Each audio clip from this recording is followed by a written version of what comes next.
Anyone who has experienced the Doomsday disaster knows that it is a world full of devastation and corpses. Every day, people fought heart-wrenchingly for a piece of moldy bread or a tattered piece of clothing. In order to survive, they had to become as cruel and ruthless as wild animals. What about me? An inconspicuous worker, living an almost absurd life in the ruins of the apocalypse.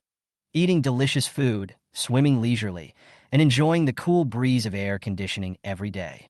Does it sound incredible? Like this is a ridiculous dream? However, the turning point of all this actually came from a refrigerator. My name is Ruan Ning, and I recently discovered something that completely panicked me. It happened yesterday. I bought a piece of beef and cooked it in hot pot with my colleagues. Who would have thought that when I opened the refrigerator this morning, the piece of beef was actually lying in the refrigerator again, in exactly the same position as yesterday? To confirm, I looked up the photos that my colleague posted on WeChat Moments last night, which clearly showed the beef slices we cut ourselves.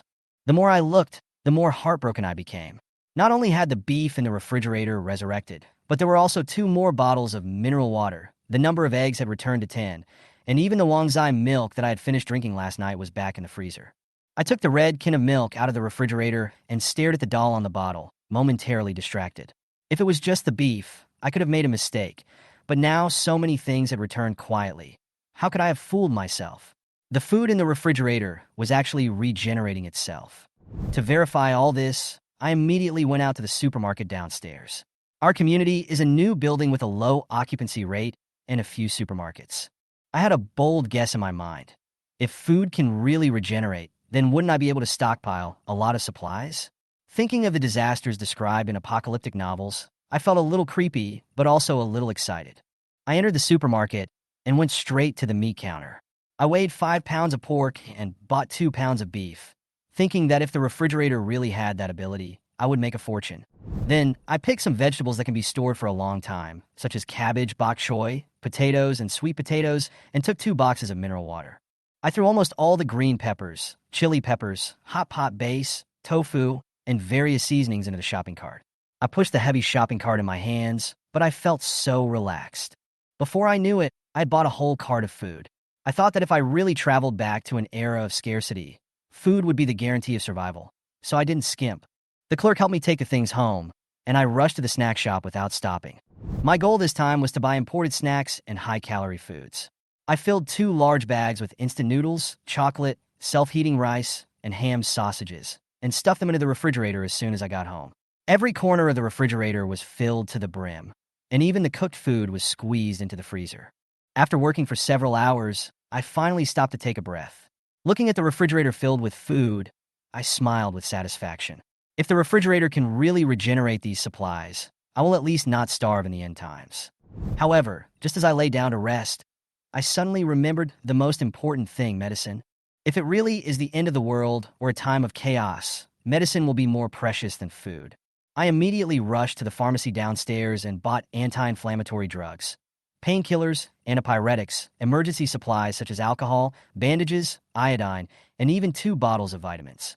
I stuffed everything into the refrigerator one by one, leaving no space at all. However, when I woke up the next day, I was no longer at home. When I opened my eyes, I found myself in a strange room. The room was very modern and much more luxurious than my original home. Just as I was still in a daze, a cold mechanical voice suddenly sounded in my ears. "Hello, host, system number 00125 is at your service." My whole body froze, and it took me several seconds to react. "Are you the system?" "Yes, host. You have entered the end of the world. The world you are in now is about to face disasters such as floods, ice disasters, and high temperatures. Please be prepared for survival." The system's voice was calm, but my heart was pounding like thunder. I asked hurriedly, "My refrigerator came with me?" "Yes, the host plugin has arrived. The refrigerator will automatically replenish all lost food at 12 o'clock every night." The system answered promptly and concisely. Hearing this, I finally breathed a sigh of relief. Food was guaranteed.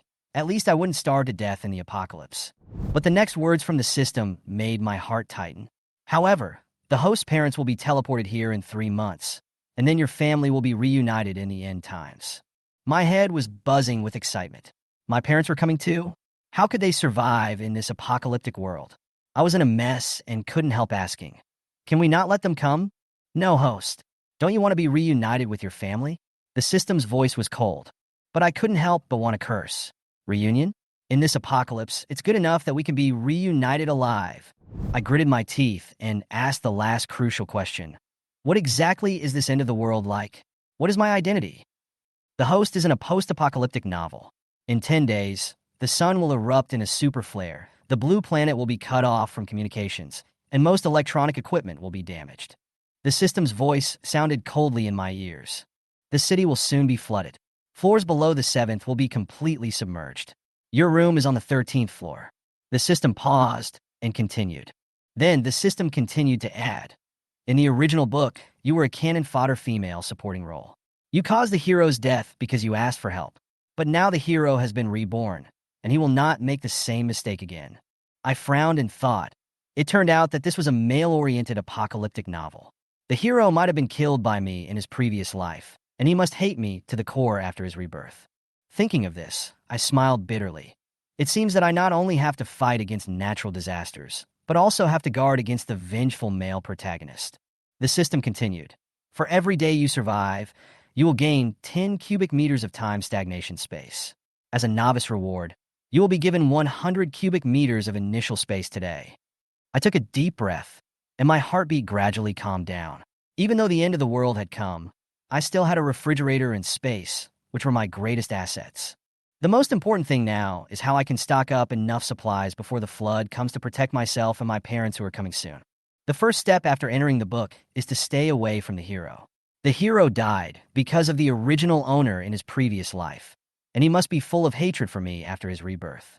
I don't want to become his target of revenge. So I immediately decided to leave my current residence and stay away from this dangerous person. Fortunately, the house was rented and the balance in the bank was enough to support me to rent another house. Opening the map on my phone, I quickly locked onto several high-end residential areas, selected areas with higher terrain, and quickly contacted the agent, demanding that the deal be done today, even if the rent was a bit more expensive. Soon, the agent came with news that there was an east unit on the 18th floor available for viewing immediately. The landlord was abroad, and all matters would be handled by the agent. I packed my things decisively, stored all my belongings quickly into the space, and took a taxi to the newly rented house. The rental process went quite smoothly. I didn't waste time bargaining. I paid 1 month's deposit and 3 months' rent in advance. After signing the house contract, I didn't plan to wait until I paid the 4th month's rent. After all, the end of the world would come in 10 days. After getting the keys, I also rented a shabby warehouse in the suburbs to use as a transit station for supplies. Next, I immediately went to the building materials market, found a door and window store, and took the boss to my newly rented house to measure the size. In addition to replacing the thickest anti-theft door, I also asked to install explosion-proof glass. After measuring the size, the boss was a little hesitant and asked me if I was sure I wanted to use such high-end materials. I smiled and said, as long as the quality is the best, the price is not a problem. But you have to promise that it must be installed by tomorrow. The boss was a little embarrassed, so I said directly, add more money. After I paid more money, everything went smoothly. The boss quickly agreed to my request and agreed to start work at 6 o'clock tomorrow morning. At this time, it was already late, and there were still 9.5 days to the end of the world.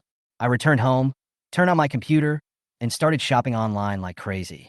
Since the flood was imminent, a boat was a must. I bought 2 kayaks, a speedboat, and a set of high-end diving equipment. While I was browsing the web, the platform recommended a plastic boat for 500 yuan. I thought for a moment and thought that this cheap boat might come in handy in the end times, so I decisively placed an order for 5. Next, I found an outdoor gear store. Tents and cold-resistant sleeping bags were a must, so I bought 5 tents and 10 cold-resistant sleeping bags in one go. Then, I chose 2 sets of multifunctional toolboxes, which contained various survival tools such as cutting knives, life-saving hammers, emergency flashlights, etc., which are absolutely indispensable. When I saw the waterproof bags, I decisively placed an order for 500 of them. In the apocalypse, these small items are very useful. Even mobile phones can be waterproof. Life jackets, raincoats, and rain pants are also indispensable, so I added them all to the shopping cart.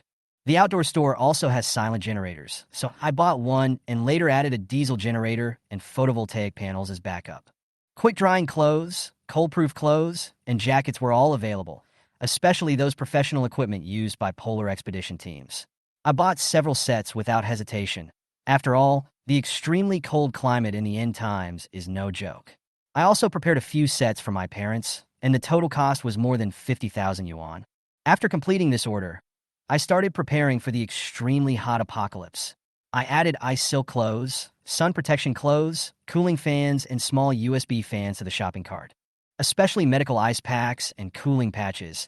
These things will come in handy when the temperatures are high in the apocalypse. I was particularly happy when I thought about stocking up ice cubes in the refrigerator in advance. After all, it is a great advantage to be able to take out ice cubes to cool down when it is extremely hot. Then I thought about drinks. There was only one can of Wangzai milk in the refrigerator, which was obviously not enough. I decided to enrich the variety of drinks, including milk tea powder, tea leaves, coffee, juice, and canned food. Especially milk tea powder, which is cheap and practical and much more cost-effective than buying milk tea directly. As for frozen foods, I also splurge on a few high-end ice creams, thinking that being able to eat ice cream in the apocalypse is already the ultimate enjoyment. In addition to food and drink, the problem of water for daily life is also a headache for me. Although the refrigerator can refresh 26 bottles of mineral water every day, this amount of water is only enough for drinking and is not enough for bathing and other daily life. In the apocalypse of floods, extreme cold, and extreme heat, using water has become extremely difficult, and water purification equipment is naturally indispensable.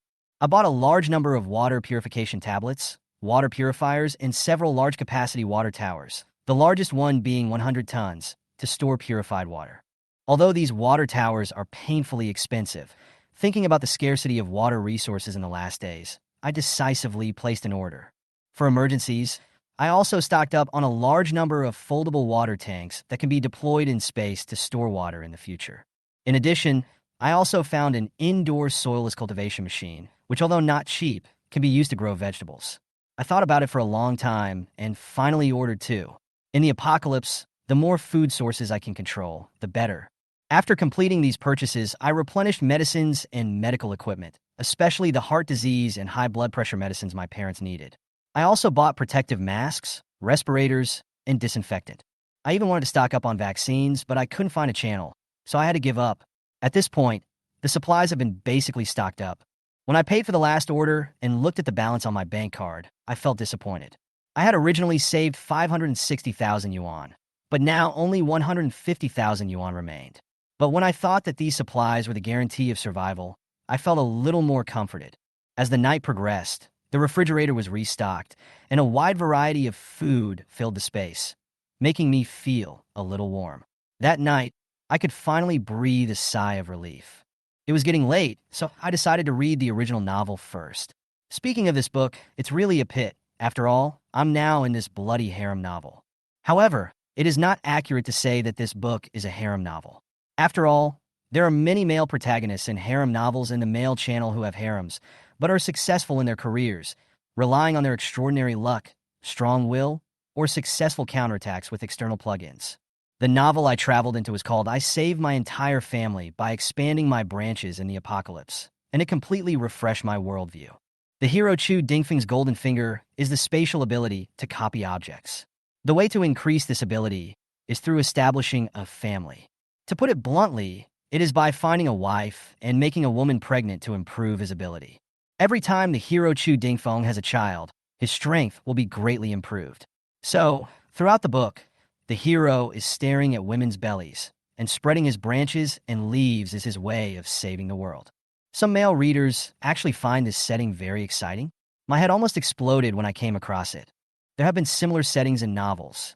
There have been similar routines in immortal cultivation, apocalypse, and urban novels, and they were sometimes quite popular. I didn't expect that I would have this day and actually travel into such a world of stallion literature. In the novel, the original owner was also called Ruan Ning. Chu Dingfeng pursued her for more than half a year, but the original owner ignored him and chose to date a rich second-generation man from the same company. Chu Dingfeng was indignant about this and went to find the original owner to argue, but was severely taught a lesson by the rich second generation. From then on, the male protagonist completely hated both of them, thinking that the original owner was materialistic and unfaithful to her husband, while the rich second generation relied on their wealth to bully others. I read the plot and I just felt confused. First of all, The original owner never promised Chu Dingfeng. So why did he get angry? Because he couldn't lick her. Secondly, the protagonist's early setting is that of a man who couldn't be more ordinary. Average-looking, poorly educated, mediocre at work, and scolded by his supervisor every day. But the male protagonist was not very smart. He charged the original owner several thousand yuan in rent and felt that he had become poor in pursuit of her. On the other hand, the second generation of rich people are handsome, graduated from prestigious schools, and have rich families. Who else should we choose but the second generation of rich people? How can we choose Chu Dingfeng? What's even more ridiculous is that after his rebirth, Chu Dingfeng makes a living by fooling women, and his greatest trick is to throw a bag of instant noodles in front of a starving woman. In the Apocalypse, the author also described him as a cold, noble, and decisive leader, but in fact he was just a wretched man. Looking at the 10 pregnant women around him and the 8 children behind him, it was just like a plot in a legal program. The original owner, Ruan Ning, did not appear much in the book, and the plot was simple. She had been with her rich second-generation boyfriend for less than 2 months.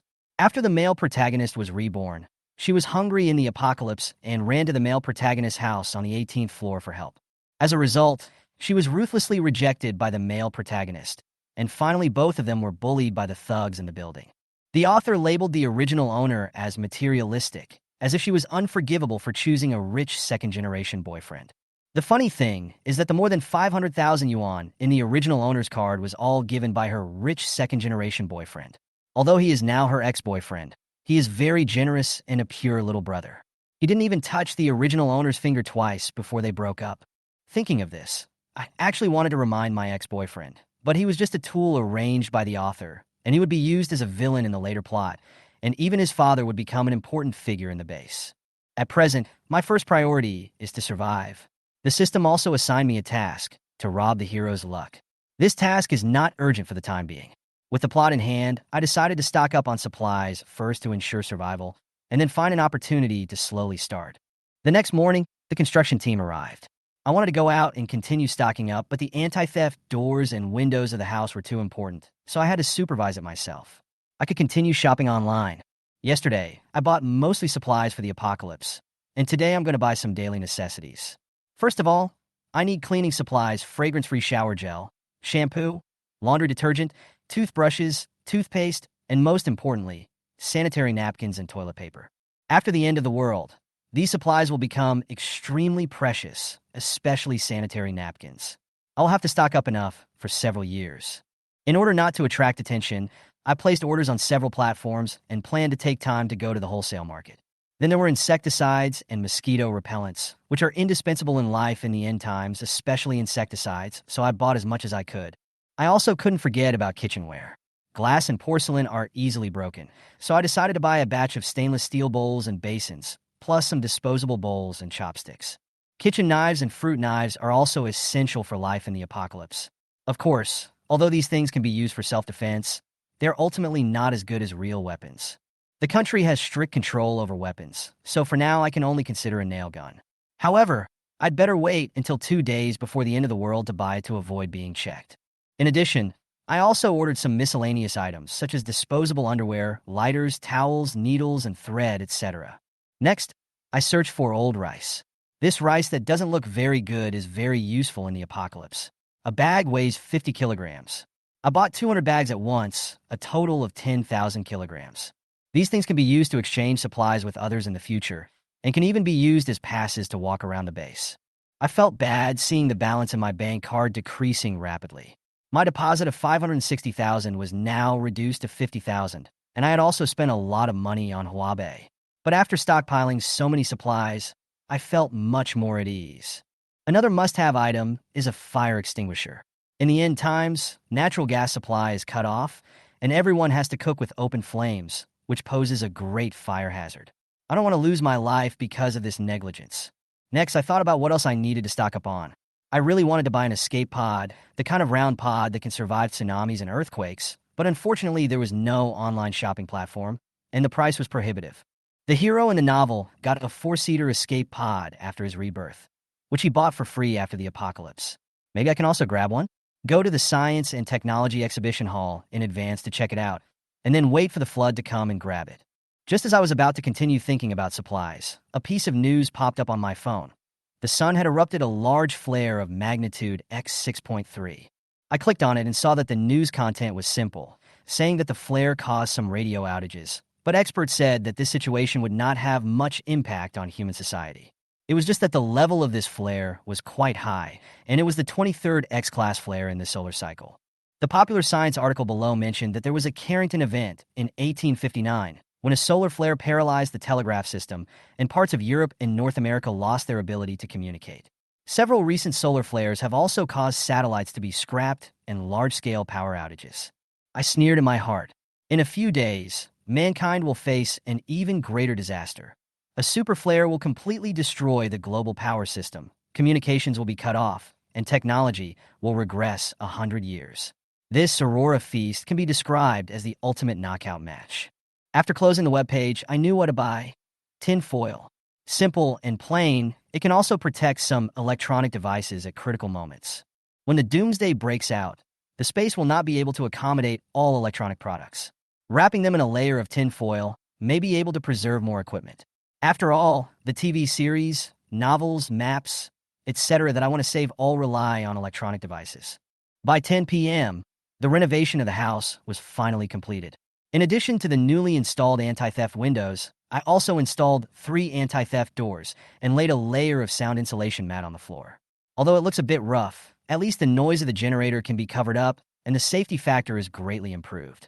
In the next few days, I plan to go to the physical store to replenish medicine and energy, and by the way, see if I can find any missing supplies. Before going to bed, I still took out the novel and started to catch up on the plot. After all, this is one of my golden fingers after transmigrating into the book. This novel is 1,000,000 words long, with all kinds of melodramatic plots and complicated relationships between characters. I stayed up all night yesterday to read 100,000 words, and I have to read more today to make sure I understand the next disaster direction and which evil forces will appear. While flipping through the book, I quickly skipped the scenes where the male protagonist and the supporting female characters get along. After reading this, I sighed and made a new shopping list. Iodine tablets, radiation protection suits, and so on. After all, the world where Ruan Ning lives is gradually collapsing, shrouded in the shadow of nuclear war. Resources are scarce, wars break out, and countries are caught in a frenzy of conflict over ocean resources and polar freshwater. The doomsday scene caused by the nuclear explosion plunged the blue planet into a nuclear winter, but this was still far away for Ruan Ning. The most important thing at this moment was to make full preparations for the end of the world. In the morning, Ruan Ning got up from her bed and quickly started her daily survival tasks. She first checked the supplies at home, and the refrigerator was filled with mineral water, hot pot, meat, and other ingredients she had accumulated in the past 3 days. The refrigerator is almost filled to the brim with chicken hot pot, duck hot pot, stewed beef, and spicy crab. Vegetables and bacon are piled up like mountains, and the amount of pork has even been refreshed to 15 kilograms.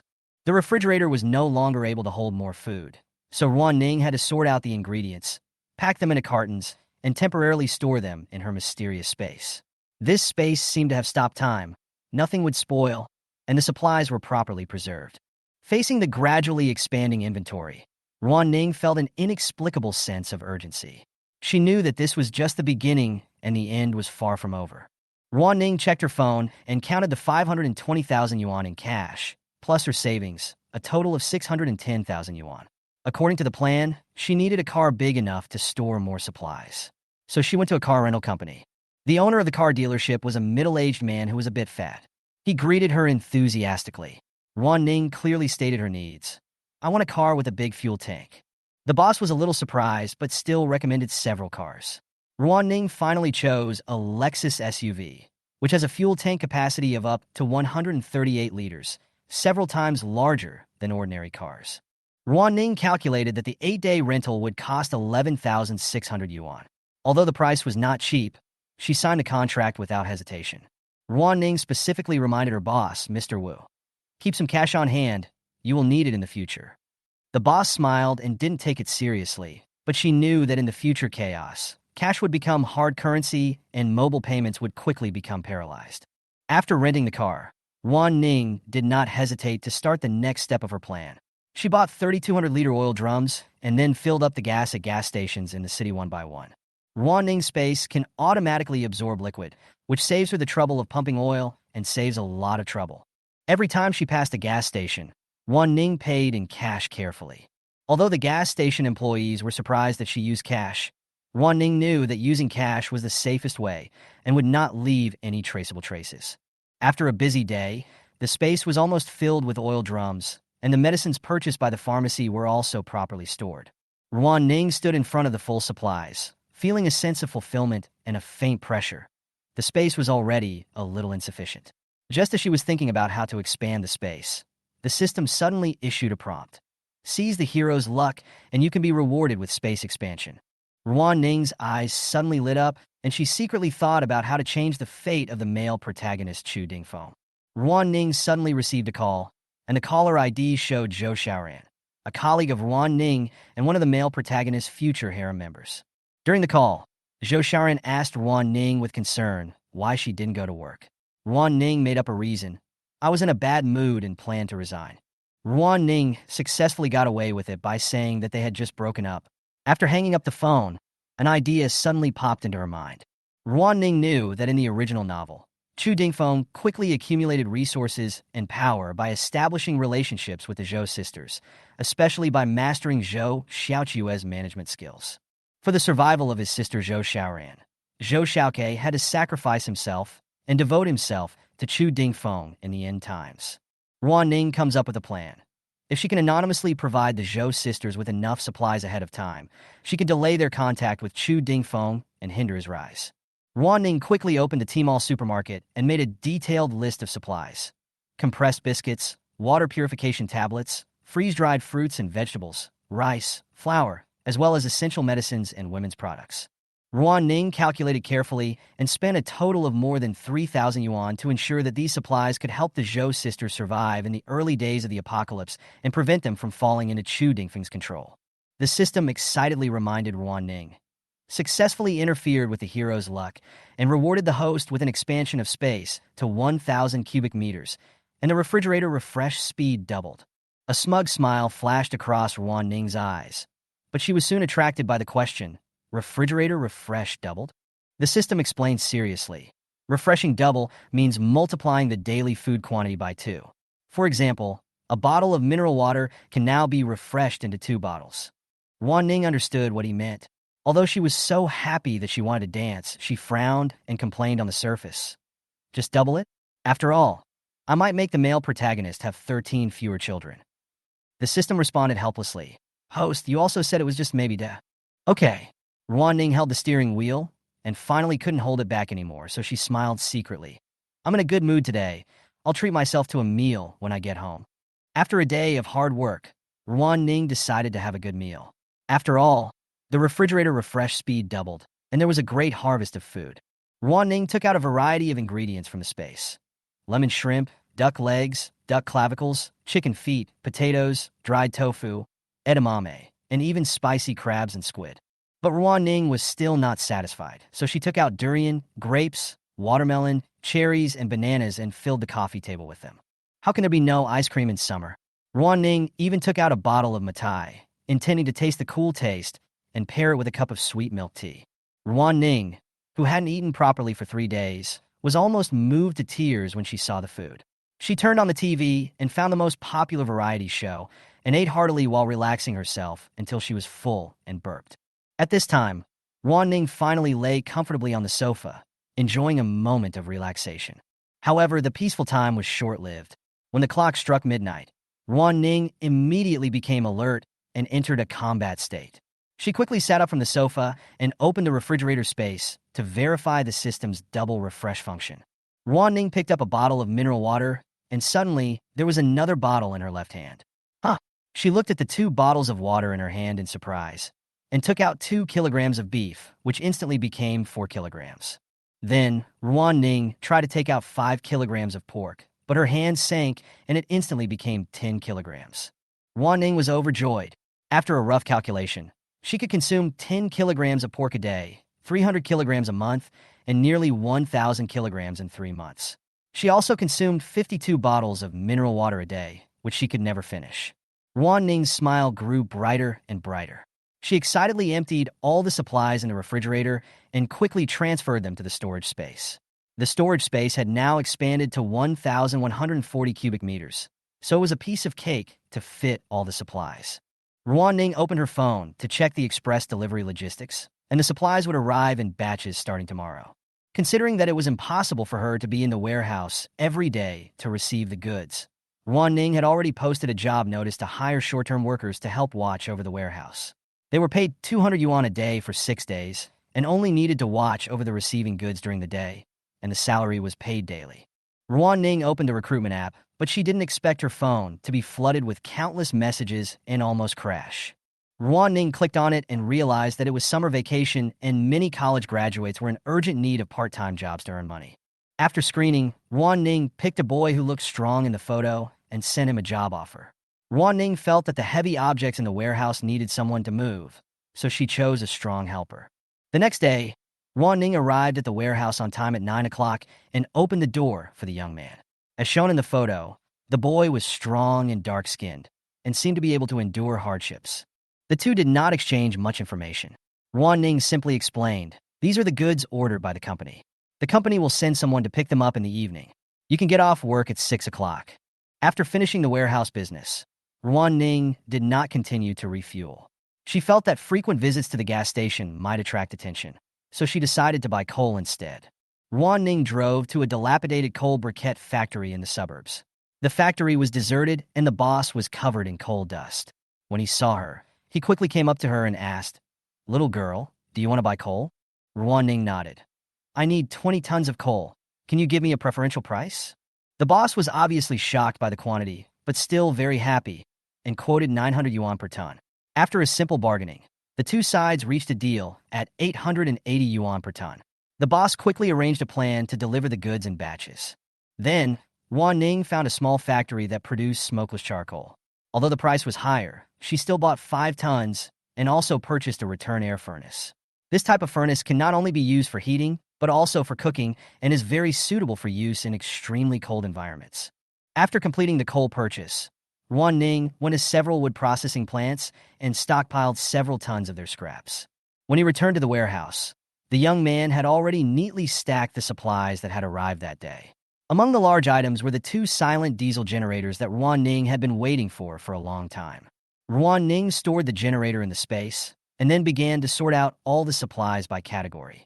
Her space could be adjusted in size, so she divided it into food area, medicine area, tool area, fuel area, and sundries area, and further subdivided the food into staple food, vegetables, fruits, meat, etc. After 2 days of busy work, Ruan Ning's stockpiled supplies became more and more abundant. The day of the solar flare is getting closer, with only 4 days left. Ruan Ning knew that time was running out, so she decided to go out at night to purchase the last batch of supplies. Wearing a mask and carrying cash, Ruan Ning prepared to act again. Ruan Ning went out tonight to complete a big thing. A few days ago, when Ruan Ning frequently went in and out of the gas station, a man took the initiative to talk to her and asked her if she needed diesel. Ruan Ning initially thought she had run into law enforcement officers and quickly shook her head to deny it. "What, diesel? No, I was just refueling." But the eldest brother smiled meaningfully. "Don't be nervous, I'm just a businessman, just chatting casually. If you are worried, you can add my driver group. Many people know me, Lao Li."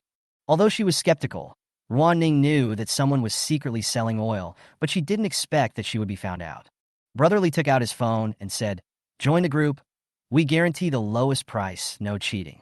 After some hesitation, Ruan Ning took out her cell phone and asked, "How much is your diesel?" Brother Li posted a price in the group. "How is it? Much cheaper than at the gas station, right?" Ruan Ning raised her eyebrows. "What about by tons?" Brother Li was a little surprised. "Calculate in tons? It seems that you're a big customer, so of course it will be more favorable. How many tons do you want?" Ruan Ning thought to herself, "Let's order 10 tons first. If the quality is good, I will cooperate with you for a long time." 1 ton of diesel can generate about 5,000 kilowatt hours of electricity, which is a long-term energy reserve for households. Ruan Ning has stockpiled some gasoline, but in the apocalypse, daily electricity is the key, so diesel is even more important. Then, Ruan Ning added, "By the way, I want 3 more tons of gasoline." After agreeing on the price, Ruan Ning and brotherly agreed to trade at an uninhabited area in the suburbs at 3 a.m. Although she was a little nervous, after all, it was her first time doing such a thing, she made all the necessary preparations. Ruan Ning separated the space into a weapons area and prepared pepper spray, stun batons, and knives just in case. At 12 o'clock midnight, Ruan Ning went out early. After driving the car nearby, she put it into the space and walked to the transaction location. When Ruan Ning arrived, everything was silent. After waiting for an hour, everything was peaceful. At around 2:50, Brotherly arrived in a truck with 3 middle-aged men. After confirming that there was no ambush, Ruan Ning quickly took out the car from a distance, pretended to have just arrived, and started the transaction. Brotherly looked around and asked, "Girl, where is your truck?" Ruan Ning pretended to be calm. "My boss will be here soon, but he doesn't want to show up, you know." Brotherly seemed to be used to this and sighed. Rich people are cautious. As he spoke, they helped unload the oil barrel. After checking a few buckets, Ruan Ning pretended to take money from the car, but actually took it out from the space and handed the black handbag to Brotherly. After checking the money, the 4 of them left quickly. Ruan Ning waited for another hour at the spot, and after making sure that there was nothing unusual, she put all the oil drums into the space, then drove home and completely withdrew from the diesel group. After a night of fatigue, Ruan Ning finally fell into a sound sleep. In the next 3 days, Ruan Ning went to almost all the major wholesale markets to replenish her inventory to the limit. She not only replenished solid alcohol, gas stoves, and gas cylinders, but also bought liquefied gas cylinders and other doomsday necessities. In addition, Ruan Ning realized that she had forgotten the tools for traveling in extreme cold weather, so she quickly found an outdoor ski equipment store and bought ice skates, a sled, and 2 snowmobiles, as well as anti-skid chains and vehicle repair tools. Surviving in the apocalypse requires not only resources, but also a variety of supplies. Ruan Ning even bought some items commonly known as small umbrellas, with a full range of varieties and thoughtfully selected different flavors, ready to meet various needs in the apocalypse.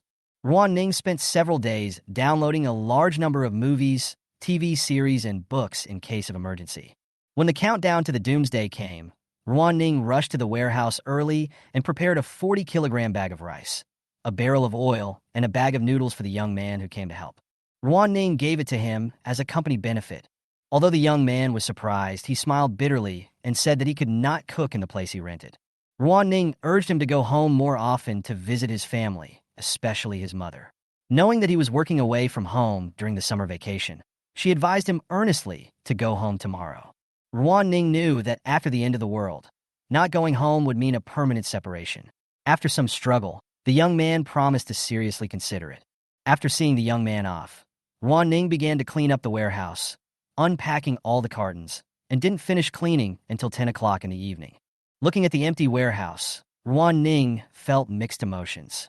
Thinking of the disaster that was about to happen on this land tomorrow, she felt a deep sense of powerlessness. When the last day arrived, Ruan Ning got up early, emptied the refrigerator, and checked the list again. Everything was ready, except for the most difficult weapons.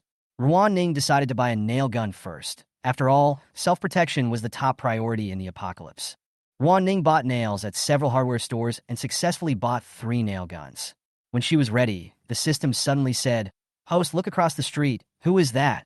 Ruan Ning looked up across the street. Her eyes suddenly lit up. Oh, wow. The man standing opposite was about 1.74 meters tall, with an ordinary appearance and looked thin. This man was the son of luck in this world, the famous Chu Dingfeng, who was thriving in the end times. Ruan Ning suddenly became alert. What is he doing here? In order to know both herself and the enemy, Ruan Ning did not hesitate to open the virtual novel and quickly read the purpose of Chu Dingfeng's action today. When she saw the relevant chapters, a complicated expression appeared on her face. The reason why Chu Dingfeng went out today was really not a serious matter.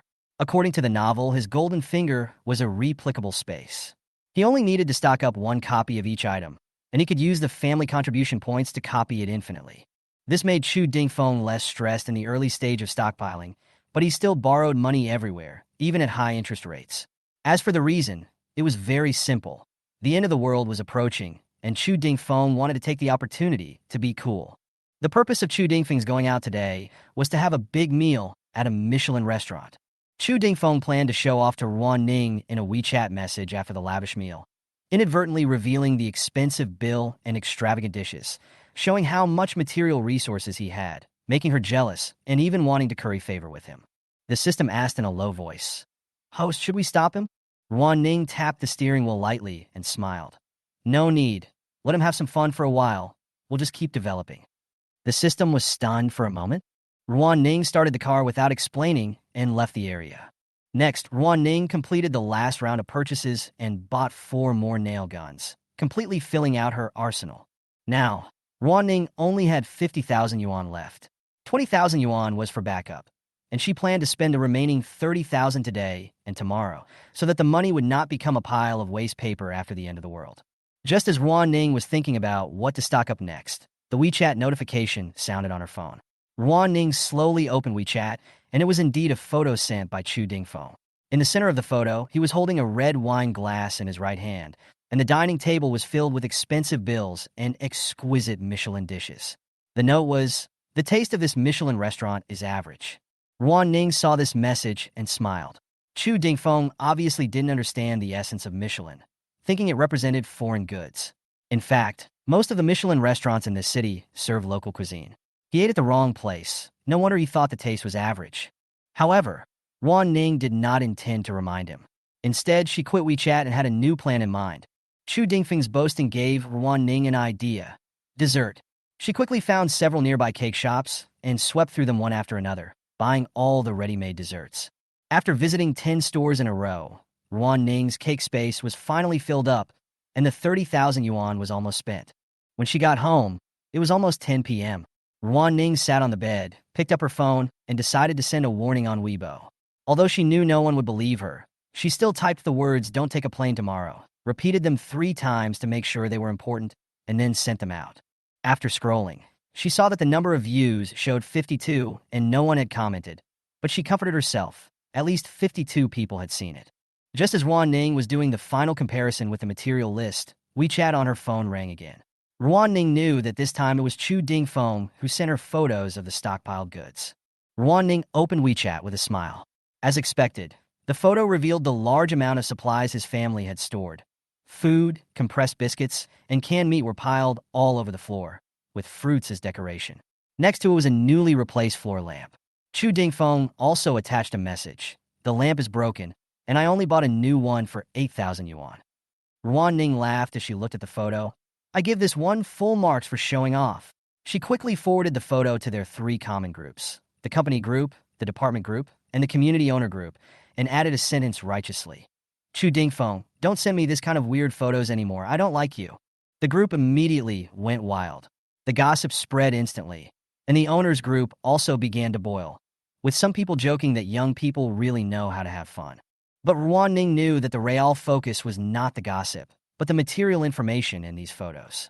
Once the apocalypse broke out, these materials would become priceless treasures. Ruan Ning sneered and exited WeChat. She checked her Weibo again, and the number of views had risen to 125. Although she didn't know how many people she could save, she had tried her best. The date has come to September 2nd, 2024, and a super flare will erupt this evening. It was already 11 a.m. when Ruan Ning woke up. With mixed feelings, she washed up, emptied the refrigerator, and checked her preparations for the last time. Although she had enough supplies, she still felt an inexplicable sense of urgency. Ruan Ning checked last night's Weibo, and the number of views was 137. She felt a little disappointed. What if they saw it? How many people would believe it? Sighing, Ruan Ning was about to go out when she noticed that there were a lot of unread messages on WeChat. She took a quick look and found that many boring people wanted to add her as a friend. Even her rich second-generation ex-boyfriend sent her a message, but she was too lazy to respond. However, the message sent by Zhou Xiaoran caught Ruan Ning's attention. Zhou Xiaoran said that Chu Dingfeng had resigned, and she was shocked to learn that he had borrowed money from a loan shark to pretend to be a rich man to pursue Ruan Ning. Ruan Ning smiled and replied, asking her to be careful of Chu Dingfeng. The two chatted briefly. Ruan Ning put down her phone, walked to the elevator, and unexpectedly met a young lady. The young lady had a slender figure and a classical and elegant temperament. She smiled and greeted Ruan Ning. After a few pleasantries, she learned that she was her neighbor across the street. Ruan Ning had a good impression of this gentle neighbor and guessed that her brother might also be a gentleman. At 6 p.m., Ruan Ning returned to her residence, ready to face the end of the world. She put all her cell phones and other electronic devices into the space and checked all her supplies. At this moment, the super flare erupted quietly without any warning or sound, as if the world had stopped for a moment. A strange sound came from the air, breaking the tranquility of the moment. A child screamed outside the window, "Mom, there's a plane? What a big plane!" Then the child's voice became panicked. The plane fell down. The disaster caused by the super flare was far beyond human expectations. Thousands of flights around the world lost control and crashed instantly, and the death toll caused by air crashes is difficult to count. Later, when the world was scrambling for resources, everyone got together and roughly calculated that there were more than 17,000 civilian airliners in the air at the time, and the estimated death toll exceeded 1 million, not including the secondary casualties on the ground caused by the plane crashes. Ruan Ning's neighborhood was in chaos. Residents who witnessed the plane crash were panicked, and the power and communication systems suddenly failed. People didn't know what happened for a while. A group of people tried to call the police, but found that their cell phones were not working. Some people still spontaneously organized to go to the property, hoping to find a way to call the police, and some people planned to venture into the mountain where the crash occurred to see if there were any survivors. "Aren't you afraid of danger, going into the mountains so late?" someone advised worriedly. "Maybe there are still people alive," said another person with a fluke mentality. "A living person? Don't get yourself involved if you fail to find the person," a man said sarcastically. Just as everyone was discussing this, a little girl of about 15 or 16 ran out breathlessly, her face flushed. "Mom and Dad, something's wrong in the city. There's no electricity. It's pitch black." Hearing this, everyone was stunned. Someone hurried back to the building and looked towards the city. The whole city was plunged into darkness, and the high-rise buildings that were brightly lit in the past now had no light at all. A man rushed to the underground parking lot and tried to drive away. However, he found that his car could not start at all. In panic, he forgot the existence of the car key and kept pressing the unlock button, but there was no response. Finally, he used the key to manually open the car door, but still couldn't start the car. As more and more people poured into the underground parking lot, they found that all the cars could not start. Panic spread quickly, and some people in the crowd began to whisper their worst fears. "Isn't this the end of the world?" At the same time, the supermarket downstairs was already crowded with residents rushing to buy supplies. In the chaotic rush to buy, all the supplies were snapped up, and even the boxes of supplies were moved away. The commotion downstairs had nothing to do with Ruan Ning for the time being. She pulled the blackout curtains tightly and lit a candle. The weak flame illuminated her pale face. Just now, she witnessed the tragic scene of the plane crash, which made her feel uneasy. That was an airplane. Ruan Ning recalled that she had taken airplanes countless times, but she never expected to witness such a disaster one day.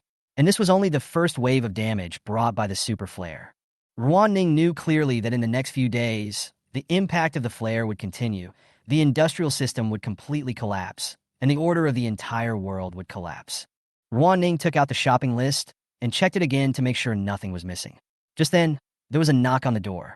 Ruan Ning paused, sat quietly beside the candle, and did not respond.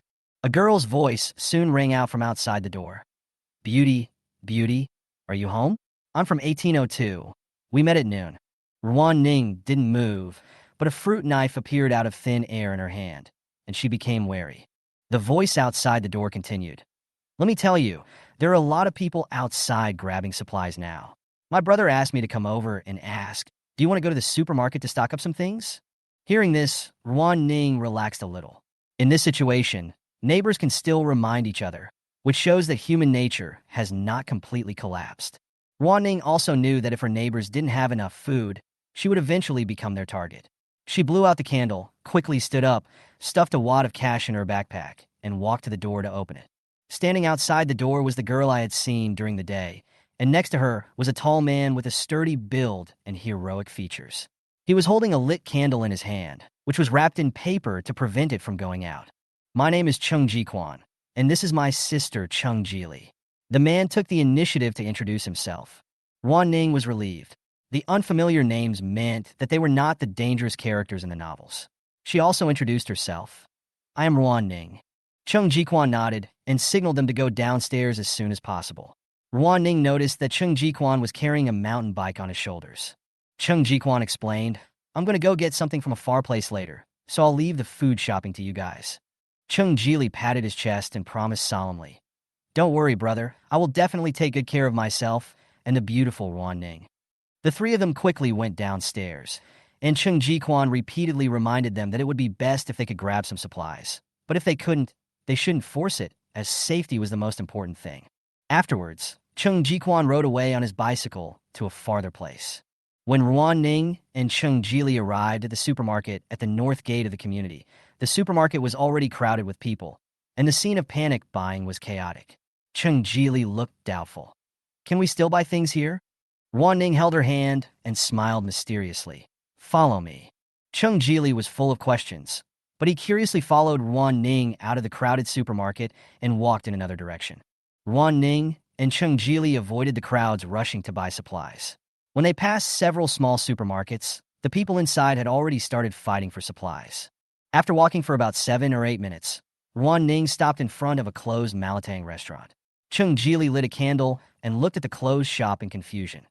Is this a Malatang restaurant? Ruan Ning smiled slightly and knocked on the shutter door. Boss, is the boss here? A few seconds later, there was a slight sound from inside the door. The shutter door was gently pulled open a crack, and a young male boss poked his head out. Come in quickly. Ruan Ning and Chung Jili looked at each other and entered the store with some caution.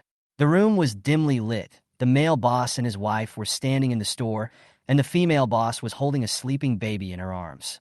Ruan Ning got straight to the point. How many vegetables do you have left? We'll buy them all. If there are other foods, we're willing to buy them too. The male boss hesitated for a moment and said, We still have a lot of vegetables and frozen meat, but we don't sell noodles. Ruan Ning nodded. I understand. Soon, the boss began to pack the vegetables in the store. Cabbage, spinach, coriander, leek, enoki mushroom, etc., as well as potatoes, sweet potatoes, lotus roots, radishes, etc. Some of these vegetables have been washed, and some have not been processed yet. In addition to vegetables, the boss also took out some frozen meats, such as beef, pork belly, chicken feet, and meatballs. Seeing the dry goods in the warehouse, Ruan Ning knew that there were quite a lot of instant noodles, but she didn't say anything in a hurry. The male boss seemed to have noticed Ruan Ning's gaze. After thinking for a moment, he said, We just received some goods. Let me give you 2 boxes of instant noodles. Chung Jili's eyes lit up. Thank you. That's great. My brother just asked me to buy something that is easy to preserve. Seeing Chung Jili's excitement, the male boss seemed relieved and felt that he had done a good thing. After all, no one knew how the situation would develop, so any help counted. Ruan Ning looked at the couple and suddenly said, I have a can of baby formula here. I can exchange it for 2 boxes of instant noodles. How about it? The female boss was immediately surprised. Really? She had always had insufficient milk, and the milk powder was almost used up. When she heard Ruan Ning mention milk powder, a look of desire appeared on her face. Ruan Ning pretended to take out milk powder from her backpack, but actually took out a can from the space and handed it to them. It's genuine, don't worry. The male boss took the milk powder and nodded quickly. Okay, change it for 2 boxes of instant noodles. Because of the can of milk powder, the female boss insisted not to charge Ruan Ning double the price, and only settled the bill at the normal price. After Ruan Ning and Chung Jili paid, they carried the 3 large bags of food and prepared to leave. Before leaving, Ruan Ning couldn't help but remind them, the situation is unclear right now, so you should move the food home as soon as possible. Don't leave it in the store, and don't let others see it.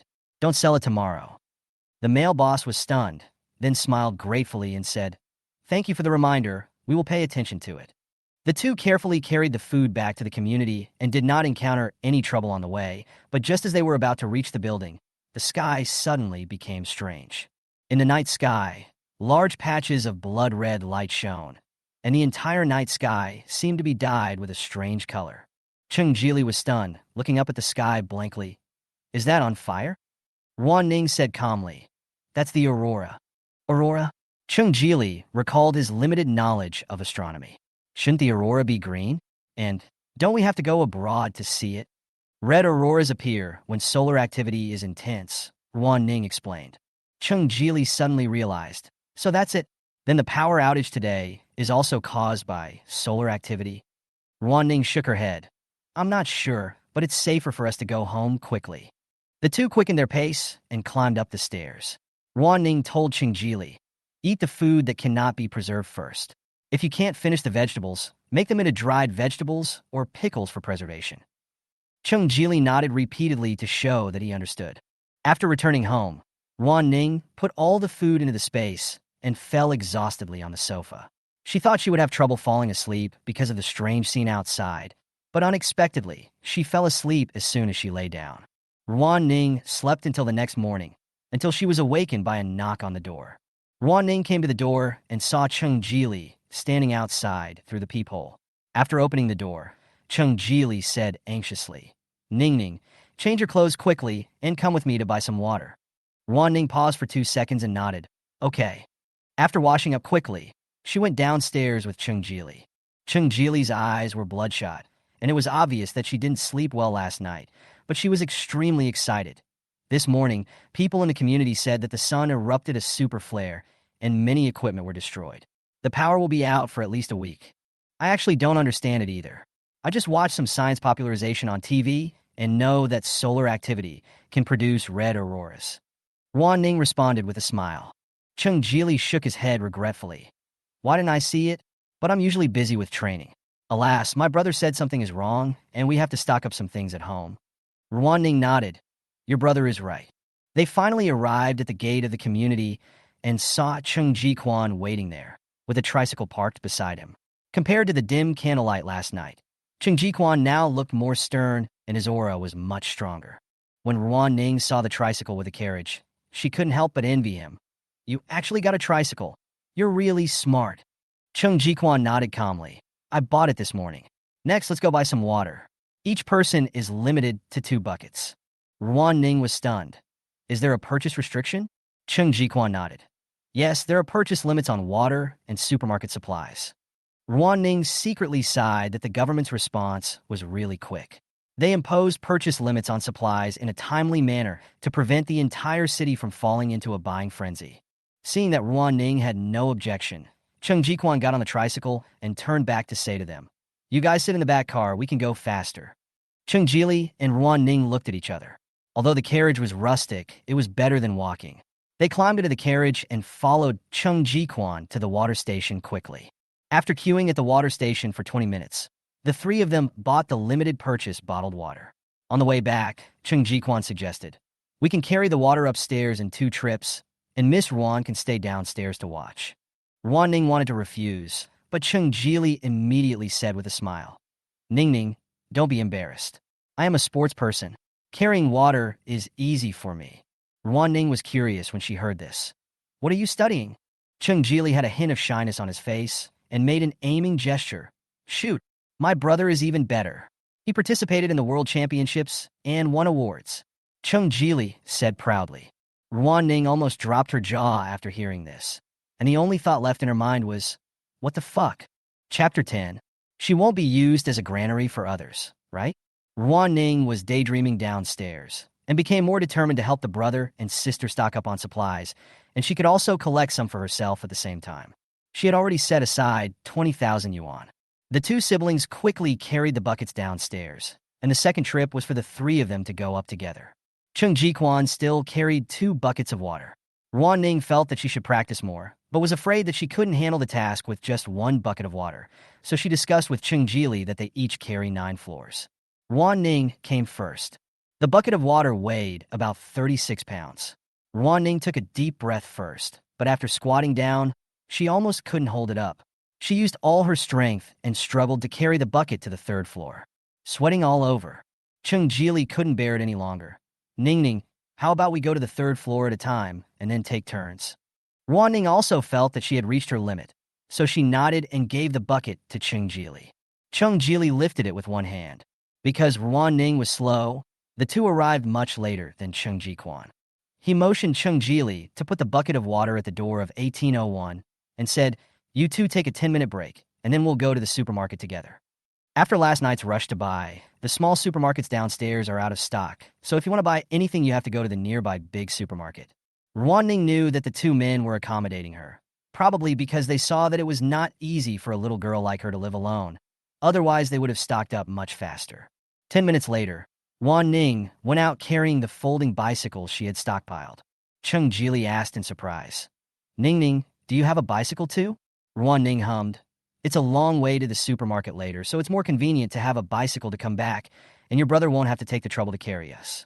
Chung Jili's eyes sparkled. You're right. I'll bring my bike too. This time, the two girls rode their bikes by themselves, and they moved forward faster. As we got closer to the city, the road was filled with more and more scrap cars. It was rush hour, and the road was jammed with cars parked next to each other. Some of the cars had their rear ends dented by large buses, leaving debris all over the ground. In just one day, the originally clean and tidy city became messy. The area near the big supermarket was full of people, with long queues that stretched as far as the eye could see. Seeing that they couldn't get any closer by bike, the three of them had to find a relatively nearby location to park their bikes and use 3 locks to lock the bikes together. Ruan Ning frowned and said, I hope no one will steal it. Chung Jili hesitated. That shouldn't be the case. You can't run away with 3 bicycles in broad daylight, and there are 3 locks on them.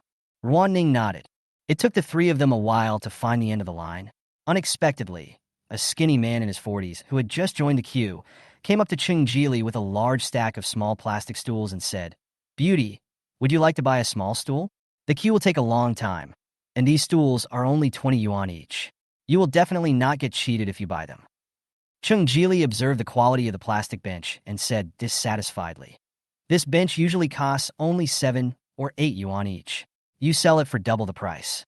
Be careful, or I will sue you for profiting from the national crisis. The monkey man tooted, Little girl, if you don't want to buy it, then don't buy it. My goods are rare and valuable, and don't I run errands for free? Although he said things like he was not afraid at all, his actions showed that he wanted to leave immediately. Ruan Ning stopped him. Wait, I want to buy 3. 3? The monkey man smiled immediately when he saw that a big deal had come in. This little beauty is really smart. Chung Jili grabbed Ruan Ning and said, Ning Ning, why did you buy this? It's so expensive. Ruan Ning sighed. I really can't stand anymore. I'll be more comfortable sitting down for a while. Besides, there might be a queue later. When the monkey man heard this, he quickly said, That's right, this little beauty has foresight. We don't know how long the power outage will last. Our city doesn't produce any food, and now we don't have any cars. So how can we transport the meat and vegetables in? We have to limit purchases for at least 1 month. Chung Jili was about to speak, but Chung Jiquan had already taken out the money. This is for 2 chairs. Ruan Ning took out 20 yuan. Anyone who doesn't sit on a stool is a fool. When people around saw them paying, they followed suit and bought some because the line was too long. And like the monkey man said, what if the purchase is restricted to 1 month? You will have to queue up every now and then, so it is better to buy it early and enjoy it early. Seeing that the stools had been paid for, Chung Jili sat down, but she was still not satisfied. He got the better of me. 3 chairs for 60 yuan, we should bargain. Ruan Ning shook her head. Now everyone is thinking about how to store food, but he is thinking about how to make money. I don't know if he made any money. After all, it's only $20, and it will be a piece of waste paper after tomorrow. Chung Jili thought about it and said, What do you think? Is it true that he will limit the purchase for 1 month? Will the purchase be restricted for that long? Chung Jiquan took a deep look at his naive sister and said, Maybe it will take more than a month. Chung Jili had a look of despair on his face. No way. How can I have a call in a month? The fairy tale drama I'm following is about to air its finale. Ruan Ning thought that she might never get to see the ending of the story. It was truly cruel. Chung Jili complained for a moment, then began to mutter, I don't know how things are going over there with my dad. Are they also so chaotic? Chung Jiquan said calmly. He has already started a new family, so we don't need to worry. Chung Jili chuckled and said to his brother in a flattering way, That's right, we won't care about him. Ruan Ning was smart enough not to get involved in discussions about the other party's family affairs. Chung Jili couldn't hold back any longer and continued to find topics to chat about.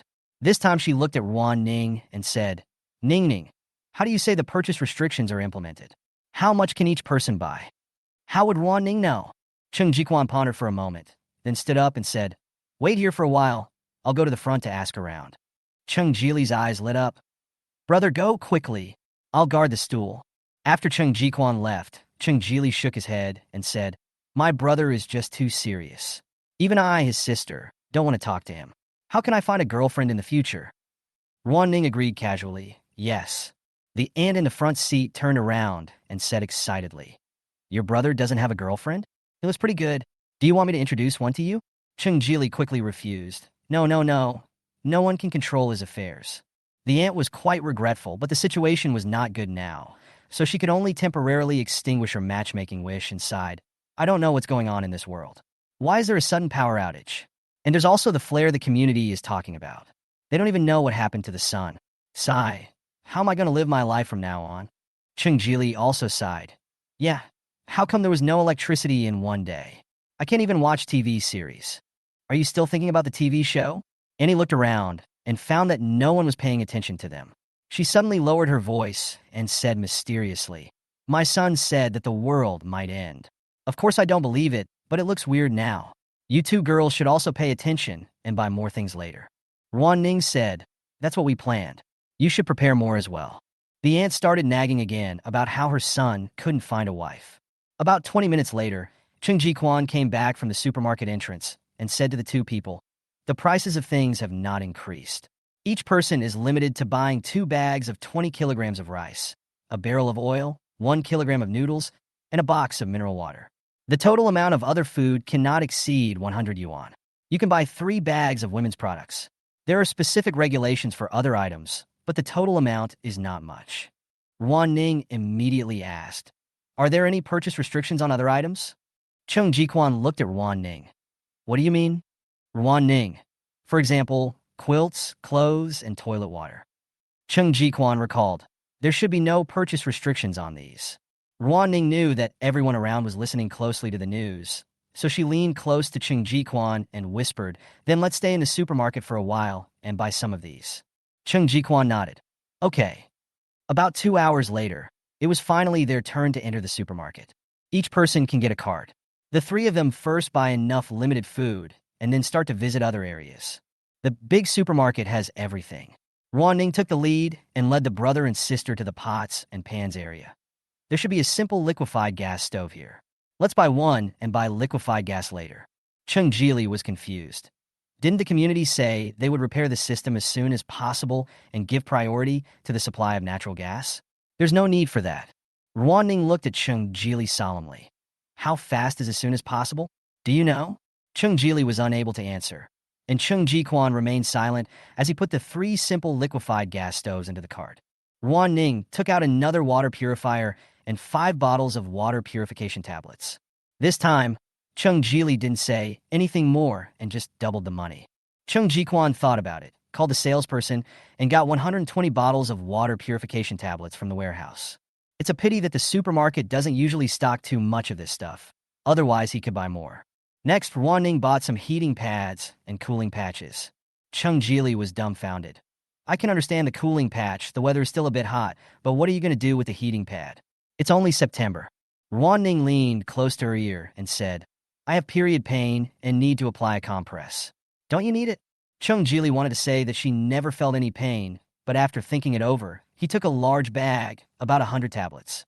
Ruan Ning brought the 2 of them to buy a bunch of things, and when they were settling the bill at the end, the staff almost had a brain short circuit. It was only after they found a big sister who was good at calculating that the bill was settled successfully. Fortunately, their bikes were not stolen. It was obvious that so many things could not be transported back in one trip.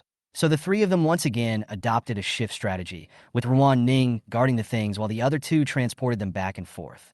It took them 4 trips to move all their belongings back home. Then, the 3 of them went to buy liquefied gas, also limited to 2 cans. Ruan Ning was most interested in this thing.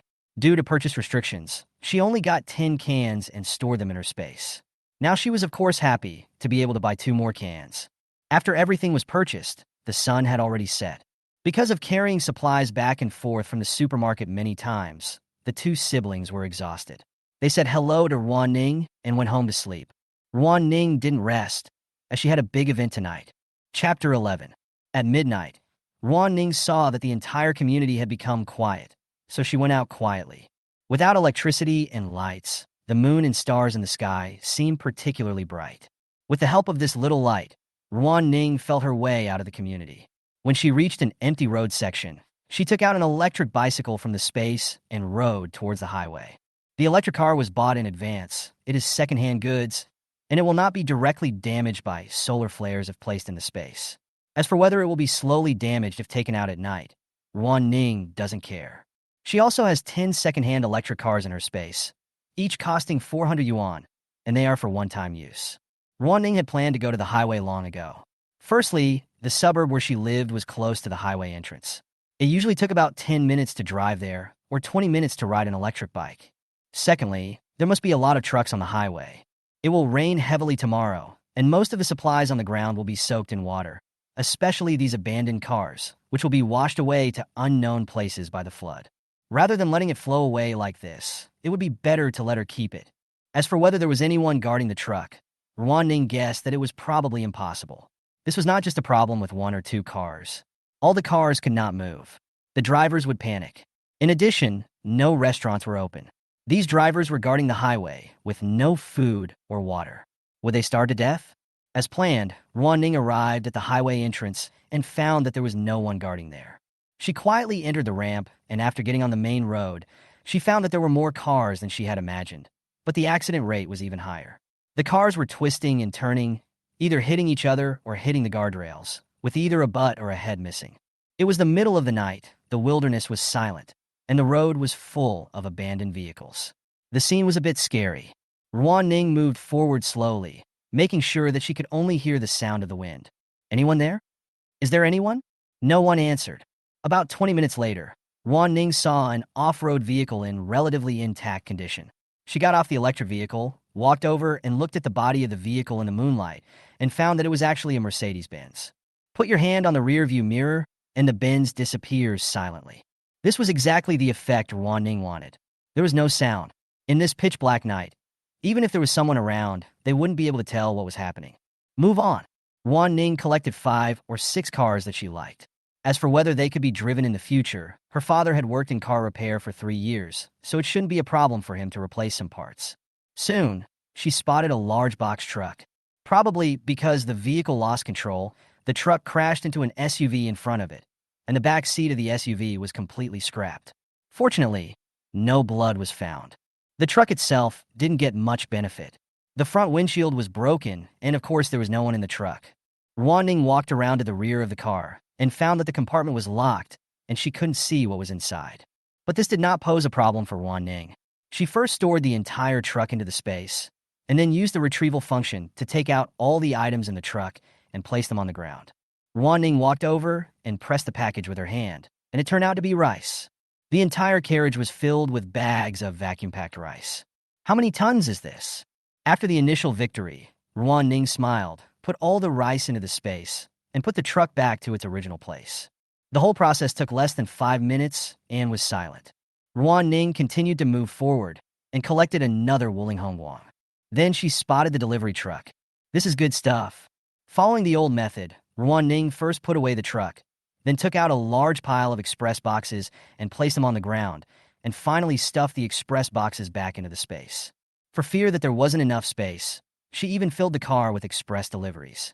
As for what's inside the express box, you can slowly open it after you get home. With the experience of the 2 times, Ruan Ning's speed increased significantly, and he collected 3 express trucks and 2 freight vehicles along the way. One of the trucks was filled with vegetables, and the other was filled with potatoes. Potatoes are pretty good. Later, agricultural experts developed cold-resistant and drought-resistant potatoes. Although the quantity is small, it can barely be considered one of the circulating grains in the end times. After collecting all these, there is about 300 cubic meters of space left. Continue.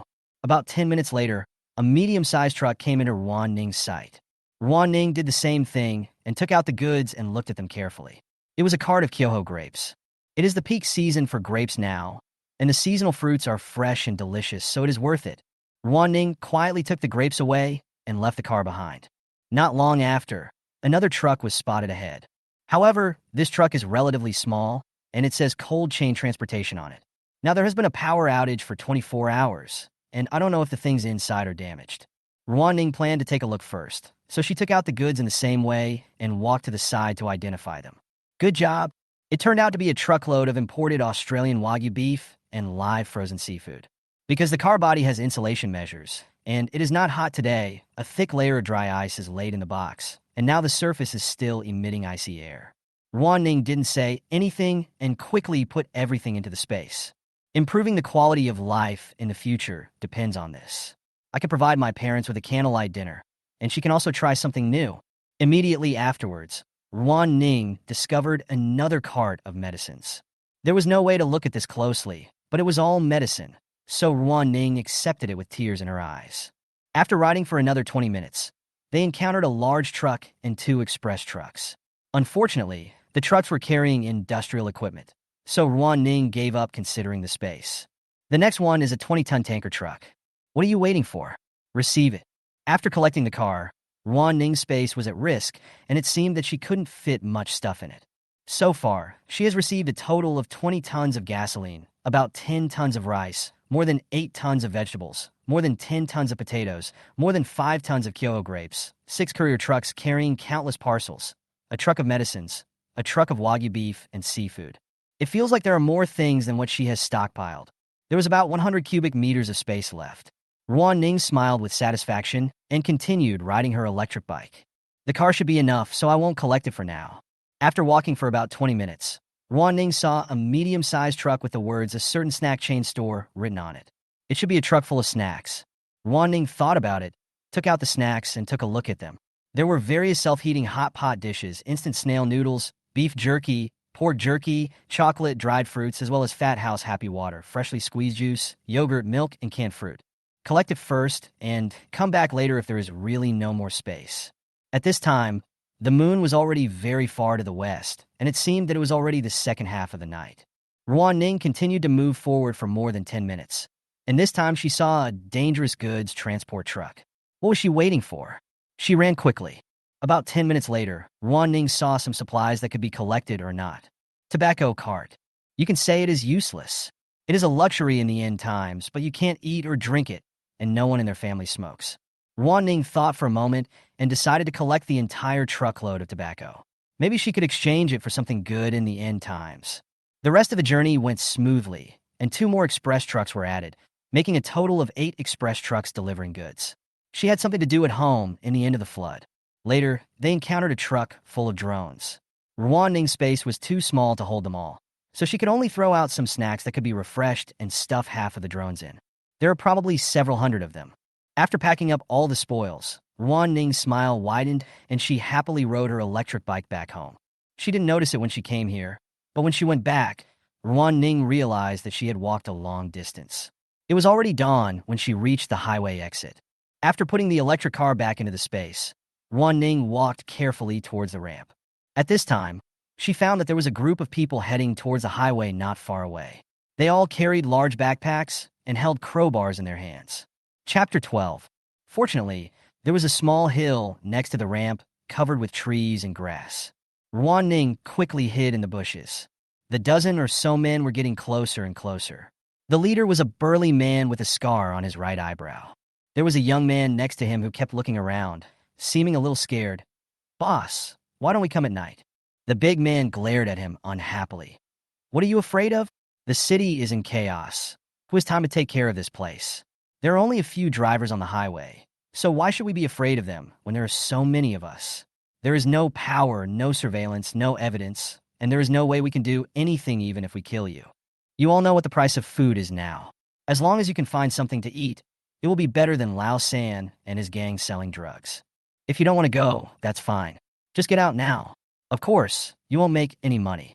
The young man quickly smiled flatteringly. "Boss, how could I not want to make money? My wife and children are still waiting for me to support them. Everything is up to you, boss." The big man nodded in satisfaction, turned around and warned everyone. "Be honest later, hand over all the food you find, and sell it out when the price is higher." Ruan Ning thought, "You might not be able to find it. If we find something worse, we may never come back." After they walked away, Ruan Ning tiptoed down the hill, brushed off the grass debris on her body, and concealed her achievements and fame. However, this incident also reminded her that it was not safe to go out alone in the last days, and she must improve her physical fitness and practice her weapon skills.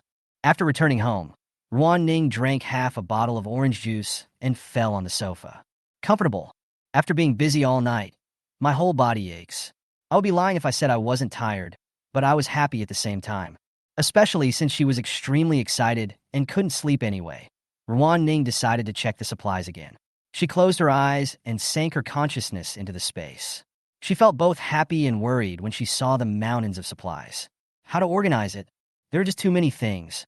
It is better to partition as before. First, Ruan Ning built a new transportation area and moved all the Mercedes-Benz and other cars collected last night, as well as the electric cars, bicycles, snowmobiles, etc. that had been stockpiled before, to that area. Then she built a new express delivery area. Fortunately, the space can be stacked with one thought. Otherwise, it would take her forever to deal with this mountain of express deliveries. Likewise, the car must be filled with express deliveries. There were too many new things added to the food area, so Ruan Ning compressed the miscellaneous area so that it was barely enough. Feeling more excited the more she organized, Ruan Ning simply took out a basin of washed cherries and continued to work while eating. The energy zone has not added much, just 20 tons of gasoline in total, but because it is stored with cars, it takes up a considerable amount of space. Ruan Ning didn't want to waste any corners. Since the shape of her space could be adjusted at will, she compressed the space into a cylinder like retouching a picture, fitting it tightly into the tanker truck's compartment. Perfect. The medicine truck was collected last night. She couldn't take a close look at it then, but now she has time. Ruan Ning found that there was alcohol, 84 disinfectant, masks, bandages, protective clothing, etc., and then various medicines. Ruan Ning was too lazy to distinguish them for the time being, so she put this batch of medicines aside and would pick out the commonly used medicines when she had time. There are also drones. These drones are brand new and have no batteries installed, so the scrap rate should be relatively low. Ruan Ning thought that these things should be classified as transportation, so he increased the size of that piece and stacked them up. After some tidying up, the space looks a lot cleaner, and there is an extra 30 or 40 cubic meters. Ruan Ning was very satisfied. Just as I was thinking of a way to compress it further, there was a knock on the living room door. The person who would come to see her these 2 days would most likely be Chung Jili. Ruan Ning stood up and looked around to make sure there were no strange items. I walked to the door and looked through the peephole, and the person standing outside was Chung Ji-kwan. "Why is it him?" Ruan Ning blinked and asked, "Who's outside?" Chung Ji-kwan's voice came. "Miss Ruan, it's me. We bought a new stove together yesterday. Geely was afraid that you wouldn't know how to install it, so he asked me to come over and ask if you wanted help." Ruan Ning's eyes lit up, and she quickly scanned the items in the house again and said, "I need help. Brother Chung, wait for me to change my clothes." Ruan Ning ran to the kitchen, made sure there was nothing strange, then returned to the front door and opened them one by one. Chung Ji-kwan glanced at her 3 doors. Ruan Ning smiled awkwardly. "I live alone. Those who understand will understand. You have to be careful about safety." Chung Ji-kwan didn't dwell on this. "Where is your stove?" Ruan Qing brought him a pair of slippers. "They are in the kitchen. These are the new slippers I bought. No one has worn them yet. They are very clean." Chung Ji-kwan looked down and found that his shoes were a little small, but he didn't say anything. After changing his shoes, he followed Ruan Ning into the kitchen. "The liquefied gas stove I bought yesterday is placed on the cupboard, and the outer packaging has not yet been unpacked." Ruan Ning found a pair of scissors and handed them to Chung Ji-kwan. "Thank you for your help." "No trouble." Chung Ji-kwan had practiced it once before. He unpacked the cardboard box skillfully and began to assemble the liquefied gas stove.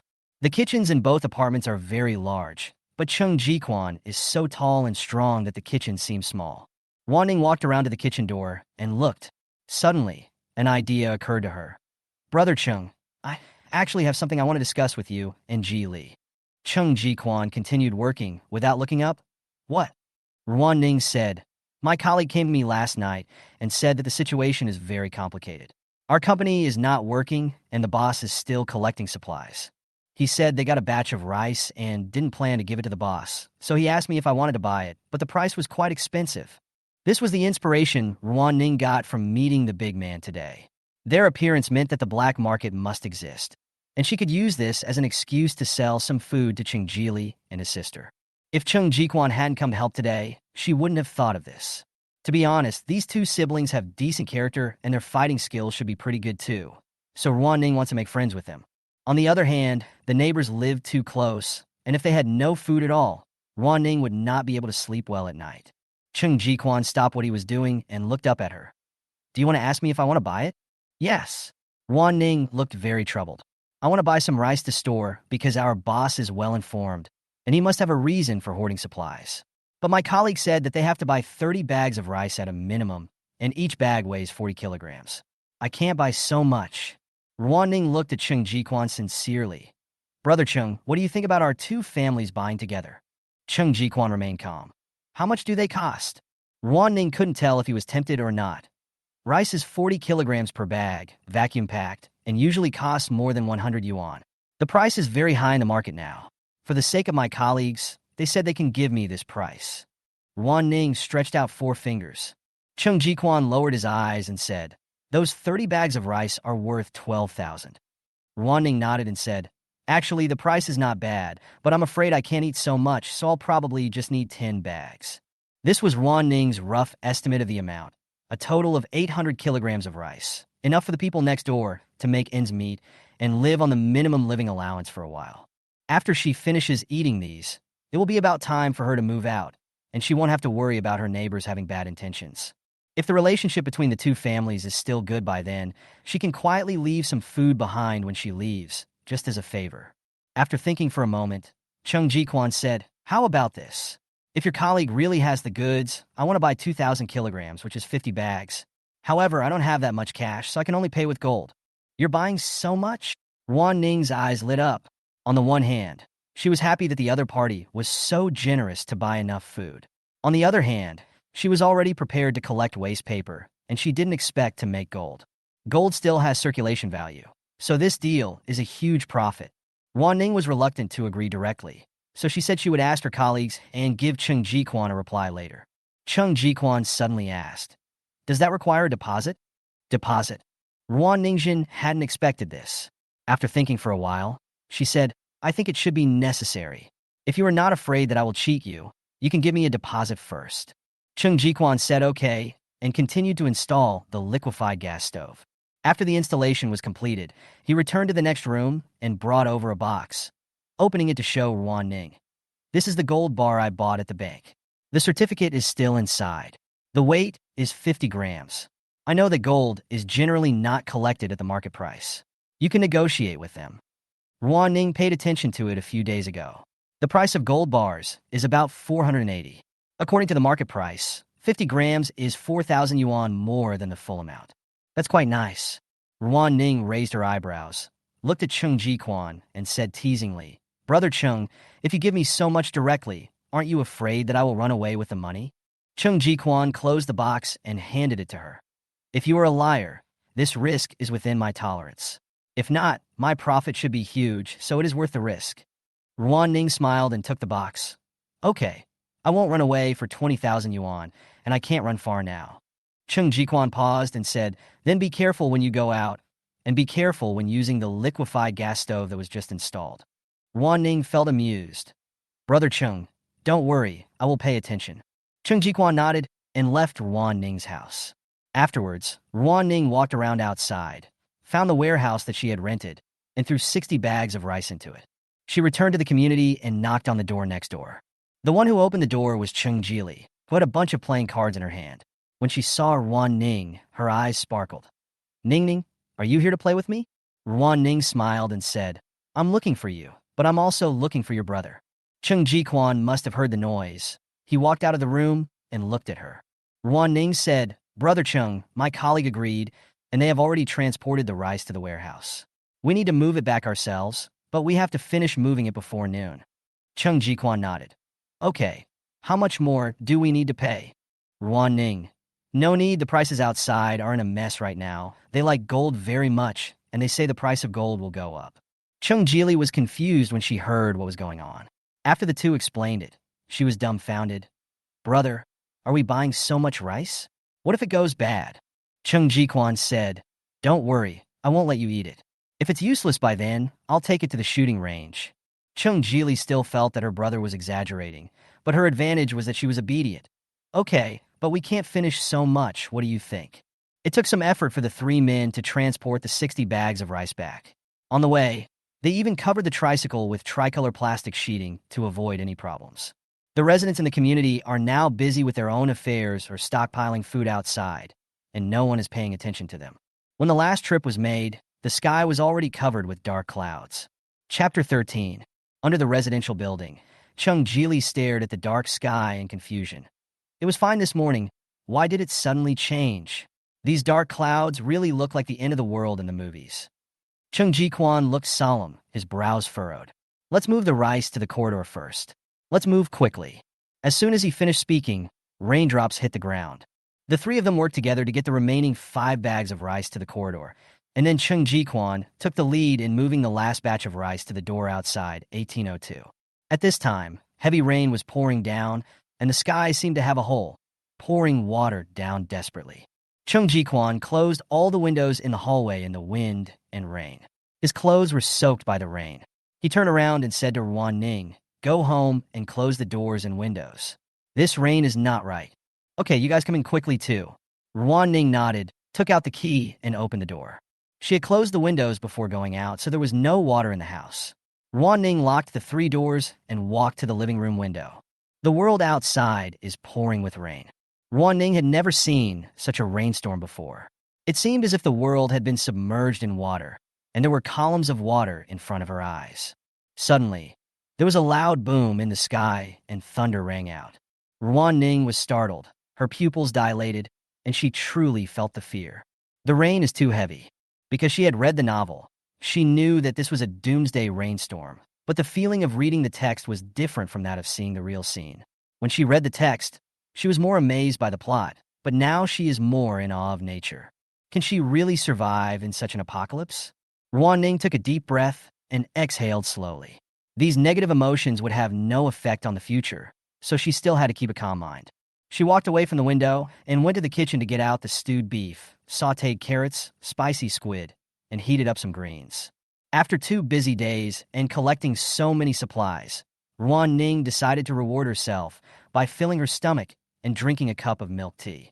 After finishing her meal, she took a half-hour break and took a shower. She then took out a bunch of grapes and ate them while playing the song, "I saved my entire family in the apocalypse by spreading branches and leaves." Ruan Ning had only skimmed through this book before and had missed many details. Now that she couldn't go out anyway, she decided to read it again from the beginning. After watching for a while, she fell asleep. When I woke up again, it was already the next day. Ruan Ning felt a little dizzy because she had slept for too long. She walked to the window and looked out, and found that the first floor opposite had been flooded. According to the altitude of their terrain, the 2nd and 3rd floors and other places may have been flooded. Ruan Ning thought about it, then went to the easternmost bedroom and put the bed, cabinets, and other furniture into the space.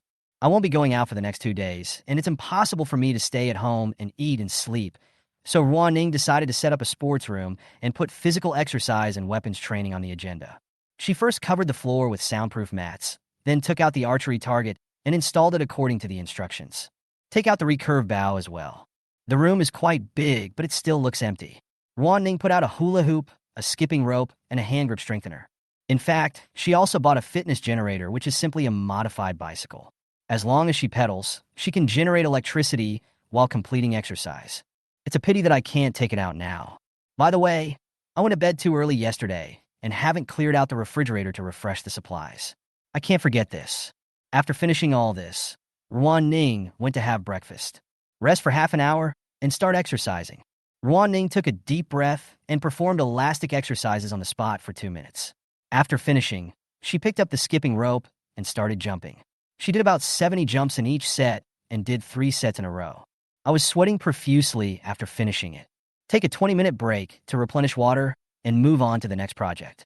Ruan Ning opened the brief introduction to archery and picked up the recurve bow. She looked at the pictures in the book and learned while practicing how to hold the bow and her stance. I don't know whether it is correct or not. I can only say it is roughly the same. The morning passed quickly. I am too lazy to cook, so I will still eat ready-made food in the space at noon.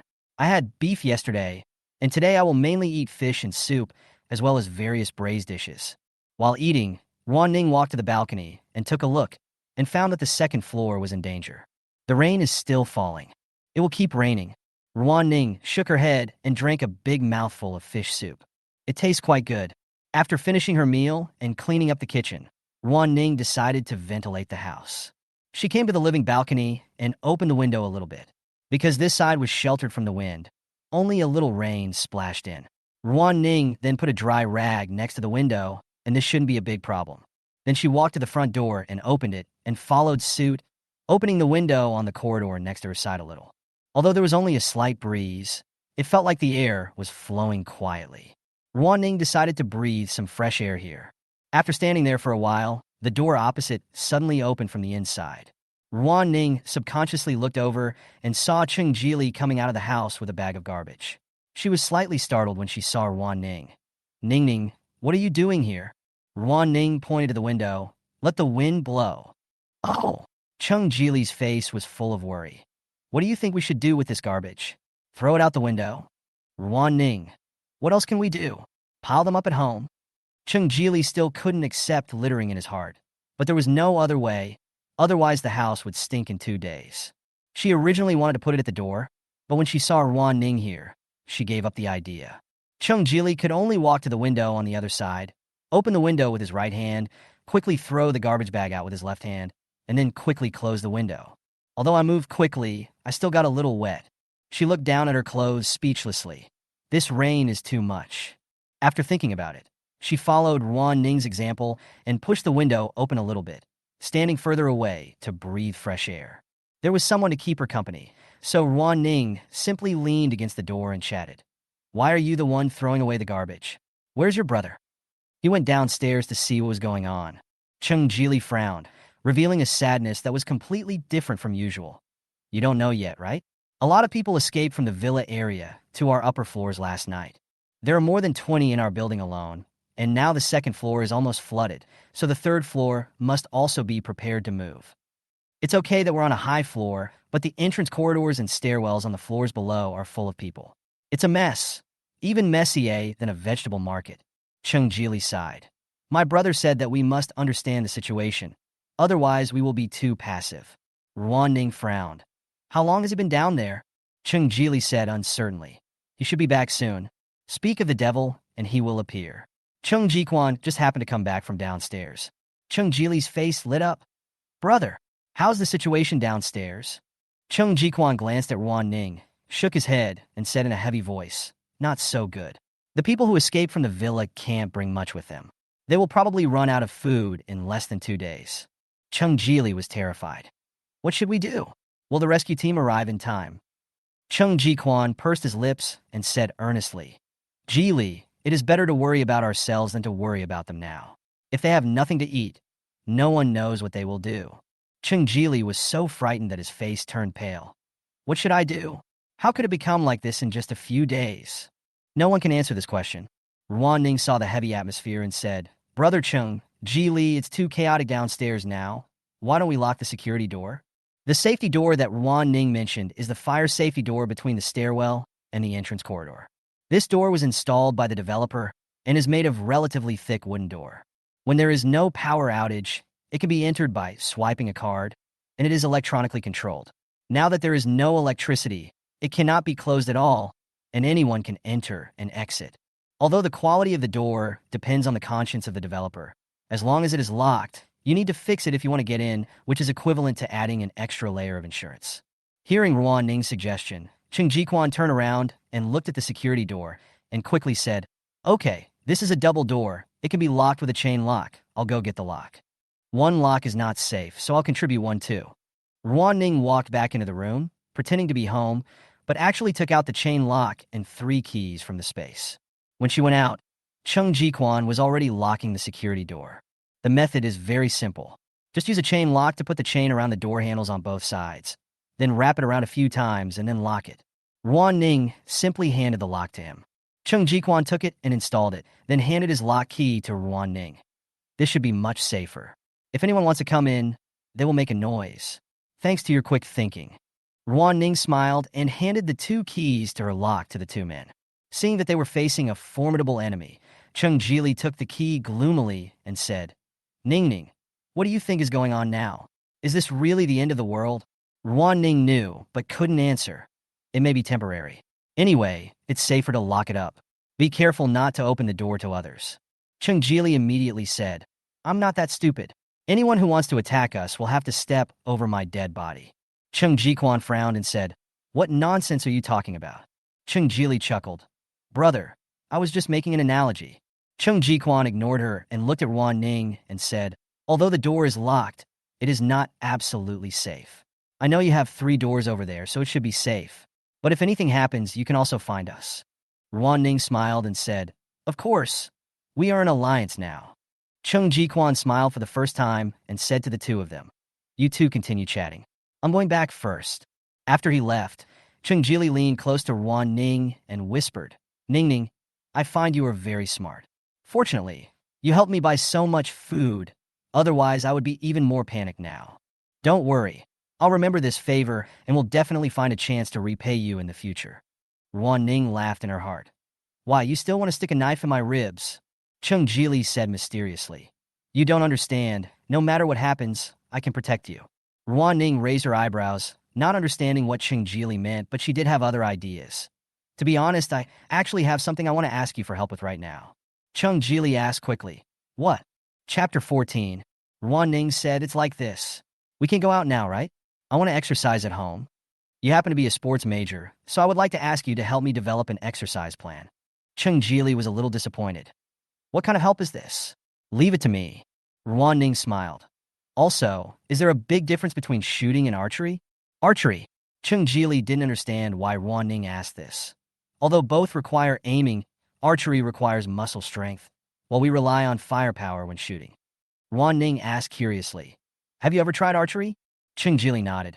I had a friend who liked this before, and I played it twice. Ruan Ning's eyes lit up. Why don't you come to my house and try it? Chungjili looked surprised. You have a bow? Ruan Ning nodded and took Chungjili to her home practice room.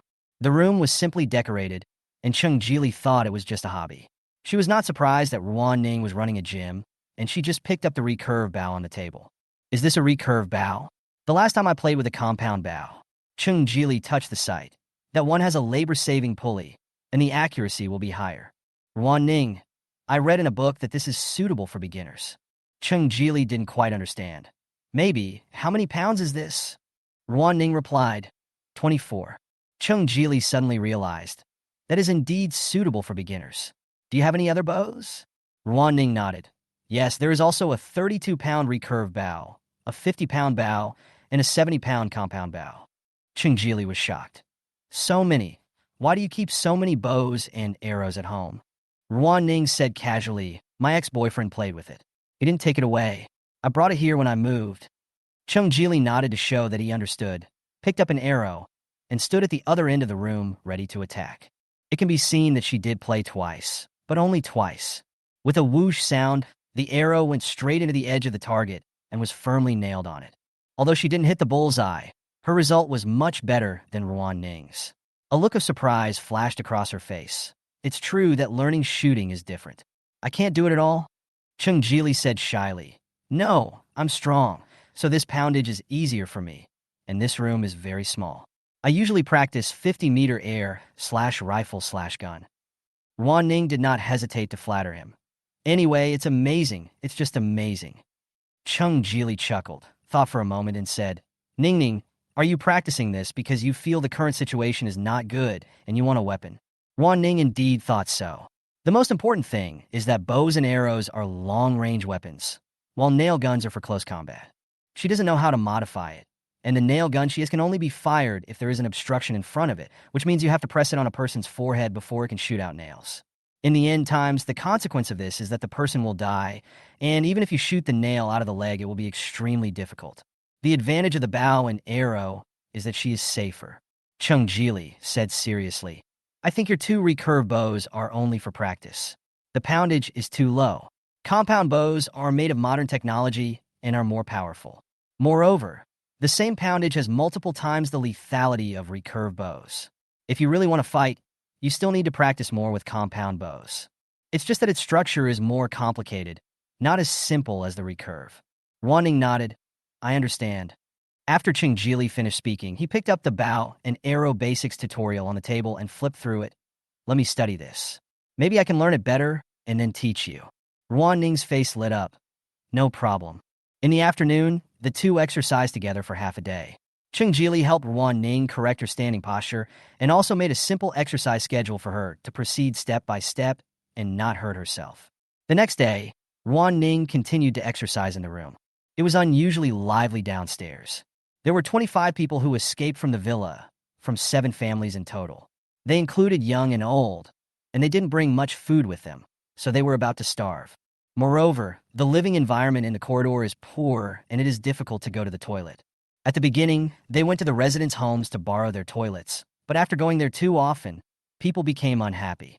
After all, there were not even conditions for flushing the toilets, and they had to collect rainwater.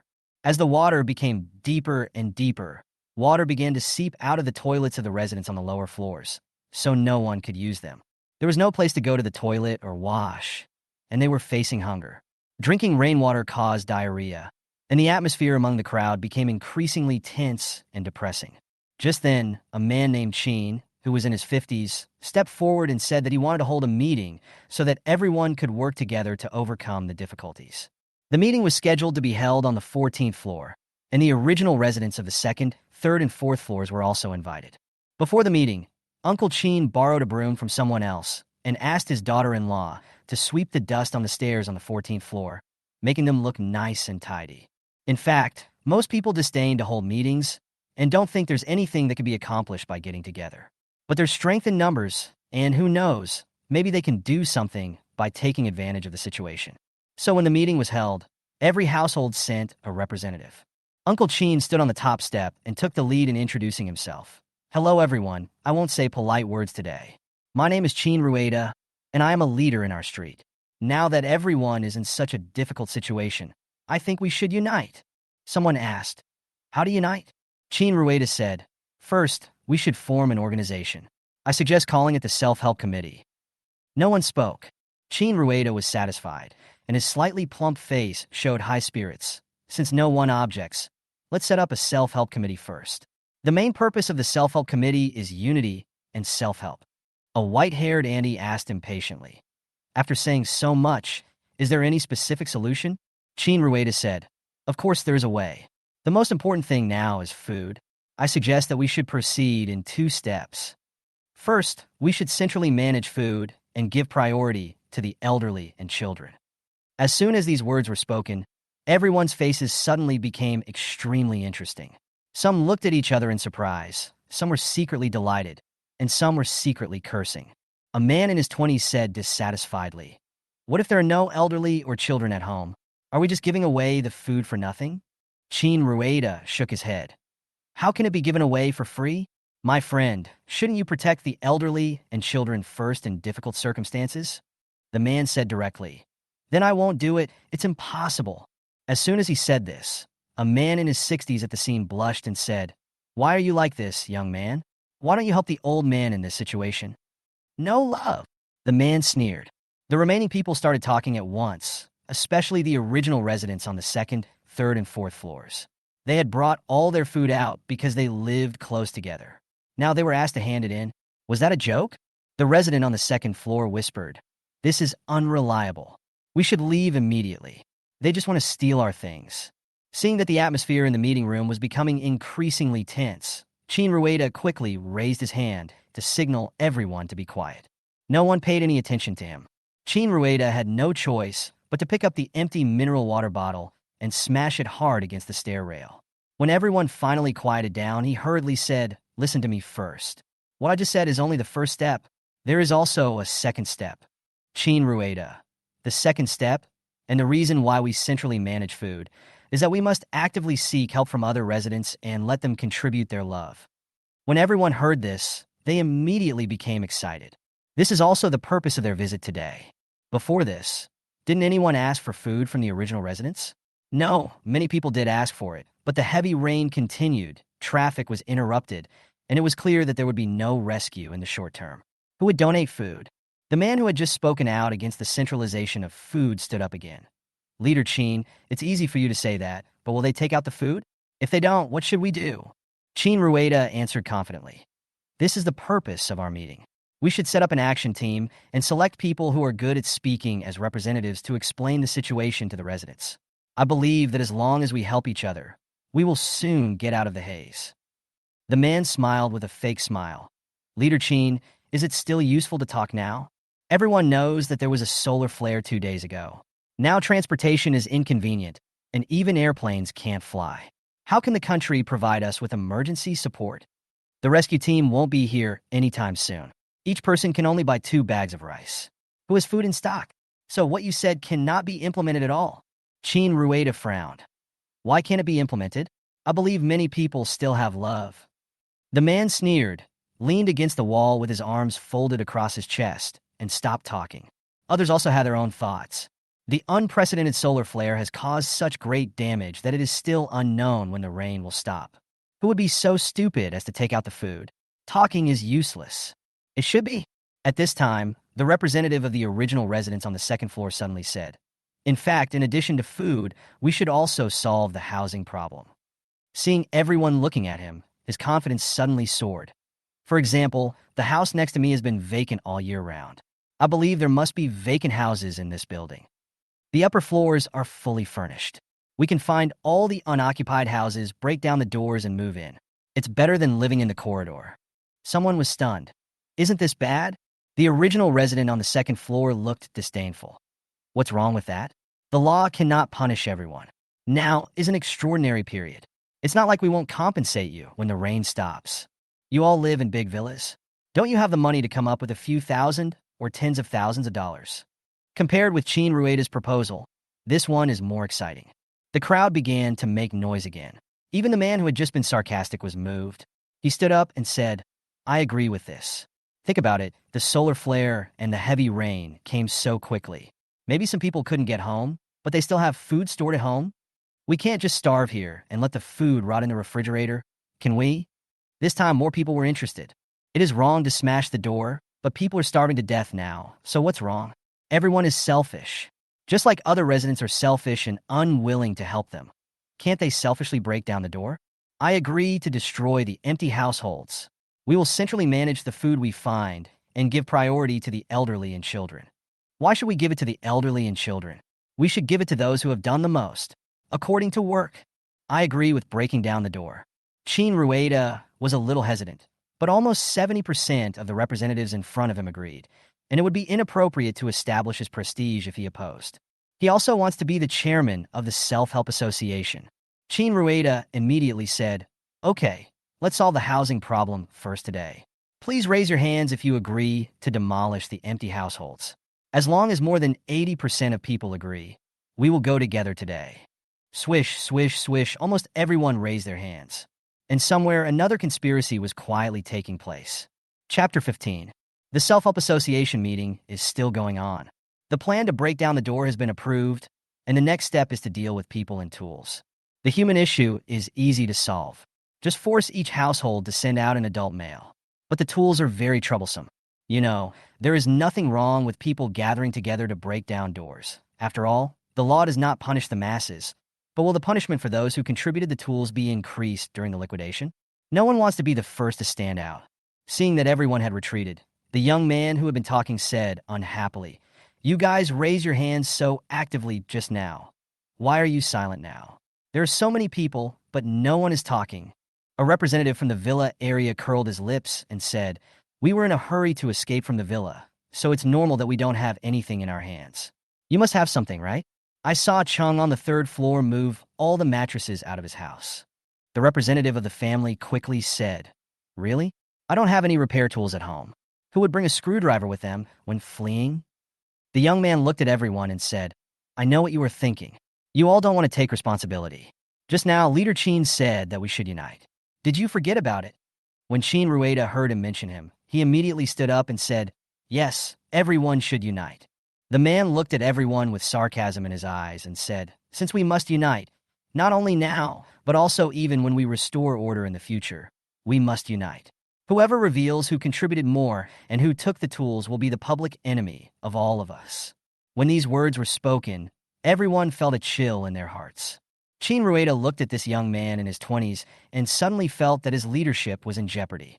He frowned and said, "Young man, don't threaten me when you speak. We are a self-help group that unites and helps each other, not a society." The man ignored him. "To be united, we must share the risk. I can't control others. If I find out that someone doesn't follow this rule, I will comfort his whole family, even if I am released from prison." Everyone suddenly fell silent. After a while, a representative stood up and said, "Okay, I agree that we should all unite and not sell out our own people." "I agree."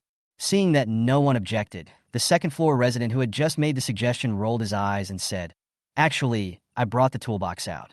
The things in it should be enough." The man glanced at him and said, Then hurry up and take out your things." The resident on the second floor returned to his floor, and about 5 minutes later came up with a toolbox, which he opened in front of everyone. The view before my eyes was suddenly filled with a dazzling array of good things, a whole box full of them. The young man was instantly excited, and at first glance he saw the largest and longest claw hammer. "Wow, this hammer is awesome." He grabbed the claw hammer and saw that the hammer body was very hard, and the handle was covered with plastic, which was both non-slip and shock-absorbing. He loved it even more. When others saw him take it, they also came forward. The brave ones took the big wrench, the timid ones took the saw and pliers, and the owner of the second floor chose a saw himself. Everything was ready, and the 11 men began knocking on doors one by one, and fear spread rapidly in the building.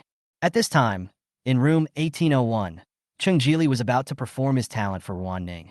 Last night, she brought the number 32 recurve bow home to practice, and felt that she had achieved great results. After getting up today, she couldn't wait to find Ruan Ning to ask for praise.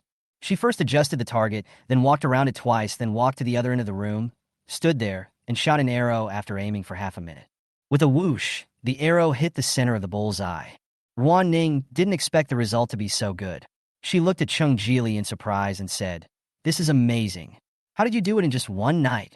Chung Jili raised his chin and said without any pride, "Keep a low profile. After all, I have practiced shooting for so many years. Isn't this natural?" Ruan Ning was amused and kept flattering him. "But it was only one night. He must be very talented." "Jili, please teach me quickly. I think a teacher like you will definitely be able to raise a good apprentice." Chung Jili put down the recurve bow. "Okay, then I'll teach you how to stand first." The two of them hesitated for a while, and Chung Jili said, "You practice first." When I practiced, I stood for several hours just to keep stable. Ruan Ning hummed, raised the recurve bow with both hands, and stared at the target. Chung Jili was very bored, so he picked up the compound bow on the table and played with it. The compound bow is very powerful.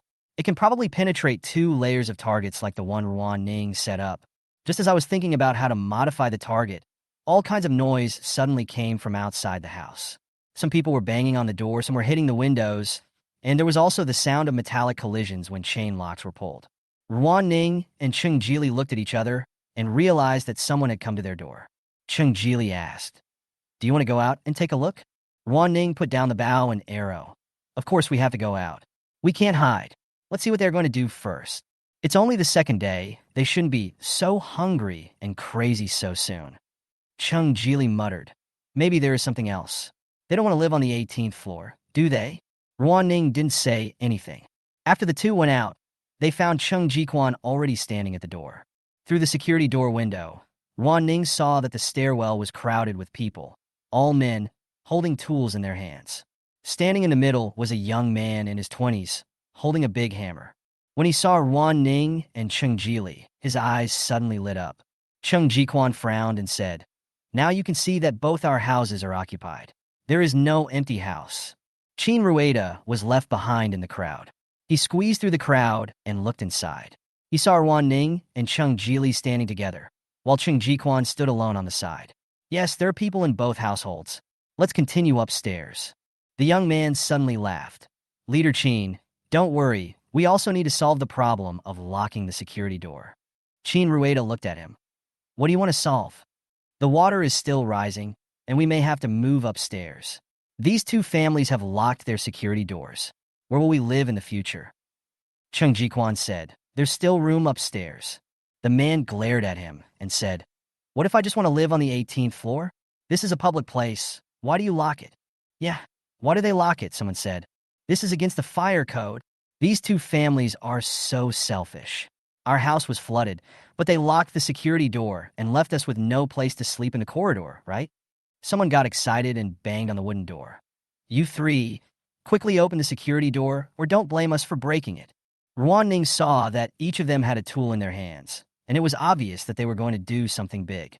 Chung Jiquan then explained in a low voice, "They want to find an unoccupied house, break it open, and move in." Ruan Ning was not surprised and raised her voice and said, "Brothers, aren't you looking for a house? Why do you need a corridor?" Everyone paused, and the young man said, "We can look for a house, but what if we can't find one?" Ruan Ning, "There are so many households downstairs, and you didn't find any of them?" The others didn't say anything. In fact, they had already broken into two empty doors. One of them was deserted, and the other was fully furnished. There were beds in all four rooms, and with the sofas, quite a few people could sleep in it. Moreover, this family had some food which they put away. Chin Rueda tried his best to be a peacemaker. "Everyone, the purpose of our self-help association is to unite and save ourselves. There is no need to have conflicts with other residents. How about this? Let's continue to look upstairs. Maybe there are still rooms and food." Everyone looked at each other. Most people didn't want to cause trouble. It was just a tiny corridor, so there was no need to worry about it. The young man had never been interested in the corridor. He glanced at Chin Rueda and said, "Okay, let's find a place to stay today. If there are no rooms left, this security door cannot be locked again." After saying this, he looked at Ruan Ning meaningfully. Ruan Ning raised her eyebrows and gave him a more meaningful look in return. But the man didn't take it to heart at all, and probably even thought Ruan Ning was attractive and hot. He smiled, approached the security door, and knocked on the window twice with his left hand like a pervert.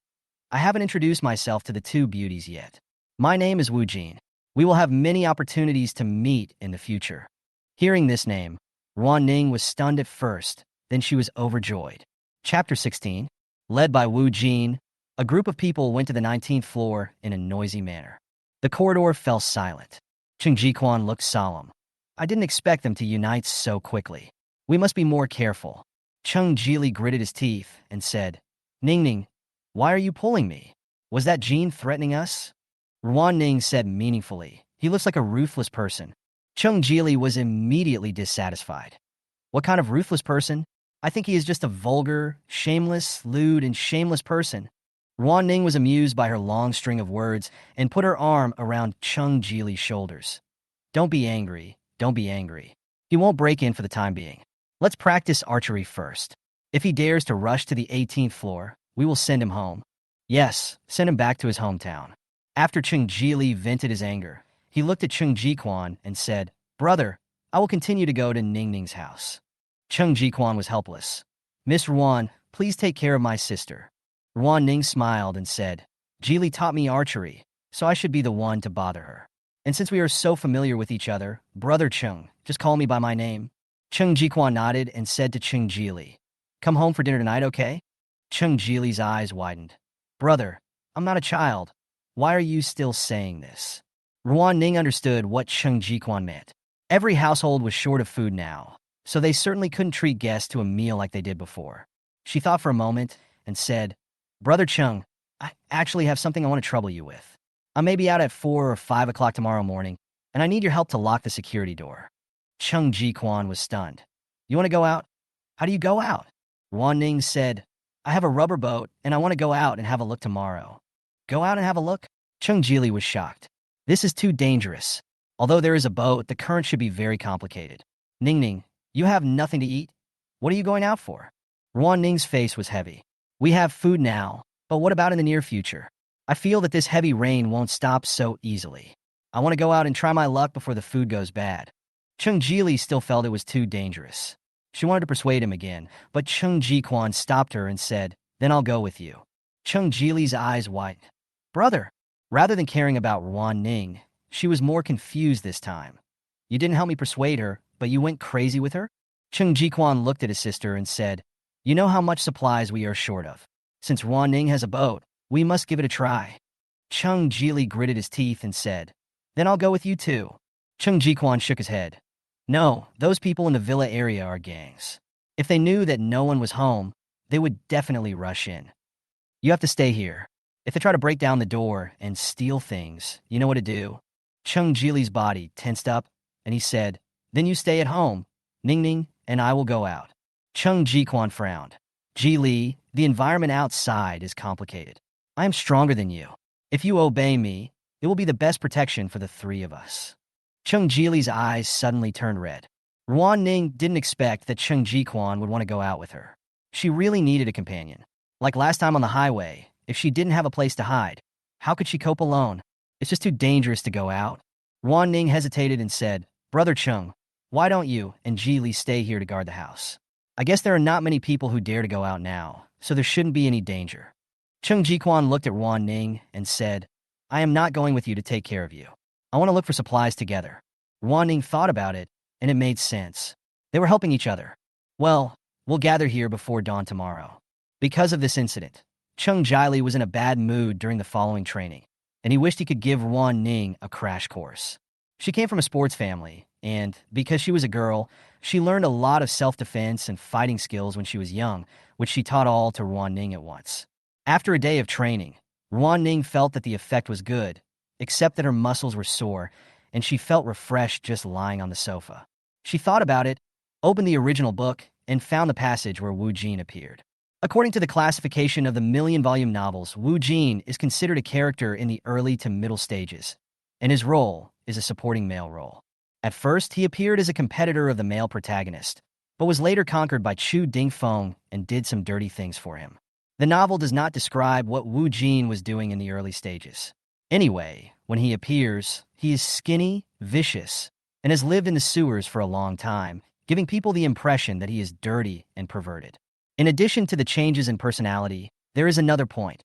The book describes that there are many beautiful women around Chu Dingfeng, but Wu Jin has no interest in him and is too lazy to even take a second look at them.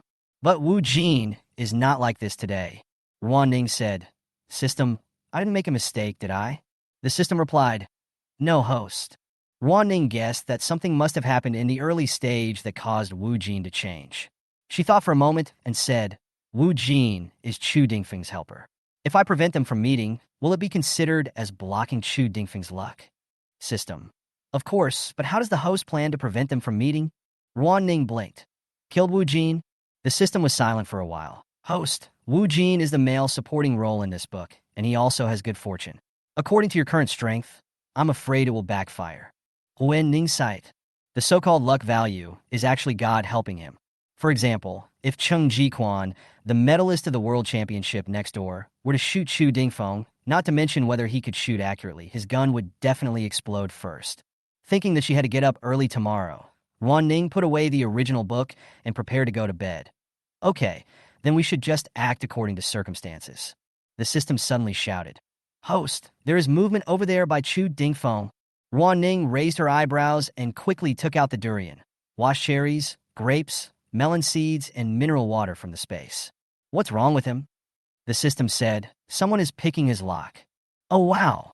Ruan Ning threw a cherry in her mouth with great interest and then picked up the fragrant durian. "Can they pry it open?" The system monitored Chu Dingfeng's door. It's difficult, after all, the male protagonist has modified the door. I have to thank the host for helping him show off his wealth. Otherwise, these people wouldn't have come at Chu Dingfeng so early, but it would be difficult for them to achieve great things. Ruan Ning said, "Ants can kill elephants if they are in large numbers. And even if Chu Dingfeng made his home impregnable, didn't he go out to collect the escape pods these past 2 days? Is he really a coward?" The system was delighted. "Yes, so many people have been eyeing him in advance. It will be dangerous for him to go out this time. The host is indeed very smart." Ruan Ning, "Less flattery, more rewards." The system laughed and said, "No, I can't. Last time I helped the host settle the accounts in advance, the main system questioned me. In the future, I will only issue rewards after seeing the results." Ruan Ning was suspicious. "Really?" The system immediately said, "Of course. What is the relationship between me and you?" The host father? "You are my master, and I am your elf."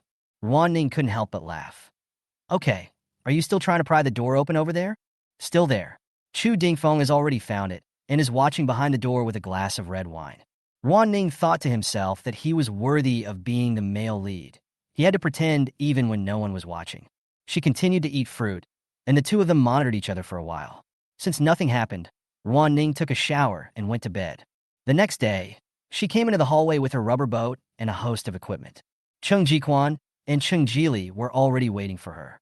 Seeing Ruan Ning carrying so many things, Chung Jiquan walked up silently and took the rubber boat. He was carrying a backpack and something long wrapped in cloth on his back, but no one knew what it was. Chung Jili was still unhappy and worried about the two of them going out. "You must be careful outside and retreat if you encounter danger." Ruan Ning smiled and said, "Don't worry, we're just going out to take a look." Chung Jili looked at his brother and said, "You have to protect yourself and Ning Ning. I don't need the things. We can both suffer a little. Hasn't it been like this since we were young?" Chung Jiquan, "I know. Seeing Ruan Ning standing aside waiting, Chung Ji-kwan quickened his pace and said, "You must be careful at home. Don't make mistakes because of sympathy. Even if an old person or a child begs you, you can't open the door, let alone give them food and daily necessities. Do you understand?" Chung Jili took a deep breath. "I know, brother." Ruan Ning turned around and opened the two chain locks, and the two of them walked out of the security door quietly. Chung Jili bit his lip, carefully closed the two doors, and locked the chain. Chung Ji-kwan stretched out his hand to test and confirmed that his sister did not make a mistake due to carelessness. He again told Chung Jili, "No matter what happens, don't go out." Chung Jili nodded. "I promise to complete the task." Ruan Ning could see that the two siblings were very worried about each other, so she said, "Let's go quickly and come back soon." Chung Ji-kwan nodded. Because the self-help group found the house yesterday, the stairwell and corridor have been cleared out, leaving only garbage on the floor. It was a little after 4 in the morning, and it was pitch dark in the stairwell. The two men slowly groped their way to the staircases between the 4th and 3rd floors and found that the water had already flooded here, and the residents on the 4th floor had all left. Ruan Ning said, "Let's go down from this window." After being inflated, the rubber boat could not pass through a single window. Chung Ji-kwan first handed the rubber boat and the things on his back to Ruan Ning. Then he climbed over the window and jumped into the water. Then he took the rubber boat from Ruan Ning, disassembled it, and placed it on the water. The height of the entrance lobby on the 1st floor of this building is 4.2 meters. Each floor is a little over 3 meters high, and now the 3rd floor has been submerged, which means the water depth is about 11 meters. This is a very terrifying depth. Ruan Ning was afraid that Chung Ji-kwan might have an accident, so she asked him to hold onto the window and inflate the rubber boat as soon as possible. It was late at night, and everyone was asleep, with only 2 people making a little noise. Fortunately, the people on the 4th floor had moved out, and the sound of rain helped cover it up. After nearly 20 minutes, the rubber boat was finally inflated. Chung Ji-kwan climbed aboard and turned around to ask Ruan Ning, "Do you need me to pick you up?" When Ruan Ning saw that he was soaked, she felt a little embarrassed. After all, she had actually prepared a men's waterproof jacket but didn't take it out. She lowered her voice and said, "No, I'm fine." Chung Ji-kwan, "Then give me the backpack first, I'll take it."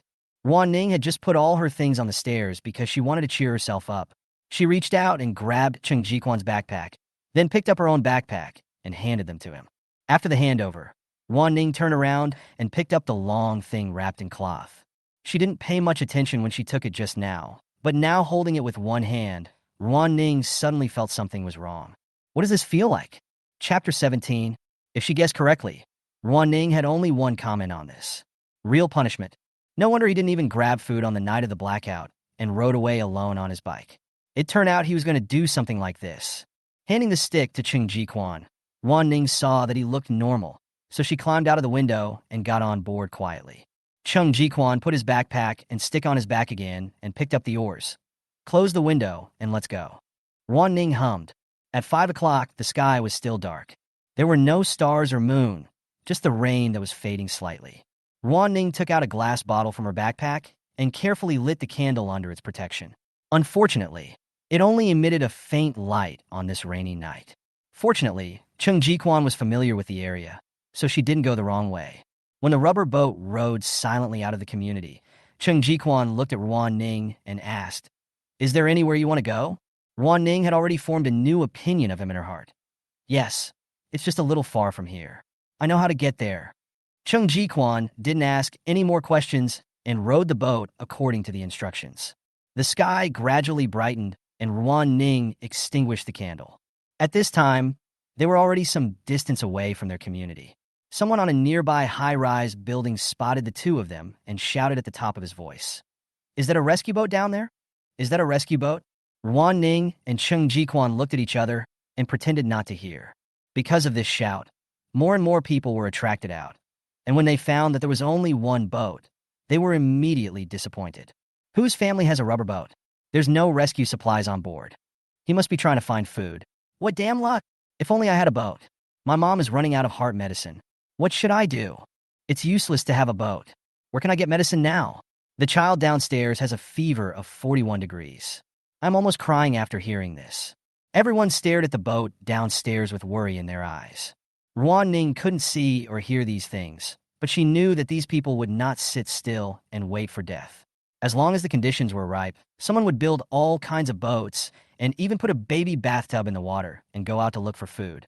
The rubber boat continued to move forward. Along the way, tall buildings gradually disappeared. Because the terrain here was higher, rowing became more difficult, and the rubber boat could only move upstream with difficulty. At about 8 o'clock, they finally arrived at the exhibition center. This exhibition center was just completed last year. It is located in a remote area, not far from an ecological protection park. The surrounding environment is beautiful and sparsely populated. The center consists of 4 buildings, a 16-story office building, and 3 exhibition halls, of which the main exhibition hall has 3 floors. The height of each floor is 5.25 meters for the first floor, 4.2 meters for the second floor, and 4.2 meters for the third floor. Ruan Ning was surprised to find that, probably because she arrived a day earlier than the male protagonist, the third floor of the main exhibition hall had not been completely flooded. Chung Jiquan was very surprised that she chose to come here. "What are we looking for here?" Ruan Ning said, "I remember there was a disaster prevention and emergency safety exhibition going on here recently, so I wanted to come and see if there was anything useful." "There should be," Chung Jiquan said. "Then let's go in quickly." Ruan Ning shook her head. "Time is precious. Take me to the exhibition hall first, and then go to the office building over there to search and see if you can find food or daily necessities." Chung Jiquan frowned. "Are you safe alone?" Ruan Ning, "Don't worry, there is definitely no one here." Chung Jiquan frowned and thought for a moment, then decided to give his companions trust and respect. "Okay, but if we encounter any problems, we must shout for help and seek rescue." Ruan Ning, "No problem." Because the exhibition hall was not completely flooded, the two stopped the rubber boat near the third floor. Through the window, Chung Jiquan first looked inside the house and found that there was indeed no one. Then he took out a decorating hammer from his backpack and smashed it hard on the glass. With a bang, the glass shattered into pieces. Chung Jiquan used a hammer to knock the glass clean, wiped the rain off his face, turned around and said, "It's done." Ruan Ning smiled and said, "Thank you. Whether we find the object or not, we will start our return journey in about 3 hours." Chung Jiquan, "Okay." Ruan Ning climbed into the exhibition hall and found that the water was almost up to her calves. She pretended to go in to look for something, but in fact she was keeping an eye on Chung Jiquan's movements. After confirming that he had rowed to the office building, Ruan Ning was delighted and quickly found a secluded place to change into a diving suit. The escape pod was still waiting for her on the first floor. As for whether it will be damaged by water, it can be used even during a tsunami, so how could it be damaged by water? Ruan Ning was very excited and looked for the stairs in her diving suit. At the same time, she discovered that the third floor was a treasure place. When the male protagonist arrived, the place had already been flooded, so he didn't know what was on the third floor. Now he sees that it is full of various life-saving supplies. There are all kinds of life jackets, diving suits, fire-resistant suits, acid and alkali-resistant work clothes, and even nuclear radiation protective suits. There are also goggles, gloves, hard hats, breathing masks, and safety helmets. There are countless other small items. Before Ruan Ning came here today, she had cleared out about 300 cubic meters of space. These items didn't take up much space, so of course she had to put them away when she saw them. As she walked, she found that she couldn't walk at all. She actually saw the bulletproof vest. Without hesitation, Ruan Ning smiled and put the 5 sets of bulletproof vests into the space, thinking that it was a good thing that she came early. Otherwise, these things would be wasted if they were soaked in water. Then she saw the binocular night vision telescope. The reason why I know the name so clearly is that it is quietly placed in the display cabinet, exuding an aura of "I am very expensive." Of course, I would accept such a good thing. There were also several telescopes and night vision goggles nearby, which Ruan Ning collected as well, and then threw the cabinet out. Then she walked into the exhibition hall of an equipment manufacturer and saw a model wearing a set of heavy-duty black safety suits, which were introduced as bulletproof, stab-proof, acid-resistant, and flame-retardant. It just looks too heavy and could weigh down her shoulders. But it's so heavy, it must be expensive, right? How can we let this kind of thing soak in water and then disperse? As for the remaining dozen or so sets of protective vests, of course they were accepted. This store also has a variety of shoulder bags, which seem to be of much better quality than those in the outdoor store, so Ruan Ning accepted them all. Of course, a disaster reduction expo is not complete without various rescue equipment. There is an exhibition company that displays various intelligent unmanned boats, such as surface life-saving robots, unmanned patrol boats, and unmanned surveying boats. These were too high-end, So Ruan Ning gave up with tears in her eyes and only accepted the simplest and most practical boats such as kayaks and speedboats. She also saw a robot dog. Ruan Ning was not sure if it could still be used, and the most important thing was that no one could repair it. However, this thing should be very useful in the end times and could help detect danger. There wasn't much space left, so Ruan Ning decided to take the escape pod and see if she would accept it. At this time, she also walked to the stairs. Further ahead is the underwater world. Ruan Ning took out the compressed air tank, buoyancy vest, goggles, and fins and put them on. She likes traveling and has tried diving in many places, so the water depth should not be a problem now. Holding the diving knife tightly in her hand, Ruan Ning entered the water. Without stopping on the second floor, Ruan Ning dived directly to the first floor in one breath. Because of buoyancy, some not-so-heavy objects were already floating on the ceiling. Looking up, it was all pitch black, and the scene was a bit scary. The exhibition hall is very large. Ruan Ning swam northward according to the novel's records, and saw all kinds of supplies and a lot of large equipment along the way, such as rescue vehicles, engineering vehicles, and amphibious terrain vehicles. There is also a helicopter. Ruan Ning stopped and took a look at the small helicopter, then continued to swim towards the escape capsule.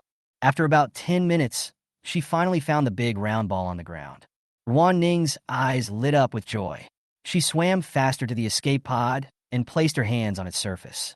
The escape pod disappeared in an instant.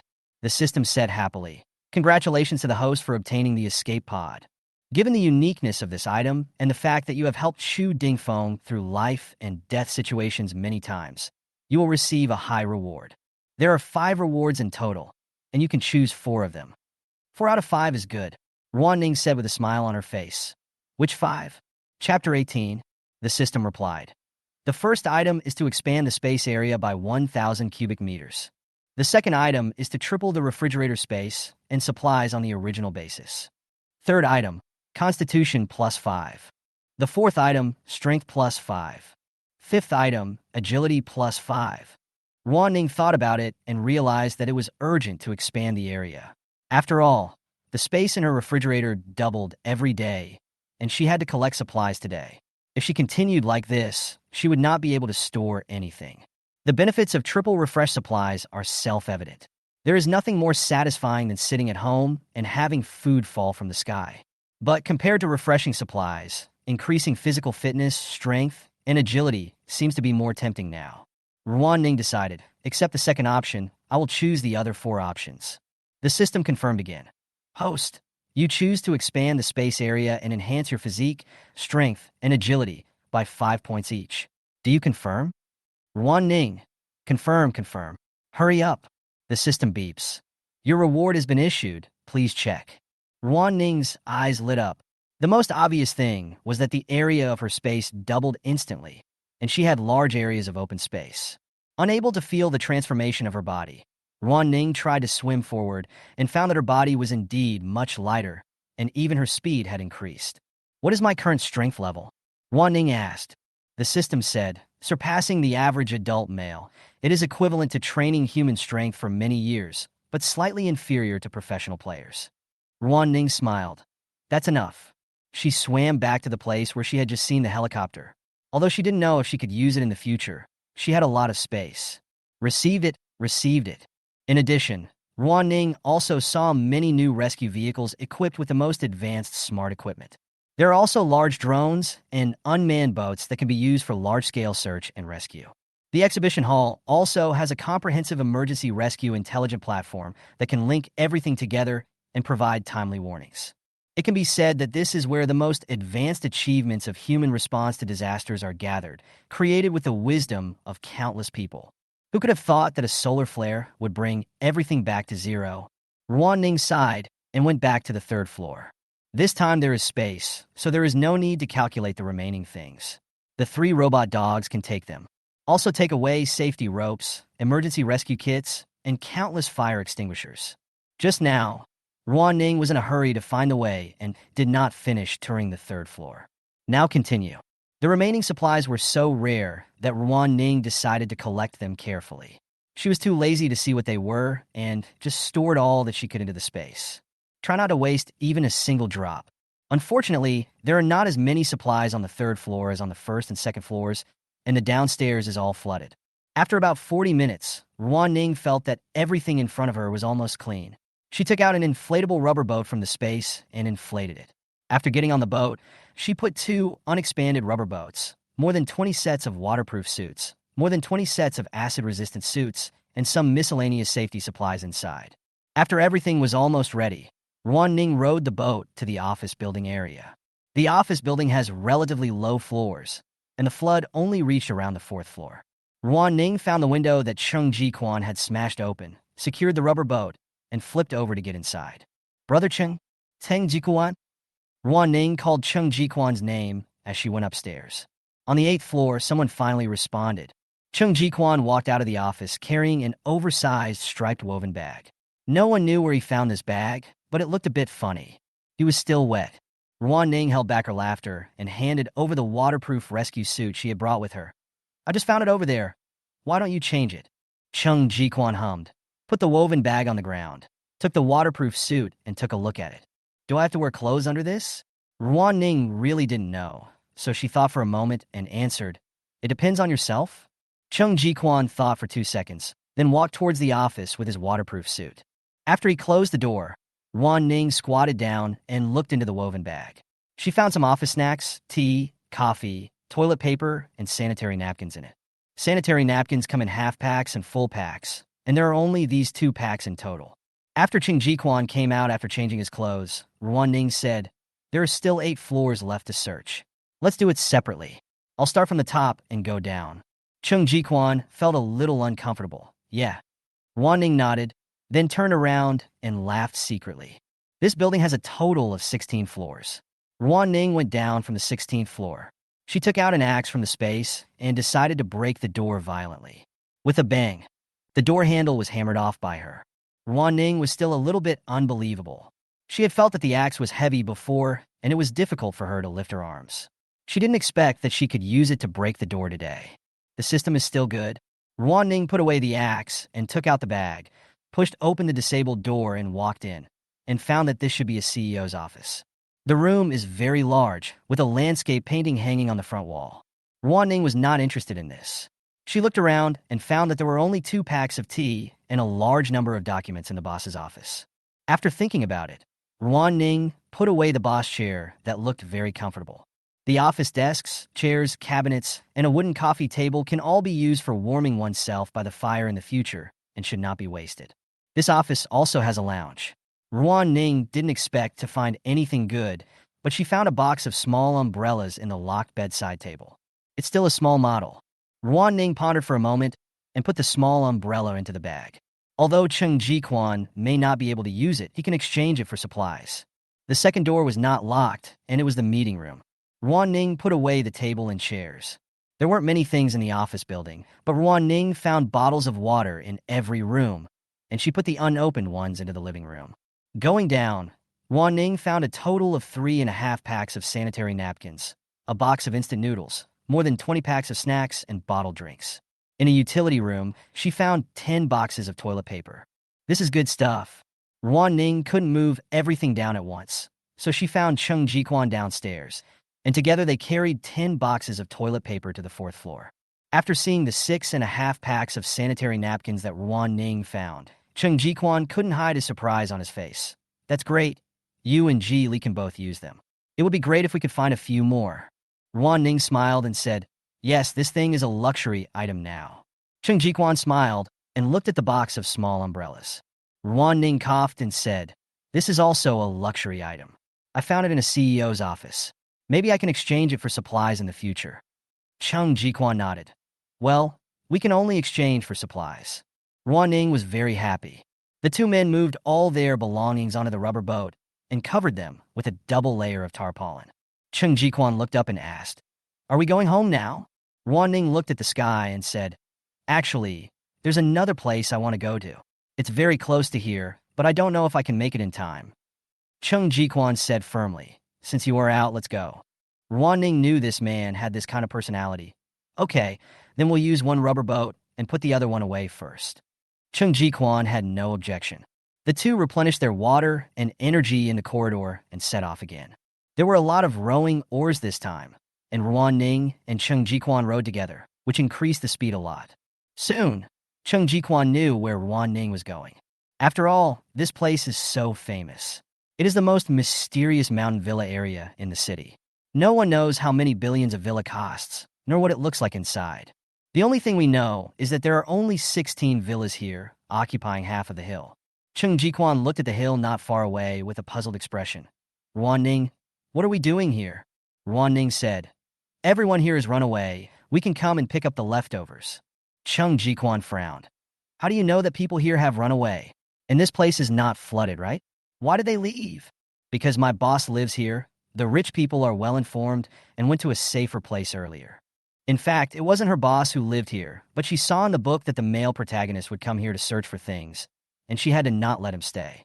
Knowing that Chung Jiquan was confused, Ruan Ning explained, are you wondering why I know where the boss lives? After hesitating for a moment, Chung Jiquan nodded. Ruan Ning said, because my boss's son is my ex-boyfriend. Chung Jiquan was stunned. No wonder you said your colleagues came to see you that day. Was it your ex-boyfriend who asked them to come? Ruan Ning touched her nose and said, not really. Our boss has to gather people if he wants to stock up. He sends people to look for people who know the address. It just so happened that the colleague was familiar with me, and he wanted to get something for nothing, so I got a great bargain. Cheng Yikuron, EC. Ruan Ning.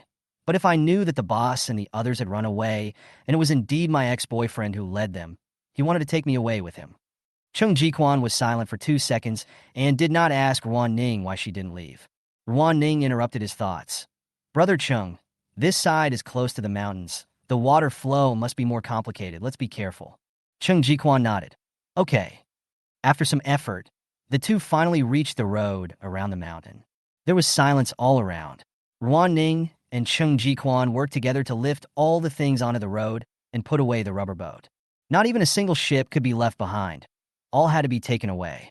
After hiding the things, the two men went up along the road. After about 20 minutes, we finally arrived at the first villa, and the other 15 were also within sight. Ruan Ning's eyes lit up, and she turned to Chung Jiquan and said, Brother Chung, I know for sure that there is no one here. Let's search separately. Chung Jiquan.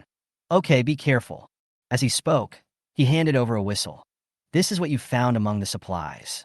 If you are in danger, blow it and we can rescue each other. Ruan Ning smiled. Okay. Chung Jiquan walked towards the second villa, and Ruan Ning turned directly into the one in front of them. The gate of the villa is made of copper and cannot be broken by anything. But it doesn't matter. Although the door is made solid, the villa has many floor-to-ceiling windows. Ruan Ning picked up a door at random and smashed it with a hammer. Stepping into the villa, Ruan Ning couldn't help but sigh that it was good to be rich. The enviable lofted living room, luxurious decoration, and even the sofa looked more expensive than her house. Received it. The villa decorations are also very beautiful, but unfortunately, she needs more practical items now. According to the original novel, the residents of this villa area were rich and noble. They left in a hurry and did not take much with them. Ruan Ning went to the kitchen first. The first thing that caught her eye was a variety of luxurious kitchen utensils. She curiously picked up a kitchen knife and took out a carrot. Unexpectedly, it was so smooth when she cut it. Ruan Ning took out another piece of beef and experienced what it felt like cutting vegetables. Good knife. Thinking that she would settle down in this world in the future, Ruan Ning took in all the kitchen utensils, even the scrapped Kasarut refrigerator. Maybe it can be used after some repairs? Then she found 2 bags of 1,000-year-old tribute rice.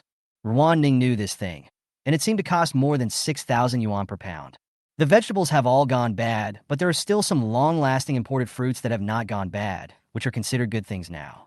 Ruan Ning continued to rummage through the cupboard and unexpectedly found a whole box of Australian ham in a relatively hidden corner, about 50 packages. This is meat, and it can be stored for a long time. Ruan Ning put it aside first. Because 2 days had passed, there weren't many new things in the kitchen, and there were still a lot of imported snacks and drinks left. She decided to take a look at the basement, as it seemed that rich people like to store things in the basement. After going downstairs, the first thing I saw was the large living room, which was furnished with a set of high-end white sofas. Ruan Ning also likes this style, but she already has one, so she can look at other ones. Then she entered the first room. This is the wine storage room. 3 walls were filled with various kinds of liquor. Ruan Ning didn't recognize any of them except Mao Tai. so she accepted them all. Some of the bottles were stored separately and must be more expensive, so Ruan Ning also put them aside. Next was the audio-visual room, where Ruan Ning put away the single-seat sofa. Next was the sports room, which was filled with a variety of sports equipment, but Ruan Ning had no interest in it. Finally, she reached the garage. Seeing the car inside, Ruan Ning wanted to whistle. An Aston Martin worth tens of millions. A Maserati, 2 Lamborghinis, and the Ferrari Enzo. Ruan Ning shook her head. The owner of this villa loved playing with sports cars, and she was too lazy to collect one in the end times. But something nearby caught her attention. Chapter 19. On the wall, covered with glass, were 2 gliding suits. It can be seen that this villa belongs to a playful young man who probably sought excitement abroad and now keeps these as souvenirs. Ruan Ning thought about it, took the 2 gliding suits, and found the parachute in the secret compartment of the cabinet below. Then she went to the second floor. The master bedroom should be on the second floor. Ruan Ning discovered a ladies' dressing room filled with all kinds of brand-name bags, accessories, and high heels. Now these luxury goods cannot be exchanged for even a grain of rice, so Ruan Ning has no interest in them. But she still accepted them all. There was no other reason for this. She couldn't let Chu Dingfeng use these things to cheat women. Ruan Ning also took the mattress in the room that was worth $1 million. Continuing to walk inside, Ruan Ning found the study room of the villa. This should be the place used by the male owner for a long time. There are many books in the bookcase, and I don't know if anyone reads them normally. These wooden furniture should be of good quality. Take them all and use them as firewood. As the bookcase disappeared, a secret door appeared on the wall that was supposed to be bare. Ruan Ning tried, but couldn't open it. An ordinary axe would definitely not be able to damage such a metal door. Do you want to find a way to open it? This kind of secret room should contain a lot of valuable things, right? Money is worthless again. Ruan Ning hesitated again and again, but couldn't resist her curiosity and finally decided to take out her ultimate weapon from the space, the hydraulic door breaker. Safe, efficient, and silent, meeting the needs of various violent door-breaking situations. Ruan Ning didn't want this thing to be damaged by the impact, so she installed it quickly and pressed the start button. With a loud bang, the secret door was opened. Ruan Ning quickly put the hydraulic door breaker into the space. She pushed the door open and walked in, and was completely stunned. A whole wall is made of gold bricks. Ruan Ning knew that rich people had money, but she never imagined they were so rich. Did they treat their home as a treasury? How much money would so much gold be worth? The gold wall is not covered completely, but is arranged in a grid, with one piece placed in each grid, just like collecting red wine. Ruan Ning didn't count how many grids there were, and simply put them all into the space. With the cheating tool of space, Ruan Ning instantly knew the weight of the gold nugget, which was probably only a few hundred million.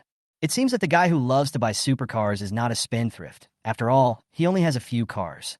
With this gain, Ruan Ning continued to look around the secret room, which contained an antique display shelf with some vases, ornaments, and antique calligraphy and paintings.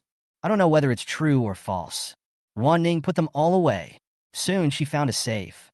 This is strange. Since there is already a secret room, why do we need a safe?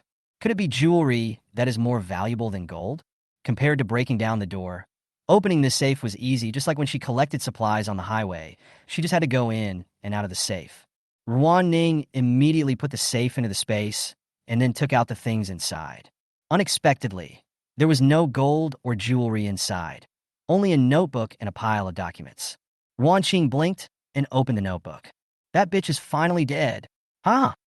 On July 5th, 1992, I finally made enough money and hired someone to kill that bitch.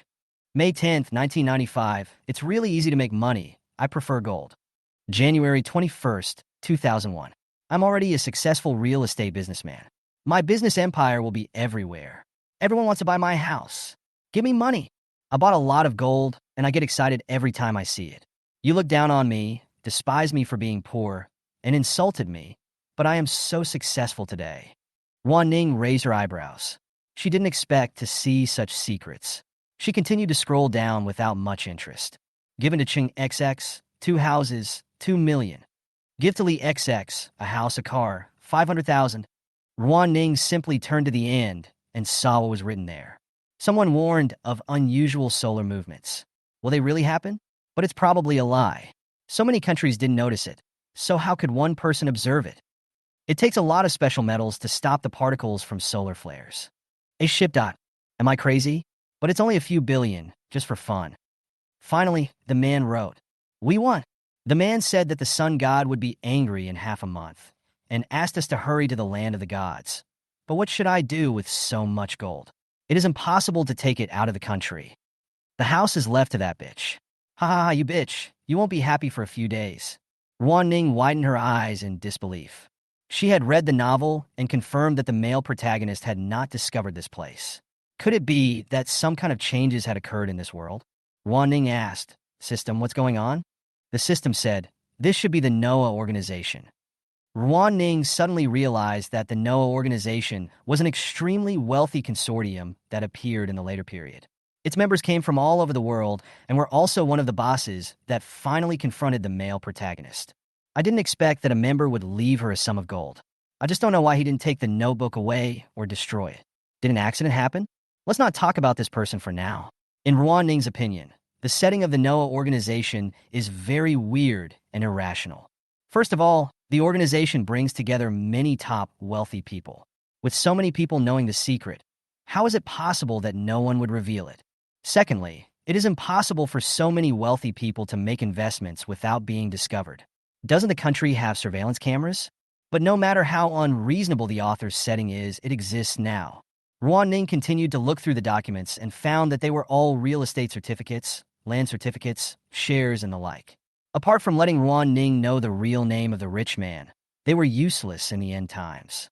Finally, she found an envelope, and when she opened it, she found an invitation to Noah's Arkansas. Inside was a mysterious card that allowed the owner of the card to bring 3 people on board the ark.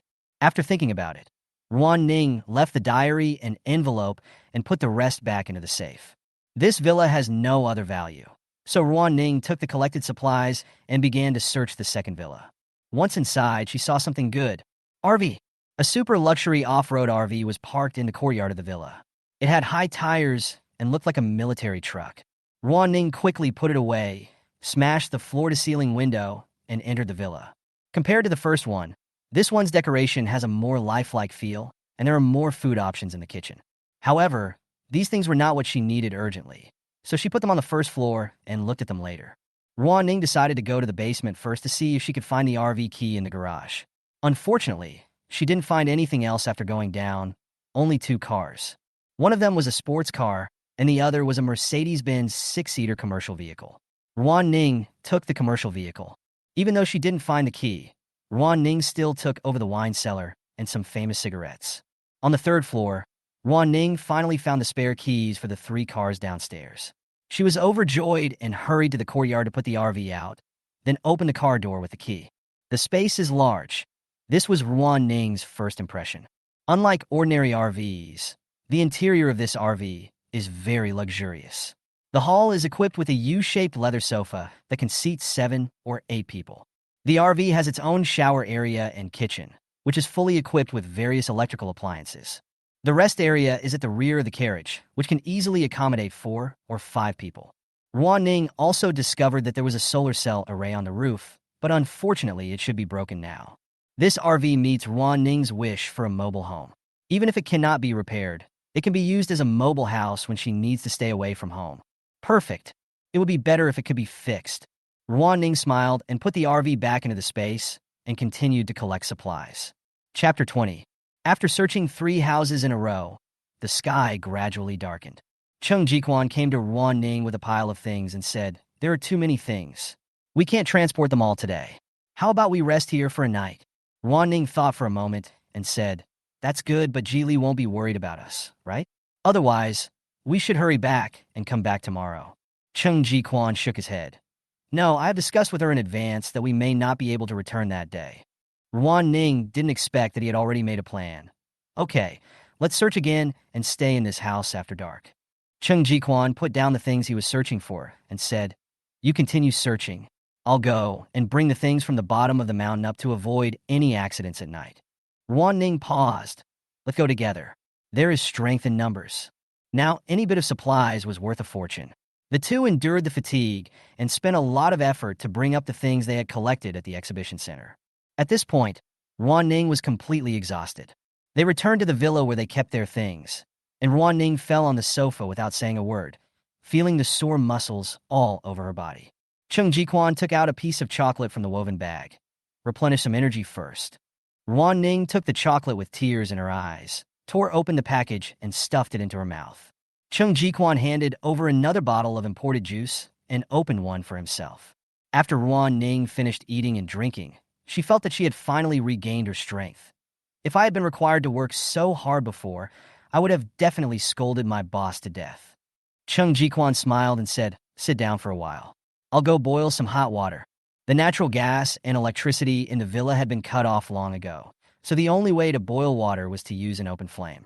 Chung Jiquan found someone's toolbox among the supplies, took out an axe from it, chopped up all the chairs in the living room, and put them in the fireplace to light them. With the firelight, the room suddenly became bright. Ruan Ning felt a hint of warmth. Chung Jiquan brought a few more pots from the kitchen and placed the largest one next to the fireplace to boil water. He used the other two to wash the rice and sausages, add diced carrots, and make a simple clay pot rice. A few long-lasting cabbages were found in these kitchens. Chung Jiquan picked half of them, washed them, and planned to add them to the clay pot rice. Ruan Ning sighed. "You have great energy." Chung Jiquan paused while adding firewood. "I've been used to it since I was a child. It was more tiring to practice when I was a kid." Ruan Ning wanted to go and help, but her physical condition wasn't up to it. If she wasn't hungry, she would have preferred to lie down and sleep. After Chung Jiquan put away the firewood, he turned around and asked, "Would you like to eat some fruit first? I found some oranges and apples in one of the villas." Ruan Ning hesitated. "Forget it." Seeing that she didn't want to move, Chung Jiquan stood up, took 2 oranges, cut them in half, and handed them to Ruan Ning. Ruan Ning asked, "Don't you want to eat?" Chung Jiquan shook his head and said, "You and Ji Li can eat the fruit. I don't need it." Ruan Ning said, "You are very good to your sister." Chung Jiquan, "She is my only relative. Our mother passed away very early, and our father didn't care much about us. He remarried and started a new family within half a year." After a pause, he said, "You eat the orange first, and I'll take off this waterproof suit." Ruan Ning nodded and watched Chung Jiquan carry his backpack into the room on the first floor.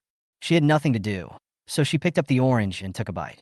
Her mouth was instantly filled with the sweet and fragrant taste. "Even my mood has improved a lot." When Chung Jiquan came out after changing into his wet clothes, Ruan Ning raised her chin towards him and said, "There's one more, you try it." Chung Jiquan was stunned. "I really don't need it." Ruan Ning knew what Chung Jiquan was thinking. Fruits are hard to come by now, so Chung Jiquan wanted to save these vitamin supplementing things for the girls. Not to mention Chung Jili, Ruan Ning has plenty of them anyway, so there's no need for her to eat what Chung Jiquan saves. Ruan Ning said, "If you don't want to eat it, just leave it there. I won't eat it anyway."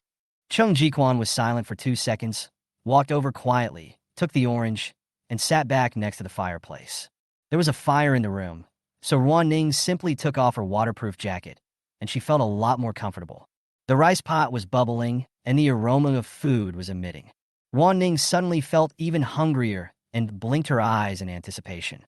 Chung Jiquan was amused by her appearance. "We'll have to wait another 10 minutes." Ruan Ning said quickly, "It's okay, I can wait." About 6 minutes later, Chung Jiquan took a wet rag, opened the pot, and put the cabbage in. The fragrance suddenly became stronger. Ruan Ning eats ready-made food in the space all day long. Although the food tastes good, it is bought from a restaurant after all, and the taste is a bit too strong. Although this clay pot rice is simple, it at least tastes like homely food. About 5 minutes later, the clay pot rice was finally out of the oven. Chung Jiquan took the heat-insulating placemats, placed them on the coffee table, and sat on the floor opposite Ruan Ning. Ruan Ning opened the lid of the pot with a rag and was immediately moved to tears by the fragrance. She was starving, having not eaten much today. Unable to wait, Ruan Ning picked up the spoon, scooped up the rice and sausages, blew on them twice, and took a bite. "Tasty!" Chung Jiquan smiled and said, "The seaweed soup is not cooked yet. Let's eat it slowly." Ruan Ning gave him a thumbs up. The meal made Ruan Ning feel relaxed both physically and mentally, and she felt her strength had returned. By this time, the hot water was ready. Chung Jiquan asked, "Do you want to go take a shower first?" Ruan Ning tilted her head. "You go wash first. You can go to the cloakroom to see if there are any new clothes to wear. I will wash later." This time, Chung Jiquan was not polite anymore. The next morning, the two put on waterproof equipment and continued searching for supplies. While searching the second house, Ruan Ning discovered another secret room. She opened the door excitedly and walked in with a dazed look on her face. It's not because of the gold and antiques, but because this secret room is very interesting. Ruan Ning saw the room full of props, including steel pipes, cat ear costumes, whips, candles, and quite a few ropes and handcuffs. After thinking about it, she put away the candle and handcuffs. Especially the handcuffs. They might be of great use. After collecting these two things, Ruan Ning quickly left the secret room and closed the door for her master. The remaining supplies were much more normal. In addition to food, drinks, and daily necessities, Ruan Ning also placed 3 sets of sofas, 4 million-level mattresses, and 3 high-end commercial vehicles in the space in addition to the RV. In addition, there are small pieces of jewelry, mainly gold jewelry, which are easier to cash in. Of course, there is always cash in wealthy areas. Ruan Ning probably received about 1 million yuan, which she could use as paper money when she got home. It's hard to count the other miscellaneous items, but what she is most satisfied with is that all the knives are very sharp and much better than the ones she bought online. Around noon, the two met at the villa where they stayed last night. The supplies in front of us have piled up into a small mountain. Cheng Jiquan was shocked. I'm afraid it will take 4 trips to transport all of this. Ruan Ning hadn't expected there would be so many. What should we do? Should we use 2 ships? Cheng Jiquan frowned. It's too far to go home. Do you have the stamina to row for that long? Ruan Ning estimated that she had been strengthened by the system after all. It should be no problem. Ruan Ning replied, besides, it's not like we can't take a break in between. We have enough time to make 2 trips today. Cheng Jiquan nodded and looked at Ruan Ning. Everything else is fine. I'm just afraid that someone will be jealous when I go back.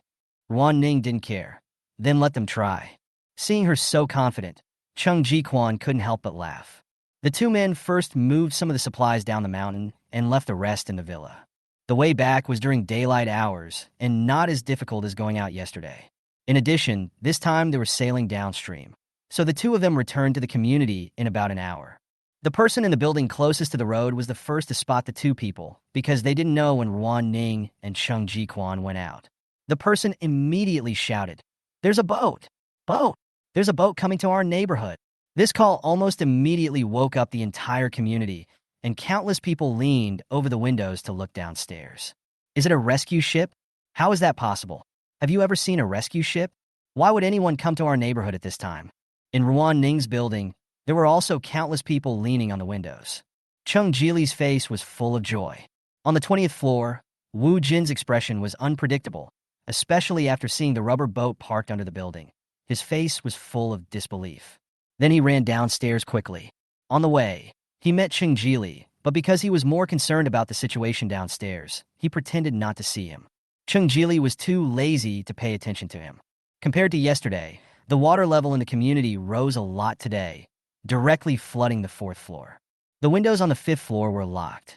When Cheng Jili saw Cheng Jiquan and Ruan Ning, he happily reached out to open the window. Wu Jin was 1 step faster than her and grabbed Cheng Jili. "What are you doing?" Cheng Jili broke free from his hand and said, "What are you doing? My brother is outside. Didn't you see him?" Wu Jin glanced outside coldly and suddenly sneered. "You can open the window if you want, but you must leave half of the supplies behind." Cheng Jili's eyes widened. "What the hell do you want?"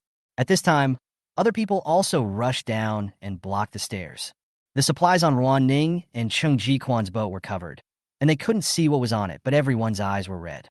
Wu Jin looked at everyone and said, "Everyone, you said that the situation is so difficult now. Since they went out and found supplies, shouldn't they donate some to us? With so many of us, we only need half of that. As long as half of the supplies are given to us, we will agree to open the windows and let them in." At first, no one responded. It wasn't long after the apocalypse began, and they were still asking themselves whether they should do this. But if they weren't stopped, should they just let them go upstairs? Are you willing? But is it okay to steal other people's things? Seeing that no one responded, the people in the Self-Help Association who had established a good relationship with Wu Jin shouted, "Yes, since you can find the supplies, you should hand them over to our Self-Help Association for processing. We distribute fairly." The resident on the 16th floor gritted his teeth and took a step forward. "They are right, just give us half. It is only natural to help each other in the face of disaster." More people are taking action. Cheng Jili felt cold all over and clenched his fists. "Do you have any shame? This was found by my brother and Ning Ning at the risk of their lives. Why do you want it? Wu Jin sneered. Then they can forget about coming in. Chung Jili was about to argue when there was a sudden bang from the window, which was smashed by someone from outside. Some children were frightened and screamed. Because Wu Jin wanted to stop Chung Jili, he stood very close to the window with his back to the window. His back was hit by the glass fragments, and he didn't know if he was scratched. Outside the window, Chung Ji-kwan was twisting a large-handled axe with a grim look on his face. Wu Jin didn't expect that this man would smash the window so quickly, and quickly took out his hammer from his waist. It's just that the two weapons are too different in size. Chung Ji-kwan's weapon is a big axe that can be used to chop wood. He glanced at Wu Jin and said, "Get out of the way." Wu Jin saw him standing on the boat and felt relieved. "What if I don't move out of the way? Are you going to chop me there?" Chung Ji-kwan gave Chung Jili a look. The two siblings had experienced fighting since childhood. Chung Jili knew what his brother meant. Seeing that Wu Jin was not paying attention to him, he carefully stepped back and quietly went upstairs. Chung Ji-kwan looked at Wu Jin. "Are you sure you don't want to move?" Wu Jin smiled and said, "What can you do standing on the boat with an axe? Do you really think I'm afraid of you? Let's see who can hold on longer today." Chung Ji-kwan said nothing and put away the axe. Wu Jin was delighted, thinking that Chung Ji-kwan was willing to compromise and hand over the supplies. He could negotiate and ask for only 70%. Unexpectedly, outside, Chung Ji-kwan slowly took off the stick on his back and then untied the cloth strip. Holding up the gun and turning on the safety, Chung Ji-kwan asked, "Get out of the way?" Chapter 21. Wu Jin looked pale. He gritted his teeth and said, "Don't think you can scare people with a fake gun. Besides, do you dare to shoot?" Ruan Ning raised her eyebrows, and sure enough, she saw Chung Ji-kwan slightly raise the muzzle of his gun, and the bullet shot diagonally into the sky. There was a loud noise, and everyone present had their ears buzzing. By the time everyone got used to it, Chung Ji-kwan had already pointed his gun back at Wu Jin. "Do you want to try again? Or do you want to try?" No matter how bold Wu Jin was, he would never joke with his own life. He gritted his teeth, said just wait, and left with his men. As soon as he left, the others didn't even look back. Chung Ji-kwan put the safety of his gun on and put it behind his back. He turned around and said to Ruan Ning, "Let's move the things upstairs." Seeing that he looked normal, Ruan Ning couldn't help but sigh in her heart. "Brother Chung, you are not afraid of scaring me with this move." Chung Ji-kwan was silent for 2 seconds. "Haven't you figured out what it is?" Ruan Ning smiled. "Someone must watch over the supplies downstairs. Considering that a shot had just been fired, no one should have the courage to steal things for the time being, so Chung Ji-kwan will be responsible for carrying them." On the last trip, Ruan Ning wanted to go up with him to prevent him from carrying too many things. Chung Ji-kwan shook his head and said, "I can move faster alone. Let's finish the move quickly and come back quickly. I don't feel comfortable leaving Ji Li alone." Ruan Ning nodded. "Okay." After he went upstairs, the system suddenly said, "Host, Chu Dingfeng is about to arrive at the exhibition hall." Ruan Ning raised an eyebrow. "So fast." "It's because the host used other people to delay his leaving the house." The system said, "The host needs to speed up, otherwise he might bump into him in the villa area." Ruan Ning thought about it and said, "I understand." She retracted one of the dinghies, leaving only one on the water. After Chung Ji-kwan came down, Ruan Ning said, "You take a rest for a while. I will row the boat, and you can take over in 20 minutes. Chung Ji-kwan did not object. The two of them quickly climbed out of the window. Ruan Ning asked Chung Ji-kwan to eat some food, like chocolate, to replenish his energy, and she rowed the rubber boat out of the community. Because the power of the gunshot was still there was not even a single person looking around upstairs. When they were more than halfway through the journey, the system suddenly said, "Host Chu Dingfeng is going crazy." Ruan Ning, "Oh." The system laughed and said he searched for it in the main exhibition hall for so long, but couldn't find it. He also went to the other 2 exhibition halls and searched everywhere. His gas cylinders are almost used up. The most amazing thing about him is that he has saved up a can of compressed gas. Now it's almost gone. He is hesitating whether to use the initial family points to exchange for a copy.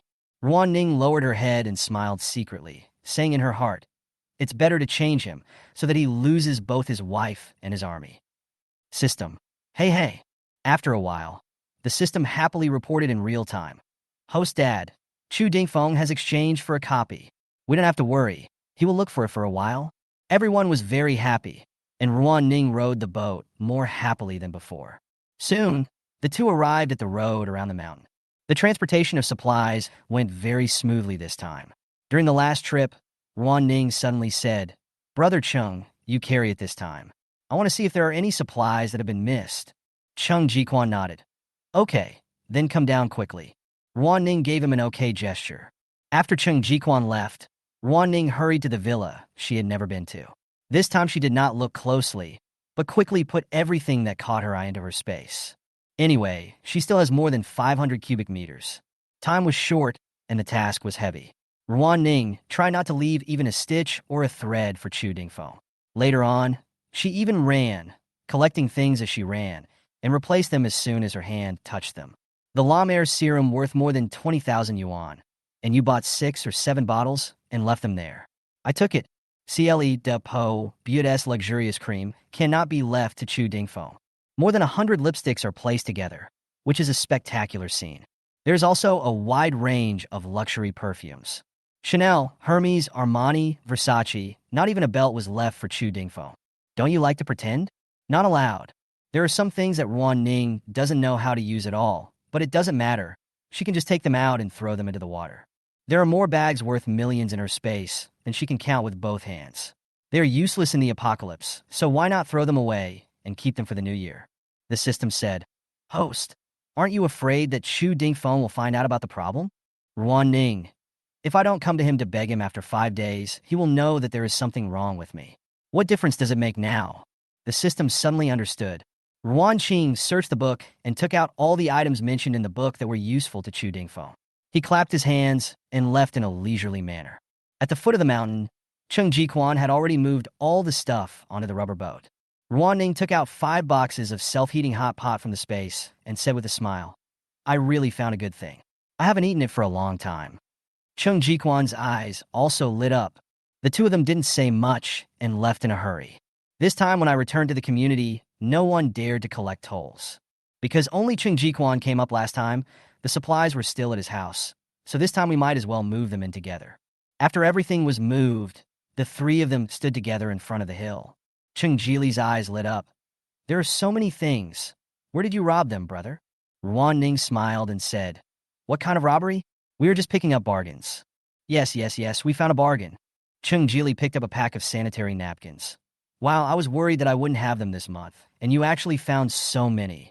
The villa area is a living area, and rich people like to buy a lot of things at one time, so they brought back a lot this time." Chung Jili flipped it again. "There is still meat." "What is this?" "Fruit." Ruan Ning couldn't help laughing at her exaggerated look. "Let's divide the things into 3 parts, 1 for each of us." Chung Jiquan immediately said, "No, this time we are going out on your boat, and you are the one who took me to the villa area, so Ji Li and I can only take one." Ruan Ning looked at Chung Jiquan. "But you were the one holding the gun downstairs, and guarding the house is also a contribution. Otherwise, what if I go out alone and my house is robbed?" Chung Jiquan shook his head. "No, we can't take that much." Ruan Ning looked at Chung Jili and saw that she also agreed with her brother. She thought for a moment and said, "How about this? We'll split it into 3 parts, but I'll only take 15%, and the rest will be for the 2 of you." Chung Jiquan thought for a moment and said, "You choose first." The 3 of them roughly divided the things into 3 parts. Of course, it was impossible to separate all of them so clearly, and some of them could not be separated at all. Let Ruan Ning choose first for those things that cannot be taken apart. For example, among the 3 rubber boats that Ruan Ning took out from the exhibition center, there was one whose ownership was unknown, and Ruan Ning could choose to take it first. The problem is that Ruan Ning has plenty of this stuff in her space.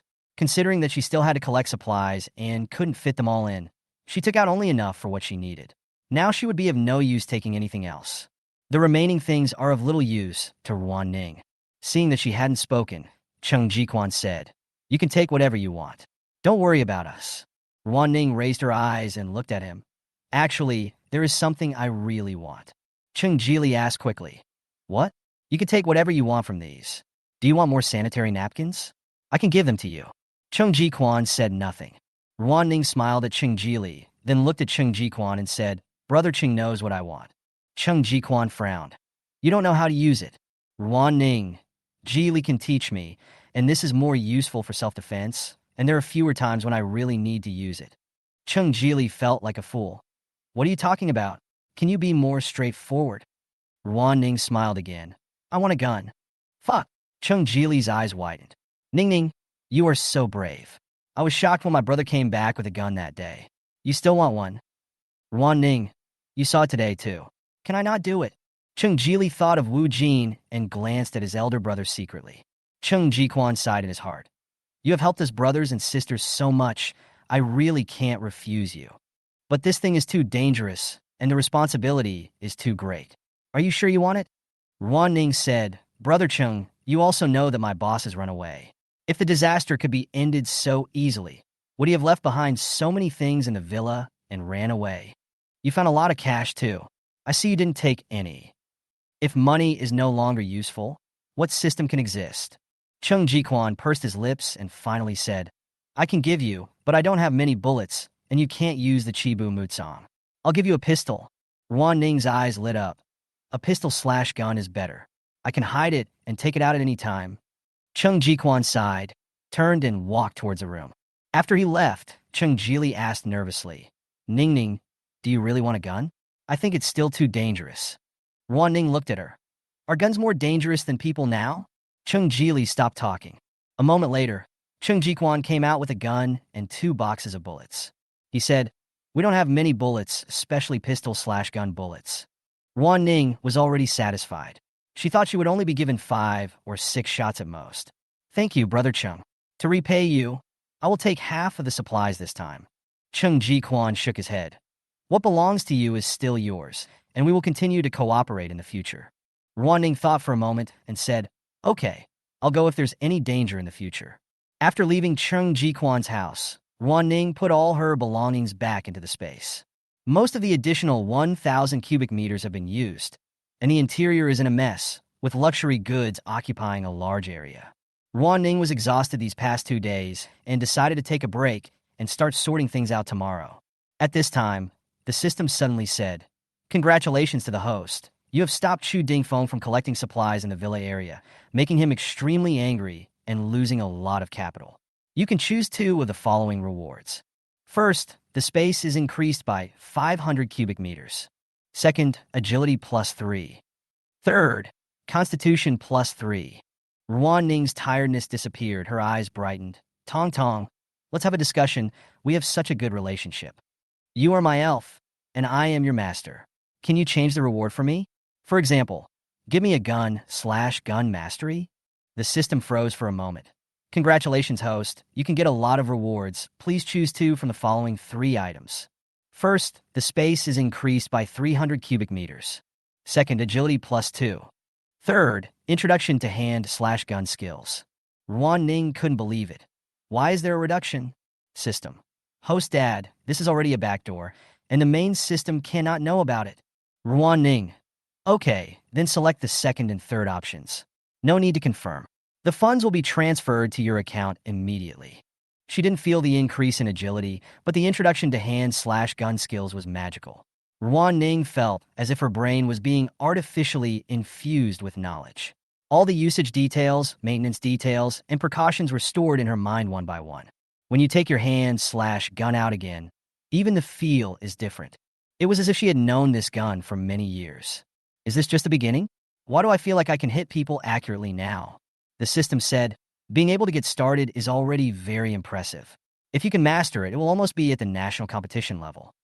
Ruan Ning smiled immediately. You are really awesome. I will rely on you from now on.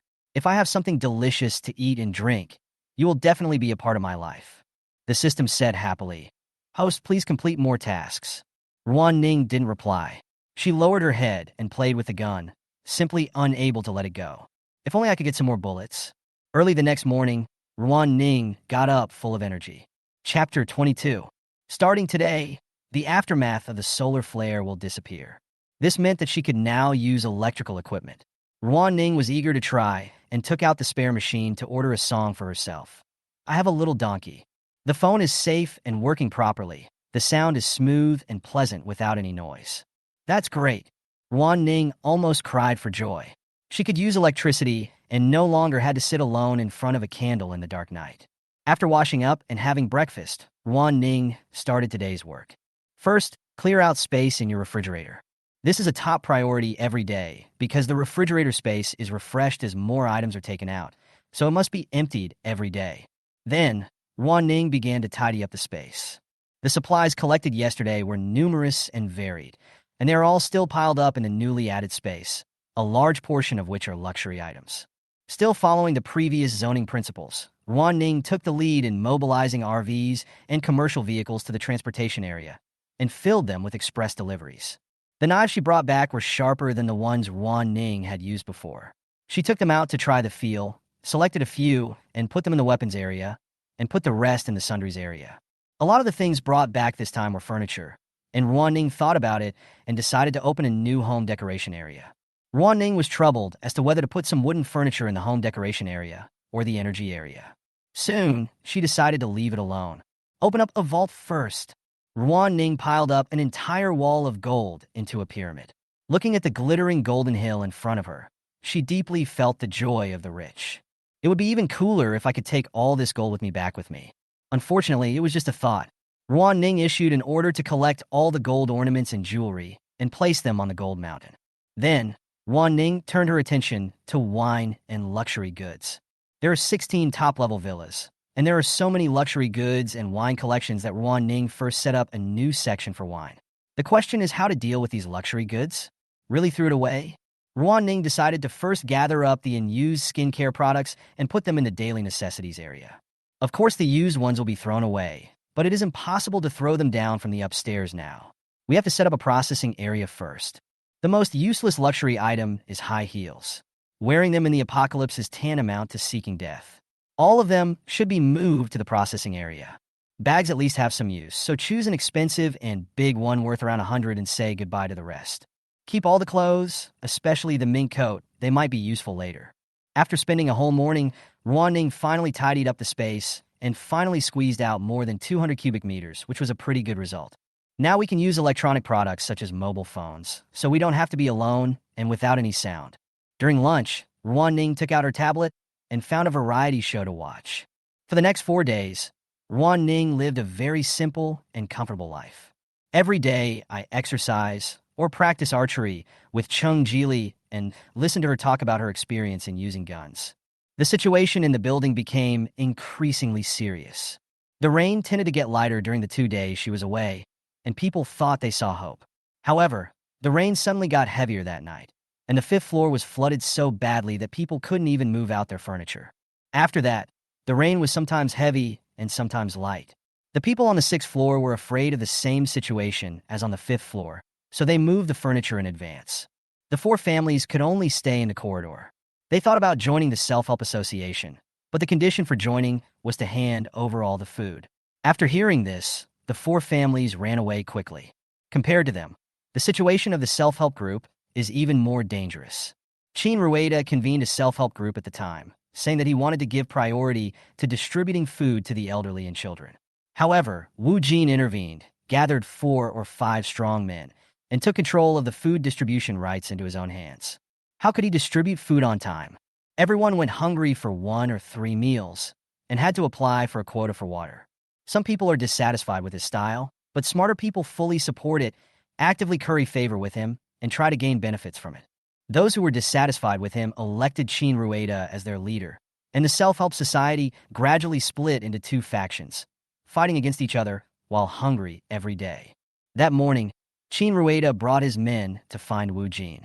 He had to look for it because even he had not eaten for 2 days and could only drink water to fill his stomach.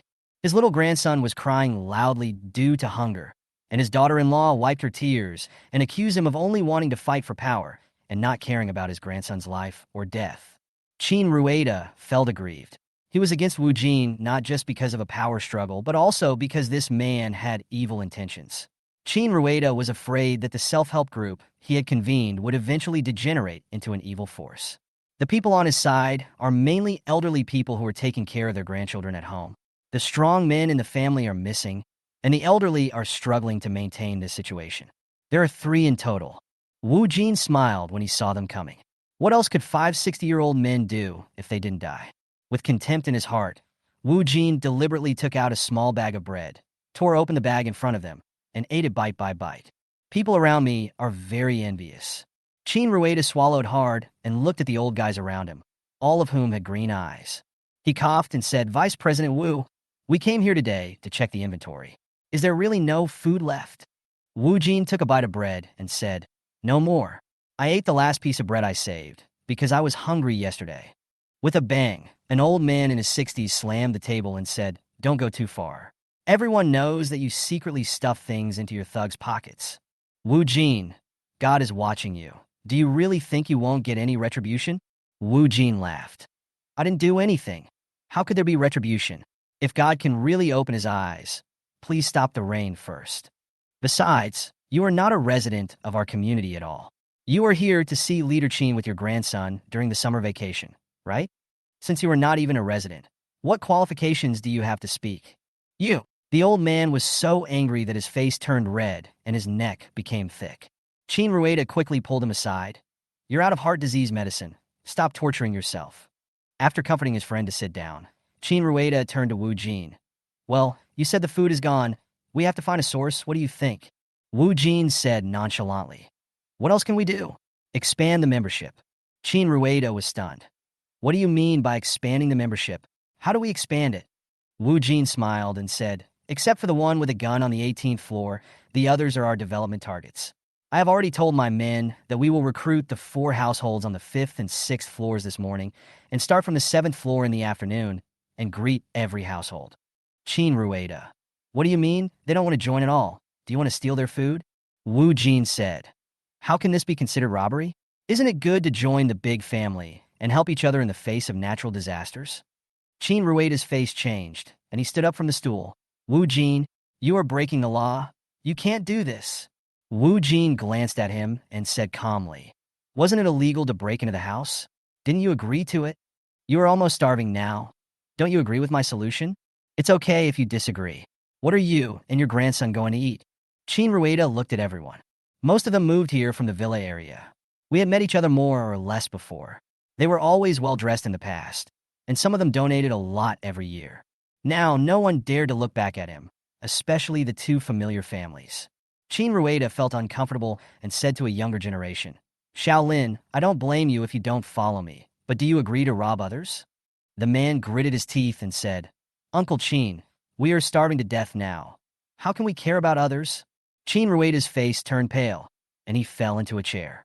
After a while, he said, I don't agree. If we start this kind of robbery, the consequences will be unpredictable. Wu Jin glanced at the other 4 old men and said, You all disagree? If I find any food, I promise to share some with you. At this moment, except for the old man who slammed the table, the other 3 began to hesitate. Qin Rueda thought of something and suddenly said excitedly, Don't go and rob me. I have a way. We can borrow a boat from the 18th floor. Wu Jin looked at Qin Rueda and suddenly laughed after a long while. Are you sure? He's a man with a gun, definitely more ruthless than me. Will they lend you the rubber boat? Qin Rueda's expression became even more excited. How do you know if you don't try? I'll go ask right away. He looked at everyone again. If I can borrow a rubber boat, would you be willing to go out with me? This time, most people were interested, but Wu Jin didn't say anything. Whether you are willing to go out or not, wouldn't it be better to borrow a boat? There is always a choice. It's better than robbery, right? Wu Jin sneered. If you have the guts, go out and talk. I will definitely not stop you. He looked at Qin Rueda. Leader Qin, since you said you want to borrow a boat, we will wait for your good news. But you'd better hurry up, otherwise the brothers will go crazy with hunger and might expand the membership early. Qin Rueda stood up without stopping and went to the 18th floor. The security door was locked, so Qin Rueda could only knock on it hard, trying to make the loudest noise possible. He knew that many elderly people and children had come upstairs to ask for food recently, but the 3 young men had not shown up. There is little hope of borrowing a boat, but as long as there is a little hope, it is better than killing someone. Anyone there? I'm not here to beg for food. I want to borrow a boat. I'm Qin Rueda, the president of the Self-Help Association. If anyone comes out and says a few words to me, I promise I won't cheat.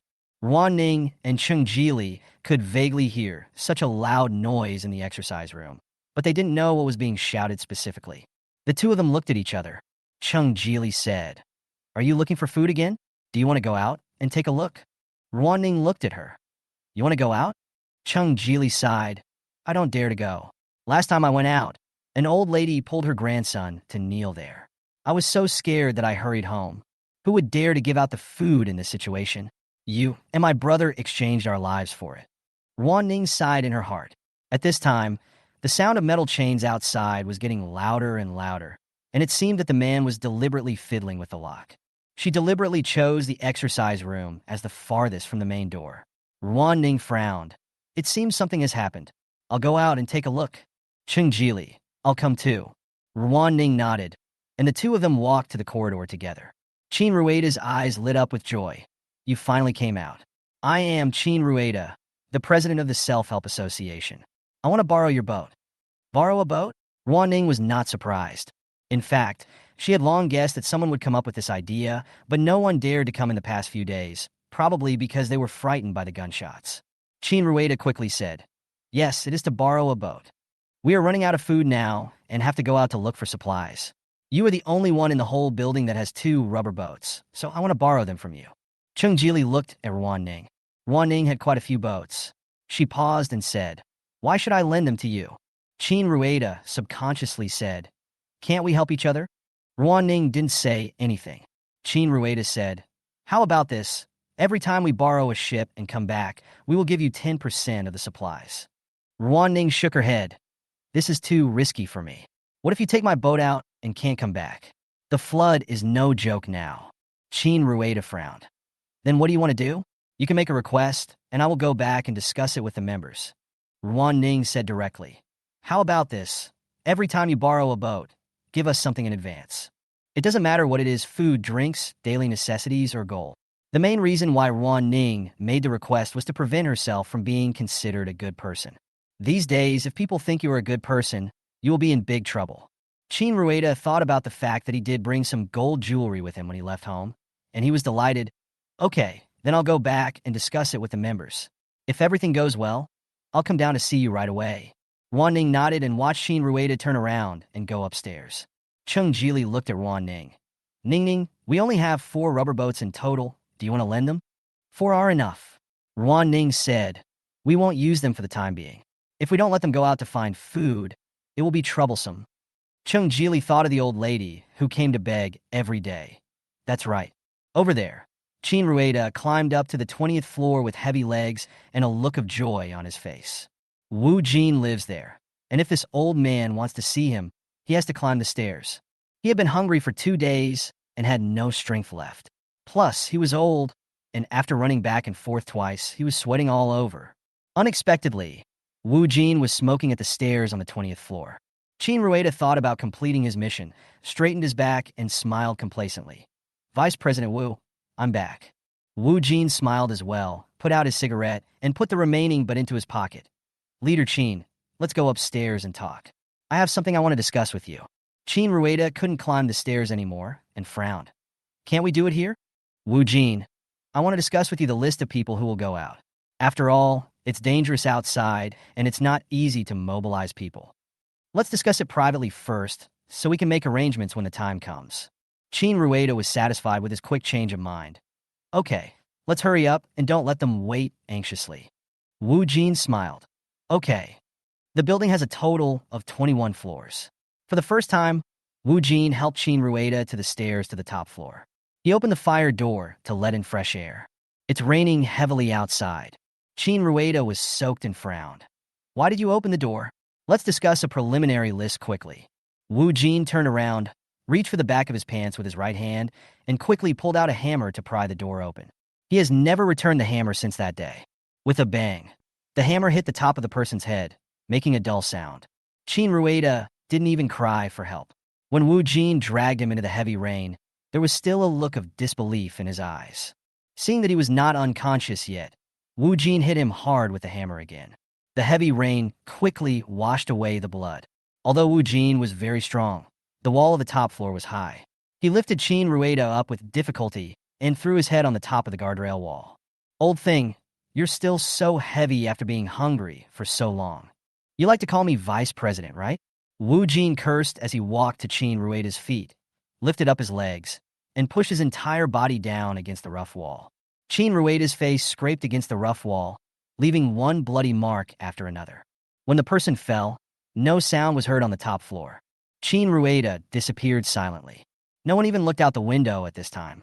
Wu Jin stretched out a broad smile, adjusted his facial expression, and quickly ran to the 20th floor. "Oh no!" he yelled. "Oh no!" Qin Rueda committed suicide. Hearing the sound, all the people who were waiting for news on the 20th floor ran out. They saw Wu Jin covered in water outside the door. The old man who just slammed the table asked, "What's going on? What did you just shout?" Wu Jin said, "Just now I was smoking on the stairs, and Leader Qin came back and said he failed to borrow the boat, and then he went crazy and rushed to the roof. I should have been able to stop him, but he was really crazy at the time. Before I could react, he ran upstairs and jumped off the building." The old man's eyes widened. "Impossible. He can't commit suicide." Wu Jin looked at him leisurely. "He committed suicide. The facts are before us." The old man felt a chill in his heart and a chill down his spine. "It's all the fault of the 18th floor," Wu Jin said. "If they were willing to borrow the boat, this wouldn't have happened." Everyone remained silent. It is impossible to tell how many people there are who believe it and how many who don't. But everyone felt a chill in their hearts. This is no longer the world they knew. Wu Jin said, "Leader Qin established our self-help association and left a pair of orphans and a widow on the 14th floor. I suggested that I send the last half piece of bread I just ate down to them, to express my condolences." He paused deliberately. Sweeping everyone around, Wu Jin continued, "Also, in order to bring everyone together more closely, from now on I will be the president of the Self-Help Association. Anyone object? Raise your hand if you object." No one dared to speak. Even the old man who had just slammed the table remained silent. Wu Jin smiled and said, "Since everyone has no objection, I will take office now. The first thing we will do is to recruit members with me. Equals. On the 18th floor, Ruan Ning and Cheng Jili continued to exercise. About half an hour later, Cheng Jili asked curiously, "Why hasn't Uncle Qin come yet? Don't they agree to borrow the boat for their belongings?" Ruan Ning felt puzzled. In her opinion, these people must have gold in their hands. Why would they be reluctant to give up a gold bracelet? Shaking her head, Ruan Ning said, "I don't know. Let's continue practicing archery." Cheng Jili nodded. "I see that you have made great progress recently, especially your strength has increased rapidly. Otherwise, you can just use the compound bow. It's not like we're going to participate in a competition, so there's no need to be so demanding. The most important thing is to be able to practice." Ruan Ning thought about it and agreed. The system has now enhanced her strength by 5 points, her physique by 5 points, and her agility by 7 points. From any angle, her physical fitness has surpassed that of ordinary people, and she has no problem operating a compound bow. "Then I'll try," Cheng Jili said. "This target needs to be thicker. The compound bow is very powerful and has a long range. The distance between the rooms is too short now. Let's practice in the living room. Add the distance between the dining room as well. It will be barely enough." Ruan Ning naturally had no objection. The two men moved the target out of the room, and Cheng Jili said he wanted to take down some thick wooden boards to put behind the target. Ruan Ning's eyes swept across the living room and finally landed on the dining table. "How about we use the slate on the dining table? What is it called?" Cheng Jili touched it and said, "Is this a rock slab?" She thought for a moment and said, "We should have some glue remover left at home. Wait a minute, I'll call my brother to come over and help." Ruan Ning said, "If we can't dismantle it, we can just turn the table upside down and use it. I don't use it to eat anyway." Cheng Jili nodded and went next door to call Cheng Jiquan. Ruan Ning bent down to observe the place where the stone slab was connected to the table. She felt that no matter what kind of glue remover she used, she couldn't separate them. At this moment, a shrill scream suddenly came from downstairs. One cry was more miserable than the last. Ruan Ning was stunned. "System, what's going on?" The system said, "Host, it's the original 5th floor residents who live on the 16th floor. Their food has been stolen." Ruan Ning, speak more clearly. "It was stolen by members of the Self-Help Association. They said they wanted to recruit the residents of the 5th floor into the Self-Help Association on the condition that they hand over all their food." Ruan Ning frowned. "Didn't Qin Rueda just ask her to borrow a boat? Are you really reluctant to part with the gold?" The system said. Qin Rueda has been silenced by Wu Jin. Ruan Ning was thinking, as expected of a male supporting role, this is pretty fast, right? Why did he want to kill Qin Rueda? The system said, his initial setting is abnormal, power-hungry, likes to attract attention from others, and has a complex of controlling everyone. Ruan Ning clicked her tongue. There was a knock on the door, and Cheng Jili's voice came. Ning Ning, it's us. Ruan Ning went over and opened the 3 doors. Cheng Jili hurried in, looking panicked, and asked, "What's going on? Why is it so scary downstairs?" Ruan Ning didn't say anything. Cheng Jiquan said, "Maybe someone is starving and is grabbing food." Cheng Jili's expression froze. "Is that so?" She sighed and said in a low voice, "It still happened." The 3 of them didn't speak for a while, and Cheng Jiquan suddenly said, "Starting from tonight, we must be more vigilant and not sleep too deeply at night." Ruan Ning nodded. The screaming continued downstairs. The screams came and went throughout the day, shocking the sanity of everyone in the building. At night, the quarrels and fights finally stopped. After taking a shower, Ruan Ning closed the double-layer blackout curtains in the living room, turned on the night light, and took out her tablet computer. Just as she was about to play the TV series, she suddenly heard a noise from the balcony window, as if someone was throwing pebbles at her security window. Ruan Ning raised her eyebrows, put the tablet and night light into the space, lit the candle, and walked to the balcony window. The curtains were opened a little bit, and it was pitch black outside, with heavy rain continuing. Suddenly, there was a bang. Ruan Ning confirmed that someone was smashing the window with some unknown small object. She first looked above her head, but did not find anything unusual. Looking down, she saw a faint light coming from the window downstairs, as if a cigarette was lit. The other party must have discovered her and started knocking on his own window, making a series of inconspicuous knocking sounds in the rainy night. Then, he kept moving the cigarette in his hand upwards, as if hinting at something. Ruan Ning thought about it and blew out the candle. After waiting for about 5 minutes, she opened the door and walked into the corridor. Sure enough, there was someone waiting for her there. Ruan Ning lit the candle in her hand and found that it was an old man in his 60s. He was not tall and was probably thin to begin with. Hunger made him look even more skinny. His back was slightly hunched, his eyelids drooped, and he exuded a breath of death. Ruan Ning walked cautiously behind the security door. "Do you want to talk to me about something?" the old man asked excitedly. "Did Qin Rueda come to see you today?" Ruan Ning knew what he was doing. Yes. The old man became even more excited, leaning against the window and asking, "Did he ask you to borrow the boat? Did you borrow it?" Ruan Ning said, "I promised him that as long as he paid me first, I would borrow it." The old man staggered, grief-stricken. I knew it, it is true. Old Qin, you died unjustly." As he spoke, the old man was already in tears. Ruan Ning said nothing, nor did she turn around and leave. The old man wiped away his tears and looked at Ruan Ning. "Girl, I'm sorry to have made a fool of myself. I have known Qin for more than 30 years. Although he likes to act like a boss, he is a good man. I didn't expect him to end up like this." Ruan Ning said, "My condolences." The old man looked ashen. "We old men won't live long. I only have one grandson in my family, and Lao Qin has a daughter-in-law and a grandson at home. What are they going to do?" Ruan Ning was silent for a moment, then said, "Maybe you can wait for another 2 days. Maybe there will be help. Now that the impact of the solar flare has disappeared, someone will definitely try their best to restore traffic." According to the original novel, the first batch of rescuers will arrive in 6 days. This period of time seems long, but with all means of transportation severely damaged, it is not easy to repair a helicopter capable of transportation. The first group of people who dared to fly these planes all signed a life and death agreement. Plus, with the constant rain, it's probably a gamble with your life. When the old man heard Ruan Ning's comfort, his expression did not relax at all, but became even more gloomy. He said, "Little girl, you don't know, Lao Qin and I are hoping someone will come to rescue us, but we are also afraid that someone will risk their lives to rescue us. We have been busy for most of our lives and thought it was time to enjoy a peaceful life. I didn't expect a solar flare to happen." Lao Qin's eldest son was doing business in another city, and his youngest son was in the government office. They were called away overnight. There's been no news from them since then, and we don't know if they are still alive. The old man burst into tears again when he said this. "My son is still in the army, and I don't know how he is doing now." Ruan Ning frowned. "Just hold on for a few more days. There will definitely be a turn for the better." The old man shook his head, and a light suddenly shone in his dim eyes. "Girl, how did you borrow your boat? Can I borrow it?"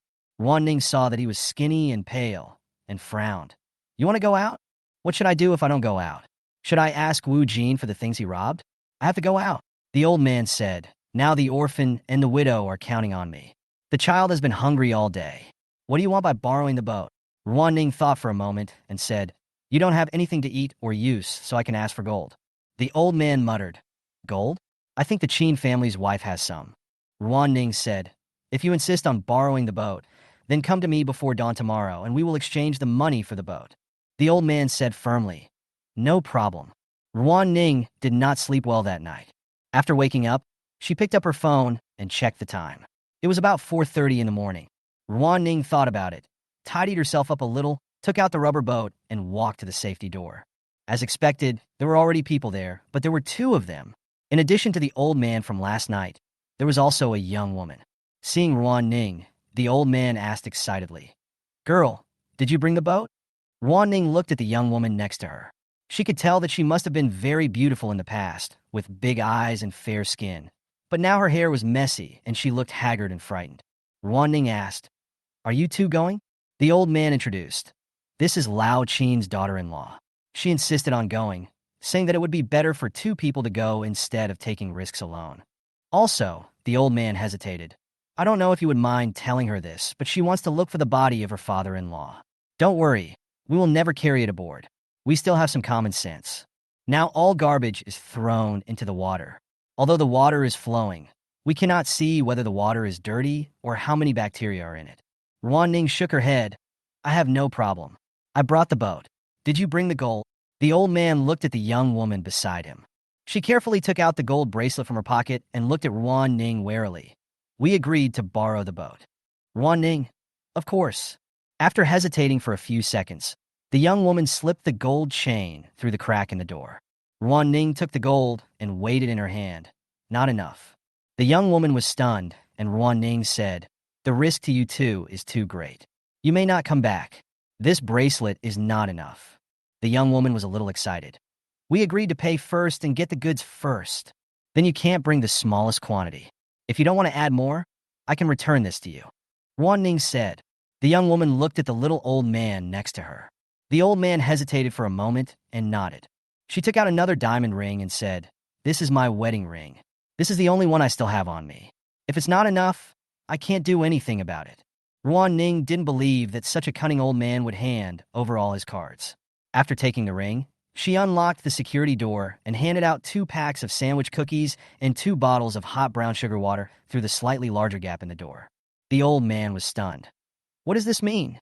Ruan Ning said, you haven't eaten for a long time, and you don't have the strength to row the boat. I'm afraid my boat will be destroyed, so you must eat the food in front of me and don't leave it for the children. The old man looked at the young woman and silently began to stuff biscuits into his mouth. The old man was very smart. He hid the food while eating it. He hid at least 3 pieces. Ruan Ning didn't expose him. After they finished eating and drinking, she handed over the rubber boat and said, good luck to you. After seeing the two off, Ruan Ning locked the security door again and went back to the room to sleep. I slept until 10:30 and woke up. My head was still feeling confused when I suddenly heard a scream from somewhere. The voice was a female one, and it was very shrill. She yelled, someone jumped off the building. Someone jumped off the building holding a child. Ruan Ning was now completely awake. She quickly walked out of the room to the balcony and drew aside the curtains. Like her, countless people went to the balcony and looked outside. All that could be seen was heavy rain. The woman who had just screamed shrilly stopped shouting, and the community became quiet again. Ruan Ning looked down at the water. There was garbage, trees, and a scrapped motorcycle that had floated in out of nowhere.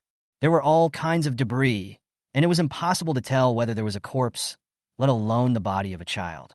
Stepping back from the window, Ruan Ning returned to the living room, picked up the compound bow, and aimed at the target. At this time, quarrels broke out again downstairs in their building. Ruan Ning knew that it was Wu Jin who broke into the house and robbed it. She suddenly thought of a question. System, I was not in this building in the original book, but Cheng Jili and Cheng Jiquan were there. Did they have a conflict with Wu Jin in the end? The system replied. The author did not give a detailed description. 00125 does not know. Ruan Ning's guess was probably true. Considering that Wu Jin was the one who survived in the end, the ending might not be very good. She shot an arrow at the target.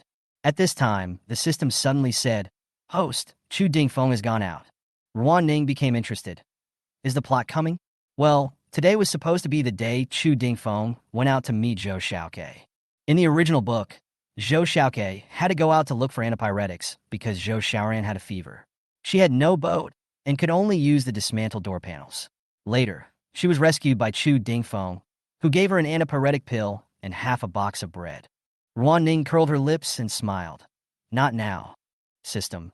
Zhou Xiaoke did not go out, but it is hard to say what adventures Chu Dingfeng will have. After all, he is his biological son. Ruan Ning slowly loaded an arrow into the compound bow. The system knows the ropes and shuts up.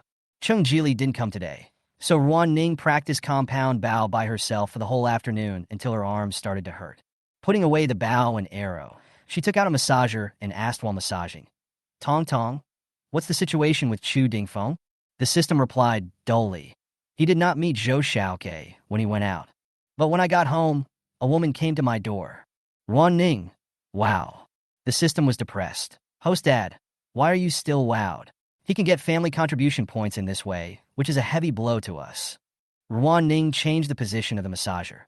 "You don't think that the male protagonist will die if he is hit, and will be gone if he is targeted, right? Then why is he the male protagonist?" The system immediately regained its confidence. "Yes, the host is right. We must keep up the good work." Ruan Ning asked, "Who is the other party?" "She is a 31-year-old full-time wife. She has a husband at home. Her husband is lazy, and they hardly prepare anything." Ruan Ning raised an eyebrow. "Chu Dingfeng is acting like a thief." The system said it didn't understand. Ruan Ning was just about to speak when there was a knock on the door. There was a security door, so the people knocking on the door could only be the two people next door. Ruan Ning put the massager back into the space, and seeing that there was nothing else in the room, she got up and walked to the door. Through the peephole, she saw that the person coming outside was Cheng Jiquan. The weird thing is that he had a mask on his face. Chapter 23. With a bad feeling in her heart, Ruan Ning reached out to open the door. Perhaps hearing the sound, Cheng Jiquan outside immediately said, "Ruan Ning, no need to open the door. I came here to tell you that Ji Li has a fever. It's 38.2 degrees now. She'll be mainly with you these 2 days, so you should pay attention to your temperature at night." Ruan Ning frowned. "Did you take antipyretics?" "She just ate." Cheng Jiquan's voice was a little muffled through the mask. "She has always been in good health. You don't have to worry." Ruan Ning still felt that it was not that simple. "What about you? Are you okay?" Cheng Jiquan replied, "It's okay, but it's too short a time to be sure whether it's contagious. Let's not meet during this period." "Okay." Ruan Ning thought for a moment and made a promise. "Be careful and come to me if you need anything." After Cheng Jiquan left, Ruan Ning carefully recalled the details in the original book. Diseases are easily spread in a rainy and humid environment. The book did describe many people having fever, and some even died as a result. The timing just doesn't match, but no one knows how the disease was spread, so it's hard to say whether it matches or not. "I hope I can get through this peacefully." Ruan Ning sighed and took out a bunch of grapes and an apple from the space. She decided yesterday to eat dinner every other day starting tonight, otherwise everyone would be skinny and it would be a joke if she got fat. Just as I was about to continue watching the TV series at around 8 o'clock, someone smashed the living room window with a small object again. Ruan Ning knew that it was the old man who came back in the dark, so she took out a mask from the space, put it on, and left the house. After thinking for a while, she opened the corridor window a little and stood a little further away. Compared to last night, the old man was obviously much more energetic, with bright eyes. "Girl, quickly open the lock. I will return the boat to you." When Ruan Ning took over the rubber boat, he said with great joy, "That's good. We found some food. We can last for at least a week." Ruan Ning was also happy for him. After thinking for a while, she asked, "Are you still living with those people from the Self-Help Society?" The old man was immediately disdainful. "How is it possible? How could I stay with Wu Jin's men? I delivered supplies to the 17th floor and lived in their house." Ruan Ning, "That's good." The old man sighed. "I just feel sorry for the other old guys. Wu Jin will definitely not let them have an easy time." After sighing, the old man suddenly asked curiously, "Girl, why are you wearing a mask?" "Someone on our floor has a fever." Ruan Ning said, "The situation is unclear right now, so you should pay more attention." The old man's face changed. "Why is there a fever? If this is an infectious disease, how many people will die?" Ruan Ning didn't say anything. The old man's eyes became listless again. "What happened to God? How is your sick man? Is he having a high fever?" Ruan Ning replied, It's over 38 degrees, so it should be fine for now. 38 degrees. The old man rolled his eyes and said, "Little girl, it's hard to find a doctor when you're sick now. I happen to know an old doctor who's still in this building." Ruan Ning knew he wanted to discuss business as soon as she heard it and raised her eyebrows slightly. "Oh, you want to introduce me to him?" The old man said quickly. "What do you mean by introduction? Didn't you lend me the boat?" He stressed the word borrowed. "If anything happens to your friend at night, you can come to 1701 to find us. All you need is something to eat." Ruan Ning remembered it in her heart. "The 17th floor, right? Is that the family you live in? How did you two know each other?" The old man said, "There are only two people in their family, an old lady and a son who is in his 30s. The son is doing some research at a research institute and can't even fart all day. The old lady is 65 years old and is a senior expert at our provincial hospital. Because both of us were busy with work, we didn't have any food stored. I just hung out in this building every day and got to know each other. If she really had nothing to eat, she wouldn't have let me live in just for some instant noodles." Ruan Ning asked, "Will she be willing to see a doctor? After all, the risk is so great now." "Why would I care about the risk when I'm starving to death?" The old man curled his lips and said, "I'm old enough to go out and hang out all day." Ruan Ning was amused by his tone and bargained deliberately. "Then I will come to you if I need anything. But there is one thing. I only rent you a boat for gold, and you are asking for too much."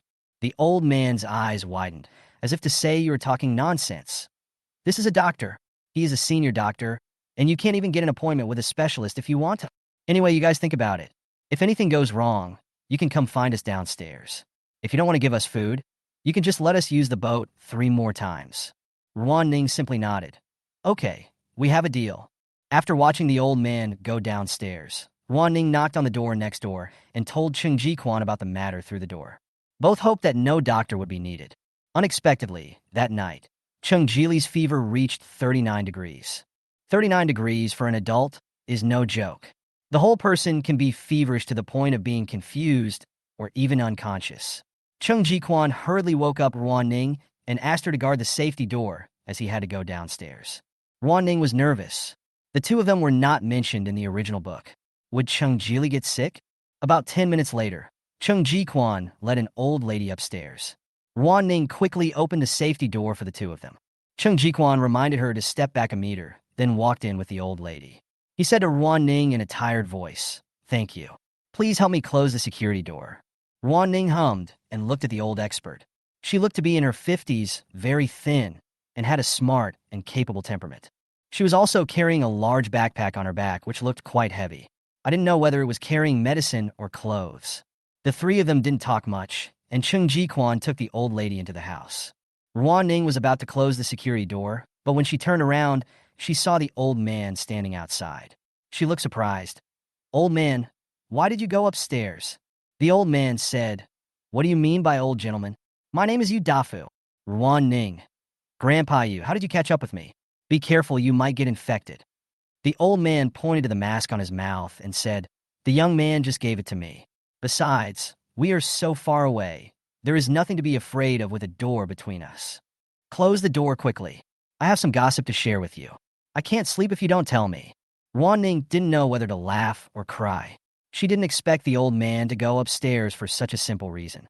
She walked over and closed the security door, then looked up and asked, "Now you can tell me, what's the big gossip?"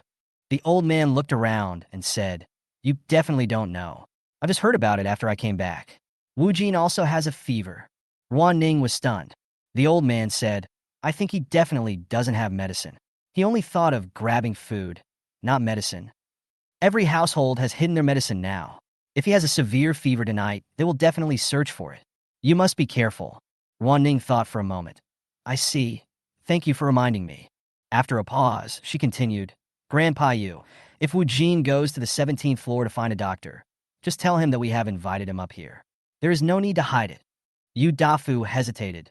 "This," Ruan Ning said, "we are capable of handling it. Just make sure you don't get hurt, and keep your food safe." Yu Dafu lowered his head to think and finally gritted his teeth. "Okay." Ruan Ning turned around and went back to her room. The reason she said this was because she felt like she had guessed something. Suppose that in the original world, Cheng Jili and Wu Jin both had fever tonight. If she hadn't been there to affect the development, the two siblings would probably not be able to find a doctor on the 17th floor. Wu Jin is different. He would destroy an entire building. Now the doctor is here with them, which means that Wu Jin's fate has been changed unexpectedly. Ruan Ning's eyes lit up slightly. If the assumption was true, she would make a lot of money. Not only did he weaken Wu Jin, but more importantly, he saved his teammates. Win-win. Ruan Ning was too excited to sleep, so she simply took out her compound bow and put an arrow on it. About half an hour later, crying and shouting were indeed heard from the building. That night, Wu Jin was destined to not find a cure for his illness unless he bravely went to the 18th floor. Will he come? According to Ruan Ning, Wu Jin is a perverted and cold person who alternates between inferiority and arrogance. He cares a lot about whether others look up to him and likes to brag in public. He has many shortcomings, but he has one greatest advantage, which is that he cherishes his life very much. In the novel, he appears living in the sewer for a long time, like a shady rat, poking his head out every day, and any slight movement would alarm him, and he would hide. Ruan Ning guessed that this person who cherishes his life so much would most likely come and show his civilized side. Sure enough, Ruan Ning only waited for about an hour before she heard fierce kicking on the door outside. She put on a mask, took the compound bow and quiver on her back, and quickly came to the security door and stood far away. Wu Jin and his friends were holding candles, and Ruan Ning was in darkness. Because of this, she could vaguely see the other person's flushed cheeks and a slightly crazy look. Wu Jin was not a fool after all.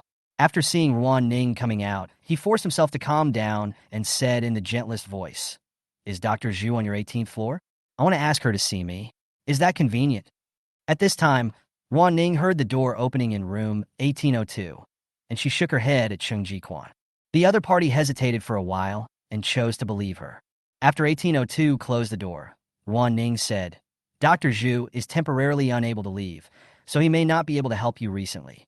Wu Jin frowned. "I know we had a misunderstanding last time. I am willing to pay 10 packs of instant noodles, or even 3 kilograms of rice, as long as you let Dr. Zhu come out, and the past will be written off." Ruan Ning pretended to be confused. "Did something happen before? Do you mean the time we pointed guns at you?" Wu Jin smiled wryly. Let's not talk about the past anymore. Are you dissatisfied with my offer? I can increase it to 5 kilograms of rice.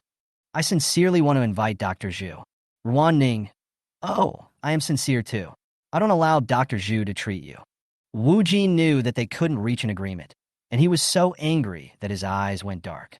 He looked like he wanted to eat Ruan Ning alive. "Don't go too far.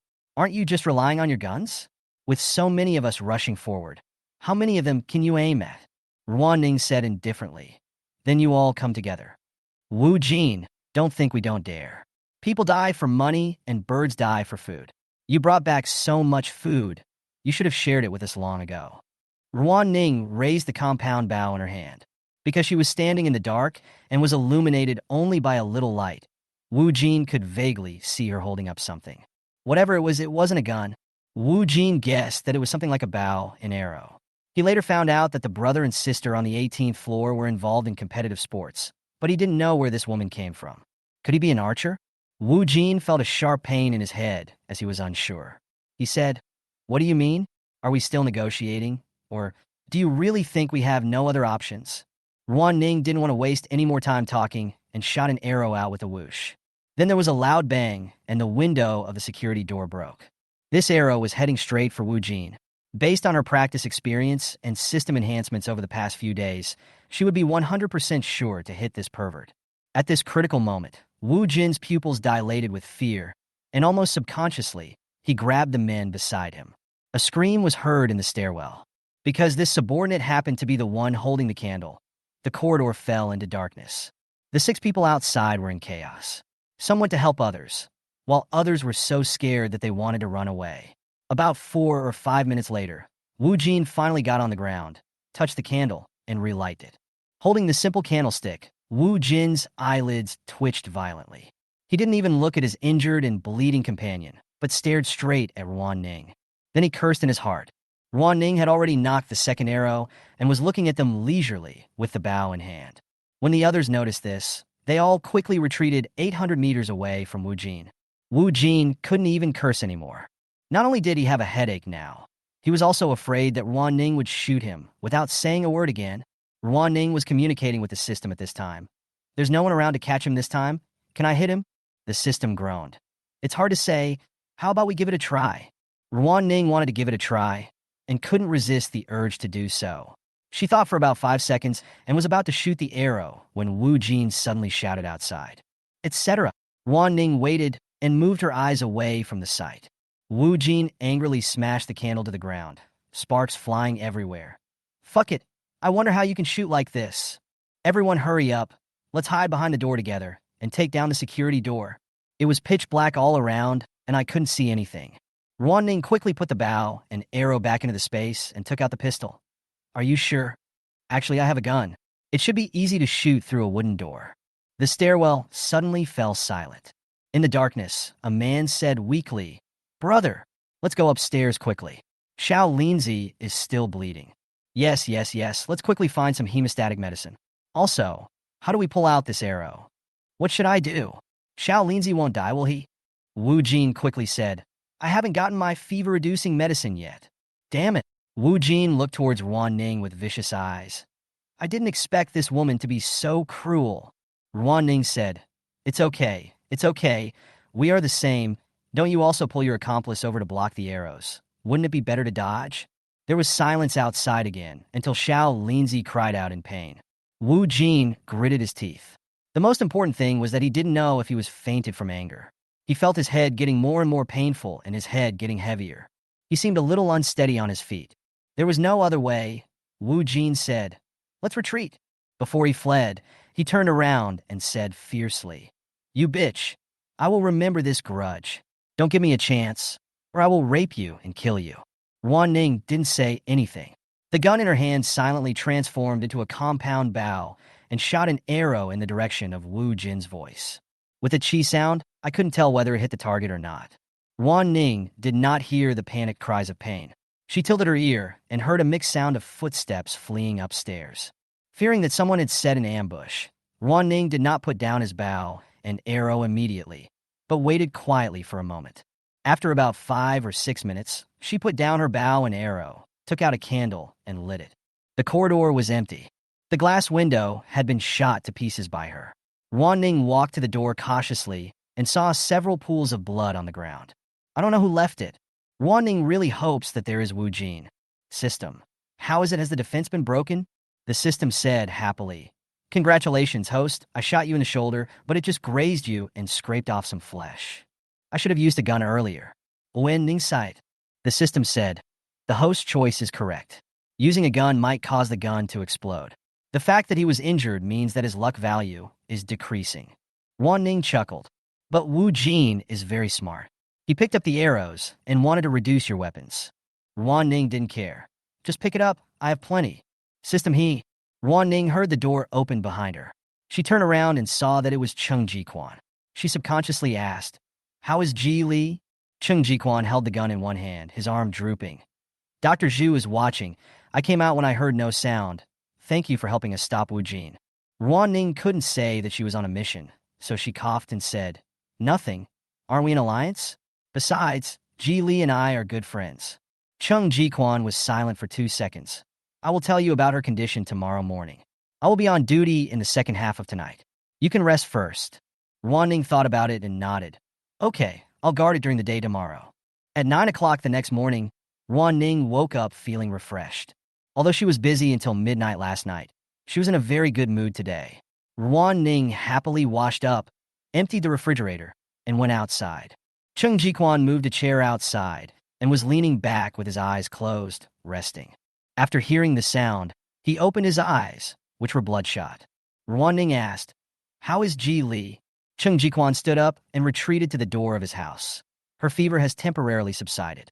Dr. Zhu said that she needs to be observed. She will stay at my house for 7 days to confirm whether she is contagious.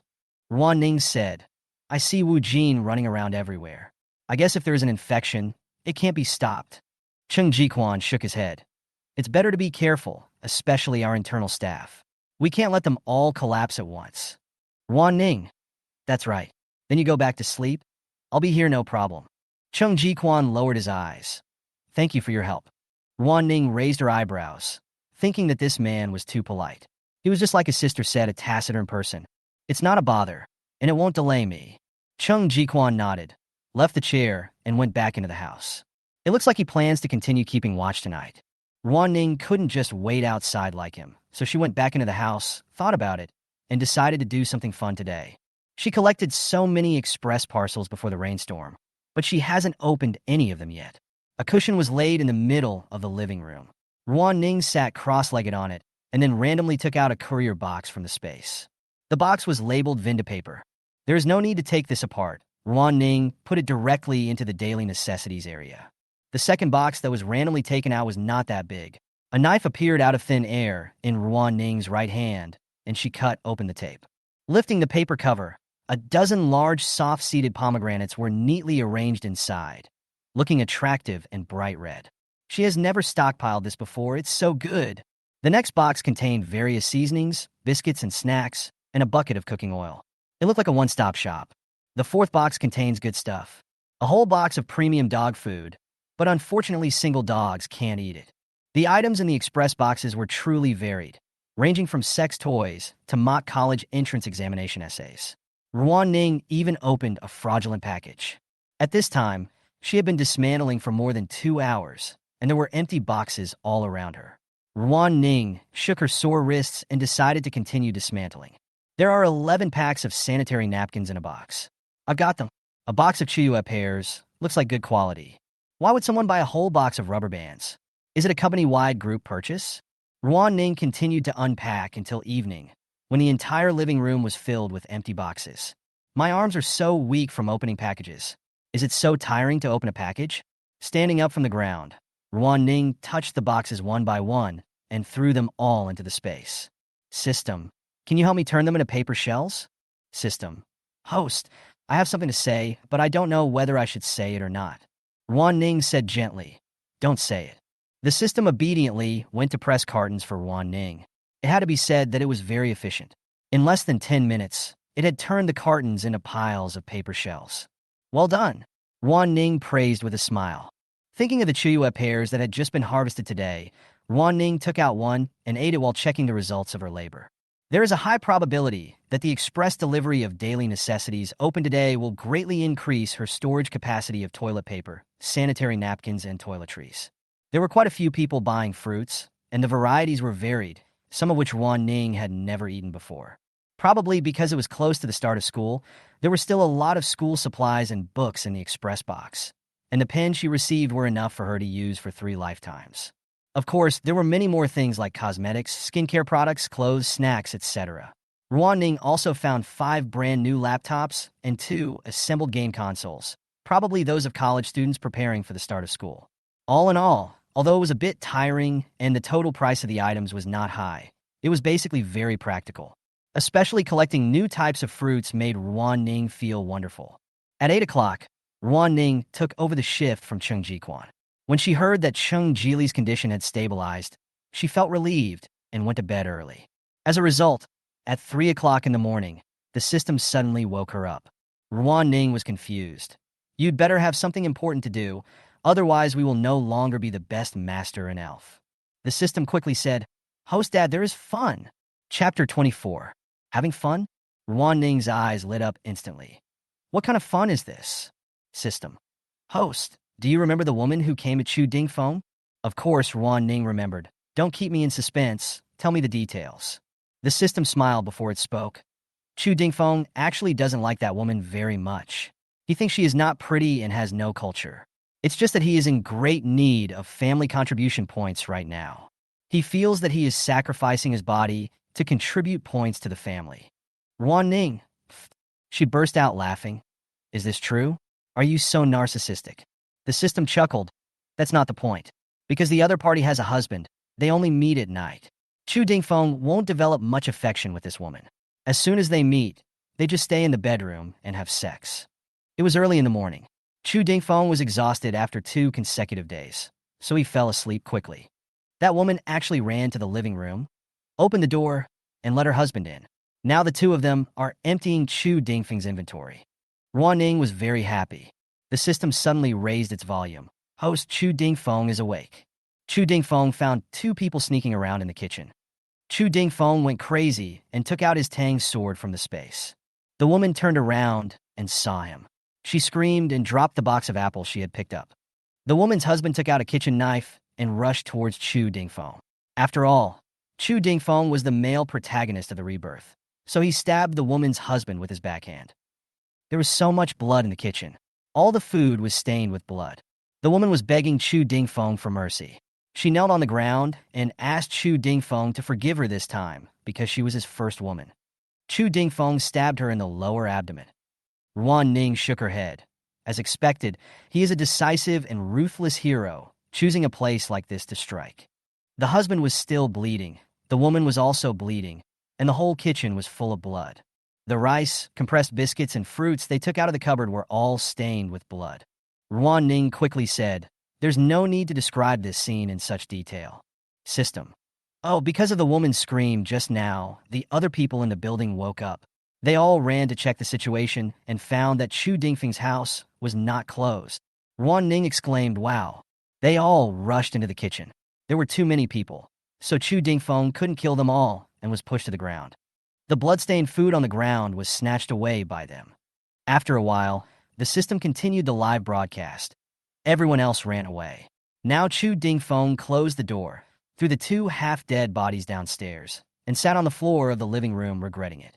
By the way, he boasted to you that his floor lamp worth 8,000 yuan was also stolen by someone. Ruan Ning was at a loss whether to laugh or cry. He was truly a genius to still remember to steal the lamp in such a situation. The system continued. Sitting alone on the ground, smelling the blood in the air, Chu Dingfeng felt deeply distressed for his hasty mistake and decided to be careful of women who came to him in the future. Ruan Ning? Haha. The system asked curiously. Host, do you think this matter will have an impact on Chu Dingfeng? Ruan Ning. There is definitely an impact, but it's hard to say how big it is. After all, the food in the kitchen is just what he puts out in the open, and the real inventory is in the space. It's kind of hurtful to work so hard for 2 days and get nothing out of it. The system chuckled. It's very hurtful. As long as the hero can't get the family contribution points, it's good news for us. Ruan Ning decided to put herself in Chu Dingfeng's shoes and guess what he would do next. His biggest problem now is where to find a woman. According to Chu Dingfeng's personality and his love for beautiful women, he will probably target someone he knows. System. What do you mean, host? I guess he will find a way to find Zhou, Shaoran the day after tomorrow at the latest, or maybe tomorrow. In the original book, he appeared as a lifesaver. Now that he doesn't have that condition, I guess he will make an excuse tomorrow that his house was robbed and ask Zhou Shaoran to borrow food, using her sympathy to rely on her. The system was incredulous. No way. This means we should end up in the same place by different means. Ruan Ning shook her head. Not necessarily. Zhou Shaoke, who is food, is not that easy to deal with. Ruan Ning thought of another question, but it was hard to say it now because it felt quite weird. The next day, Ruan Ning went to take over the shift with Cheng Jiquan as usual. Cheng Jili had a recurring high fever last night, but fortunately he was taken care of by a doctor and is fine now. Ruan Ning guessed that Wu Jin upstairs must be feeling uncomfortable. After Cheng Jiquan returned home, Ruan Ning was also preparing to go back to the house to exercise, but she didn't expect to hear loud crying suddenly from upstairs. The crying sound went down the stairs until it stopped on the 18th floor. A dirty middle-aged woman in her 50s appeared at the stairs and cried loudly in the corridor. My poor child. Ruan Ning raised her eyebrows. How could she describe this voice? It was like hiring a mourning team at a funeral. They were crying and sobbing, but you couldn't feel any sadness at all. The old lady sat down in the hallway, still wailing. Is there anyone here to help my Lin Zijia? This woman shot him with an arrow, and he's almost dead. Who will pay for my son's life? Is there any justice in the world? If my son dies today, I will hit my head and die here. My son, my dearest child. Whoa, whoa, whoa. Cheng Jiquan, who had just returned from next door, heard the sound, frowned, and opened the door. In addition to him, I believe that the crying and shouting has attracted the attention of many people, but they dare not go upstairs to look and can only talk about it downstairs. Wu Jin is trying to use a self-torture tactic. Ruan Ning glanced at Cheng Jiquan and said, Did she disturb your sleep? Or should we get her away? Cheng Jiquan hesitated for a moment and said, No, I can sleep. Ruan Ning, okay, then you go to sleep. I'm going to practice compound bow. Chung Jiquan nodded. When the Annie outside saw that the two were actually leaving, she ran to the security door and stretched her arm into the window. You two black-hearted bastards. You actually ignored the victim's family. I tell you, if you don't give me antipyretic and anti-inflammatory drugs today, I will hit my head and die at your door. I want to see how you behave in the future. When the water recedes, you will be responsible for 2 lives. Ruan Ning saw that although this person was a little dirty and his hair was wild, he didn't look like an ordinary person who was starving to death. She smiled and said, Mother Lin, right? If you were killed, we wouldn't know how to live as a human being, but you wouldn't have to live as a human being anyway. The old lady glared at him and said, What do you mean? Are you just going to watch someone die without helping? How can a little girl like you have such a vicious heart? If you give me the medicine, I will write you a letter of apology and plead for you with the police in the future. Ruan Ning said, Why should I ask you to plead for mercy? Your son is a robber. He robbed a lot of people, right? I was just defending myself. Besides, your son was dragged over as a shield by others. You should go to President Wu Jin to cry and complain. The old lady blushed and said, I don't care. I need antipyretic and anti-inflammatory medicines anyway. It's better to let me take Dr. Zhu back. Otherwise, my son will die. Ruan Ning, are you sure it was your son who died, not President Wu? The aunt quickly said, Of course it's my son. Ruan Ning laughed. Your son is injured. Don't use hemostatics or bandages to cover the wound. Did he remove the arrow? Will he get tetanus if he gets infected again? The old lady choked and said, Of course he needs antipyretic medicine. His wound is infected and he has a fever, so he also needs anti-inflammatory medicine. Ruan Ning looked at her calmly. Let your president will use his brain. Don't say you are crying here today. Even if you really die in the stairwell, the most I can do is give you a water burial.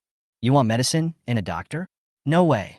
The aunt took a deep breath, realizing that she could no longer get the antipyretic medicine. Her eyes rolled around, and she suddenly changed her tone.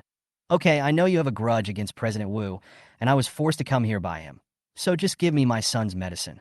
I just want a bandage and some hemostatics. Ruan Ning, sorry, I don't have one either. The old lady suddenly started to cry loudly again. My poor son. What will happen to me in the future? I might as well die instead of sending my son away.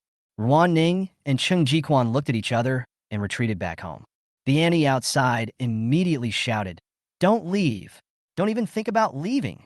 She banged the security door so hard that it clanked loudly, but there was no response from the 2 houses. The old lady thought about it and started crying and banging on the ground again, howling for more than half an hour. No one paid any attention to her at all. Finally, she had no other choice but to tidy up her face, but not daring to go back upstairs, she simply lay down on the floor and went to sleep. In the afternoon, Ruan Ning opened the door quietly and found the old lady still sleeping on the floor. It was obvious that this person was definitely not her biological mother. Otherwise, she would definitely not be able to help but go upstairs to check on her son. After thinking for a while, Ruan Ning deliberately shook the key in her hand to make a noise and said, Let's get up and talk. The old lady didn't sleep at all. How could she sleep peacefully on this floor? She just howled for too long, and her voice became hoarse, so she was resting. Hearing Ruan Ning greeting her, the aunt sat up from the ground and looked at her with scrutiny. What do you want to do? Just chatting. Ruan Ning said, Everyone is bored now anyway. The aunt glanced towards the 20th floor to make sure no one was standing there watching. Ruan Ning asked, What is the relationship between the Lindsay and you told me about? I'm his mother, said the aunt. Ruan Ning, let's open the window and talk frankly. Maybe I can help you find a way to survive. The aunt's eyes rolled.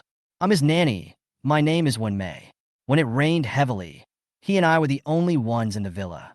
We later fled here together. We originally came here with Lao Qin, who was a nicer guy, but Lin Zian didn't trust him and ended up getting together with Wu Jin. Wen Mei sighed. Xiao Lin is not a bad person. He just feels that he can only survive by force. He gave me some of the things he had looted and said that it would be fine as long as I stayed upstairs and helped him keep an eye on the remaining supplies. Ruan Ning understood. So you don't dare to go back upstairs now because Lin Zian is in danger and you will definitely die if you go back, right? Wen Mei didn't say anything. Ruan Ning, did Wu Jin ask you to come down? Wen Mei did not answer immediately, but looked upstairs again, then walked to the security door and whispered, Yes. How is he now? He had a high fever and was coughing. He had been living alone in a room, and the food was hidden in there. We were generally not allowed to go in. Ruan Ning, you haven't eaten anything for a day since Lin Zian got injured, right? Do you want some compressed biscuits? Ruan Ning also bought this, and the quantity was quite good, and this was also distributed as part of the early relief supplies. When May's eyes lit up. Of course, what do you want me to do? Ruan Ning knew that she was a smart person. Otherwise, how could she survive on the 20th floor? I want you to go upstairs and help me keep an eye on Wu Jin. This. When May was embarrassed. You want me to be a spy? I don't have the courage. That Wu Jin dared to kill people. Ruan Ning said, I dare to do that. Aren't you afraid of me? When May looked at the young girl in front of her wearing a mask with a smile in her eyes, and suddenly her hair stood on end. Ruan Ning. Besides, I'm easier to get along with than Wu Jin, and I give you food. When May gritted her teeth and said, Okay, give me 2 compressed biscuits a day, and I promise to report to you every day. Ruan Ning, 1 piece. When May knew that this girl was not easy to deal with, and $1 a day was enough for her to survive. Then she could find a way to make a living on the 20th floor, which would make her life more comfortable than many others. 1 piece is enough, but I have to go upstairs to report the situation to Wu Jin. What do you want me to say? Ruan Ning, tell me the truth. I am cruel and ruthless, and I have a heart of a snake and scorpion. No matter how you beg me, I will not respond. When May.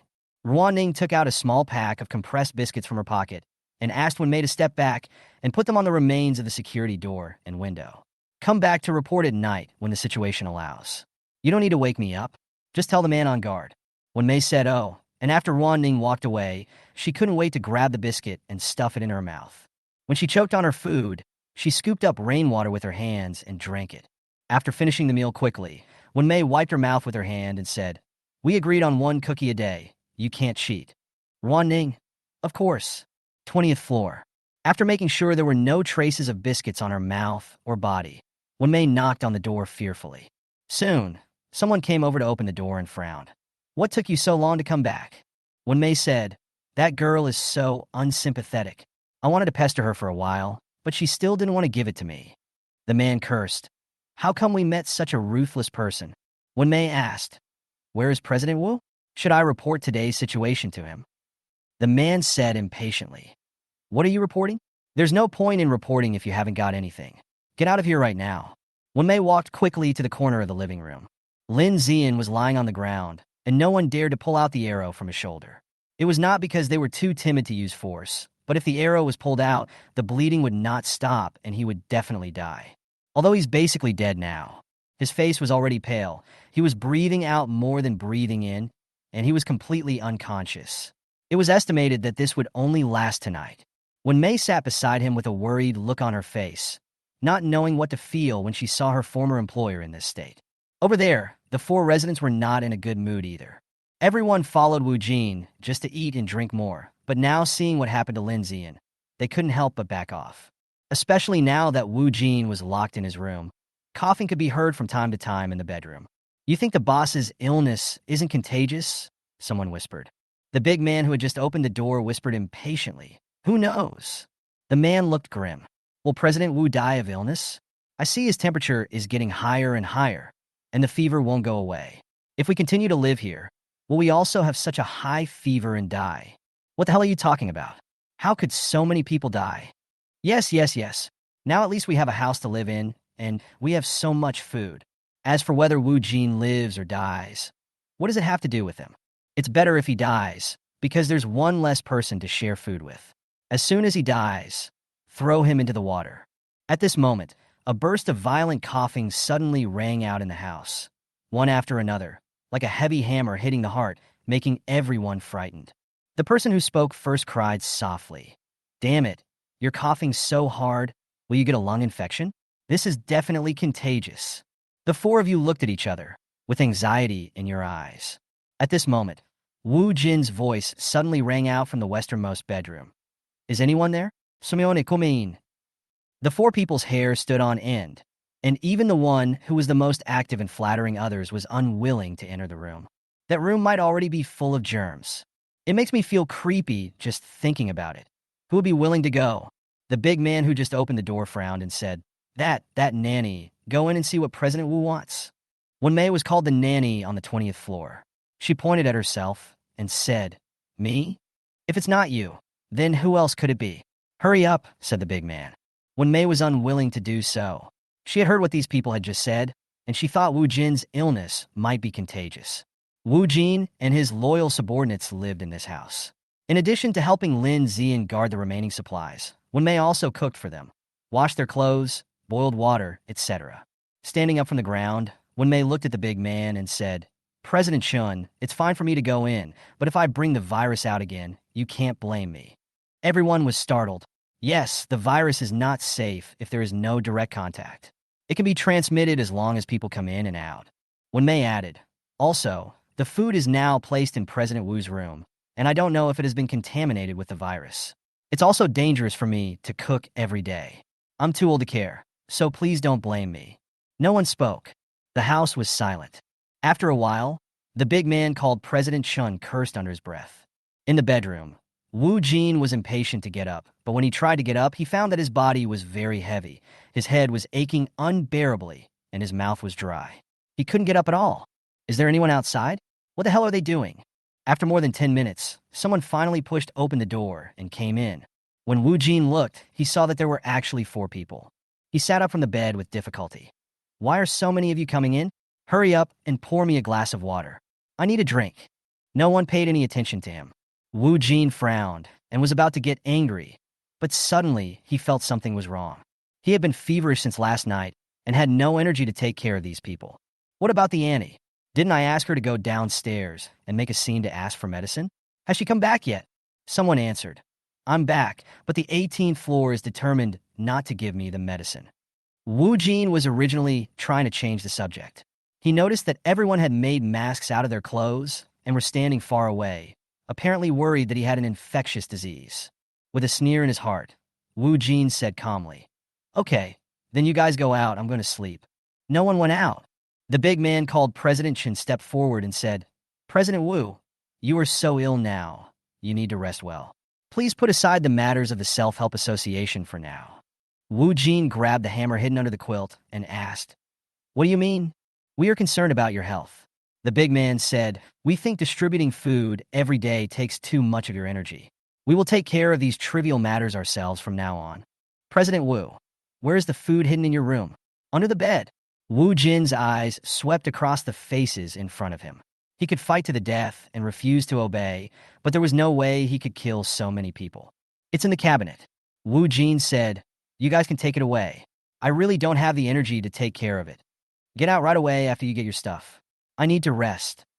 Surprise appeared on the faces behind the masks of the 4 people. One of the smaller ones quickly ran to the cabinet and found a large bag of food inside. Here, let's move it out.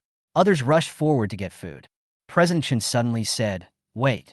He looked at Wu Jin and said, President Wu, only you know how much we have collected. A smart person like you must know that a cunning rabbit has 3 burrows. I wonder where you put the other food. Wu Jin narrowed his eyes and clenched the hammer with his hand hidden under the quilt. After a moment, he said, There is 1 copy under the bed. It is nowhere else. If you don't believe me, search for it yourself. The big man said bluntly, Didn't you hear what President Wu said? Search quickly. The 4 of them rushed forward, leaving no corner of the room untouched, and sure enough, they found food in other places. After searching the entire room, they didn't even leave a drop of water for Wu Jin, and the group left happily. Wu Jin was so angry that his brain felt dizzy. Moreover, after he heard those people leave, he locked the door from the outside with a chain, probably because they were afraid that he would run around and infect others. Oh shit!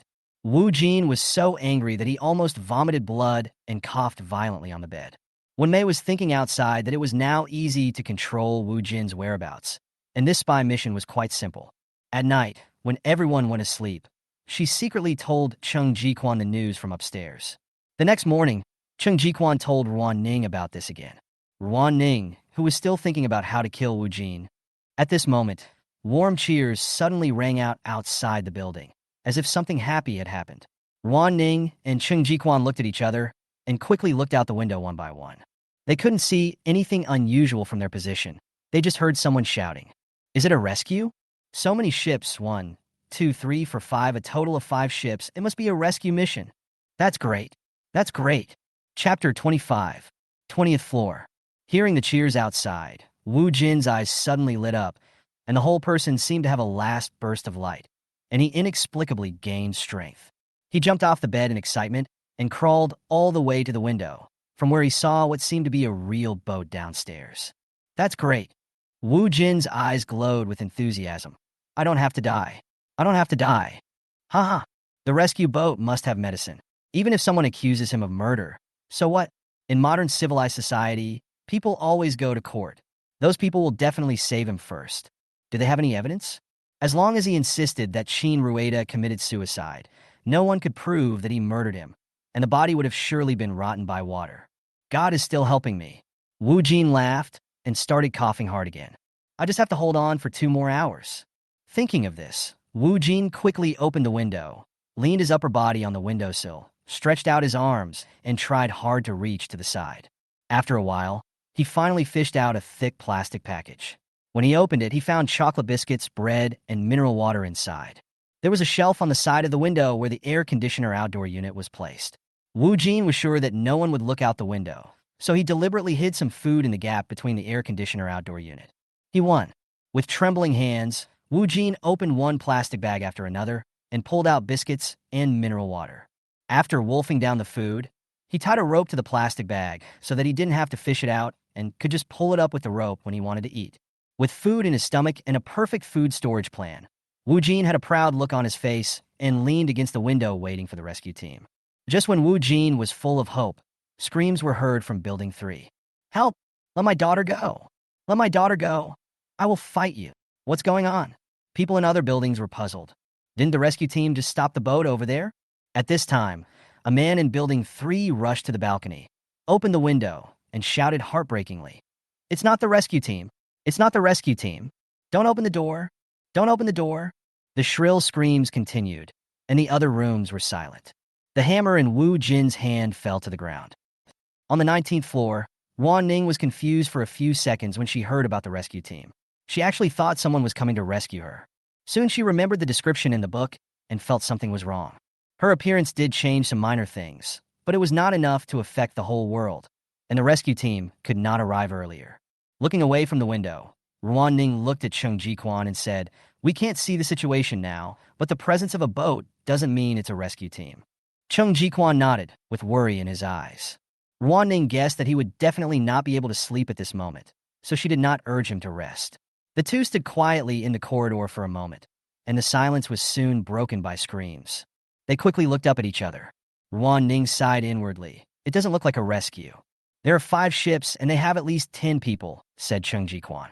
Ruan Ning, "There should be more than 10 people, and even if there are only 10 people this time, who knows how many more are behind them?"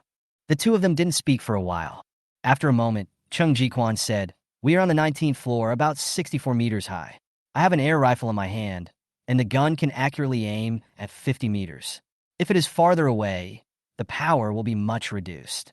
Ruan Ning asked curiously, "If they besiege our unit, can we defeat them?" Chung Ji-kwan nodded. "It can hit accurately, but the power may not be that strong. It should be no problem to hurt people, but it won't work if it's farther away. They will come out of Building 3 later. Should we give it a try?" Ruan Ning shook her head. "The distance is too far, it can't be effective." Chung Ji-kwan, "I can go downstairs to play." "No." Ruan Ning refused directly. "Building 3 is right next to the road. We can escape quickly. We can only injure 2 or 3 of them at most if we shoot. Next time they come, we will be prepared, or they will come at night, and it will be difficult for us to protect ourselves."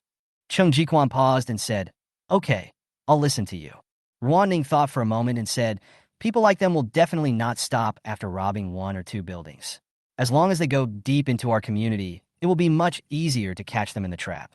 Chung Ji-kwan said, "Ji Li should be almost recovered. Although he still has a little strength, he has no problem pulling the trigger."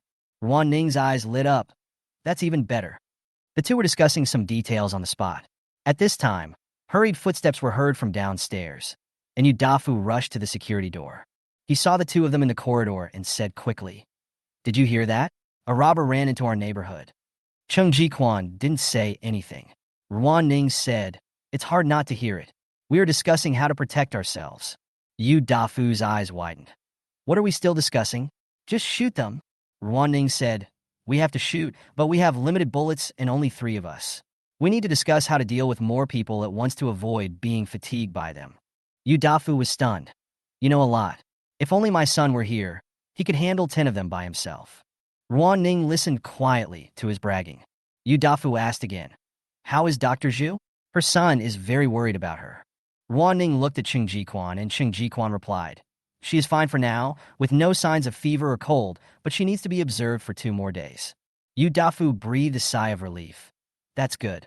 Suddenly, there was another cry for help from Building 3. In addition to food being stolen and people being beaten, these cries for help were mostly from women screaming. Compared to the degree of evilness of the community owners, this group of people is obviously more evil. It is estimated that they have done a lot of evil things before the end of the world. Ruan Ning frowned and said, Brother Chung, don't keep watch tonight. Regain your energy. Maybe someone will come to our building tomorrow. Cheng Jiquan nodded. After returning to the room, Ruan Ning began to practice the compound bow with the maximum poundage. Although not as powerful as a gun, the compound bow actually has a range of about 70 meters, but it is too far away to be lethal.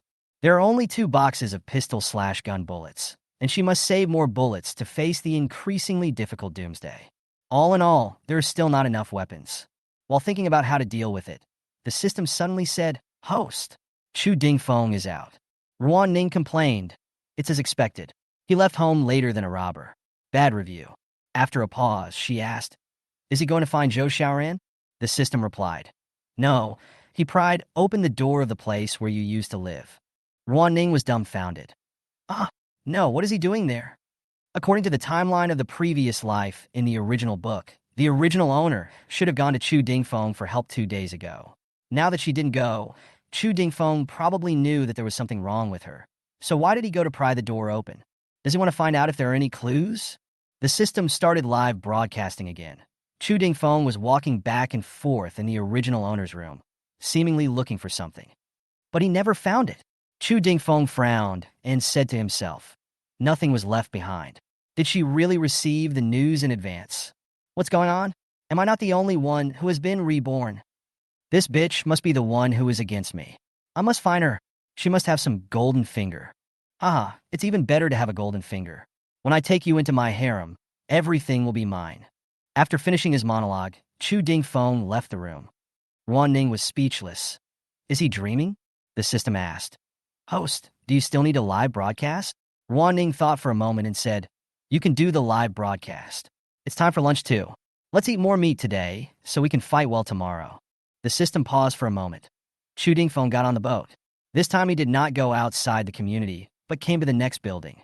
After finding the 14th floor, Chu Dingfeng deliberately messed up his clothes and ruffled his hair, pretending to be very decadent.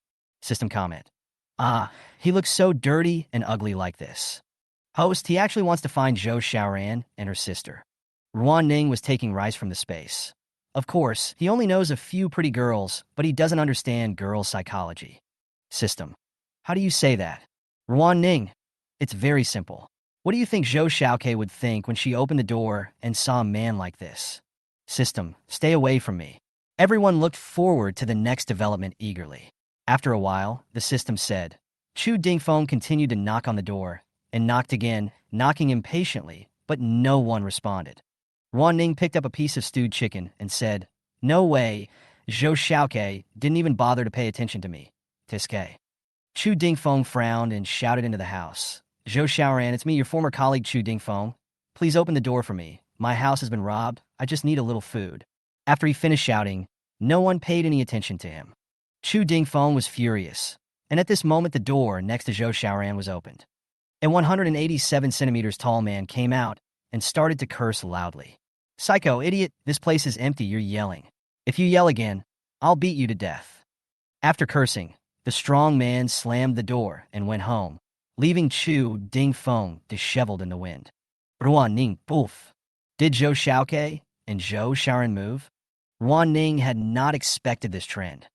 Where did they go? This is so funny. The hero is doomed now. The system said, Host, wait a minute. I will ask the main system to enable the backtracking function and give you an answer immediately. After a while, the system said, Reporting to the host, it has been detected that Zhou Xiaoke and Zhou Xiaoran have indeed moved. The reason is that after receiving the food you sent, Zhou Xiaoke thought that it was a suitor who came to pester her again. So she simply moved to the high-end property she recently bought. Ruan Ning was laughing so hard that she couldn't help laughing. She never expected that her unintentional action would have such an effect. The system said happily, "Great, now Chu Dingfeng's early stage is completely blocked. If he wants to earn family contribution points, he has to." Ruan Ning chuckled and interrupted the system. "Tong Tong, let's ignore him for now. Now your master is facing a powerful enemy. Do you have any way to improve my strength?" The system replied obediently. Report to the host, "The only way for us to get the reward is to weaken the male protagonist Chu Dingfeng." Ruan Ning, "Chu Dingfeng is too far away, and I can't go out and beat him up now." The system prompts, "You can also start with the people around him." Ruan Ning knew that the system was talking about Wu Jin, and now he was the only soft persimmon. "If I kill Wu Jin, how much reward can I get?" System, "The rewards will be very generous. I can help you with some operations then." Ruan Ning chuckled and took out a sip of mineral water. "Wu Jin is very sick now, and it would be a shame not to kill him while he is sick. I believe that the 4 thugs standing in the living room will not really protect the president. The problem is that I'm afraid it will backfire on me." Ruan Ning didn't want to do it herself. "I have a way to kill someone with a borrowed knife, but it may not work. It depends on whether the knife is greedy or not."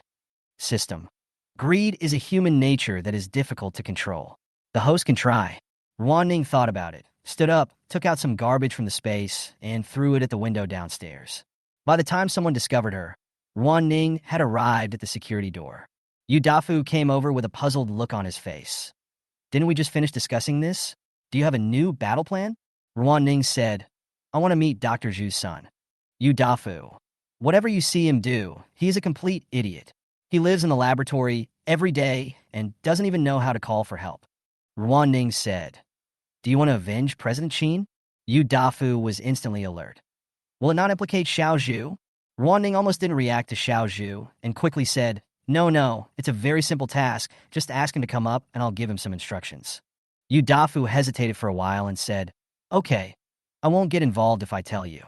"No," Ruan Ning said, "I'll take 10 packs of instant noodles to guarantee it." Yu Dafu immediately ran downstairs and tricked Xiao Zhu upstairs about 3 or 5 minutes later. Xiao Zhu is very thin, about 1.76 meters tall, and wears a pair of black-framed glasses. He does not look aggressive, but he is not enough to be called a fool. Ruan Ning introduced herself first. "My name is Ruan Ning. There should be no need for further introduction." Xiao Zhu nodded. "My name is Zhu Liang. I am currently working in the Quantum Information Research Department, doing research on quantum precision measurement experiments and quantum simulation." "Quantum simulation is mainly—" Ruan Ning quickly interrupted him. "Wait, I asked you to come up here to ask for your help. As long as you do it, I will give you 2 packs of spicy beef instant noodles." Zhu Liang swallowed his saliva. "Go ahead." Ruan Ning recounted her plan in detail from beginning to end, and even decided on Zhu Liang's lines. Zhu Liang said, "I have no problem. I can cooperate with you." Ruan Ning still had some doubts in her heart. She was afraid that Zhu Liang would suddenly say something about quantum physics that would make her look very funny. Zhu Liang was confident. He raised his hand and knocked on the security door to make some noise. Seeing how gentle he was, Yu Dafu, who was standing next to him, shook his head anxiously, then raised his old leg and kicked him decisively. There was a bang, and the sound of metal chains colliding. Everyone in the entire building was already paying attention to Building 3 with trepidation. They didn't expect that there would be a sudden noise in their own building, and they were all frightened, including the people on the 20th floor. They had been staying in the house for 2 days, feeling annoyed and irritated, especially since they had just cleaned up Lin Xian's body early in the morning. After waiting for a long time for the rescue team to arrive, what happened was a large-scale robbery. The people in the house felt increasingly insecure. Wu Jin's cough made them nervous, and the slightest movement could scare them to death. Hearing the noise downstairs, President Chun and the little guy sneaked to the stairs on the 20th floor. Yu Dafu shouted, "Hand Dr. Zhu out now." "Why are you keeping her in there?" Ruan Ning said, "She was infected, and there is nothing we can do." Because she spoke at a normal volume, the 2 people upstairs couldn't hear clearly. President Chen asked the little man in a low voice, "Did you hear anything?" The little man shook his head. No, is Dr. Zhu locked up? Why do they lock him up? Don't they want the doctor to see Wu Jin? President Chen tiptoed a few steps downstairs. At this moment, crying suddenly sounded downstairs. What? You said my mom was infected and still has a high fever. Give me back my mother. I'm not afraid of being infected. Let my mom out. I'd rather die with my mom. Yu Dafu said. Xiao Zhu, don't be impulsive. Your mother doesn't want to come out. Didn't she say that it is highly contagious and you will definitely be infected if you have long-term contact with it? Let's save our own lives first. Your mother's spirit in heaven will also be comforted.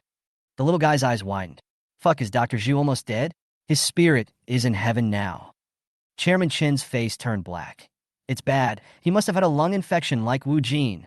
The little guy's legs trembled immediately. What should we do? Will we be infected too? President Chen had no idea that he suddenly felt his temperature was a little high, his head hurt a little, and his throat was sore. Downstairs, Zhu Liangliang said, I don't care. Even if I die, I want to see her one last time. I can't be an unfilial son. With a bang, he learned his lesson and kicked the door with his foot. Let me in. Let me in. Although the voice and expression were a little off, the sound was right. Ruan Ning felt that the four people upstairs should not be able to observe so carefully. The following lines are relatively simple. In order to show that Zhu Liangliang really wants to accompany his mother and make a bigger noise, he keeps kicking the door and shouting for 5 or 6 minutes. Until Ruan Ning pulled out a gun. Yu Dafu shouted, You actually threatened a son with a gun. Even if it's for our own good, you can't do this. Xiao Zhu, a wise man never suffers a loss in front of him. Let's go downstairs first. After pretending to pull each other for a while, Yu Dafu took Zhu Liangliang downstairs.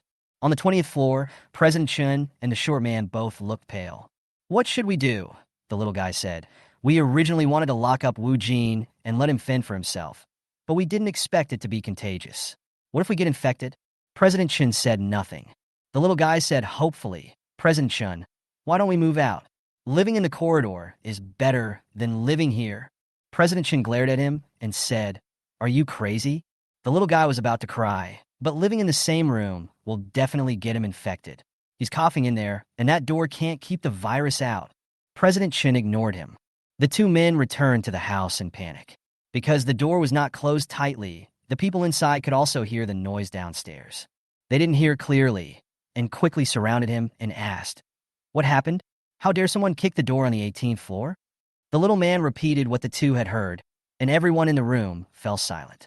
The little guy still wanted to move out. President Chen, let's move out. At most, we could just find another house and drive them away. We can still live in our house. President Chen glared at him and said, What should we do with all this food? It's all exposed to the eyes of those members. Won't they ask us for food? Someone suggested. Then why don't we send more per day? Chairman Chen's face was grim. No, food is our life. The best way now is to let that thing in the house die quickly.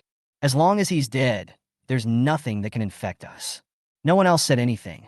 The little guy said tremblingly, President Chen, then should we kill him? But we have never killed anyone.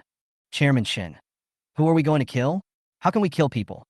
He said, We are eliminating the source of infection. You, and you, the four of us, know there's also the babysitter. The 5 of us will go in together. As long as we throw Wu Jin down the stairs, our place will be clean. The little man said weakly, But I don't dare to go in again. I went in yesterday. Then you will die slowly here. After we go in, we will throw him down the stairs without saying anything. It will only take 5 minutes at most. It is better than staying with him every day. President Chen shouted, Nanny. When Mei hurried out of the kitchen, her back hunched. President Chen, what's the matter? Tear down all the curtains in the room. We will put up a layer of protection and then go into President Wu's room together. When Mei hesitated, Should I go in too? Chairman Chen's eyes flashed fiercely. You don't want to go in? When Mei guessed that he just didn't want her to distance herself from the matter, so she quickly said, I'll go fix the curtains right away. It took Wen Mei about half an hour to sew the curtains into a simple robe, and then she rummaged through the drawers and found a box of disposable gloves. The 5 people even covered their shoes with plastic bags and wore masks on their faces. Out of concern, they tied another plastic bag around their heads. Boil hot water in advance and take a shower as soon as you come out. Because they were having difficulty breathing, The four men quickly opened the chains and rushed into the bedroom. Wu Jin was leaning against the window. Chairman Chen's face lit up with joy. He didn't even have to move from the bed to the window. He said quickly, "What are you waiting for? Hurry up." When Wu Jin heard the sound of the chains, he knew what they were going to do. He clenched the hammer in his hand and said, "I'll see who dares to come up. I've killed people before." Chairman Chen said, "Yes, you have killed people before. We're not killing people now. What is there to be afraid of? Hurry!" The four men rushed forward, and Wu Jin raised the hammer in his hand. But he really had no strength.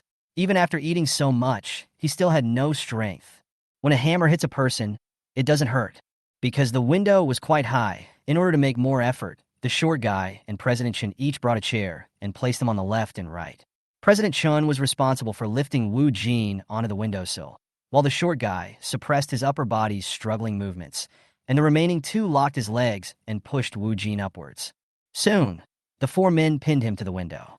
In a panic, the once invincible Wu Jin threw away the hammer and grabbed one of the men's right wrist with both hands. He didn't know who he was grabbing, and just grabbing was not enough. He was also ready to bite him. Chairman Chen noticed that he was about to bite someone, so he quickly jumped off the chair, picked up the hammer that Wu Jin had thrown on the ground, then stood on the chair and smashed it hard on his forehead. With a bang, blood flowed all over his face. Chairman Chen smashed the hammer hard again, and a dull sound of breaking head was heard. Wu Jin's brain, which had been burned for 3 nights, finally stopped functioning and he fell into a coma, but his hand was still tightly holding the little man's right hand and would not let go.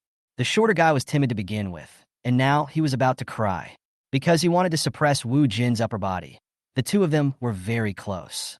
He kept using his left hand to pry Wu Jin's claws apart. "Let go! Let go! Why are you holding me?"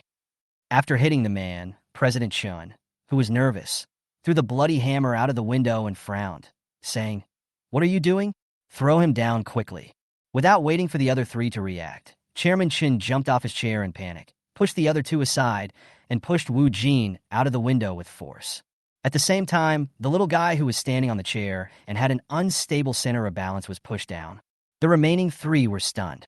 Downstairs, Ruan Ning received a system notification. "Host, it is confirmed that the male supporting actor Wu Jin is dead. Because Chu Dingfeng lost his left and right arms, his luck value has dropped significantly, and the host will be rewarded with an expansion of the refrigerator space." Ruan Ning blinked. Refrigerator space expansion? System. Yes, you can choose any item with a length, width, and height less than or equal to 20 centimeters and put it in the refrigerator space. The item will enjoy the double refresh service at 2400 hours every morning. Ruan Ning was surprised. "I didn't hear clearly what you just said. Say those 2 words again." Chapter 26. The system meets the requirements and repeats them again. Ruan Ning couldn't help but smile. She stretched out her hands to the sky. A gun appeared in her right hand, and 2 boxes of bullets appeared in her left hand. She looked to the left, then to the right, then placed the bullets on the coffee table and began to load the pistol magazine. The system looked at it in confusion for 10 seconds and suddenly exclaimed, "Host, what are you doing? You can't do this. It's the same as agreed. I won't refresh the bullets in my stomach." Ruan Ning patiently coaxed. "A bullet with a gun, isn't that natural and has existed since ancient times?" System. "Even if the world is created, it won't work. These are 2 different things." Ruan Ning. "No discussion?" The system said decisively. "No room for negotiation." Ruan Ning sighed. "Okay then, put these 2 boxes of bullets in." System. "I thought the most extreme was 1 box. According to the most stringent requirement, it's 1 pill." Ruan Ning. "You also said that you were the most strict. Given our relationship, will you be strict with me? Look at the people next door. They get up later than the robbers. Shouldn't I be rewarded for my hard work? Look at this bullet box. It's the smallest packaging box. There are only 50 bullets in 1 box. Finally, you've already rejected my request once. If you hurt my feelings again, I'm going to give up." "Don't give up." The system hesitated for a moment, then said shyly, "Okay, but I'm just giving you a treat by taking the blame. Host, please work harder in the future." Ruan Ning smiled and said, "I'll definitely do my best." With 200 rounds of ammunition a day, she could build an ammunition depot. As the sky gradually darkened, cheers of people returning home with a full load could be heard outside. Ruan Ning walked to the living balcony, opened the curtains, and looked in the direction of a building. She saw a group of people busy moving things onto the boat. Today they robbed 3 buildings and found spoils on 5 boats, 4 of which were rubber boats and 1 was a homemade boat. There are 14 people in total. After moving all the things, they rode away while there was still light in the sky, whistling excitedly and shouting. Ruan Ning lowered the curtains. Tong Tong, help me watch the security door at night. Let me know when 1 May comes down. System. Okay. In order to maintain her energy, Ruan Ning went to bed at 9 o'clock. At around 12 o'clock, the system woke her up and said that 1 May had come down. Ruan Ning put on a piece of clothing, walked out of the door with a candle, and saw 1 May squatting in the corridor in a daze. Seeing Ruan Ning, she immediately stood up. Where are my compressed biscuits? Ruan Ning put the compressed biscuits on the windowsill. 1 May rushed over, grabbed the biscuits and hid them in her pocket. She didn't eat it right away, and it seemed that she was not hungry today. Ruan Ning asked, "How is upstairs?" 1 May's eyes went blank for 2 seconds. 3 people died today. Ruan Ning was stunned. 3? Lin Zian is dead. He has endured for so long, and his death is a relief. Before he died, Lao Qin wanted to persuade him to leave Wu Jin. Maybe if he left, he wouldn't have died in vain at such a young age. But who knows? He might have died even faster if he had followed Lao Qin. 1 May said, Wu Jin is also dead. He was thrown off the building by his own men. When they threw him, they were careless and took a young man with them. Ruan Ning lowered her eyes and said nothing. 1 May wasn't as active as she was yesterday. Perhaps Lin Zian's death had dealt her a heavy blow. Now that Wu Jin is gone, you don't need me to watch over the upstairs anymore, right? Ruan Ning raised her head. You can continue to stare at me. I will still give you a piece of compressed biscuit every day. 1 May's withered face showed joy. Really? Ruan Ning. You can report to me any movements of the Self-Help Society, especially if they are targeting the 18th floor. The reason why Ruan Ning kept a trick up her sleeve was that she was afraid of being attacked from all sides tomorrow. 1 May nodded quickly. I see. How can I contact you if there is an emergency? You can go to 1701. Ruan Ning said, but it has to be an emergency. 1 May said she understood and recalled the noise on the 17th floor today. Was it a show they were putting on for them? Does that mean there is no infection at all? 1 May felt a wave of fear in her heart, not knowing whether it was right or wrong for her to get on Ruan Ning's boat, and what the future would be like. After saying a few more words, the two separated. Ruan Ning continued to sleep and was awakened by screams early the next morning. She got up from the bed with a sullen face, walked to the window of the living balcony, and saw that it was the same group of people from yesterday. Damn, robbery is more hardworking than 996. Maybe because they tasted success yesterday. 8 boats came today, including 4 rubber boats and 4 homemade boats. The number of people also increased by 2, a total of 16 people. With the addition of 3 ships and 2 people, it is estimated that the number of people has reached the upper limit and there is no one left to send. This situation is in her favor. After returning to the room and washing up, Ruan Ning emptied the space in the refrigerator, took out 200 rounds of bullets, and took a look at them, put 9 of them into the magazine, and put the rest into the space armory. Put on bulletproof vests and stab-proof clothing. Taking a deep breath and exhaling, Ruan Ning knocked on the door of the next room. Cheng Jili replied, Ning Ning, my brother has already gone to the 3rd building to ambush. You have to be careful today. Ruan Ning, you have to be careful too. Soon, the people outside grabbed the remaining 4th building from yesterday and drove the boat towards the 5th building. They were in high spirits, and one person even sang loudly toward the sky. For others, this ugly song is the call of death, and they can only stay in the house and shiver. This group of robbers seemed to enjoy the pleasure of being superior to others, so they laughed loudly on purpose. After arriving at Building 5, one person jumped into the corridor first and spoke to his subordinates there. Soon, the 8 ships were divided into 2 groups. One group went directly into Building 5, and the other group headed for Building 7. It seems that the leader felt that the previous robbery was too slow and the labor efficiency was low, so he wanted to divide the troops to finish the robbery quickly. Ruan Ning raised her eyebrows and moved her eyes to the compound bow sight. According to the agreement, she had to shoot an arrow first before Cheng Jili would shoot. In the scope, she could see these people's appearance and clothes more clearly. Ruan Ning first aimed at the idiot who was singing, and her eyes slid over his chest, head, and limbs one by one. With a whoosh sound, the compound bow shot out an arrow. Because she had learned the basics of firearms, Ruan Ning's accuracy was quite high. She shot the arrow straight at the man, but unfortunately the wind and rain were too strong, and the arrow wobbled and fell into the water before it reached the range. Ruan Ning was stunned and didn't know whether Qingjili received the signal. Anyway, the 8 people on the 4 boats downstairs didn't notice it at all. There was no other choice, so Ruan Ning simply took out her pistol and fired at the people downstairs. The effective range of a pistol/gun is only 15 meters, but the sound is extremely intimidating. It is still deafening in such a rainy day, which scares everyone in the community. The rowers downstairs also stopped. "What was that sound just now?" asked the person singing at the bow of the boat. The others were also confused. After all, few people had actually heard the gunshots. "Are they setting off firecrackers to scare us?" someone said. Before he could finish his words, another person on the boat suddenly fell down, holding his shoulder that was pierced by a bullet and crying out loud. The man who was speaking was so frightened that he dropped the oar and fell on the boat. "There are guns! There are guns! Someone is shooting us!" Everyone else was stunned, but the one who was singing reacted the fastest. "Quick! Row the boat back!" Of course, escaping is more strenuous than robbing. The group tried hard to paddle back, but unfortunately, they only had a rubber boat, and even turning the boat around was difficult. Qingjili was like shooting a dead target, firing one shot after another, knocking down one person with each shot. Ruan Ning found that she basically shot at the shoulders or thighs. It must be said that since she had participated in national competitions, her shooting skills were impeccable.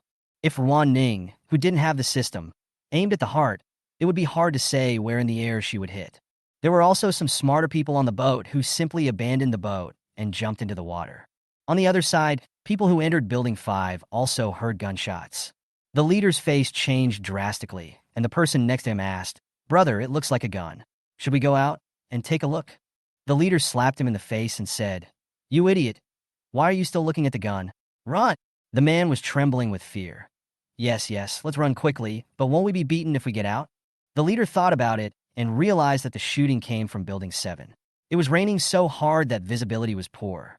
Besides, if he didn't run now, wouldn't he be left in trouble when the person who fired the shot finished cleaning up the area? There is no way to survive if we stay in Building 5. The leader's face darkened. "Hurry up and drag out the 2 families whose doors we just pried open. Use them as shields for us." The man's face lit up instantly. There are 7 people living in these 2 households, including 5 adults and 2 children. After his men captured the 2 families, the leader grabbed the 2 children and held them in his arms, saying, "Let's retreat quickly." A group of people took the hostages onto the ship. The shooting took place at Building 7, which was on the south side. They retreated to the north side of the road. The leader thought for a moment and held up the 2 children as shields in the south, hiding himself behind them. Others followed suit and put the hostages in front of themselves. In the panic, no one rowed the boat. The leader yelled, "Idiots!"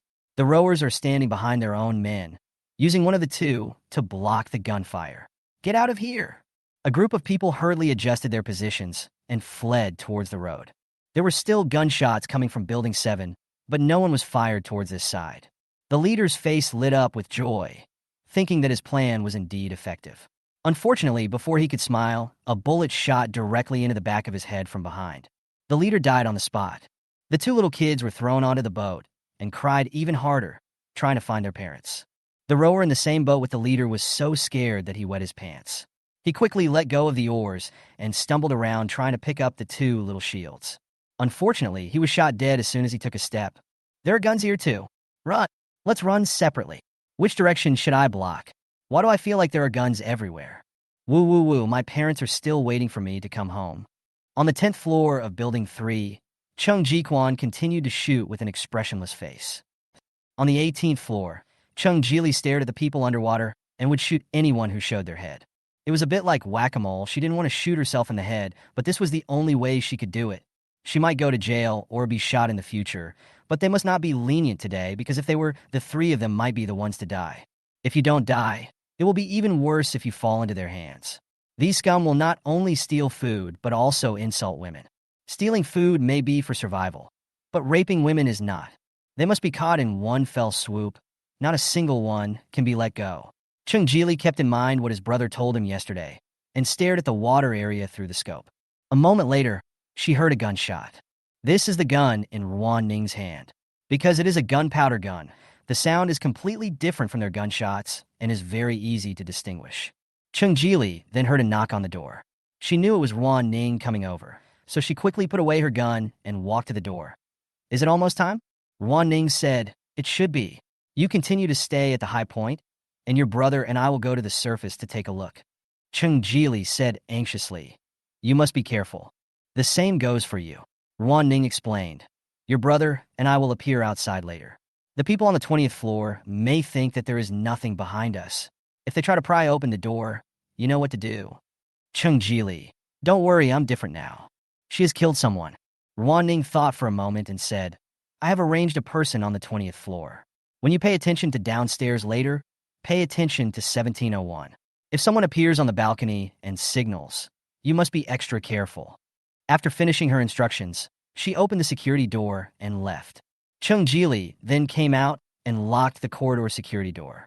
Ruan Ning had not left the 18th floor since she went out last time. When she went downstairs this time, she found that there was a lot of water on the 6th floor. I don't know if anyone has been out recently, but that person removed the entire window frame and knocked off a few bricks to allow ships to enter and exit freely. Ruan Ning inflated the rubber boat, got on the boat, and left the building. There was still a flood outside, and there were a lot of debris in the water. Ruan Ning paddled forward carefully for a distance and saw Chung Jiquan coming towards them. The two met up, and Chung Jiquan said, there should be someone alive underwater. Ruan Ning, that's great. If we catch him, we can ask him about the situation and find out his tactics. Chung Jiquan nodded. The two men first came to a rubber boat and saw some supplies inside. Chung Jiquan jumped on and threw the things on his boat, then deflated the rubber boat and put it away. The second one is a homemade boat. The person who built it is also a genius because it is made entirely of mineral water bottles. There was nothing on it, so Chung Jiquan asked, do you want this? Ruan Ning, use a rope to tie it to the back of my rubber boat, and I will tow it. Chung Jiquan nodded. Okay. The two men took the 4 boats here and suddenly found bubbles coming out of the water somewhere. Ruan Ning and Chung Jiquan looked at each other and rowed over. Perhaps because of the noise, the bubbles over there were coming out faster and faster, and there was also movement under the water. Chung Jiquan shouted, come out yourself, or I'll shoot. Ruan Ning added, I won't kill you. Come out, and we'll ask you some questions. If you're lucky, you can still come back alive. Hearing this, the man rushed out of the water and took big gulps of fresh air. Chung Jiquan pulled the man onto his boat and tied him up with a rope. Don't move, understand? The man nodded repeatedly and trembled. The two men did not interrogate outside, but continued to collect the remaining ships. They came to the other side where there were also 4 boats, but because there was a leader, his rubber boat was loaded with a whole boatload of supplies. When Chung Jiquan left, the 7 people who were taken hostage had all surrounded the rubber boat and kept scooping supplies onto their own boat. Not far away, there were many people swimming towards this side. Ruan Ning and Chung Jiquan ignored them and put away the remaining rubber boat. Over there, the 2 families were still stuffing supplies into their boat when 7 or 8 big men swam over from behind and tried to overturn the people on the boat. It was bustling for a while. After Ruan Ning collected the boat, Chung Jiquan fired a shot into the sky. With a bang, no one dared to move. Those people looked at the 2 people in fear, as if they saw some big devil. A mother held her child tightly in her arms. Ruan Ning coughed and said in the most ferocious tone, get off my boat. The 2 families were in a dilemma. An old lady who had just been taken hostage stammered, why? How can it be your boat? It belongs to those robbers. Ruan Ning raised her eyebrows. They weren't just now, but now they are my trophies. And the food on the boat is mine too. Although everyone was angry, they didn't dare to curse at the man with the gun. One person who had finally swam over said weakly, Beauty, these are what the robbers stole from us. If you take them away, we will starve to death. Ruan Ning asked, which building are you from? The man replied, one building. Ruan Ning raised her eyebrows. Today they rob for buildings. What does this have to do with you? If you want to get your things back, you can go to their lair. How could that person have the courage to do that? He stopped talking. At this time, someone raised his hand and said, Beauty, I'm from building 4. Can I have it? Ruan Ning looked over and said, do you have a mark? If you don't have a mark, it can't be proved that it's yours. All in all, there was no way she could give it. Everyone came here with the intention of making a fortune, but they didn't expect Ruan Ning to be so tough. They looked at each other and some of them were already planning to swim back. Are you kidding? They can't even deal with those with knives. How can they deal with those with guns? At this time, the mother holding the child said, "Beauty, no, lady. Can we use the boat to return to Building 5? My child is still young and cannot touch these dirty waters." After sending him upstairs, I will ask the child's father to send the boat back immediately. Ruan Ning saw her sitting on a homemade boat, which was made of wooden boards and looked stronger than a mineral water bottle. She thought for a moment and said, "Don't call me a heroine, just call me a beauty. And why am I here with this broken boat? Do you have gold? If you have gold, I'll sell you this boat." Chung Ji-kwan looked at her at this time. The mother's eyes lit up. What does it mean to own a boat now? She thought quickly. Can we buy a rubber boat? I have a gold brick at home, which weighs 100 grams. Ruan Ning pretended to think for a while. So much gold? Okay then, I'll sell you a rubber boat and all the supplies on your ship. Hurry and bring me the gold. The whole family was overjoyed and was ready to row away. Ruan Ning said, "Wait, how can you all run away? Only your husband can go and get it by himself." She pointed to another boat and said, "You and your son should go to the next boat and wait until your husband comes back to redeem you." Another family also hurriedly said, "Beautiful lady, we want to buy one too. We want to buy a boat too." The people who swam over were not to be outdone. "We want to buy it. We want to buy the boat. We are not fools. As long as we have a boat, we can go out to look for supplies, which is much better than taking two things with us. And it can be bought with just gold. So what's the use of gold now?" This woman actually exchanged the boat for gold. I don't know if she was really stupid or just greedy for money. No matter which one it was, as long as they could steal the boat, they could survive. Chung Ji-kwan was responsible for collecting the money. Ruan Ning sat at the stern of the boat, watching people constantly coming out of the building. They exchanged boats or simply swam. In just over 10 minutes, she bought all 8 boats she had. In this way, their community has 8 boats available. The food on that ship could be redeemed with gold for the 4 ships, but the others could not. Half of the ship's supplies were sold out in 20 minutes. Ruan Ning decided to close the stall. At this time, she had countless gold and silver jewelry, as well as some famous cigarettes and liquors on her boat. Afterwards, they dragged the prisoner back to the 18th floor. After leaving the man in the corridor, Ruan Ning went home to take a shower, and then Chung Ji-kwan went to clean up the situation. The man looked to be in his 20s, and he was shaking the whole time, perhaps because of the cold or fear. He has dark skin and is very strong, but not the kind of strong you get in the gym. He is just tall and big. After Chung Ji-kwan came out, Ruan Ning moved a stool and sat far away. Chung Ji-kwan stood in front of the man wearing a mask, lowered his eyes, and asked, "What's your name, and what did you do before?" The man said, "My name is Zhao Chengwu." "What for?" Zhao Chengwu paused for a moment and said, "I don't do anything, I just work everywhere." Chung Ji-kwan raised the gun and put it against his forehead. "What are you doing now?" Zhao Chengwu quickly said, "I had committed some crime before, and just after I got out, the boss asked me to work as a security guard on the construction site." Chung Ji-kwan, "Where is your base camp?" Zhao Chengwu quickly replied, "Now at the Yuanshan farm." Ruan Ning didn't know where this place was and looked at Chung Ji-kwan.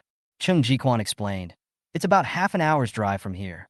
Ruan Ning looked at Zhao Chengwu again. "Isn't that place flooded?" Zhao Chengwu said, "Not yet. We are still on the mountain. But our boss said it is unsafe if the rain lasts too long, so we should be ready to move at any time." Ruan Ning, "What are they raising in the farm?" Zhao Chengwu said, "Because the big flare was snatching food everywhere, the boss sold most of his food. When we arrived, there were more than 30 sheep and more than 20 cows left. Now there are more than 10 sheep left and quite a few cows." Ruan Ning, "Then you don't lack food?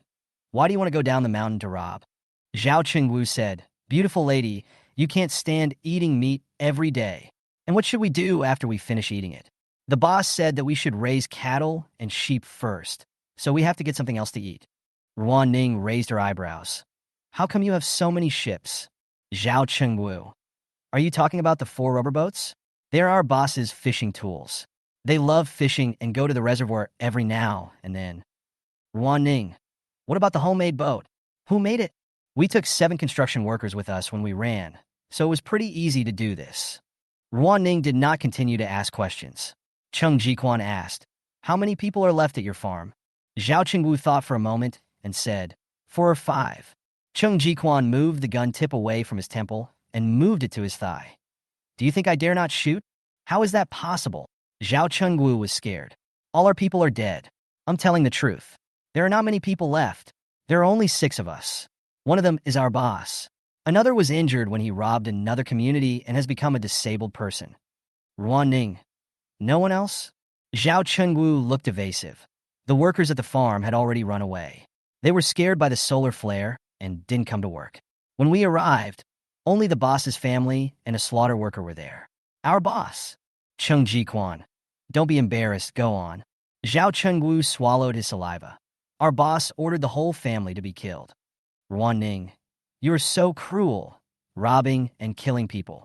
Zhao Chengwu immediately clarified. It has nothing to do with me. I listened to our boss. He was in jail for drug trafficking before and has seen the world. Cheng Jiquan looked at Ruan Ning. Ruan Ning knew what he meant and asked Zhao Chengwu, "Why did you go in?" Zhao Chengwu said, "I was detained for stealing money and was released after 6 months. I really didn't do many evil things. I didn't participate in their murder, robbery, and rape." Ruan Ning stood up and said, "Okay, as long as you didn't lie to me, I'll let you go after I check it out this afternoon." Zhao Chengwu heaved a sigh of relief. "Don't worry, beautiful lady, I definitely didn't lie to you." Ruan Ning knew from his expression that he was not lying to her, so she turned to Cheng Jiquan and said, "Brother Cheng, please do me a favor and send him to any of the buildings 1, 2, or 3. Zhao Chengwu was shocked and asked in disbelief, "Why did you send me there?" Ruan Ning said, "Didn't you say you've never done anything that was harmful to the world? You don't have to be afraid of the past." Zhao Chengwu's eyes bulged out and turned red. "Don't play dumb. How could I survive there? You bitch. You said you would let me go. You also said you didn't do anything bad." Ruan Ning said, "We are all the same." About 10 minutes later, Ruan Ning heard continuous male screams coming from Building 3, one louder than the other. Ruan Ning was looking at the recipe at this time, silently memorizing the method of roasting lamb, and took out salt, cumin, chili, and other seasonings, and then set off for the Yuanshan farm with Cheng Jiquan. About an hour later, the two arrived at their destination. This area is a mountainous area, and in order to observe the activities in the farm more conveniently, they climbed to a higher hillside. She was shocked at the sight. Ruan Ning thought that the Yuanshan farm was just a farm with a factory building. She didn't expect that this farm was actually engaged in ecological farming. Not only did it have a factory building, but there was also a small hill where the cattle and sheep could be let out for a walk. However, there are no signs of animals or people in the farm now. This kind of waiting was quite boring. Ruan Ning looked around and found a group of buildings on the opposite hill. She asked Cheng Jiquan, "What is that place?" Chapter 27. Cheng Jiquan followed Ruan Ning's gaze and shook his head, saying, "I don't have any impression. It shouldn't be a tourist industry like a hotel." Ruan Ning said, "Oh," and became more curious. "Since it is not a hotel and it doesn't look like a villa, what kind of building is it?" The two stayed on the mountain for about an hour. No one was coming in or out of the farm, so it seemed that there were indeed not many people there. After looking at each other, they reached inside. Cheng Jiquan found a small earthen slope in advance and collected a lot of stones to step on, then climbed over the wall. A moment later, gunshots were heard from inside, and Cheng Jiquan quickly opened the door from the inside with a key. Ruan Ning was waiting at the gate and asked, "Is there only one person guarding the gate?" Cheng Jiquan nodded. If Zhao Chengwu is telling the truth, there are still 5 people left inside. Ruan Ning took out the pistol and held it with both hands. Cheng Jiquan asked, "You don't need a bow and arrow? It's a bit dangerous to use a gun now." Ruan Ning said, "We have to try it anyway. It's better to try it sooner rather than later." Cheng Jiquan rarely showed humor. "I'm just afraid that you will try to use me." Ruan Ning glanced at him, smiling. "Then stand a little behind me. I really can't tell if I'm panicking." Cheng Jiquan was silent for a few seconds. "Let's go." There is a large lawn between the gate and the farm buildings, with a cement road in the middle connecting them. Fortunately, there is this road, otherwise I would have fallen 10 times on the muddy lawn. Fearing that the other side had long-range weapons, the two walked cautiously. When they reached the first house, Cheng Jiquan kicked the door open first and found only traces of past life inside, but no one was there. The two continued to walk forward, and when they were about to enter the door, a man suddenly jumped out from the corner of the wall, holding a machete in his hand, and slashed towards Cheng Jiquan. He subconsciously raised the gun and put it against the man's heart. Just as he was about to pull the trigger, there was a bang behind him and the man in front of him fell down. Chung Jiquan examined the body and found that he was shot around the temple. He looked up in surprise. Ruan Ning's palms were hurt by the gunshot. She shook her hands and laughed. Luck, luck. There was no one else in the house, so Ruan Ning and Chung Jiquan continued searching. Hot weapons are so useful at this stage that the remaining 3 people no longer have the desire to resist. They all cry and swear that they are good people. The staff dormitories and offices have all been searched, leaving only the last cattle and sheep house. According to Zhao Qingwu's explanation, there was only one person left. The 2 men slowly moved towards the cattle and sheep shed. Chung Jiquan walked in front and pushed open the door. They saw the cattle and sheep standing on their sides inside, making all kinds of mooing and bleating sounds from their mouths because of the fright. Ruan Ning felt a little uncomfortable with the smell. Come out if you are inside. These cattle and sheep can't stop you. Chung Jiquan was on guard with a gun. Perhaps knowing that he couldn't hide, a man in his 30s suddenly shouted, I'm coming out, don't kill me. Ruan Ning raised her gun. Come out quickly. A man stuck his head out from behind a cow. He had a square face full of wrinkles from time to time. Seeing that no one was going to shoot him, he raised his hands above his head and slowly stood up. Don't kill me. I'm just a butcher. I haven't done anything else. Zhao Qingwu did say there was such a person. Ruan Ning signaled him to go out with a gun, and the 3 of them came to an office. Ruan Ning suddenly felt that the air was sweet. Chung Jiquan tied the man up with a rope and made him squat on the ground. As they were searching for someone just now, the 2 of them had not carefully observed the office. Ruan Ning looked around casually for a while and left the man squatting on the ground feeling uneasy. After a moment, she asked, Are you really a butcher? The man said loudly, I am really a butcher of pigs and cattle. A huge flare erupted that day. Although I don't know what a huge flare is, that's what people say anyway. At that time, people were scrambling for food, and many people came to this farm to buy cattle at high prices. The farm owner asked me to come and slaughter them. Ruan Ning asked, You didn't go to steal food? The man said, I am an orphan. I have no wife or children, and my boss promised to provide me with food and lodging, so I followed him back. I was busy all day and all night and didn't sleep. I took a nap the next day. If it hadn't rained heavily later, the boss would have been able to sell all the cattle and sheep. Ruan Ning asked curiously, How many did you raise before? The man said, I'm a butcher, beautiful lady. Do you understand? I'm not an employee of this farm. I was just hired temporarily. But I did kill a lot of cattle and sheep in those 2 days. Some customers couldn't wait and directly dragged the animals back alive. He thought for a moment and concluded, There are only a little over 1,000 in total. Ruan Ning looked at Chung Jiquan. Chung Jiquan said, Since you are a butcher, why don't you just slaughter all the remaining cattle and sheep for us? The man's face lit up. No problem, no problem. I'll kill them all and clean them up for you. Ruan Ning suddenly asked, Since you were invited by the farm owner, do you know where he is now? The man sighed. Where else can he go? He's going to see the king of hell. When those people came, they killed his whole family, and now they are burying them outside. It's really tragic. Luckily, I have skills that are of some use. Otherwise, I wouldn't be able to survive.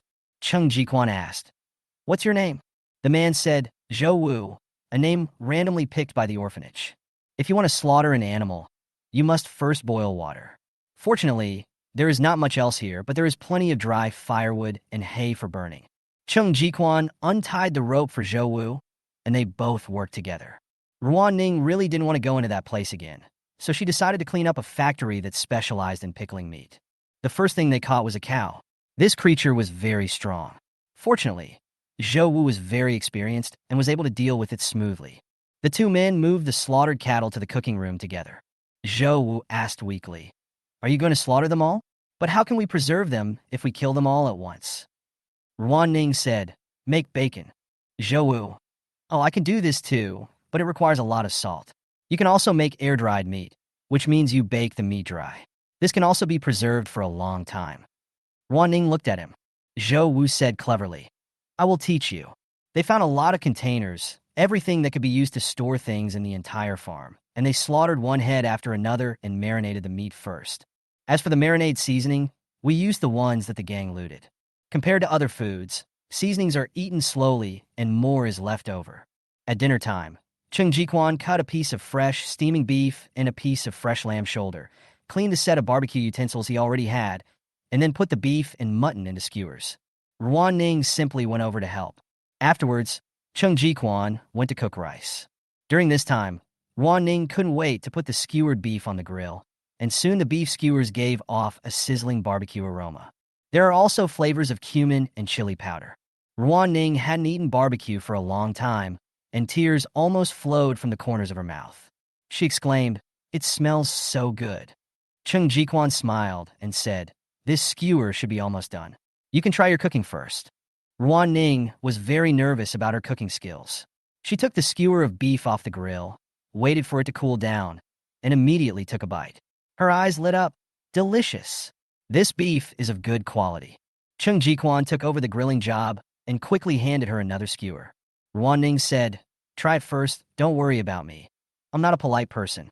Chung Ji-kwan thought about it and took a bite himself. It is indeed delicious. The aroma of barbecue continued to waft. Zhou Wu, who was still slaughtering cattle nearby, raised his hand and asked, "Can I have some, please?" Ruan Ning smiled at him and said, "Of course, if you do a good job, we'll leave some meat for you when we leave." Zhou Wu immediately smiled happily. They ate while grilling. 2 large pieces of beef or mutton were not enough, so Chung Ji-kwan cut 3 more pieces of meat. After finishing the meal, Ruan Ning touched her stomach and said, "I'll roast some more before I leave tomorrow and bring it back for Ji-li to try. She hasn't eaten it for a long time, right?" Chung Ji-kwan nodded. "Okay." After dinner, the 3 continued to work. There are about 15 sheep and 7 cows left in the farm, and the workload of slaughtering and cooking them is quite huge. Ruan Ning was responsible for helping with the pickling and adding firewood to boil hot water. The 3 of them did not rest that night. In addition to slaughtering and pickling, Chung Ji-kwan also cleaned out 5 portions of beef offal. Those that were too dirty and time-consuming were not taken. The main thing was the beef liver. Ruan Ning felt quite regretful, as she used to order beef tripe when eating hot pot. After Chung Ji-kwan threw the offal into the corner of the factory, Ruan Ning sneaked over and put some into the space. At around 5 o'clock, she went to sleep. At about 9 o'clock, Ruan Ning got up and took over the shift with Chung Ji-kwan and the others. She didn't know how to slaughter cows or sheep, so she simply took out the beef that had been marinated last night and cooked it according to Zhou Wu's instructions. Not long after, Chung Ji-kwan and Zhou Wu also got up. The 3 of them started working busily again. Ruan Ning suddenly remembered the opposite hill she had seen yesterday and asked Zhou Wu, "What is that building on the hill opposite you? It doesn't look like a hotel." "Across the street?" Zhou Wu recalled for a moment. "I'm not familiar with it either. I've only been here twice before." Ruan Ning thought about it and didn't ask any more questions. The rain was still falling outside, and the entire farm seemed isolated from the world. At noon, they encountered a problem. The firewood was almost used up. Because they needed to dry beef and mutton for storage, they lit 5 fires separately, and the amount of dry firewood decreased rapidly. After dismantling all the furniture and beds, Chung Ji-kwan said he was going out to look for firewood. Ruan Ning thought for a moment and said, "I'd better go. You are still a labor force here, and I can't control those cattle and sheep." Chung Ji-kwan frowned. "It's not safe for you to go out alone." "Don't worry." Ruan Ning took out the gun. "If we really meet someone, we may not know who is unsafe." Chung Ji-kwan didn't know whether to laugh or cry, and finally nodded. "You can pile up the branches you find first, and I'll move them over." "No problem." After putting on a waterproof jacket and a raincoat, Ruan Ning left the farm. There was plenty of fuel in her space, which she could use at any time. Ruan Ning decided not to waste time on this matter. She came to the foot of the mountain, thought for a while, took out the speedboat, increased the speed, and headed towards the opposite hill. This mountain is higher than the hill where the farm is located. Ruan Ning came to the highway, put away the speedboat, took out a second-hand electric car, and rode up the mountain. Halfway through, she discovered that there was a lake between the mountains. Super big lake. Ruan Ning was delighted and changed direction temporarily, heading towards the lake. When she got closer, she realized that this was not just a lake, but also the city's water supply reservoir. Because of the heavy rainfall, the reservoir's water storage function has failed, and the water flowing downstream is like a waterfall. Ruan Ning thought of the pile of water storage equipment in her space. She originally wanted to collect rainwater, but now it doesn't have to be so troublesome. System, open all those folding water tanks for me. System, okay, host. The rain was so heavy that Ruan Ning had to work hard to reach the reservoir. She hugged a big tree with one hand and put the other hand into the lake. The water storage capacity in the space increased rapidly, not only replenishing the water used previously, but also continuing to increase. A smile appeared on Ruan Ning's face, and she suddenly realized that there was not only water, but also fish in it. She was stunned. System, is this fish doomed if it comes in? System, host, don't worry. Although it is dead, it is still very alive. Ruan Ning asked, can you be smarter and separate the water and fish into a space? Just create a fresh fish area. The system was silent for a while, then compromised. Okay, you are the master. You have the final say. After storing them separately, Ruan Ning saw that the water storage capacity of the space continued to increase, and the number of fresh fish was also increasing. In about half an hour, all the water storage equipment she had prepared was filled up, so she and her parents no longer had to worry about water. The number of fresh fish also reached 1,522. This is a reservoir fish. It has little fishy smell, is large in size, and tastes delicious. The fish soup is indescribable. The only pity is that there are only more than 100 cubic meters of space left. Not bad, not bad. I didn't expect that there would be an unexpected surprise on this trip. Ruan Ning thought about it, and first left the reservoir, came to the side of the road, and put out all the high heels, cardboard boxes, etc. in the area to be processed. Now, there are more than 100 cubic meters of space. But it's still not enough. Ruan Ning looked at the space again, reluctantly threw out 2 cars and squeezed a little here and there, squeezing out a total of 275 cubic meters of space. 1 cubic meter is almost 1 ton of water, and water is the source of life. Just now she stored the fresh fish without using any containers, which opened the door to a new world for Ruan Ning. According to this logic, she doesn't need water storage equipment. Ruan Ning said, system, do you think this is the truth? I can build a new water storage area and isolate it. System, host can try. Ruan Ning began to divide the space into sections, first cutting out 100 cubes and then pouring the water from the foldable water tank into them. No leakage. Ruan Ning's eyes lit up. It really works. Next, she expanded the water storage space to 275 cubic meters, continued to fill it with water, and threw out the empty folding water tanks to expand the water storage space again. As for the 3 super large water towers, Ruan Ning just left them there. After all, they were made of metal and might be useful in the future. 40 foldable water tanks were also collected. After some tidying up, Ruan Ning had 325 cubic meters of remaining space. Although it wasn't much extra, 1 cubic meter was 1 ton of water. Ruan Ning returned to the reservoir and stored another 200 tons of water for herself. Now, in addition to refreshing mineral water, the domestic water storage capacity has reached 840 tons. Based on 5 tons of water per month, even if there is no replenishment, the family can use it for 14 years. Happy. It's a pity that there is not much space left, otherwise I would like to save more. Ruan Ning had read novels and knew that water was more expensive than gold during extremely hot periods. After leaving the reservoir, Ruan Ning took out her second-hand electric car and planned to return. Although I didn't figure out what the building above was, 3 hours had already passed, and including the return time, it would take nearly 4 hours. If we delay any further, the farm will have to shut down. Besides, she has been out for such a long time. Cheng Jiquan might be worried and go out to look for her. Ruan Ning started the electric car, but to her surprise, it made no movement. After experiencing the aftermath of the solar flare and being soaked by rain, it finally died. After 2 seconds of silence, Ruan Ning said happily, "Not bad, another cubic meter is freed up." Leaving the car where it was, she took out the second electric bike and drove down the mountain. Still using the speedboat, Ruan Ning returned to the hilltop where the farm was as fast as possible. This mountain is relatively low. The highway and houses at the foot of the mountain have all been flooded, and there are many abandoned factories on the hillside. This type of factory building is probably an antique from the era of collective economy in the village. Later, due to inconvenient transportation or poor management, all of them went bankrupt, leaving only a few dilapidated houses. Ruan Ning found one and threw a lot of secondhand wooden boards into it. Another 30 cubic meters of space were left.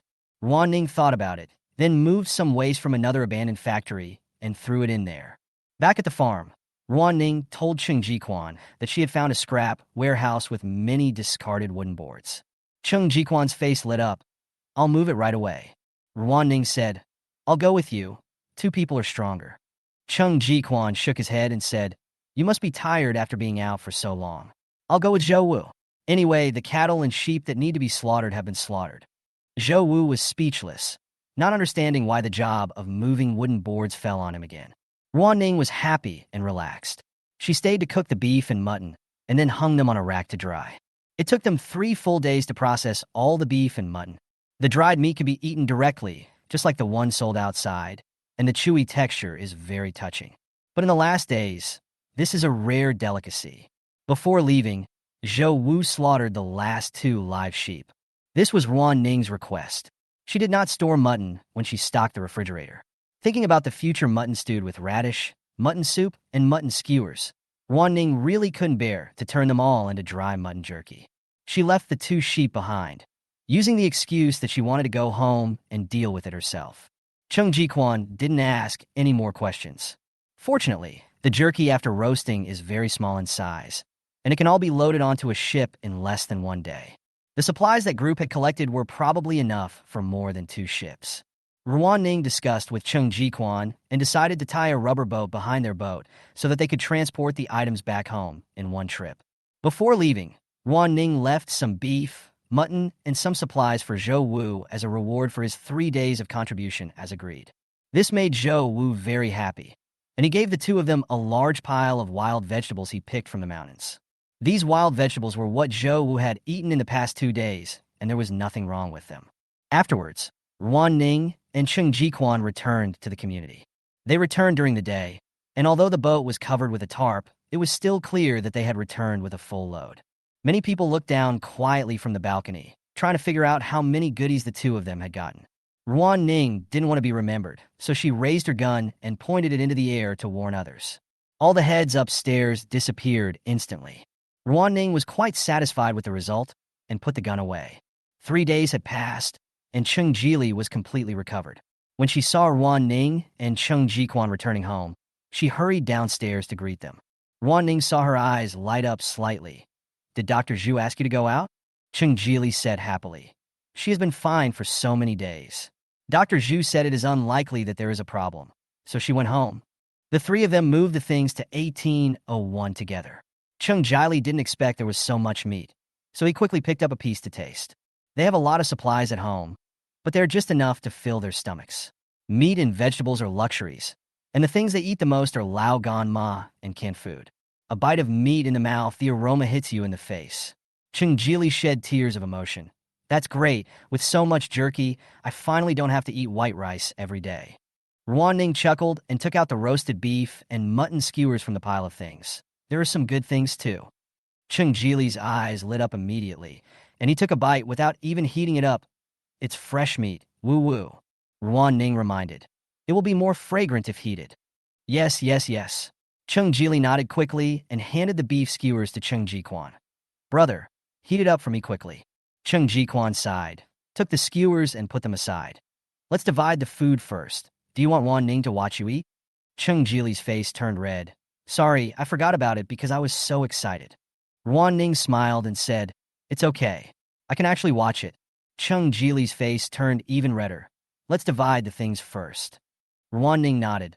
"That's fine, but I have something to say first." Cheng Jili looked at Ruan Ning curiously. Ruan Ning apologized. "We harvested 8 ships that day, and I sold them all without your consent, so I want a smaller share this time. And this time you were the ones who fired the main shots, using a lot of bullets. Our costs are different." Cheng Jili looked at his brother. Cheng Jiquan said, "I have no objection to sharing the extra bullets, but forget about selling the boats. We don't need so many boats. Instead of wasting them, we might as well give others a chance to survive." Ruan Ning glanced at him. Cheng Jiquan smiled and said, "You don't think I'm so overbearing and want to take everything, do you? In fact, I just want to live with Ji Li." Ruan Ning simply said, "Okay, let's split it 80-20. How about that?" Cheng Jiquan thought for a moment and said, 7-3. Ruan Ning really had no interest in these dried meats and instant noodles, and this time the brother and sister had indeed used up too many bullets. Most importantly, she doesn't want to owe anyone a favor. "Let's just settle for 82. I didn't ask for compensation for the gun you gave me last time. If it's any lower, I won't be able to accept it. I won't dare to cooperate with you anymore." After hearing what she said, Cheng Jiquan nodded readily. "Okay." After returning home, Ruan Ning put all her things into the space. The biggest surprise of this trip was the 800 tons of water, 1,500 fish, and 2 sheep. The rest are details. The remaining space is just too small, and Ruan Ning wants to expand it. Now that Wu Jin is dead and Chu Dingfeng is far away, Ruan Ning can't think of any solution for the moment and can only wait for the opportunity. And according to the plot of the original book, the rescue team will arrive soon. After resting at home for a day or two, Ruan Ning felt that her mental state had fully recovered, and she began to have the strength to open the express packages again. Those cardboard boxes take up too much space, so it's better to unpack them as soon as possible. After getting up in the morning, Ruan Ning ate a bowl of beef noodles and started working while sitting on the floor. Less than an hour later, a loud rumbling noise was heard outside. "Helicopter!" someone exclaimed. "Why is there a helicopter?" Including Ruan Ning, everyone ran to the balcony and looked up at the sky. The helicopter flew towards their neighborhood and finally hovered over the rooftops of 7 buildings. This happened to be the building where Ruan Ning and her friends lived. After thinking about it, she immediately changed into waterproof clothes and picked up an umbrella. Just as I reached the door, there was a knock on the door. Ruan Ning, come out quickly, the rescue team is here," Chung Jili said happily. This time it's really the rescue team that has come, and they are wearing police uniforms. Ruan Ning opened the door with a surprised look. "Really?" Chung Jili was excited. "Really? My brother just went up and saw it. Let's go and take a look." Ruan Ning nodded. The 3 of them went to the roof of the 21st floor together. At this time, the helicopter had already flown to other buildings, and only 2 uniformed policemen were left on the rooftop. They were a man and a woman, and the male police officer was holding a first base leaflet in his hand. The female police officer was blocked by a group of people, and her appearance could not be seen clearly. Next to them, there was a pile of unknown things wrapped in waterproof cloth on the ground. Because of the arrival of the rescue team, a lot of people were already crowded on the top floor, including the new president of the Rescue Association. When they saw Ruan Ning and the other 2, they quickly made way for them so that they could walk to the front. Ruan Ning didn't know whether to laugh or cry, and at the same time, she finally saw the appearance of the 2 policemen clearly. Suddenly a word popped up in her mind. Wow. Chapter 28. The male police officer looked to be in his 20s, and he looked like he had not experienced much of the world. He did not notice the newcomers and continued to distribute leaflets in his hand. "This is the latest notice from the country. Everything is written on it. You can take it back and read it slowly." Female police officers are completely different. She was quite pretty, about 26 or 27 years old, with a gun on her waist, and she was serious and looked like a cold fairy. Unlike the young male policeman, she was looking at Ruan Ning and the other 2 with caution. Ruan Ning's eyes lit up. If she guessed correctly, with this appearance and this temperament, this was Yin Ruoxue, Chu Dingfeng's new goddess. Ruan Ning gave her a friendly smile. Yin Ruoxue's eyes were still guarded, but not as alert as before. She said, "We also brought compressed biscuits this time. Line up, and each person gets a pack." Everyone was immediately excited when they heard this, and they all crowded together trying to get to the front. After seeing Ruan Ning and the other 2, they started to shove each other and started to line up behind Ruan Ning. Yin Ruoxue looked at Ruan Ning and the other 2 again, but didn't say anything. "Start collecting the supplies." Chung Jili stood in the first position. She took the compressed biscuits from the male police officer and said excitedly, "Thank you. You have worked hard." Seeing her like this, Yin Ruoxue suddenly didn't understand the identities of the 3 people. Judging from other people's expressions, the 3 of them seemed to be bullies. Looking at Chung Jili's expression, he seems like a naive person. Yin Ruoxue nodded. "You have worked hard, just hold on, and the situation will definitely get better." Chung Jili encouraged. "It will definitely get better." Chung Jiquan received the compressed biscuits silently, without saying a word. It was Ruan Ning's turn. Yin Ruoxue reached out and took the compressed biscuits from the male police officer and handed them to her. "Are you 3 together?" Ruan Ning replied. "We are on the same floor, on the 18th floor. They are brother and sister." Yin Ruoxue didn't ask any more questions and handed over a leaflet. "Take a good look at the contents inside. I believe it will be helpful to you."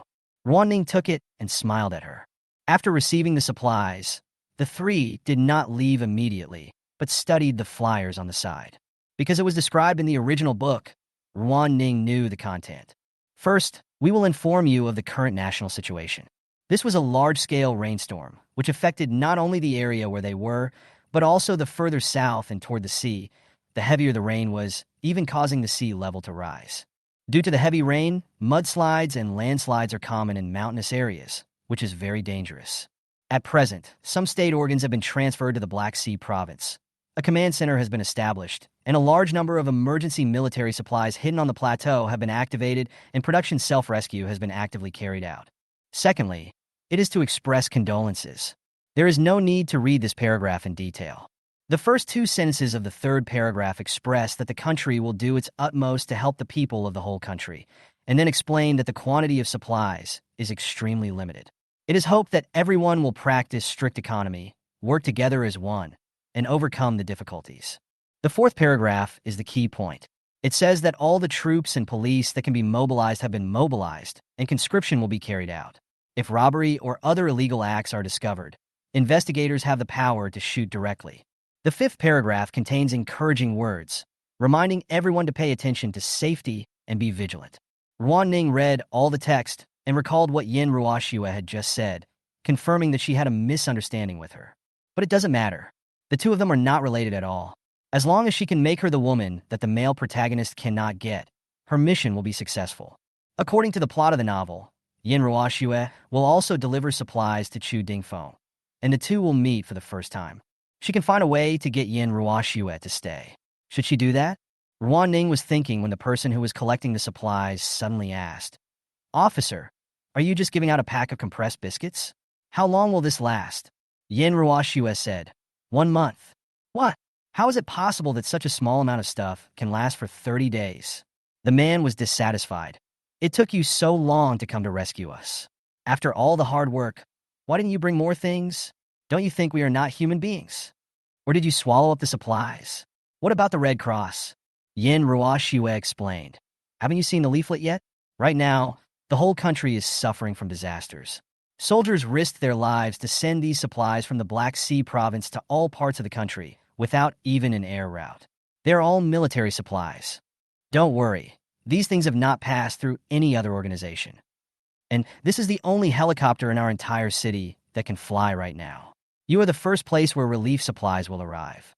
The man was still not satisfied. "But this is not enough to eat. Can't you give me more?" The people behind him were waiting anxiously.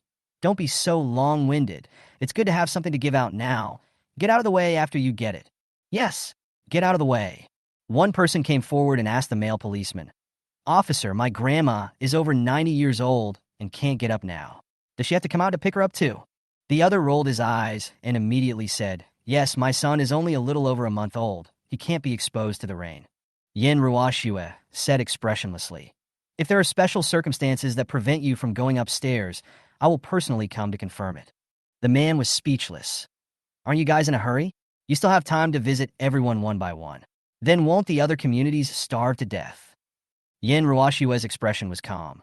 "In the face of natural disasters and man-made disasters, we must not commit fraud and defraud the country of its resources." After receiving his biscuits, the man left cursing. Yin Ruashua continued to distribute supplies. The male police officer next to her said depressedly, "Sister Ruashua, we should actually listen to Brother Lee and use a helicopter to drop the supplies on the top floor. This is too slow. They don't understand yet, and it would take a lot of time just to explain." Yin Ruashua looked over and said, "You don't have to follow me." The male police officer was even more depressed. "Sister Ruashua, what do you mean by this? Do I want to be lazy? I want to improve efficiency and save more people." Yin Ruashua pursed her lips and looked at all the people who were receiving the supplies. Will throwing the supplies on the roof really save more people? If they are all snatched away by one person or occupied by a small gang, what will happen to the other elderly, weak, sick, and disabled people? The male policeman shook his head and sighed.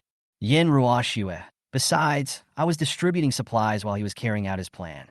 I didn't delay him. While the two were talking, supplies were being distributed. Like Ruan Ning, many people did not leave after receiving the supplies. They wanted to find the two to inquire about the situation outside, or do something else. Suddenly, someone in the crowd started arguing. "What are you doing? You've already received your ticket once. Why are you still waiting in line?" Ruan Ning raised her eyes and looked over.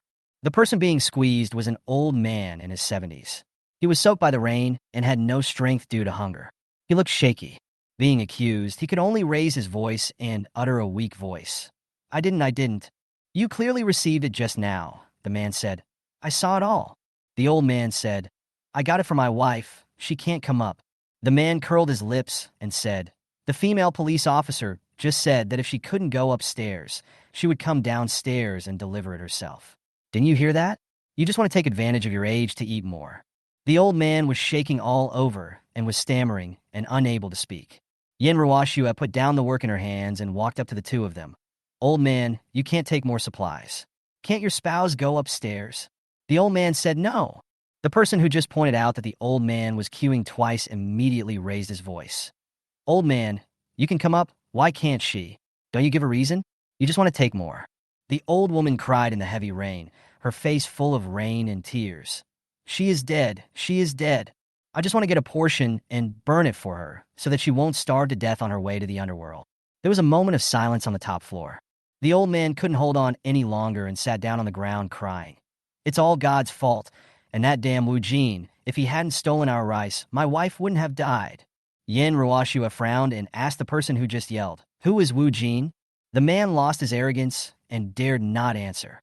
How would I know who Wu Jin is? I still have to get some compressed biscuits, and my mom is hungry. I don't have time to talk nonsense with you.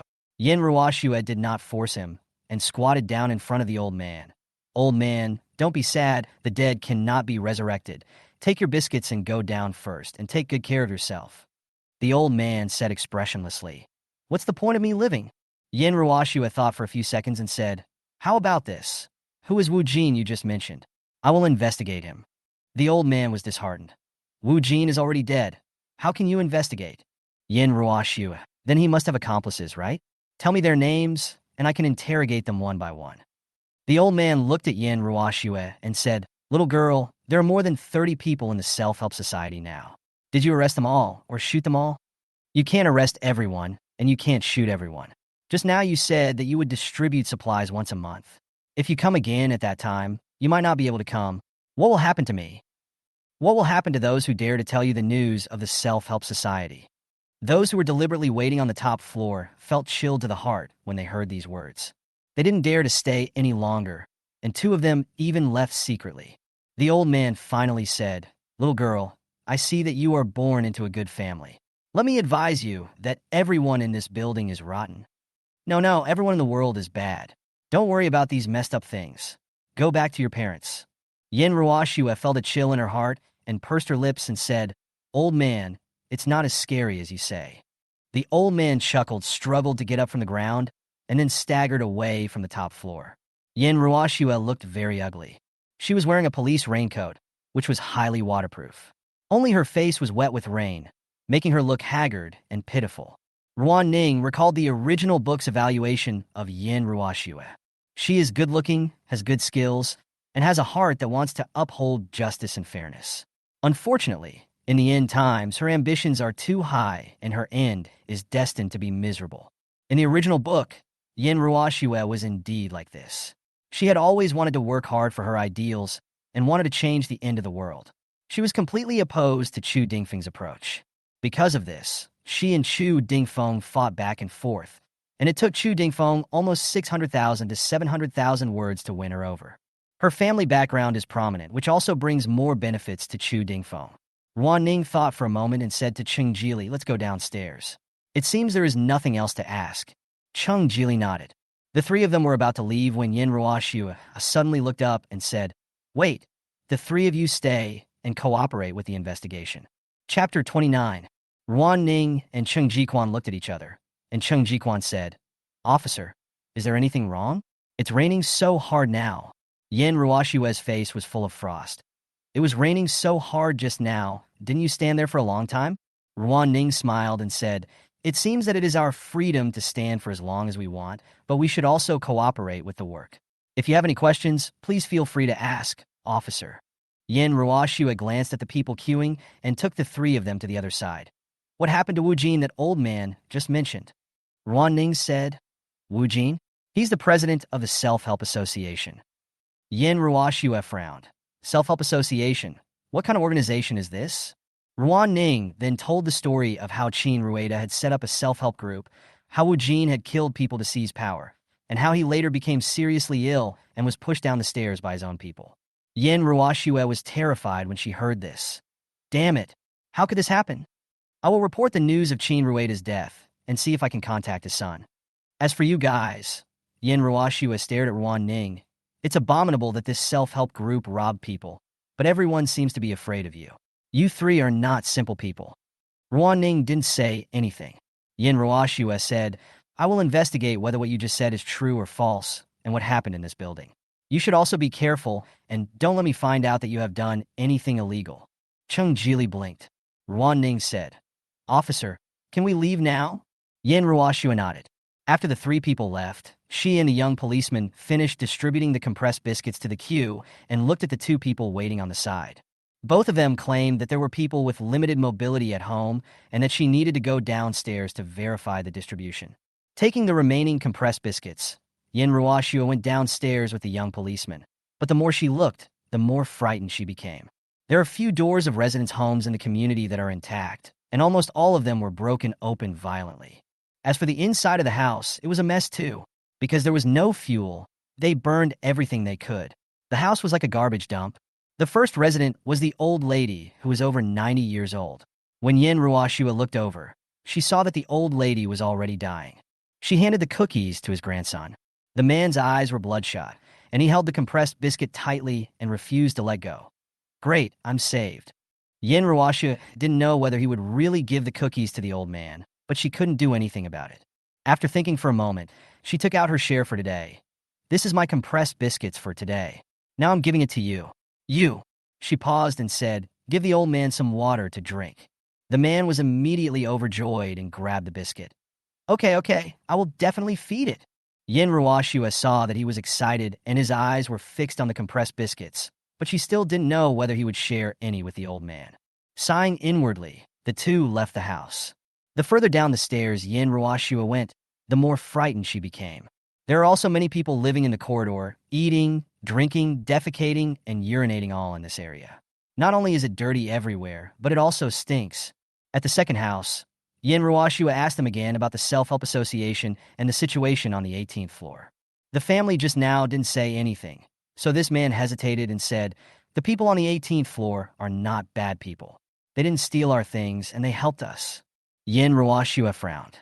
Then what? Why are you all afraid of them? The man didn't dare to say anything more and asked the two of them to leave quickly. Back on the top floor, Yin Ruoxue looked heavy-hearted and said to the policeman beside her, when the helicopter returns, you go back with me. I will stay here to investigate. How can you do this? It's too dangerous for you to go alone. The young policeman said quickly. Yin Ruoxue frowned. Go back if I tell you to. This is an order. I will bear all the consequences myself. The young policeman lowered his head and took out half a pack of compressed biscuits from the bag. This is food. Take it yourself, and don't give it to anyone else. Yin Ruoxue nodded, looked at the heavy rain, and fell into deep thought. On the 18th floor, the system reported to Ruan Ning that Yin Ruoxue had decided to stay. In this case, she won't be able to participate in the distribution of supplies tomorrow and won't have a historic encounter with Chu Dingfeng. Ruan Ning smiled. Even if you stay, there are disadvantages. She seems to have set her sights on you, the host, and I'm afraid she won't give up. Ruan Ning said, I didn't do anything. Just let her watch slowly. The system hesitated. Where's the gun? If you're not an idiot or too jealous, you won't tell anyone that we have guns. Ruan Ning explained, now everyone understands that we can't survive by just distributing supplies once a month. Besides, the notice says that the whole country is in disaster, which means that the land is basically harvested and most places where food can be stored are flooded. Without sufficient resources, the burning, killing, and looting cannot be stopped. How can the police possibly keep an eye on all places? Only when we have guns will these people in the community feel safe. The system suddenly realized, no wonder no one mentioned you just now. Ruan Ning, the main thing is that I didn't rob them. At this moment, there was a sudden knock on the security door. Ruan Ning walked out to take a look and found that it was Yu Dafu from 1701. Yu Dafu was very happy to see her and said quickly, Girl, hurry up. I brought gold. I want to rent a boat. Ruan Ning raised an eyebrow, went back to the house, and took out a rubber boat. Didn't we just distribute compressed biscuits? Are you going out for adventure again? Yu Dafu said, How can that be enough? We have discussed that we should hurry up and find more while most people don't have boats. Ruan Ning nodded. Then you should be careful. Yu Dafu said, don't worry, I will go with Zhu Liang and the young wife of the Qin family this time. We have strength in numbers. As he spoke, he suddenly chuckled, with a hint of flattery in his voice. Girl, don't you still have a rubber boat? Ruan Ning raised an eyebrow. What? I have friends who also want to rent it, but they don't dare come up to see you. Don't worry, we will make sure you get back safely. Ruan Ning pondered for a while. Are they not all your old friends? Yu Dafu quickly said, we have young people, and we have now formed a salvage team. In fact, there are very few people outside now, and most of the boats are from our community, so there won't be any problems. Ruan Ning thought about it and brought him another boat, saying, don't go too far. It's not safe outside. Yu Dafu understood. After Yu Dafu left, Ruan Ning felt that she should do something as well. Since there was no need to do it outside, she continued to unpack the packages and tidy up the space. First, she cleaned up her room and took out items that didn't need a long shelf life. For example, her electric bicycle. There are also computers, televisions, washing machines, drones, etc. Also take out some clothes, as well as daily necessities that may be used up during this period, and put them outside first. Finally, there are the 2 indoor soilless cultivation machines, which take up quite a large area. I don't know whether my mother will use them when she comes over in the future. After all this, there are actually 200 cubic meters of space left. Adding the remaining volume, there are now about 400 cubic meters of space available in total. Ruan Ning continued to unpack the packages, hoping to make more space. She still wanted to fill up more water. Water resources were too precious in the apocalypse. Perhaps she would have to live here for the rest of her life, and the current water storage capacity was far from enough. Ruan Ning spent the next half day and the entire evening opening the packages. Place items that do not require a shelf life in the room and use the rest as income space. After a day's hard work, another 57 cubic meters were freed up. Ruan Ning rubbed her heavy arms and went to sleep. The next morning, the system prompted, Host, wake up. Ruan Ning's arm was still aching, and she said helplessly, What are you doing? Are you bringing the wake-up call service now? No, I just want to remind you that Yin Ruashue did not go to Si Chu Dingfeng, and you will receive a certain reward. Ruan Ning opened her eyes immediately. Really? According to the system calculation, you will get 500 cubic meters of space. Ruan Ning's face lit up with joy at first, then she frowned. Wasn't it 1,000 cubic meters last time? How come it has shrunk? The system said, last time it was also the 2 sisters from the Zhou family. This time the rewards are also very generous. Okay. Ruan Ning got up from the bed and calculated the area of the space while rinsing her mouth. Last night, we saved 457 cubic meters and refreshed 10 cubic meters, for a total of 467. Because the refrigerator supplies were refreshed twice, a small portion of them were occupied, so there were probably less than 460 cubic meters left. Adding today's reward, it's almost 1,000 when rounded up. Let's go to the mountain again today. She needs to stockpile at least another 500 tons of water.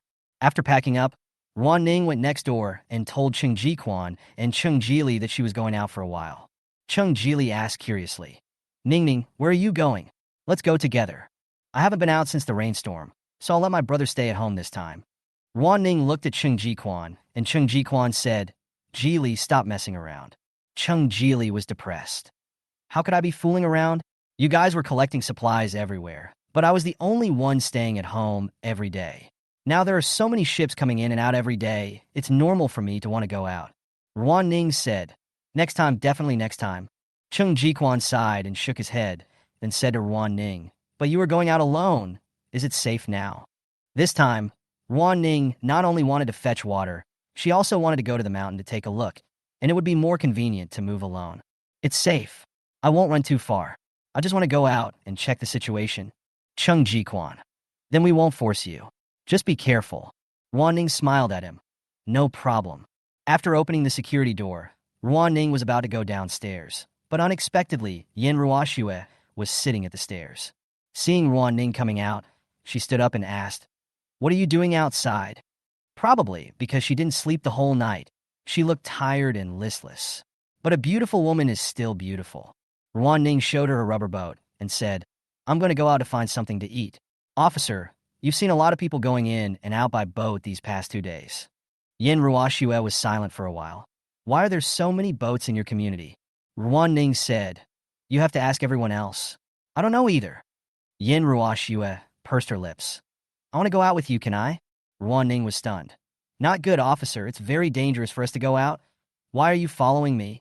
Yin Ruoxue said, "I forgot to leave some compressed biscuits yesterday. I'm hungry now.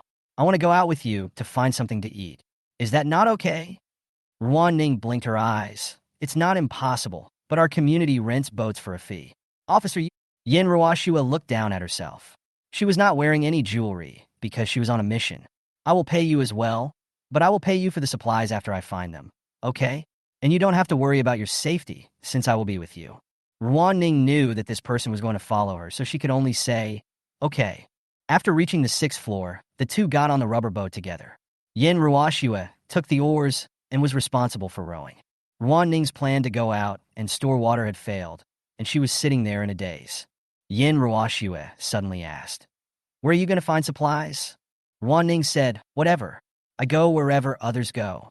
Yin Ruoxue said, "Then let's go to the supermarket. Maybe we can get something to eat." Ruan Ning was noncommittal. "Officer, you should also be organizing a salvage team, right?" Yin Ruoxue said.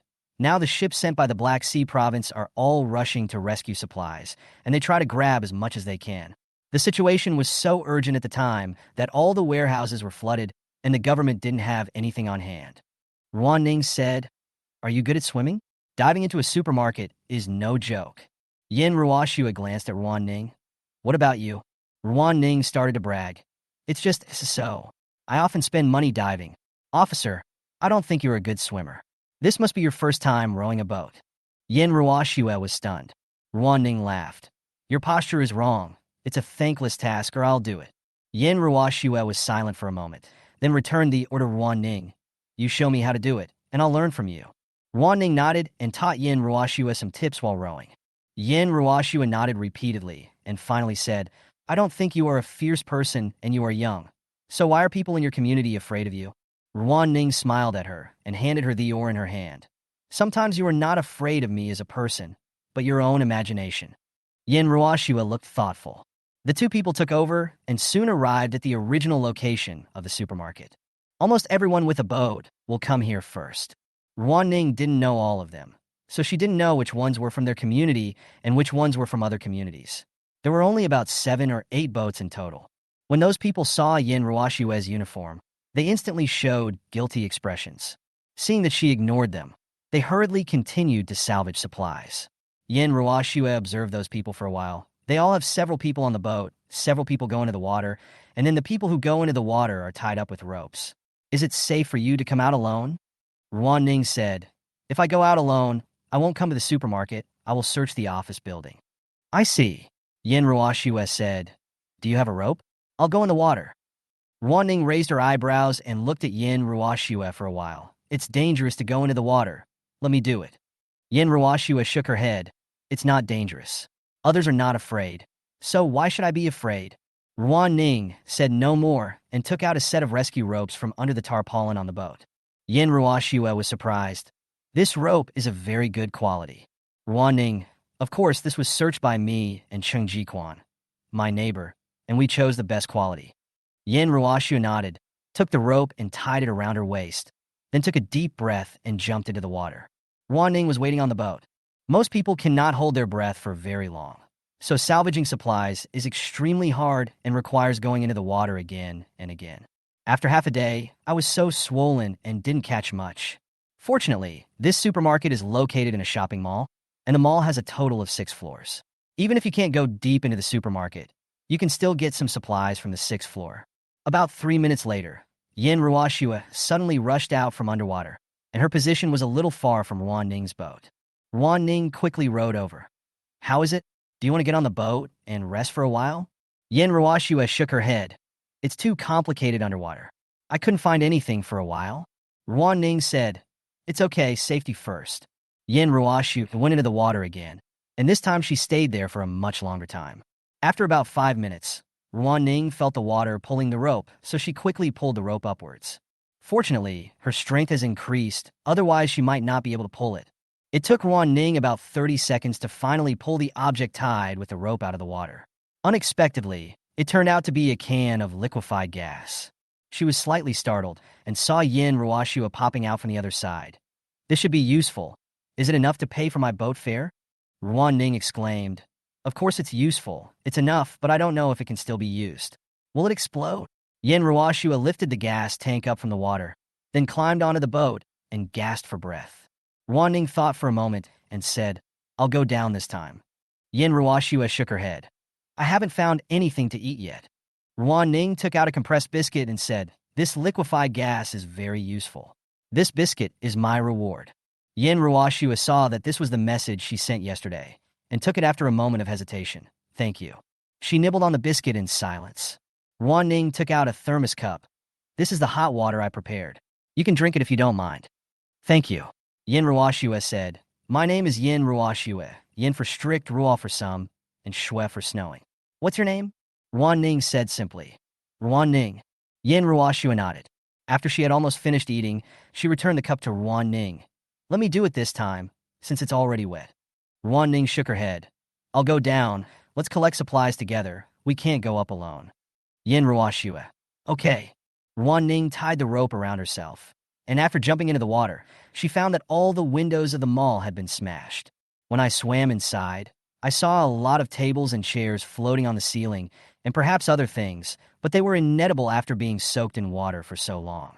Only look for food that is well packaged. This is not easy. The supermarket is on the second floor. It is impossible to go down to that depth without a diving suit. Even if you reach it by chance, you will not be able to come back alive. Ruan Ning randomly found a store and tried to find some refreshing snacks, put them in a bag, and then tied them to a pillar. Whether it can be discovered, and whether it is discovered by good people or bad people, depends on its fate. After that, Ruan Ning began to float up. Yin Ruashua felt the strength of the rope and quickly helped pull it twice. Ruan Ning came out of the water. Unfortunately, nothing was found. The 6th floor has been searched almost everywhere. Yin Ruashua hummed. Do you want to come up? Ruan Ning asked. Do you think I should try the 5th floor? The 5th floor usually sells clothes. You won't find anything to eat there, Yin Ruashua said. Ruan Ning pretended to sigh and climbed onto the rubber boat. Then we can harvest a bottle of liquefied gas this time, which is not bad. Yin Ruashua said. To be precise, you also reduced 1 compressed biscuit and half a cup of boiled water. Ruan Ning couldn't help laughing. She didn't expect the heroine to be so serious. She knew Yin Ruashua followed her to test her, so she asked, Should we continue? I think the water is quite dirty. I want to go back and take a bath, or I might get sick. Yin Ruashua thought for a moment and said, Okay. Ruan Ning started rowing again. The two returned to the community, and Yin Ruashua planned to go back to the top floor. Ruan Ning was surprised and asked, Aren't you going to take a shower? Yin Ruashua said, Getting caught in the rain for a while can also be considered a bath. Ruan Ning didn't expect her to be so carefree. How many days are you going to stay here? Sleeping on the top floor, every day like this? Yin Ruashua looked at Ruan Ning. Ruan Ning sighed and said, I know what you mean, officer, but we on the 18th floor are really not evil people. You also know about the self-help society. Even if you kill them all, countless self-help society will emerge, and they may even be worse in nature. If you don't mind, I'd like to invite you to stay on the 17th floor for 2 days. The owner is an old doctor. This can of gas will count as your stay fee, so I won't charge you anything. Yin Ruashua said, You're at a disadvantage. Ruan Ning smiled and said, Who told you that you were a police officer? Even if I make a small contribution, you can continue to stare at me if you want. Afterwards, Ruan Ning introduced Yin Ruashua to 1701 and hurried home to take a shower. In the next 2 days, whenever Ruan Ning wanted to go out, she would run into Yin Ruashua. She simply pretended to go for a walk and went back to the 18th floor. During this period of time, Chu Dingfeng was making a lot of noise. The first batch of relief supplies arrived, but the supplies were too little or not delivered to everyone at all. Their community is not like Ruan Ning's place where there are many boats. At present, not many people have shipbuilding skills, so everyone is trapped in the building and feels dizzy from hunger. To make matters worse, their community was also targeted by a nearby organization called Sirius, and many people had their compressed biscuits stolen just after they got them. Those in the Sirius organization don't kill people either, leaving them as leaks. Everyone in the community was so hungry that their brains were dizzy, and one after another people jumped off the building. Under such circumstances, Chu Dingfeng stood up. He took the people in his building and let them be the vanguard. repelling a wave of attacks organized by Sirius. Although 4 or 5 people were sacrificed, the results were significant. Chu Dingfeng gathered everyone together and swept his eyes over everyone's faces. The residents of the community are usually whole families, and the unmarried women are relatively young. His eyes lingered on the girls' faces for a long time. Most parents were perceptive enough to sense what this person meant, and some quickly hid their daughters behind their backs. However, there are also people who would not do this, but instead show a happy look on their faces. A man in his 50s flattered. "Chief, you have fought hard this time, and how can you not have someone to serve you? My daughter is 18 years old this year. Why don't you let her follow you?" Chu Dingfeng pretended to be impatient and asked, "What nonsense are you talking about? Don't say such things again in the future." He paused and said, "This time, we all resisted the attack of the Sirius organization together. I won't say much else. It is necessary to reward people according to their merits. The compressed biscuits I distributed last time are all here. I will now distribute them according to everyone's contribution." Zhao Darui. He called the name of the person who had just said he would offer his daughter to him.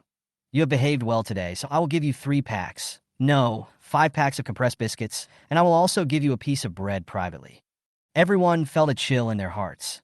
There are only so many supplies, and the flyer originally said 1 pack per person, but now 5 packs have been sent out at once, and some people can't get anything at all. Zhao Darui rubbed his hands happily. "Thank you, Chief. Thank you, Chief." Chu Dingfeng hummed. In the evening, Zhao Dari asked his daughter, who was crying bitterly, to take a bath and put on makeup. "What do you know? It's your blessing to be able to follow Chu Dingfeng. From now on, our family won't have to go hungry. Behave yourself when you get up there. Follow the leader's orders." "Got it." The girl's face was full of tears. That night, she was sent to Chu Dingfeng's house by her father. The wind that night also quietly turned cooler. Chapter 30. 18th floor. The system informed Ruan Ning of this matter. She opened the original book and found that this part was similar to the plot of the novel, except that in the novel, Chu Dingfeng already had the Zhou sisters under his control and was even more ambitious. Because of the family contribution points, Chu Dingfeng transformed his appearance and looked handsome. At that time, the Zhou sisters had not yet moved into the Chu family, and they didn't even know that the other had any connection with Chu Dingfeng.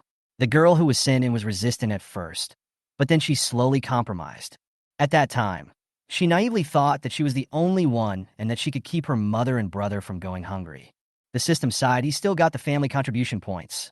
Ruan Ning didn't say anything and turned to the original book's description of the girl. In fact, not much is written about her. She is not outstanding among the female protagonists. She washes socks and does housework for Chu Dingfeng. She is not favored later and gave birth to about 3 children. After closing the book, Ruan Ning was so angry that she could hardly sleep. Damn, what a disgusting man. Since she couldn't sleep anyway, Ruan Ning simply got up and opened the packages, which she did all night long. It was early in the morning before she went to sleep with her head covered. At some point, there was a knock on the door. Ruan Ning knew it was Cheng Ji Quan or Cheng Jili from next door, so she got up from the bed with her head down. I opened the door and saw Cheng Jili coming. Seeing Ruan Ning's hair like a chicken coop and dark circles under her eyes, she was surprised and asked, "Ning Ning, didn't you sleep last night?" Ruan Ning said, "I haven't been out recently, and I have no place to use my energy. I can't sleep at night and can't wake up during the day." Cheng Jili held 2 rubber boats in his hands. "These were sent by Uncle Yu downstairs. He knocked on the security door and you didn't wake up, so I kept them for you." Ruan Ning nodded. "Thank you." Seeing that she looked like she was still half asleep, Cheng Jili simply didn't enter the room. "I'm going to go home first. You continue to rest. Don't stay up late tonight. We will practice physical fitness together tomorrow." Ruan Ning nodded first, then suddenly shook her head and said, "We'll go out tomorrow." "Ah!" Cheng Jili was stunned. "We?" Ruan Ning said, "Yes, I'll go with you. Go downstairs and tell them that it's best to let Uncle Yu go with us. Your brother is guarding the house this time." Cheng Jili's eyes sparkled, and he said excitedly, "Really? Can I go out?" Ruan Ning thought for a moment and said, "But it will be very hard." Cheng Jili immediately said, "Who is afraid of hard work? Now I am afraid of having nothing to eat." As agreed, the group set out early the next morning. The participants this time are 2 people from the 18th floor and 4 people from the 17th floor, namely Yu Dafu, Zhu Liangliang, Xiao Qin's wife, and the heroine Yan Ruoxue. On the way, Uncle Yu asked, Girl, where are we going? Ruan Ning said, it's a good place. She figured it out. Since Yin Ruashua wanted to keep an eye on her, she might as well just give them a clear path and let them go fishing while she quietly collected the water. With such a large reservoir, she could collect hundreds of tons without any problems. In the past, she was always cautious in doing things, fearing any mistakes, and dared not reveal anything. If she continued like this, she would have no ability to curb Chu Dingfeng at all. It's better to be a little braver, but only a little bit. As for the building on the mountain, let's give up on it for now. As the rowing time got longer, everyone was curious about where they were going until they saw the mountains. Yu Dafu asked curiously, are we here in the mountains to find food? There are no wild boars in this mountain, but we can get some wild vegetables. Now everyone is thinking about finding food in the city. There is no one here at all. Ruan Ning explained, there is a reservoir here. I want to try fishing. Uncle Yu was surprised. Then how do we catch fish? With our hands? Ruan Ning took out a fishing net and said vaguely, this is what I found last time. There is a fisherman in that place who has stored a lot of fishing tools. Uncle Yu was immediately delighted. Then I'll try it later. I used the internet when I was young. Chung Jili quickly said, Uncle Yu, I'll help you and learn a skill at the same time. The group arrived at the reservoir. Because they didn't ride bikes, they walked for about an hour, but after seeing the reservoir, everyone's tiredness was swept away. Even Zhu Liang was full of energy. Uncle Yu quickly inflated the rubber boat with his hands and feet. The water must be deep here. We have to be careful. Ruan Ning took out a bottle of bait and handed it to him. Although I don't know if it will work, let's try it first. Let's catch a few fish at a time, and we must not let the boat capsize. Uncle Yu, I'm not stupid. Everyone got on their own boat. Chung Jili rushed to be on the same boat with Uncle Yu to learn how to cast a net. Yin Ruashua came to Ruan Ning and asked, why did you think of fishing here? The fish won't last long, right? You can pickle it. In my hometown, pickled fish can be eaten for a long time. Yin Ruashua lowered her head. That's right. Their boat is not used for fishing. Their job is to stand guard and be ready to rescue people at any time. Ruan Ning pretended to play with water and put her hand into the water. After a while, 50 tons of water were collected into the space. There was no change in the water surface. Just as he was secretly happy, Yu Dafu suddenly shouted, we've caught a fish. Chung girl, Xiao Zhu, quickly row the boat to the shore. The two young men rowed with all their might. The young wife of the Qin family stayed on the shore and ran over to help stop the boat. About 5 or 6 minutes later, the net was pulled ashore by everyone, and there were 3 big grass carps and more than a dozen small crucian carps at once. That's great. The baby hasn't eaten meat for a long time, and we can drink fresh fish soup. Xiao Qin's wife cried with joy. The faces of the others were also beaming with joy. Ruan Ning learned from Yu Dafu that Xiao Qin's wife is called Wang Lingxia. She is only 27 years old this year, used to be a housewife, and now she is studying medicine with Dr. Zhu. Of course, medical skills are not that easy to learn, but she feels that in order to survive, she must master a unique skill. After the first attempt, fishing went smoothly afterwards. In one morning, they caught 12 big fish and more than 40 small fish of various kinds. Ruan Ning collected 300 tons of water.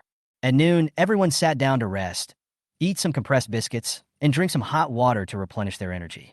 They brought a total of 3 rubber boats with them, and now one of them was being used to load fish. Uncle Yu was both happy and distressed at the sight of the boat full of fresh fish. How can we get this back? We definitely can't get it alive. Zhu Liang said, that's definitely not possible. If it jumps into the water, we won't be able to find it again. Uncle Yu said, then you can only take the dead ones. Wang Lingxia said, it's the same whether they're alive or dead. There are so many fish and the smell is so strong that other people can smell it even if they don't see it. They will definitely come to us and ask where we got it. We won't say it when the time comes. If we do, it won't be our business anymore. Everyone was silent, saying that it was impossible to say that. Even though this was a bit selfish, who wouldn't be selfish in order to survive? Uncle Yu hesitated and said, why don't we stay here for 2 more days? Or you can go back and I'll stay here at night. How can we guard this remote place? We should be careful not to get sick, said Wang Lingxia. Ruan Ning thought for a moment and said, I know there's a building on this mountain, but I don't know what it is used for. Zhu Liang. This mountain? It's unlikely to build a research institute in this desolate wilderness, right? Ruan Ning was speechless about his guess. Yin Ruashua, who was sitting next to her, suddenly said, "That's the branch of the National Library of Editions." Ruan Ning was surprised. "Ah," Yin Ruoxue explained. "It is used to store publications, not only modern publications, but also ancient books from past dynasties and various versions of each book passed down. This is a branch of the National Library. There are 5 of them in the country. They were built to protect books to the greatest extent possible in the face of disasters.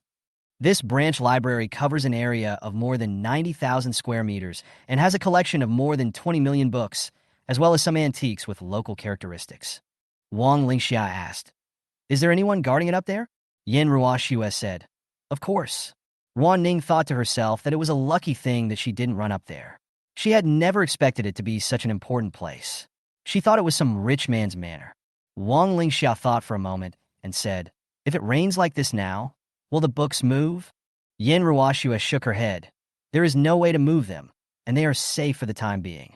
This rain will not flood the highest mountain in the city." Ruan Ning sighed inwardly. This rain would not flood the place, but it was hard to say what would happen during the extreme cold period that followed. Cheng Jili didn't care about such a big thing and said depressedly, "What should we do now? Will we go back after fishing today? We can probably only get 20 big fish, and there are so many of us. Each person can't get more than 3. There are some buildings on the opposite mountain, but they are too far away. If you don't have a speedboat to row over there, you will be dead." Uncle Yu said, "We can come back tomorrow, but everyone must keep it a secret and not reveal a single word to anyone else in the community." He glanced at everyone and asked, "Can you do this?" Ruan Ning, "Of course I can do it. Everyone I know is here." Cheng Jili also immediately said, "I can do it." Zhu Liangliang and Wang Lingxia had no objection. Yin Ruoxue did not express her opinion, and Yu Dafu said anxiously, "It's not that we won't tell them. We'll arrest them one more day tomorrow and tell them when we get back." Yin Ruoxue shook her head. "This is the place you found. I won't tell anyone else." She paused and said, "But it will only be tomorrow. I will report back to the team the day after tomorrow. I will then report to my superiors that there are still fish here." Yu Dafu quickly said, "Okay." Ruan Ning was surprised. Yin Ruoxue had always been very patient. Why did she suddenly give up this time? In order to avoid bringing too many miscellaneous items back, and since using water was already troublesome, Wang Lingxia simply took out a knife and started killing the fish on the spot. Seeing this, Ruan Ning quickly collected the remaining more than 100 tons of water. In this way, her total water storage capacity reaches 1,340 tons, which combined with the refrigerator refresh capacity, should be enough for use. On the 3rd day, Yin Ruoxue was picked up by a helicopter. Ruan Ning's life became completely relaxed. She ate and slept every day, exercised, and practiced various weapons. The rain gradually subsided. Since flooding the 6th floor, the water level has not risen overall and certainly has not fallen either. This was good news for everyone. They saw hope that the rain would stop, and more people began to go out in various boats to look for supplies. The whole city seemed to have turned into a scavenger ground, and everyone was a scavenger. With so many people around, Ruan Ning didn't want to run any further, lest she get into trouble and lose more than she gained. As time passed, under the brutal rainstorm, everyone discovered that nature had given them gifts again. They found food. Chapter 31. After the water flow became less turbulent, everyone noticed that a kind of algae had grown in the water. At first, no one dared to touch this thing. After all, the water was quite dirty. Now all kinds of garbage are thrown into the water, and there are even many corpses. Until someone is extremely hungry, and with the idea of rather dying than starving, he grabs a handful of algae and takes it home to cook and eat. It turned out to be just diarrhea, which went away after a while. The algae in the water are edible and spread quickly among the crowd. Although I will have diarrhea, my stomach will get used to it after 2 meals. Besides, this thing is plant-based, so it can supplement vitamins, right? Anything is better than starving to death. After long-term consumption of instant noodles, compressed biscuits, and porridge, everyone is craving for green vegetables. Seaweed became very popular overnight. Every day before dawn, everyone went out to look for seaweed. If you went too late, it would be gone. Fortunately, this thing has an amazing reproductive ability and can grow fresh ones overnight. In addition, it rained for too long, causing the air to be humid and mushrooms to grow in the corridor. This mushroom is more popular than algae and can make the neighbors beat their heads. Cheng Jili and his sister would take turns to collect algae every day, and Ruan Ning would go with them. The two siblings would make the leftovers into dried vegetables in case the algae were too much to collect and their family lineage would be wiped out one day. Chung Ji-kwon had a strong sense of crisis and would go out alone for a long walk every day to find some furniture planks or cut some tree branches and trunks. After getting it back, he would give some to Ruan Ning and ask her to keep it first and be careful not to restore order if the gas tank ran out. After a period of time, the second grain distribution finally arrived. Last time, too few compressed biscuits were distributed, and many families had already eaten them all up. They had to survive on boiled algae and watery soup every day, and counted on their fingers every day how long it would take for supplies to be distributed. Early in the morning, people went out to pick up the algae and then stared at the sky. After waiting for an unknown amount of time, the sound of a helicopter was finally heard in the sky, and everyone rushed up and surrounded the top floor. Yen Ruashu didn't come this time. Only the young policeman came, and he brought good news. The government has decided to collect algae. 20 kilograms of algae can be exchanged for 1 kilogram of compressed biscuits, which is 5 yuan. 40 kilograms of algae can be exchanged for 1 kilogram of rice. When hearing the word rice, many people secretly swallowed their saliva. Normally, when there are vegetables, meat, and plenty of oil and water, one can't eat much rice at all. But when there are no vegetables and meat, the rice bag will quickly be empty. Almost every household had eaten up the little food that was stockpiled before the rainstorm. "Where can I change it?" someone asked quickly. The policeman replied, "We will send a large ship to collect algae every day. It will arrive at your community around 11 o'clock noon." "That's great. I can exchange it for rice, so I can make some thick porridge for my child," a mother said, crying. Everyone was delighted, but some people didn't even listen and rushed down to grab the algae. Chung Jili was the happiest because she had too much energy to use up every day, and now she could exchange the algae she picked for compressed biscuits. You have to know that this batch of compressed biscuits are military supplies, and the shortest shelf life is 5 years. They really need something with a long shelf life. Chung Jili took Ruan Ning's arm and said, "Ning Ning, from now on, we will go out to collect algae every day and try to exchange it for a pound of compressed biscuits a day." Ruan Ning didn't know whether to laugh or cry. You still want to catch so much? With this policy, people are going crazy to buy algae. It's good to catch 10 kilograms a day. Just give it a try. It won't hurt to try. Chung Jili said, "We agreed to get up early tomorrow to fish." Ruan Ning nodded. The next day, the two set out from home before 5 o'clock, but they didn't expect that the water was already full of people. Ruan Ning thought about it and said, "Let's go farther away. The bathtubs they use can't float far.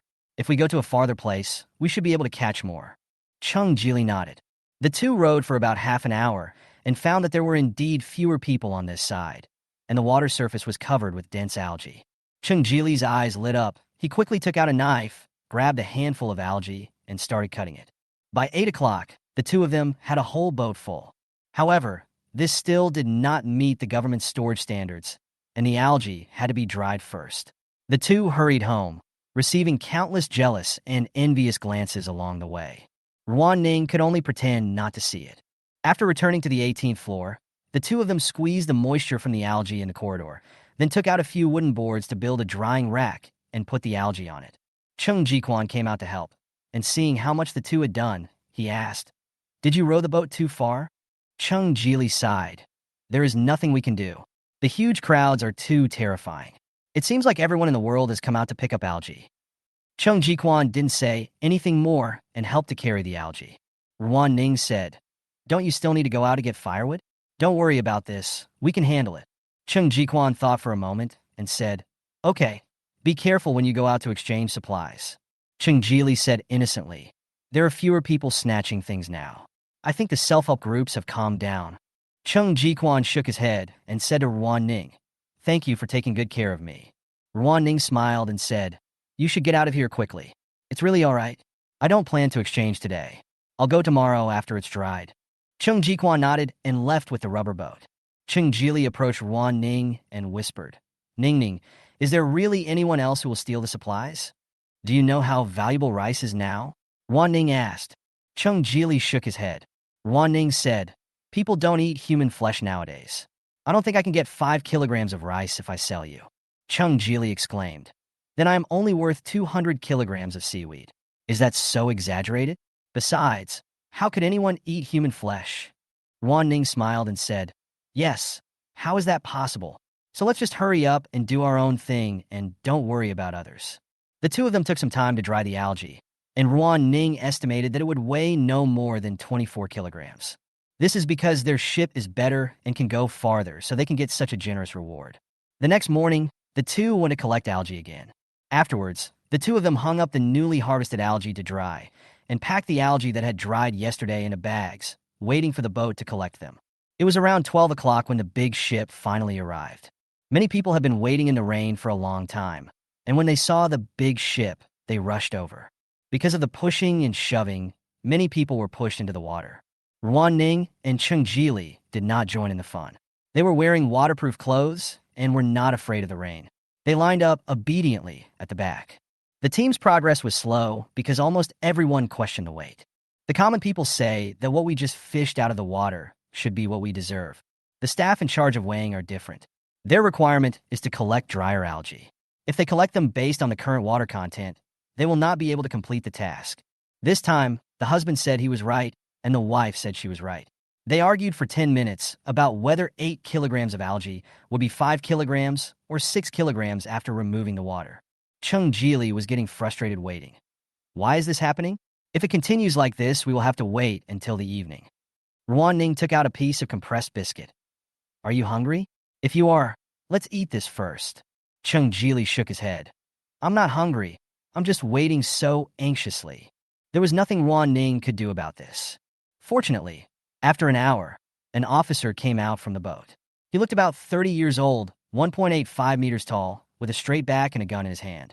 After firing a shot into the sky, the officer shouted, "Everyone listen up! From now on, the water in the algae you hand in must be drained first. If you don't do that, not only will we not give you biscuits or rice, we will also confiscate the algae directly.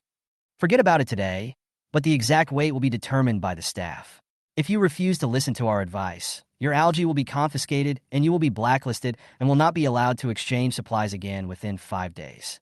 As soon as these words came out, the crowd suddenly quieted down.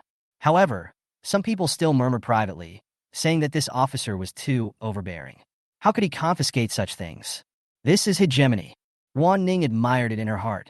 This solution seemed very domineering. But what else could she do? I'm going to talk to you for an hour during the last days? At this time, no one knows how many people died of starvation or jumped off buildings. But everything has its pros and cons, and no policy can be perfect.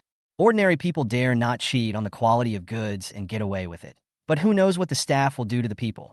Because of the presence of this officer, no one dared to make a noise, and soon it was Ruan Ning and the other two's turn. The two of them handed over the algae, which weighed 25 kilograms. Because it was not as wet as the others, the staff was very happy. Yours is a good one. You can exchange it for 1 kilogram of compressed biscuits, and you can take the remaining 5 kilograms back with you or leave them here. Jili asked, "How to save it?" "I have a notebook here. I'll write down how many kilograms you have. Next time, you can collect them together when you have enough." Jili looked at Ruan Ning, and Ruan Ning said, "We have already saved some food for today, so let's just leave it here." The staff member gave them a pound of compressed biscuits and said, "Keep it safe. You two girls, be careful on your way back, and don't let anyone target you." Jili saw Biscuit's eyes sparkling and said with a smile, "I know. Thank you." The officer standing next to them glanced at the two of them, then looked at the algae on the table and looked away. Ruan Ning and her partner returned to the 18th floor with the biscuits. Jili handed over 3 pieces. "We both fished out the algae, and my brother said we should split it in half. You take 3 pieces today, and I take 3 pieces tomorrow." "Perfect." Ruan Ning thought for a moment and said, "Your brother has brought back so much firewood for me recently. Should I give him some compensation?" Jili said earnestly, Ning, it's not easy for you as a girl, and you have helped us so much. Isn't it reasonable for us to help you a little?" "You really are welcome." Ruan Ning smiled and put away the compressed biscuits. "Okay, I'll take you flying again when I have the chance." Jili was happy that he got compressed biscuits today, and he was amused by just one sentence. In the afternoon, the two of them were free. They practiced archery together, and when they were tired, they lay down and chatted. At night, Ruan Ning turned on the night light and opened the book, "I Saved My Entire Family by Expanding in the End of the World." According to the novel, tonight is a small plot point. Ruan Ning's current residential area is quite far away from Chu Dingfeng's residential area. Due to the problem of transportation capacity, they only distributed compressed biscuits during the day today. The serious group thinks the leeks that have been grown for a month are ripe, so they will go and harvest them tonight.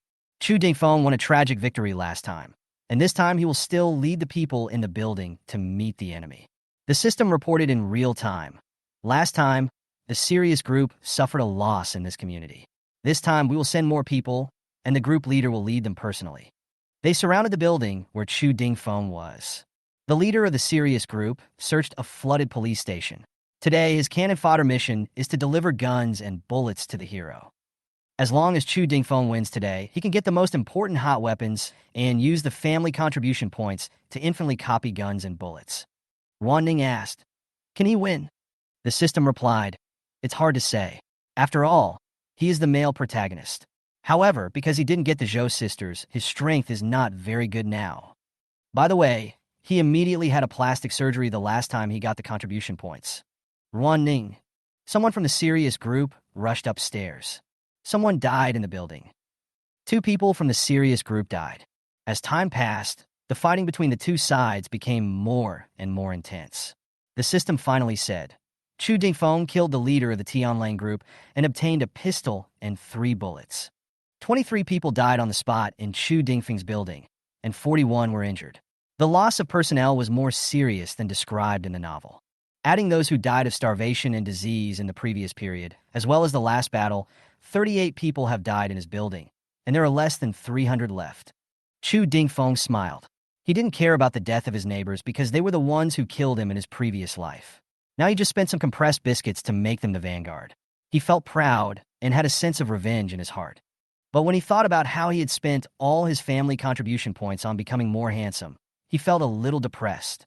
Soon, he became happy again and decided to have someone offer his daughter to him today or tomorrow night, so he can copy the gun/bullet and become invincible.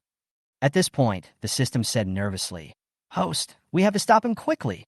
If he continues to grow like this, we will be in danger." Ruan Ning was annoyed. "How can I stop him? I'll use my thousands of bullets to fight against his 3 bullets and see who will win." The system said weakly, "No, everything is up to you." Ruan Ning narrowed her eyes. "If you listen to me, then go to sleep and wait for the next plot." The next day, Ruan Ning went out to collect algae as usual in the morning, but there were too many people fishing, so it was not easy to catch any from a distance today. The two spent more time and finally got a boat. At 11 o'clock, they went to exchange supplies as usual. There were still a lot of people at the exchange point, but fortunately the waiting time was greatly shortened, and soon it was Chung Jili and Ruan Ning's turn. The two put the algae on the scale, exchanged the compressed biscuits, and were about to leave when suddenly a male voice said, "Wait." Ruan Ning looked back and saw that it was the officer who had spoken last time walking towards them. Not knowing why he called her, Ruan Ning suddenly became alert. "Leader, what's the matter?" The officer said, "Can you two come aboard? I have something I want to talk to you about." Ruan Ning and Chung Jili looked at each other. In front of so many people, the other party spoke politely, so nothing unexpected should happen. However, Ruan Ning did not choose to board the boat, but said, "Leader, if you have something to say, just tell us directly. We are fine on the boat." The officer said, "Okay, I saw your name on the supply list. You are Ruan Ning?" Ruan Ning was stunned. "I am. What's wrong?" "Yin Ruoxua asked me to contact you," he said. "We were supposed to find a lady named Wang Lingxia, but she's not registered with us." Ruan Ning frowned. Wang Lingxia acted together with Yu Dafu and his group. They had a large population, including elderly and children, so they did not have much algae to hand over. If they did, they would do so only when the number was sufficient, and they would not leave it on account. Why did Yin Ruoxua look for Wang Lingxia? With a bad feeling in her heart, Ruan Ning said, "She lives downstairs from me. I do know her." The officer said, "Then I feel relieved. It's like this. Officer Yin Ruoxua has been helping to find her husband these days, but it's difficult to contact him now, and the situation is complicated. It wasn't until yesterday that we confirmed that Qin Bing had died." Ruan Ning frowned. Chung Jili was at a loss. "What do you mean? The person is gone. What should I do?" The officer was silent for a moment. He sacrificed his life to save others. Logically, he should be given a pension, but you know the current situation. Officer Yin Ruoxua saved her own rations, and together with us, we collected 20 kilograms of compressed biscuits. There are 5 pieces of compressed biscuits in 1 pound, which means there are 100 biscuits in total. The officer added, there are also 3 pounds of rice, which was sent to her by Yin Ruashua's mother. She took it all out. Ruan Ning nodded. Thank you, I will go back and ask her to come and get it. The officer said, it's better if you come together. It's dangerous on the road now. Ruan Ning. Okay. After talking, the two rode into the community. Chung Jili was still confused. Although they had only known each other for a little over a month, they could now be said to have a revolutionary friendship that had seen them fight for their lives together. She almost cried. Ning Ning, what do you say we should do? Her father-in-law just passed away. Can Sister Lingxia hold on? Ruan Ning shook her head to indicate that she didn't know. Chung Jili. How are we going to tell her later? I don't dare to tell her. Ruan Ning said, for me, she should be mentally prepared. Chung Jili felt like the sky was falling, and she couldn't imagine how Wang Lingxia felt. Soon, the two of them arrived at the 17th floor. Chung Jili did not come forward. He only knew that Ruan Ning and Wang Lingxia talked alone for a long time, and Wang Lingxia covered her mouth and cried. She didn't cry out loud, for fear that her son would hear her. After a long time, Ruan Ning called Yu Dafu, and the 3 of them escorted Wang Lingxia to get the things. On the way, everyone was silent. They found the officer and carefully hid the things in a cloth bag, fearing that they would be seen. If people knew that there was so much food and 3 kilograms of rice, some people would definitely try to steal it regardless of whether it was relief supplies or not. After receiving the items, the officer said to Wang Lingxia, my name is Sun Yongqiao. Come and see me if you need anything. Wang Lingxia nodded with tears in her eyes. Ruan Ning, who was standing next to him, looked up immediately when she heard the name. Isn't this the name of Yin Ruashua's fiancé in the original book? The male supporting villain who was regarded as a thorn in the side and died tragically in the end because he repeatedly tried to stop Chu Dingfeng. I didn't expect him to be so tall and strong, and his domineering personality is exactly the same as in the novels. The enemy of my enemy is my friend, but I don't know if we can cooperate. After thinking for a while, Ruan Ning came to Sun Yongqiao and said, Leader, what is Officer Yin Ruashua busy with recently? Sun Yongqiao glanced at her and said, she's been trying to find a way to collect supplies recently. In the original book, Yin Ruashua had always been on the front line of the battle, and Ruan Ning didn't know why she suddenly did this. She pretended to be distressed and said, really? Actually, I have something I want to tell her. I wonder if she has time to see me. Sun Yongqiao said, if you have any questions, just tell me. Ruan Ning showed a skeptical look. Really? Sun Yongqiao, of course it's true. If it's something that requires her help, I can tell her and see if she's willing to help. Ruan Ning immediately said, that's not the case, it's just... She lowered her voice and said, Leader, can we talk over there? Sun Yongqiao looked at her twice and nodded in agreement. Ruan Ning jumped onto the big boat and came to the corner with Sun Yongqiao. She said, it's like this, Leader. Do you know a group called Tianlang? They rob things everywhere and do all kinds of evil. Sun Yongqiao's expression froze, and he immediately became alert. Do you know this organization? Ruan Ning. We are the masses, and the masses naturally have their own channels of information. You won't be able to hear these words. Sun Yongqiao said decisively. If you provide accurate information, I can apply for 3 kilograms of compressed biscuits for you. 3 jeans. It's not a small amount. Ruan Ning didn't want this. She said, I heard from a friend that the Sirius group caused a big commotion in another community yesterday, and they also used this. She made a hand/gun gesture. Sun Yongqiao, that's right. Ruan Ning said, when you rushed over, all the bodies had been thrown into the water, so we didn't know who was dead or how many people were dead. It just so happens that a friend of mine has connections with people in that building, and he said that many people died. Sun Yongqiao didn't know what Ruan Ning meant. This isn't news, right? Ruan Ning. Then I know where the headquarters of the Sirius group is? Sun Yongqiao's eyes changed. Ruan Ning smiled at him and said, 10 kilograms of compressed biscuits. It's not that Ruan Ning must do this. The key is that she has to show that she is greedy. Otherwise, Sun Yongqiao will doubt her motives. Sun Yongqiao said directly, impossible, at most 4 kilograms. Ruan Ning, 8 jin no less. Sun Yongqiao said, this is the reward, but I can give you an extra pound, no more. Ruan Ning thought to herself that this man was really overbearing. Okay, just 5 jin. It was easy to know where the Sirius group's lair was. She had read the novel. Ruan Ning gave the address. Leader, if you want to go, you'd better go before tonight. I heard that they suffered heavy losses last night and plan to move their nest today. This is of course nonsense. In fact, it was because Chu Dingfeng had to go collect supplies and women tonight, so he had to let Sun Yongchao go ahead. Sun Yongchao looked at her deeply and said, "Okay, I owe you 5 kilograms of compressed biscuits for now. If I find a place today, I will pay you tomorrow." Ruan Ning said generously, "No problem." After leaving the ship, the three of them sent Wang Lingxiao back to the 17th floor. Ruan Ning pretended to check the quality of the rice and secretly added some into it. Then, she turned around and reminded them to protect the food. It would be best to replace the rice with compressed biscuits, or else eat them quickly to avoid being missed by others. Wang Lingxiao nodded to indicate that she understood. After returning home, the system said with a smile, "Host, you are awesome.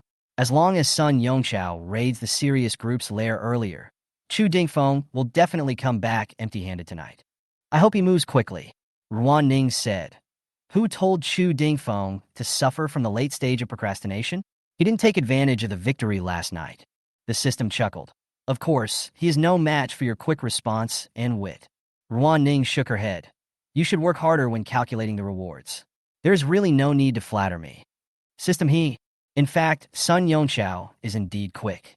Not only did he destroy the serious gang's hideout, he was also worried that some members might not have returned, so he deployed people to wait there. Chapter 32. Ruan Ning had not expected such a development. According to the plot of the original book, Chu Dingfeng led his men to attack the headquarters of the serious group at night. Originally, he could have obtained a large amount of supplies this time, as well as a wife and a concubine. That's right, Chu Dingfeng also has a concubine. The novel describes it this way. Chu Dingfeng rescued 12 women, among whom there was a very beautiful mother and daughter. The mother begged Chu Dingfeng to take them in, so he took them home. The other women were left to fend for themselves, or those with good looks were given to his subordinates. The mother offered her daughter, whom she had protected, to Chu Dingfeng and felt that she was not worthy of Chu Dingfeng, so she took on the responsibility of a cook. But how could a character like Chu Dingfeng give up the mother-daughter play? He is so greedy. In the end, my mother became a concubine of lower status. Chu Dingfeng tasted the sweetness, and after that he had many concubines who did not have the qualifications to be a wife, and he also took in 2 maids. Ruan Ning got goosebumps when she saw it. It would be fine if they just wanted to have more children, but why was the feudal hierarchy system restored? The current situation is that Chu Dingfeng arrived at the nest as planned. The supplies of the serious group have been confiscated, and those women have been placed in a temporary disaster relief camp. Chu Dingfeng was greeted by making dumplings. The two sides engaged in close combat. How could Chu Dingfeng possibly be a match for the national team? He surrendered within a minute of being beaten, and all his men were captured. Because Chu Dingfeng was standing at the end of the team, he got the opportunity to flee in panic and fled back to the community with his father-in-law. After returning home, he packed up all his things, grabbed the girl's hand, and asked her to go with him. The girl's name is Zhao Nana. She was surprised and asked, "Didn't you go out? Why are you back so soon?" Chu Dingfeng didn't have time to explain. "Are you going with me or not? Stop talking nonsense." Zhao Nana hesitated. "Where's my dad?" Chu Dingfeng was impatient. If it weren't for the family contribution points, he wouldn't bother to talk nonsense. "Of course he will go with me." Zhao Nana still didn't want to leave. "There's water everywhere. Where can we run to? And why should we run?" Chu Dingfeng, "Why else? We just want to wipe out the Tianlang group, but the place had already been occupied by the army, and all our people were captured." Zhao Nana said, "Then we don't need to run. We are fighting bandits. The army will definitely understand." Understanding is a joke. I didn't know I was in the army at the time. I fired 2 shots, and I don't know if anyone was injured or not. If anyone was killed or injured, who would understand me? Anyway, I have to leave. If you want to stay, stay. Let's break up once and for all. Zhao Nana's face turned pale instantly. She didn't expect Chu Dingfeng to be so heartless and break up with her after just 2 sentences. At this time, Zhao Darui ran up from downstairs and said anxiously, "Why haven't you finished cleaning up yet? Let's run quickly, or the troops will catch up with us." Zhao Nana's eyes widened in disbelief. "Dad, are we really going to run away?" Zhao Darui was too lazy to pay attention to her. His daughter was naive to death. They usually bullied their neighbors, took all the relief food distributed by the government for themselves, and killed so many people. Which one of these was not a capital crime? Zhao Darui coaxed. We have to leave quickly. You have to believe that Dad is definitely doing this for your own good and for the good of our family." Zhao Nana burst into tears, not understanding how this could have happened. Not long after they left, the army surrounded the building. After hearing the system broadcast to this point, Ruan Ning was stunned. She picked up the original book and read it. The plot had already run wild and couldn't be stopped. The system said happily, "Congratulations to the host. You have prevented Chu Dingfeng from marrying a wife and concubines and gained 1,000 cubic meters of space. Congratulations to the host for destroying the power of the building that Chu Dingfeng had worked so hard to build. Gain Constitution +3, Agility +3, Strength +3. Congratulations to the host. Chu Dingfeng has lost his safe house and has been exiled from now on. He has obtained a refrigerator refresh on top of the original 1x3. Ruan Ning couldn't help but smile when she heard the last part. "So, I can now refresh 600 rounds of bullets every day?" "System, yes," Ruan Ning said excitedly. "Can I also refresh 15 kilograms of rice, 78 bottles of mineral water, 15 kilograms of pork, and 3 durians?" "System, not bad, host." "Fuck." Ruan Ning lost her manners. Only fuck could express her current mood. "Then I am rich, right?" "System, that's right. We are all rich." Ruan Ning laughed out loud. She decided to get another 1,000 tons of water tomorrow. In addition, 600 bullets are refreshed every day, which means that she can immediately have tens of thousands of bullets. It would be great if the guns were refreshed too. What a pity. Chu Dingfeng still has 1 bullet left, right? Ruan Ning suddenly asked. The system said, "That's right, the hero still has some rationality left. It's impossible for him to run out of bullets. He is so lucky that he can run like this." Ruan Ning was heartbroken, but quickly pulled herself together. "But what's the use of being lucky? Now I have no home. It's a pity that the plot is now completely off track, and I don't know what will happen next." The system comforted. "It's okay. I can help you keep an eye on him." Ruan Ning smiled. "You are awesome. Tongding, you're my little sweetheart. I love you the most." The system said shyly. "You are also my favorite master. I admire your intelligence and will do my best to serve you." Ruan Ning thought about the conversation between the two carefully and finally understood why this system loved to flatter so much. Isn't this what it means when an object takes on the shape of its owner? It seems that I need to be more restrained in the future. The next day, Ruan Ning went to the material exchange point as usual. Sun Yongchao changed his overbearing attitude and greeted her with a smile. Ruan Ning smiled at him. "Leader, how is it I didn't lie to you, did I?" Sun Yongchao said. "Why call me leader? Just call me Brother Sunday." He paused and said, "Come with me." Chung Jili's face was full of curiosity. Ruan Ning gave her a reassuring look and followed Sun Yongchao to the corner of the ship. As agreed, Sun Yongchao gave her 5 kilograms of compressed biscuits. Yesterday's news was very accurate. You can contact me if you have similar information in the future. Ruan Ning picked up the compressed biscuits and took a look at them, pretending to be very satisfied. Of course, this cooperation is so pleasant. We should cooperate more. Sun Yongchao talked nonsense with her for a while, and then they separated. After returning to the rubber boat, Chung Jili asked curiously, "Ning Ning, what were you doing with that officer just now? When did you two become so familiar with each other?" Ruan Ning pretended to be mysterious. "I can't tell you this for now. Anyway, he will be my connection in the future." "Wow," Chung Jili praised. "That's great, Ning Ning. You are really amazing. It's right to follow you." Ruan Ning chuckled. In the afternoon, she came to the reservoir again. "This time we're going to collect 1,000 tons, which seems like a lot. I wonder if it will have an impact on the reservoir and whether the water level will drop." As it turned out, Ruan Ning was thinking too much because the reservoir had already overflowed due to the continuous rainfall, and her tonnage could only slow down the overflow. Ruan Ning suddenly had an idea. If she had an infinite space and kept collecting water, would she be able to collect the rainstorm and the apocalypse? But this is just wishful thinking. No fish were found this time when the water was collected. It seems that the government material team did come to collect and store them. In the following days, the sky continued to drizzle, and people began to get used to collecting seaweed and exchanging it for supplies every day. In a blink of an eye, the rain has been falling for 2 months. At this time, the epidemic period in the original book arrived. The temperature is also quietly dropping.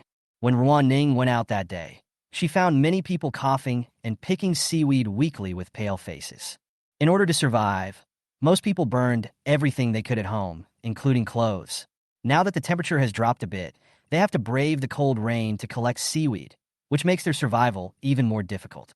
Even if you wear thick clothes, you will only get wetter and heavier in the rain, so it is better not to wear them. Under such conditions, more people's resistance is reduced. Ruan Ning was terrified. When exchanging supplies, she pretended to be casual and said to the staff, "There are so many people catching colds recently. Will anything happen?" The staff member sighed. "Yes, there are many people in the disaster camp who have caught colds and fevers. They are asking for medicine, but where can we get it? The soldiers who are guarding us have all been transferred away. No wonder Sun Yongchao is not here." Ruan Ning sighed inwardly. "Then you have to take care of yourself." There is no mention of don't go to crowded places recently. The staff are on the material exchange ship. How can they avoid contact with people? Just as I was about to leave, the staff member suddenly said, "By the way, did you see the notice next to it? The government is now actively recruiting doctors and nurses. As long as these two types of people go to the disaster camp to work, the doctors can get a pound of compressed biscuits every day."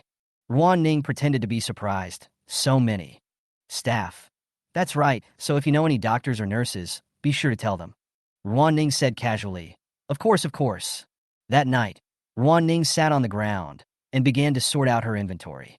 Before traveling through time, she placed 2 boxes of anti-inflammatory drugs in the refrigerator. Now there are a total of 321 boxes, or 7,488 pills. Ibuprofen, acetaminophen tablets, and Goncong each sold 156 boxes, which means the number of antipyretic drugs was also 7,488. Goncong was less sold, with only 2,808 tablets. Vitamin Refresh has 156 bottles, and this one contains 100 capsules. Last time, she collected a truckload of medicine on the highway, but Ruan Ning had never sorted it out. She quickly took out the medicine box and sorted them out one by one. There are quite a lot of antipyretic drugs among them, especially 5 boxes of children's antipyretic suspension, each box with about 100 bottles. This can be used for the elderly and pregnant women with contraindications. Ruan Ning left 2 boxes. There are 5 boxes of other antipyretic drugs. Each box contains about 40 boxes, which means 200 boxes in total. In addition to antipyretics, there are also cold medicines, about 20 boxes in total. She couldn't finish so many medicines even if she ate them as meals. Not to mention that the refrigerator space was enough to refresh the antipyretics and anti-inflammatory drugs 3 times a day. Rather than leaving them gathering dust in her space, it would be better to take these medicines out. The question was how to get it out. There was a flood outside, and she didn't know where the provincial and municipal command posts were. It is definitely not a good idea to just throw it into a building. If someone picks it up and sells it at a high price, it will only be bought by rich people in the end. Chapter 33. Another way is to go to the material exchange point tomorrow and find a way to throw it on that ship. But the place is heavily guarded. How could she possibly get in? Sun Yongchao was sent to the disaster camp, so it would be impossible to find him. Moreover, this man is shrewd and domineering. If he knew that I had a way to get so many drugs, why didn't he interrogate me strictly? In fact, she only had more than 20,000 antipyretic pills on hand, which was a drop in the bucket for a city with a population of tens of millions. But 20,000 pills was not a small number at the same time, and it might be able to help tens of thousands of people get through this. Ruan Ning was hesitant and had no good ideas. She really didn't know what to do. The next day, Chung Jili asked her to go pick algae together early in the morning, as usual. Ruan Ning's eyes were still dazed. "Let's not go today. It seems that many people outside are sick with colds. I want to stay at home for a while." Her physical condition is still good now, but her parents are coming in 20 days, and she doesn't know how to transfer them yet. Ruan Ning doesn't want them to be infected by her as soon as they arrive. Chung Jili hesitated. "It should be fine. I just got sick because the weather is cold now." Ruan Ning said, "Jili, things are different now than before. Being sick is not just being sick." Chung Jili thought about it and said, "If you don't go out, I won't go out either, and my brother won't have to look for firewood." Ruan Ning nodded. "I also need to go downstairs and tell them, in case Mr. Yu accidentally goes outside and gets sick. He has 2 small children at home." After saying that, Chung Jili went downstairs. Ruan Ning was yawning and preparing to wait for Chung Jili to come up before going to sleep, when suddenly a scream was heard downstairs. Her brain suddenly woke up. Ruan Ning quickly opened the emergency door and ran to the stairs. "Chung Jili, what happened?" Chung Jili said, it's okay. Someone grabbed my leg and scared me." Ruan Ning was worried, so she took out a mask from the space, sorted her clothes, and went downstairs to check. This sight scared me. It turned out that these people had heard from somewhere that there was a doctor named Zhu in 1701 who was an old doctor, and many people wanted to ask her to treat their illnesses. These people were from this building, other buildings, and even other communities. Some of them carried compressed biscuits, some carried algae, and some carried dry firewood. Ruan Ning came to the door of 1701 and knocked. When the person inside saw that it was her, he quickly opened the door and pulled her in. Ruan Ning had just stood firm when Yudafu said, "Why are you going downstairs? It's not safe now, with so many people around. I'm worried about Ji Li." Ruan Ning said, "Are all the people outside here to see a doctor?" Yudafu sighed. "What disease are you treating? We don't have any medicine." Dr. Zhu frowned. "Forget about everything else. Now they all come to my door, and I can't treat them. I have to worry about everyone in the building getting infected. What should I do?" Wang Lingxia held her two children in her arms, her eyes filled with worry. Ruan Ning said, "This is definitely not a solution. I'm afraid more and more people will come. When we can't control them, they will bang on the door." Yudafu took a breath and said, "What should we do then?" Ruan Ning looked at Dr. Zhu. Dr. Zhu gritted his teeth and said, "How about this? I heard that the disaster camp is recruiting doctors. I might as well apply for the job and earn some compressed biscuits." "No!" Zhu Liang stood up immediately. "It's too dangerous over there. What if you get infected? Besides, I don't think the government can find much medicine. If you go there, you'll die." Dr. Zhu shook his head. "It's not like you're just going to die. There's always a way." Zhu Liang gritted his teeth and said, "Mom, if you want to go, I'll go with you. You're not a doctor or nurse. What are you going to do? They won't want you." Dr. Zhu said, "Just stay at home and listen to Uncle Yu." Zhu Liang felt upset. "It's all my fault. I should have studied medicine earlier. Why study physics?" Dr. Zhu sighed inwardly. He had no interest in debating this with his son at the moment. Ruan Ning suddenly said, "Aunt Zhu, I have something to tell you. Can we go into the room and talk?" Dr. Zhu looked at her unexpectedly and nodded. "Okay." After entering the room, Ruan Ning said, "Dr. Zhu, I won't beat around the bush with you. Actually, I have a friend who used to run a pharmacy. During the rainstorm, he urgently moved a lot of antipyretic drugs to his home." Dr. Zhu was very excited. "Really? It's true. I estimate there are 400 boxes of antipyretic drugs, 200 bottles of pediatric antipyretic suspension, and a lot of other cold medicines." Ruan Ning said, "But you also know the current value of this batch of drugs. One pill may be able to save a life." Dr. Zhu said, "Of course I know the value. What do you mean?" "My friend doesn't want to show up. Since you're going to the disaster camp, why not say that this batch of medicine is yours and he can split it with you 70%? Dr. Zhu immediately said, "I don't mind how much you give me. It doesn't matter if you don't give me any. This batch of medicine is really precious and can save many lives. I am willing to take on this responsibility. When the government asks me, I will say that I opened my own pharmacy. Anyway, they can't find out now. Many of my colleagues will open clinics or pharmacies after retirement." At this point, Dr. Zhu looked embarrassed. "I don't know how much the government is willing to give and what your friend wants." Ruan Ning thought for a moment and said, "How about this? I'll go discuss it with him and give you a definite answer before 11 o'clock. Dr. Zhu said firmly and seriously, "Okay, no matter what your friend wants, I will do my best to get it." Afterwards, Ruan Ning and Dr. Zhu walked out of the room, and everyone looked at them curiously. Dr. Zhu frowned and said, "What are you looking at? Just do your own thing. Xiaoqi and Xiaoyu, have you finished your math problems today?" The two kids were instantly devastated. Ruan Ning cast a sympathetic look at them. It was already the end of the world, and they still had to do math problems. There's still a lot of exercise books in her space. I will find a chance to share them with you next time. Afterwards, Ruan Ning found an excuse and went out alone. First of all, she had to find a place to release the drugs. This place had to be remote, otherwise it would be terrible if someone found it in advance. There are not many places that have not been flooded now, so Ruan Ning simply went to the mountain where the robbers happened last time, found an abandoned house, and hid the medicine inside. Second, she had to think about what supplies to exchange. Any less, and it would feel weird. There's no need to have more.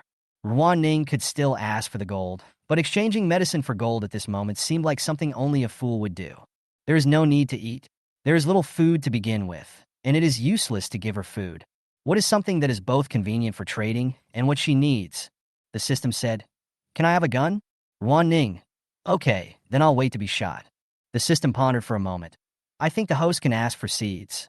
Ruan Ning was confused. I can definitely exchange a lot of medicine for seeds. What do I need so many seeds for? The system said. I'm just providing you with an option. You can refer to it yourself. Ruan Ning suddenly had an idea and felt that her own little system would not do anything without a purpose. Okay, I want the seeds. After returning to the community, Ruan Ning told Dr. Zhu about her conditions. Dr. Zhu was very surprised. What does your friend need seeds for? They're all flooded now. Even if they're on the mountain, they won't sprout in such rain. Ruan Ning simply pushed the blame. How would I know what he was thinking? Anyway, he wanted seeds, a boat full of seeds. Dr. Zhu seemed to be thinking about something. Okay, I'll help you negotiate. They must have a large amount of this stuff in stock. They will be very happy to change the medicine and won't embarrass you. Ruan Ning also hoped so, and told her where the drugs were hidden, down to the details of which house and which corner, and what was used to cover them. When the time comes, just ask them to put the seeds in that house, and my friend will go get them. Dr. Zhu nodded. Afterwards, Ruan Ning was afraid that someone was waiting for her, so she stayed at home for 5 days without going out. That night, she sneaked out under the cover of darkness and went to the mountain. I hope those people will withdraw and not make things difficult for her. She really didn't ask for a high price. It's just a rubber boat seed, which wouldn't sell for much before the end of the world. Ruan Ning carefully touched the house over there, confirming again and again that there was no sound at all. The system also helps monitor. Host, there is no one around. Ruan Ning breathed a sigh of relief, walked to the abandoned warehouse, and took a look. She was immediately dumbfounded. In front of us is a small mountain of seeds. It seems that they have a misunderstanding about the definition of a ship. Did the contact on the government side think she was talking about the oil tanker? With so many seeds, I will have to plant them for 10 lifetimes. Ruan Ning was shocked. Why are there fruit seeds? Can't these things be planted as seedlings? Ah, there are also Chinese medicinal seeds? Sure. I just happen to not have any stockpiled. I only have 2 boxes of Isatis root in my space. The problem is that I don't know how to mix Chinese medicine. Lilies? Well, I guess I'm in the mood for some flowers. What about the tropical wild plant seeds? Did they just move some of them over from the seed bank? The system hesitated. Maybe. Ruan Ning calculated the volume of the space. It had grown by 300 cubic meters in this month, plus the remaining space from before. The total was 900 cubic meters. She wondered if she could fit it all in. Never mind, just stuff it in first. Ruan Ning began to touch the seed box constantly, collecting and collecting, until the 900 cubic meters were filled up. There are still about 30 or 40 boxes that haven't been packed in. There's no choice but to squeeze in and squeeze again. After finally storing all the seeds into the space, Ruan Ning suddenly felt very happy. If the natural disaster is over one day, she will find a place to settle down, grow rice and flowers, and live a pastoral life with her parents. After daybreak, Ruan Ning did not go back directly, but went to the mountains to pick wild vegetables, intending to bring back 20 kilograms to share with everyone. It was almost 11 o'clock when we returned to the community, and the daily supply exchange boat had arrived. Each small boat was far away from the others, at least 1 meter apart, and there were soldiers with guns guarding them to see if anyone was breaking the rules. The boat was heavy with seaweed, and the weight must have been more than 20 kilograms. Ruan Ning heard from Chung Jili that the government has opened a service to exchange seaweed for antipyretic drugs, but 1 pill can only be exchanged for 80 kilograms, and each person can only exchange 1 pill. However, the quantity of medicines was still scarce, and they were sold out early in the morning every day. Even so, there are still people queuing up in an endless stream, holding on to a little hope of getting antipyretic drugs for their families. Ruan Ning didn't go there, but took a detour and returned to the community. After distributing the wild vegetables to 1701 and 1802, Ruan Ning completely began her lazy life. There is only half a month left before her parents are here. I don't know if it's because she's homesick, but Ruan Ning is both excited and scared. She's excited because she hasn't seen her parents for so long, and she feels uncomfortable being stuck at home alone and misses her family. She was afraid because it was too dangerous here, and Ruan Ning didn't know if she could protect her parents. On November 21st, people got up from bed, rubbed their eyes, walked to the window, and were surprised to find that the rain had stopped. Then there was earth-shaking cheers. The rain has stopped! The rain has stopped! Countless people cheered and shouted. Ruan Ning was woken up. She blinked her eyes, then quickly got up from the bed and opened the curtains. The drizzle outside really stopped, and the red sun appeared in the eastern sky. Sun! It's the sun! Countless people hugged each other and cried, shedding tears of pain and joy. The rain has finally stopped, and we don't have to suffer anymore. Chung Jili also woke up. She ran to the balcony and stared at the east without blinking. Brother, it's the sun. The sun is finally out. I've never loved the sun so much. Chung Jili's face was full of tears. Finally, there is sunshine, Mom. I finally see the sun again. Chung Ji-kwan also smiled. Is everything over? Chung Jili still felt like he was dreaming. That's great. This sunrise not only makes ordinary people happy, but also those who commit murders and arson in the apocalypse are happy. Really, it feels so much better to see the sun and stop the rain than to be a bully. As time passed, the sun turned from red to too bright to look at directly, and the sunlight fell on the windowsill. Chung Jili took out all the clothes and hung them on the balcony one by one, muttering, No, the mattress on the bed has to be dry too. I should be the one getting some sun. I don't care if these things get moldy or not. Chung Ji-kwan didn't know whether to laugh or cry. You just rest over there. I'll take care of the sun. Chung Jili's eyes turned, and he said, I'll go find Ning Ning. She ran out the door quickly and knocked on the door next door. Ning Ning, let's go to the rooftop. I haven't been out in the sun for a long time. I want to feel the 360-degree sun. Ruan Ning thought about it and said, Forget it. We have endured for so long and have not gone out. We can't let it go to waste. We can also bask in the sun on the balcony. Chung Jili was disappointed. Okay, just bask in the sun on the balcony for a while. The two came to Ruan Ning's balcony. Because her house was facing east, there would be more sunlight. Chung Jili let out a comfortable sigh. Ruan Ning raised her head slightly. Because she had not been exposed to such bright light for a long time, she could hardly open her eyes. She could only squint her eyes to feel the dampness, warmth, and perhaps coldness in the air. The sun is out, but the temperature doesn't seem to be rising. Chung Jili muttered, But the sun has just come out. It will be fine in 2 days. Ruan Ning knew that she didn't have to wait for 2 days. Because there are only 2 days of sunshine in total, the temperature will drop sharply to minus 48 degrees starting the day after tomorrow. The day after tomorrow, it will reach minus 50 degrees Celsius. After that, the temperature will remain around minus 57 degrees Celsius, and may even reach an extreme value of nearly minus 70 degrees Celsius. In this city where temperatures rarely drop below zero, the extreme cold will reveal its terrifying power. After basking in the sun for half an hour, Chung Jili stopped being lazy and said he wanted to go home and clean up.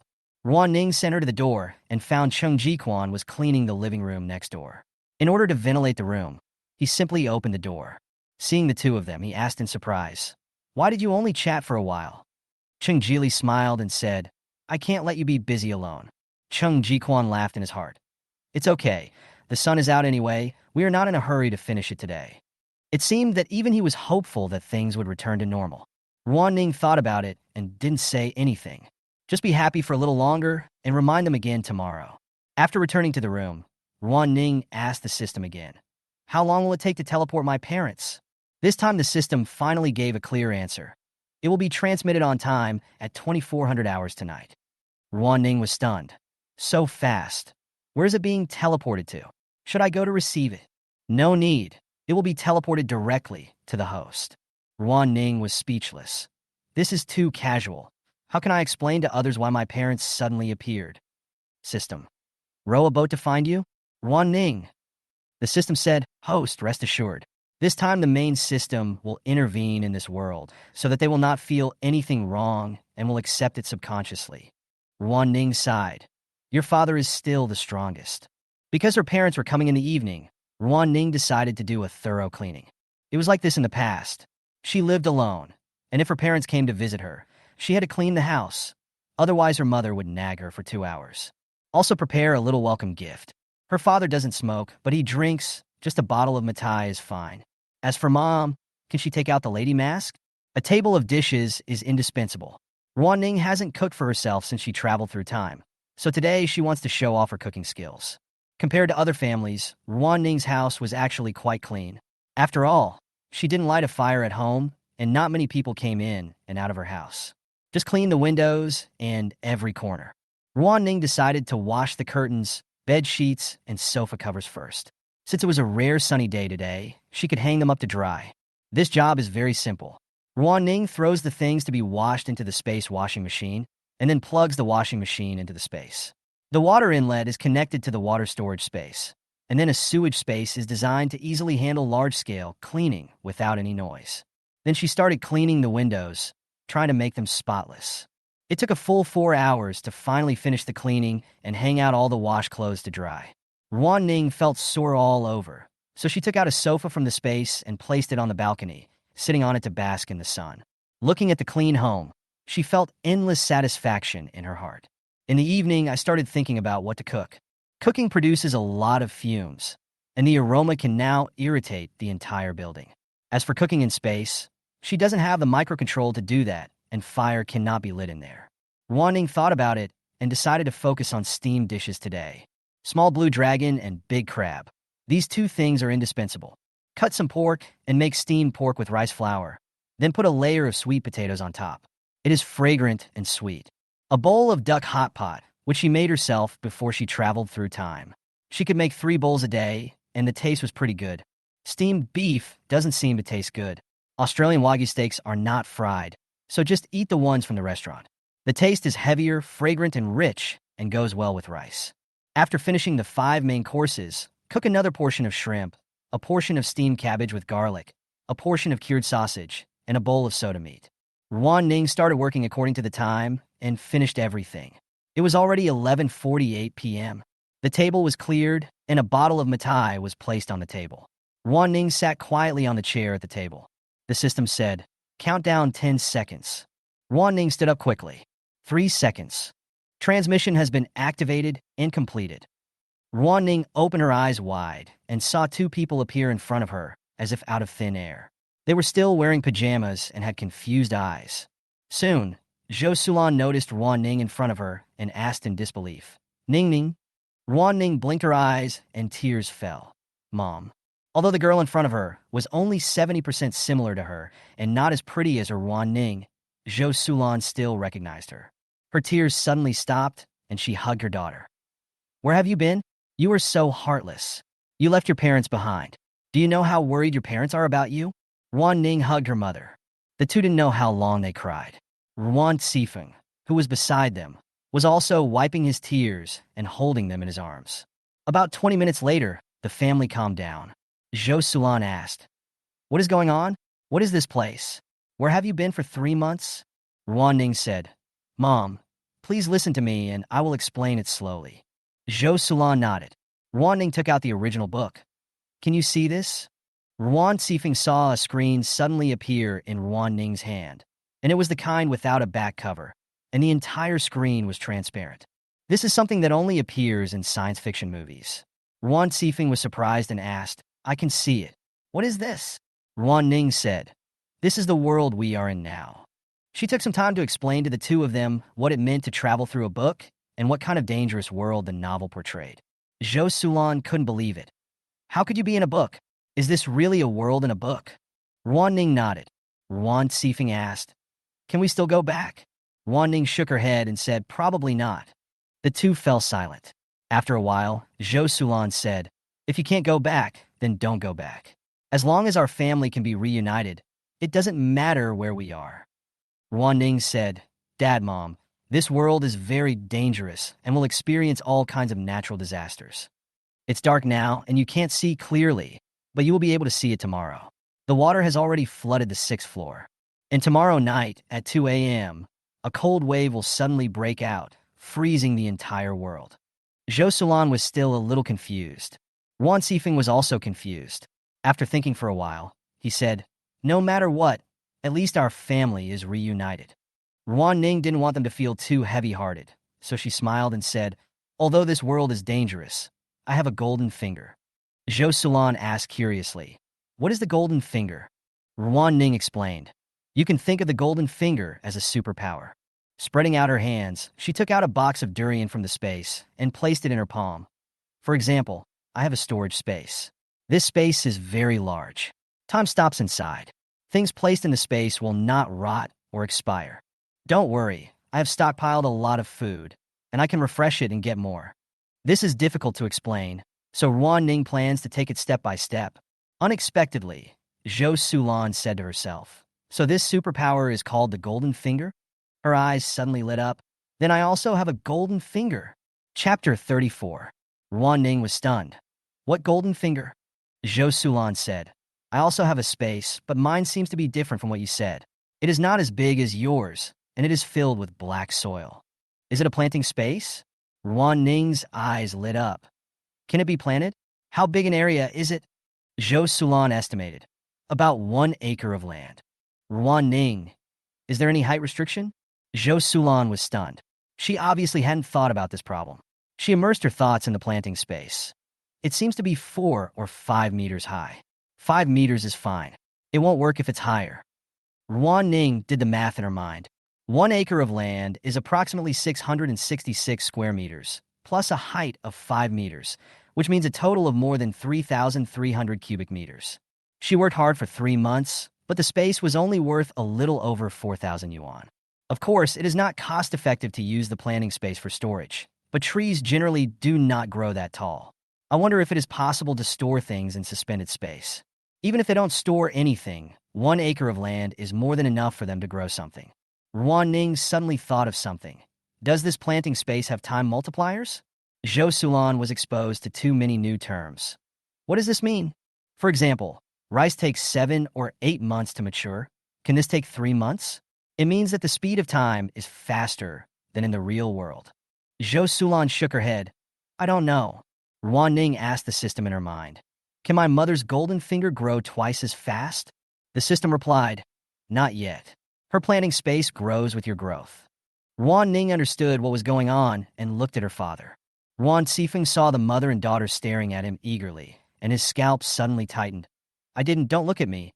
I am still me." Ruan Ning didn't know whether to laugh or cry. Zhou Sulan said proudly, "We all travel through books. Why don't you have a golden finger?" Ruan Sifeng didn't dare to say a word. Since Ruan Ning prepared a large table of food, the three of them decided to celebrate the reunion. Ruan Sifeng opened the bottle of matai and sighed. "I went to Old Shin's house 5 years ago and drank his treasured matai, not the matai from Matai Town." Ruan Ning smiled and poured him a glass of wine. Zhou Sulan tasted a bite of beef and said, "This isn't made by you, is it?" Ruan Ning immediately said, "It's inconvenient to cook now. This is a world of natural disasters. Many people are starving. If the smell of food emanates from your home, you'll be robbed." Zhou Sulan was surprised. "So scary?" Ruan Ning, "You will know tomorrow when you look outside. Many families are out of food."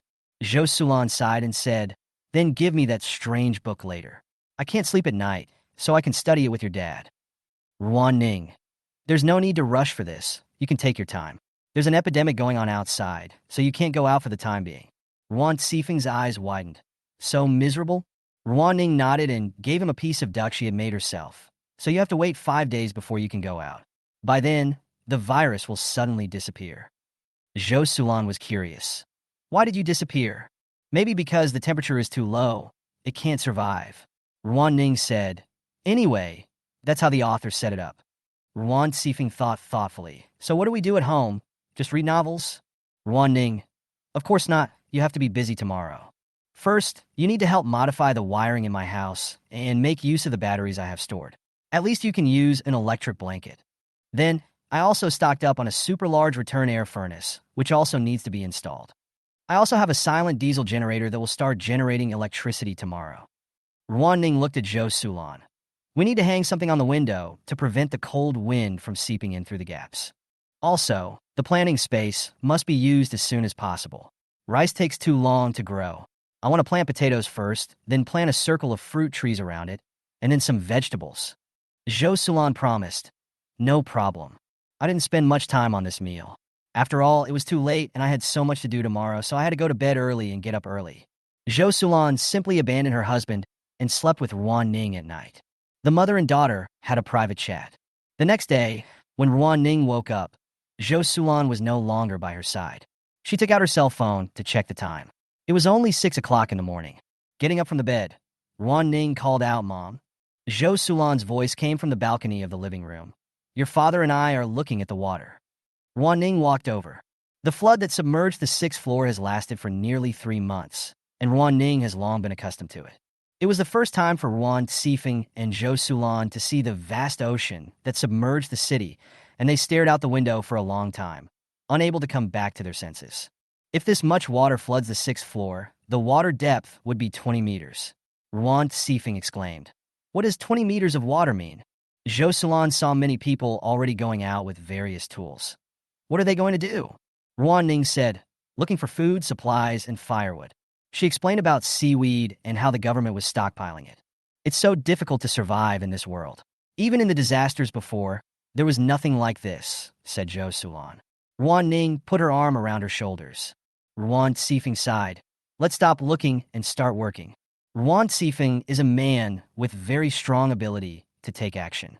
He did not have much education and went out to work at the age of 16. He worked in car repair, studied electrical circuits, and moved bricks on construction sites. Later, he became a small contractor and transformed from a penniless rural boy into a new city resident. He bought his first house on a construction site. At that time, the small real estate developer was out of money, so he used the house to pay his salary. Somehow, Ruan Sifeng owned a small house of 50 square meters in the city. Later, housing prices soared sharply, which scared the young boy Ruan Sifeng. Ruan Sifeng has been working in the field of house renovation for 20 years and has participated in countless projects. Relying on his internal connections, he owns 3 houses and a storefront in the city. Zhou Sulan opened a supermarket in this small shop. Since there was no rent, she could earn some living expenses every month. They got to work right away, and the whole family began to work busily. Ruan Ning first took out the diesel generator, batteries, return air furnace, and cement, and handed them all to Ruan Sifeng, telling her to call her if she needed help. Ruan Sifeng said, no problem, just get me some more tools and I guarantee I can complete the task for you. At this time, Zhou Sulan said that the house was too humid and she wanted to dry the bedding and mattress in the sun. Fortunately, the sunlight on the 18th floor is very good, and Ruan Ning used the space to move the mattress to the balcony, which was very easy and labor-saving. The two mother and daughter were discussing how to divide the land for farming. Ruan Ning suddenly said, Mom, wait for me. I'll go to the next door to take a look. Zhou Sulan asked curiously, are they your neighbors? Do you know them? Ruan Ning explained, we are now a strategic partner and will go out together to look for supplies. He then introduced the identities of the two men, including that they had guns in their hands, and gave him one. Zhou Sulan was shocked. It's only been 3 months since we last met, and you've become so amazing. Ruan Ning chuckled. That's all because of my parents' good teaching. Zhou Sulan was annoyed. Did I teach you how to shoot? But there is no other way. The world here is different from where we are. I will go with you to get to know them. Ruan Ning nodded. The two put on masks and came to 1802, and it was Cheng Jiquan who opened the door. He saw someone standing next to Ruan Ning and was surprised. Ruan Ning, who is this? Ruan Ning introduced. It's my father and mother. They came from the county below to look for me. Cheng Jiquan's mind seemed to be stuck for 2 seconds, and he finally accepted this explanation. Really? That's really not easy. Congratulations on your family being reunited. Uncle and Aunt have worked hard. Zhou Sulan said, it's not hard, it's good to see her. Cheng Jili had no idea what he was busy with just now. When he heard the voice, he ran out of the house and said in surprise, Ning Ning, is this your mother? Great. Ruan Ning smiled and introduced Zhou Sulan. This is Cheng Jili, a good friend I made here. Zhou Sulan smiled at the little beauty. He looks like a cheerful and lively child, and he is also beautiful. Cheng Jili smiled and said, Annie is also very beautiful and has a special temperament. You can't tell that she is Ning Ning's mother at all. If she hadn't told me, I would have thought it was her sister. Zhou Sulan was so happy that she couldn't stop smiling. Ruan Ning said in her heart, stop praising each other. Jili, I came here because I want to tell you something. Cheng Jili looked curious. What's the matter? Ruan Ning asked. Do you feel that the temperature has dropped again today? Cheng Jili said confusedly. It seems so, but it's almost December, and it's been raining for so long. It's hard to get warm even if the sun comes out for 2 days, right? Ruan Ning looked directly at Cheng Jiquan. Cheng Jiquan frowned. It seems that the temperature has not risen. It used to get hotter when the sun came out. Ruan Ning sighed and said, I don't know what's going on. I just feel something is wrong. I feel weird. I'm always afraid that the rain will not end. Cheng Jiquan's face darkened, and his expression became serious. Ruan Ning couldn't say too much. Ji go to 1701 later and tell them that if the temperature still doesn't rise today, we need to pay more attention. I'm afraid something is wrong. Chung Jili nodded. Okay. Ruan Ning finished speaking and said goodbye and returned home. Zhou Sulan asked curiously, will they listen to you? Hearing this would only make us more alert.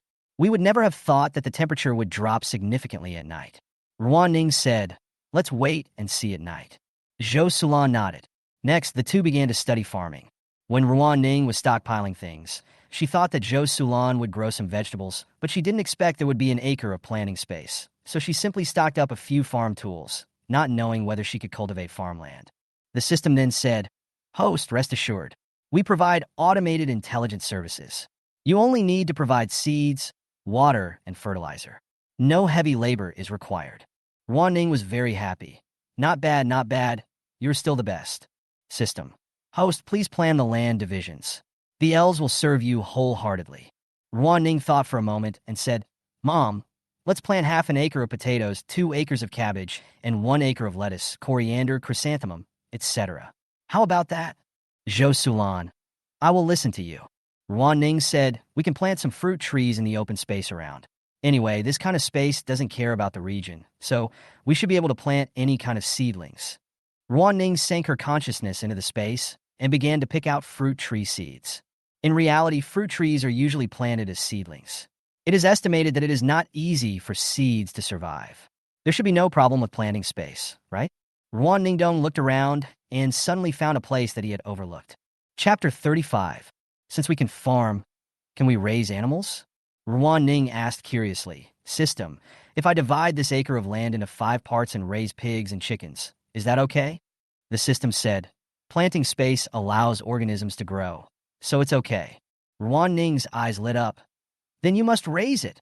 She quickly looked at Zhou Sulan and said excitedly, Mom, I was just thinking that since the planting space can grow plants, it can also grow animals.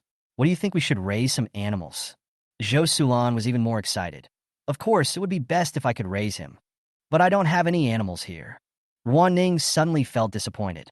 A severe cold wave is coming tonight. Many animals will surely freeze to death. After tonight, I don't know if I can find any live chickens or ducks nearby. Zhou Sulan frowned.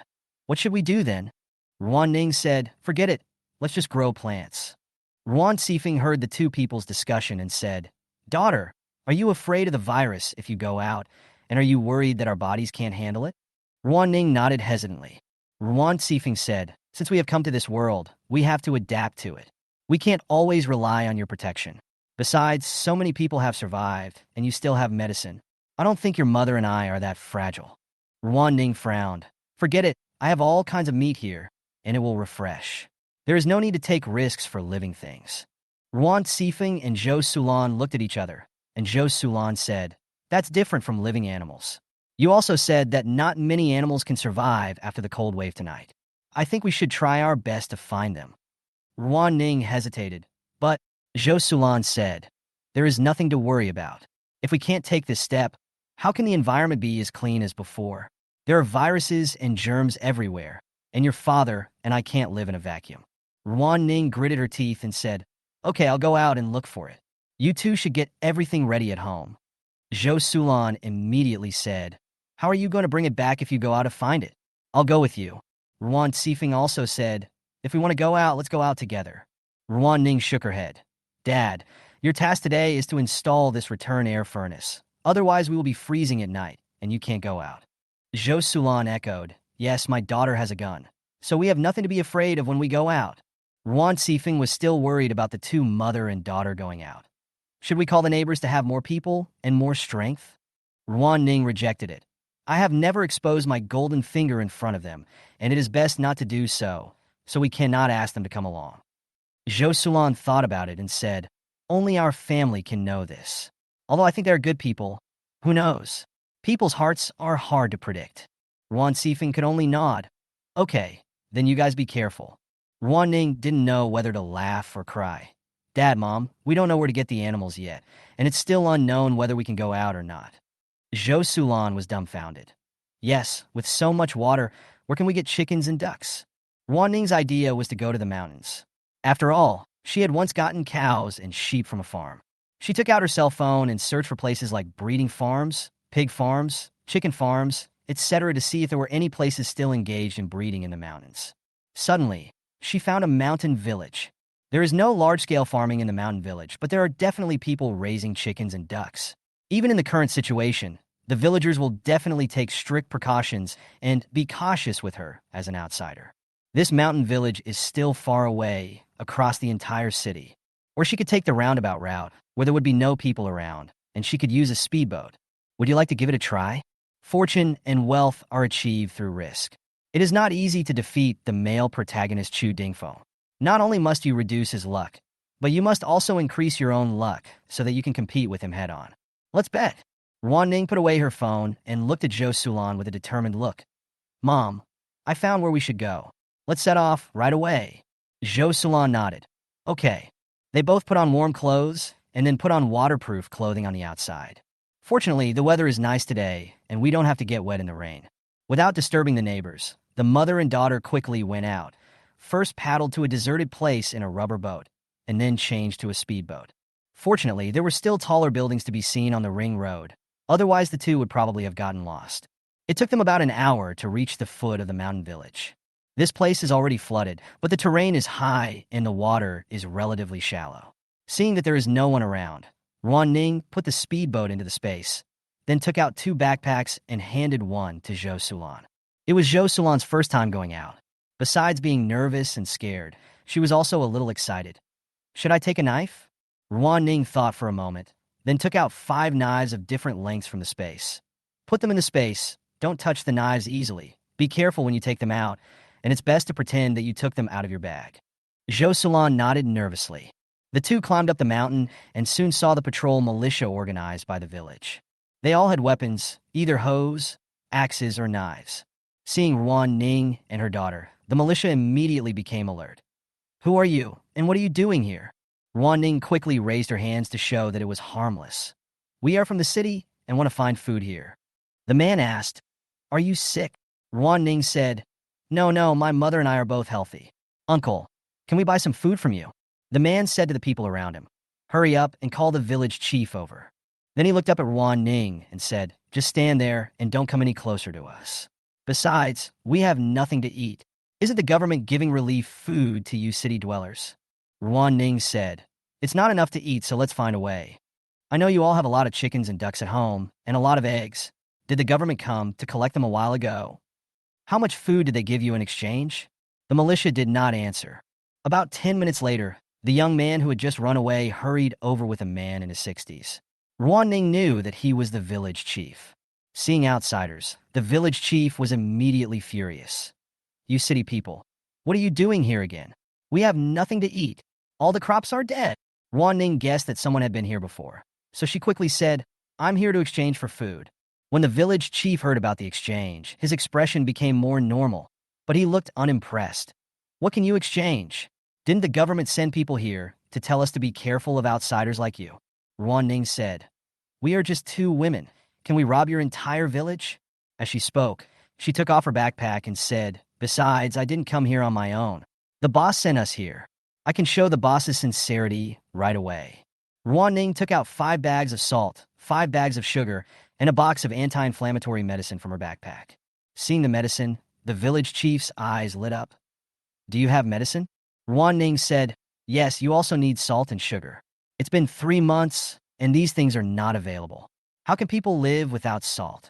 The village chief hesitated. Ruan Ning said, We don't want much. We just need a pair of chickens and a pair of ducks. Anyway, they should be living animals, preferably male and female. Before the village chief could answer, a militiaman asked in surprise, How about fertilized eggs? I have them at home. Ruan Ning blinked. That's fine. I know this kind of thing is expensive now. You can name your price. I will definitely not treat you unfairly. After all, this is your territory. Seeing that everyone was eager to try, the village chief hesitated and said, It's not that we can't exchange, but the government took away some live chickens and ducks a while ago, and we don't have many left. We still want to keep them for laying eggs. Ruan Ning said, How about this? If you only need a chicken or a duck, I will exchange it for 5 kilograms of sugar, 10 kilograms of salt, and a box of anti-inflammatory medicine. If you don't have enough food, I can use compressed biscuits. The village chief suppressed his inner surprise and looked at the two of them. You two only have 2 backpacks. How can you carry so many things? Ruan Ning. We came here in a rubber boat. The boat is still hidden at the bottom of the mountain. As long as it's our turn, we can get the things up right away. The village chief winked at a member of the militia, and that person quickly ran back to the village. After about 10 minutes, he pulled out a pair of chicks. It's a real little chicken. Usually cubs are not hatched in this season. Ruan Ning was surprised. So small? The village chief said, some time ago, the government came and said they would store this so we can hatch it if we can. Ruan Ning said, oh, and took out a total of 10 packets of sugar, 20 packets of salt, and 2 boxes of anti-inflammatory drugs from her backpack and Zhou Sulan's backpack. The village chief said, you have some compressed biscuits, right? How much compressed biscuits can I get for 1 pound of sugar? Ruan Ning raised her eyebrows. 5 kilograms of compressed biscuits, but some of them are stockpiled by our boss. They are not the military rations issued by the higher-ups, so the shelf life is not that long. The village chief was delighted, because that meant that 5 kilograms of salt could be exchanged for 25 kilograms of compressed biscuits and medicine, which was much better than the purchase price given by the government. Then let's change to compressed biscuits, he said quickly. The militiaman hurriedly said, Uncle Lee, my child hasn't eaten candy for a long time. Candy can supplement nutrition. The village chief said, what kind of nutrition do you want to supplement? Isn't it more important to have a full stomach right now? The man said, it's sunny now, right? If it's sunny like this, the water will recede in 2 months at most. The village chief was annoyed. What about the stored grain? We can't grow food until at least next summer, and that requires the land to be restored to cultivation. Otherwise, there may not be new food next year. You fool. The man stopped talking. Ruan Ning quickly interrupted. Then you guys take the salt and medicine first and give me a chick. I'll go down the mountain and bring the stuff up to exchange for another one. The village chief hesitated and said, okay, I'll wait for you here. Ruan Ning did not forget to instruct. If there are ducks, pigs, sheep, and the like, we will also take them in. After exchanging the items, Ruan Ning and Zhou Sulan hurried down the mountain. She asked the system, is anyone following us? The system said, no, it seems that this village chief is quite honest. Ruan Ning breathed a sigh of relief and asked Zhou Sulan to put the chicks away. She then took out an inflatable boat from the space and piled most of the supplies into it. The two waited there for more than half an hour, then dragged the rubber boat up the mountain. Fortunately, it had rained heavily for several days and the land next to the concrete road was muddy. Otherwise, the rubber boat would have been worn out and could not have been towed. Soon, the two returned to the place where they encountered the militia. Sure enough, they were still waiting there, and a man came over with a pair of ducks. This time it's the big duck. Ruan Ning's eyes lit up, and she used 50 kilograms of compressed biscuits to exchange the chick's back. The village chief said, this duck is so big. You should increase the price, right? Ruan Ning pursed her lips and said, no, what we just agreed on is what it is. I won't lower the price even if you bring out the chicks. The village chief immediately shouted, then we won't change it. Ducks can still lay eggs and give birth to ducklings, which are much better than compressed biscuits. Ruan Ning said calmly, then I'll find another place to collect it. I can find a few more places, no problem. Zhou Sulan was anxious. If she didn't give the duck to them today, it would become a frozen duck when she returned, and it would be impossible for it to produce ducklings and duck eggs. This person would be at a great loss. The village chief may not really want to change, but the man who brought the duck was so anxious that he almost cried, Uncle Lee, I want to change. We really have no salt left, and my wife also needs medicine. Maybe we can survive this. Ruan Ning asked, does she have a fever? The man looked at Ruan Ning and agreed without saying a word. Ruan Ning thought for a moment and said, I can add 2 fever-reducing pills, but there's no more. The man was overjoyed. Change, change, change immediately. After taking the 2 ducks and putting them on the boat, Ruan Ning asked, what do you want? I want 2 kilograms of sugar, 20 kilograms of salt, 2 boxes of anti-inflammatory drugs, and 40 kilograms of compressed biscuits. Ruan Ning handed him the things and gave him 2 antipyretic pills. This is a good thing. It should be used on those who need it. The man smiled happily. Of course, I'll give it to my wife. I heard that there's not a single pill of antipyretic medicine in the city. Thank you so much. Ruan Ning smiled at him. This is a fair deal. No need to thank me. The man ran away quickly. Ruan Ning looked at the militia. No one wants to change? Then we will leave. Wait, the village chief gritted his teeth. How are you going to change the pigs? Ruan Ning learned her lesson this time. It depends on how big and heavy it is, and whether it can be a male and a female. If it can be a pair, I'm willing to give more. Everyone went back to discuss for a while, and finally the village chief said, "We can get a pair of male and female pigs. Both are half-grown piglets, about 40 kilograms, and have not been castrated yet. I originally wanted to keep them for breeding." Ruan Ning said cheerfully, "Then I will try my best to satisfy whatever you want." "Medicine," the village chief said immediately. "We want medicine." Ruan Ning hesitated. "What medicine do you want? Tell me first. I don't have much antipyretic medicine here. The main thing is that the virus will be frozen to death in a few days, and antipyretic drugs will not be that useful for the time being. If all the medicines are really replaced with antipyretic drugs, the villagers will suffer a great loss." Ruan Ning felt embarrassed to take such an advantage, as her father also came from the countryside. The village chief looked disappointed. "No, what can I get in exchange?" Ruan Ning said, "In fact, eating is the most practical. Sugar may seem useless now, but it is high in calories and can quickly restore physical strength. If you can't figure it out, think about decades ago. Was sugar a good thing?" The village chief's eyes lit up. "Then let's exchange for some candy." Ruan Ning asked, "Do you still raise sheep?" The village chief said, "No, but we have a cow, but it's just one cow, and he doesn't want to sell it." Ruan Ning didn't want to force it. "Where's the goose?" Village chief. "We have geese, and one family has 2 rabbits, but they are dying." Ruan Ning's eyes lit up. "The price of geese is the same as that of chickens and ducks. Rabbits are a little cheaper. As for your 2 pigs, they are indeed very expensive. Well, after I exchange your geese and rabbits, I'll have about 70 kilograms of sugar, 100 kilograms of salt, 8 boxes of anti-inflammatory drugs, and 1 box of antipyretic drugs left. I'll exchange all of them for pigs." The village chief hesitated. "This," Ruan Ning said, "sugar and salt are both good things. They will be very expensive in the future. If our boss didn't want to keep the living things for seed, he wouldn't have taken them out so quickly." The village chief gritted his teeth and said, "Add another 50 kilograms of compressed biscuits." Ruan Ning pretended to lift the tarp of the rubber boat to take a look. There are not so many compressed biscuits left, only about 20 kilograms, but there are still 4 boxes of instant noodles and 40 bags of butter hot pot ingredients. The village chief's eyes lit up. "Okay." Ruan Ning put down the rain sheet, stood up, and said to the village chief, "I see you are organizing villagers to patrol. Do you also have to patrol at night?" The village chief proudly said, "Of course. We were the first to organize the patrol team. People from the government said we did a good job." Ruan Ning reminded, "The weather is cold now, so you should wear more clothes when patrolling at night and notify the whole village immediately if you encounter any situation." The village chief didn't understand why she said that, so he nodded and said, "You should wear more clothes at night so you don't get sick from the cold." The 2 sides exchanged things, and Ruan Ning and Zhou Sulan each carried a pig down the mountain. When the group of people on the opposite side could no longer be seen, Ruan Ning asked the system, "Is anyone following us?" The system said, "No." They returned to the village happily with their gifts. Ruan Ning finally relaxed and let Zhou Sulan put the animals into the planting space. According to the value before the end of the world, Ruan Ning might make a little profit, or even break even, among which compressed biscuits are the most expensive. According to post-apocalyptic values, sugar and salt are more effective than pork. Not eating meat will at most make people feel uncomfortable, but not eating salt may be fatal. However, she can now refresh 6 kilograms of salt and 3 kilograms of brown sugar every day, and anti-inflammatory and antipyretic drugs can also be refreshed.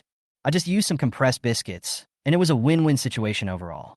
After returning home, Ruan Sifeng quickly opened the door for them. "How is it?" Ruan Ning and Zhou Sulan used alcohol spray to disinfect.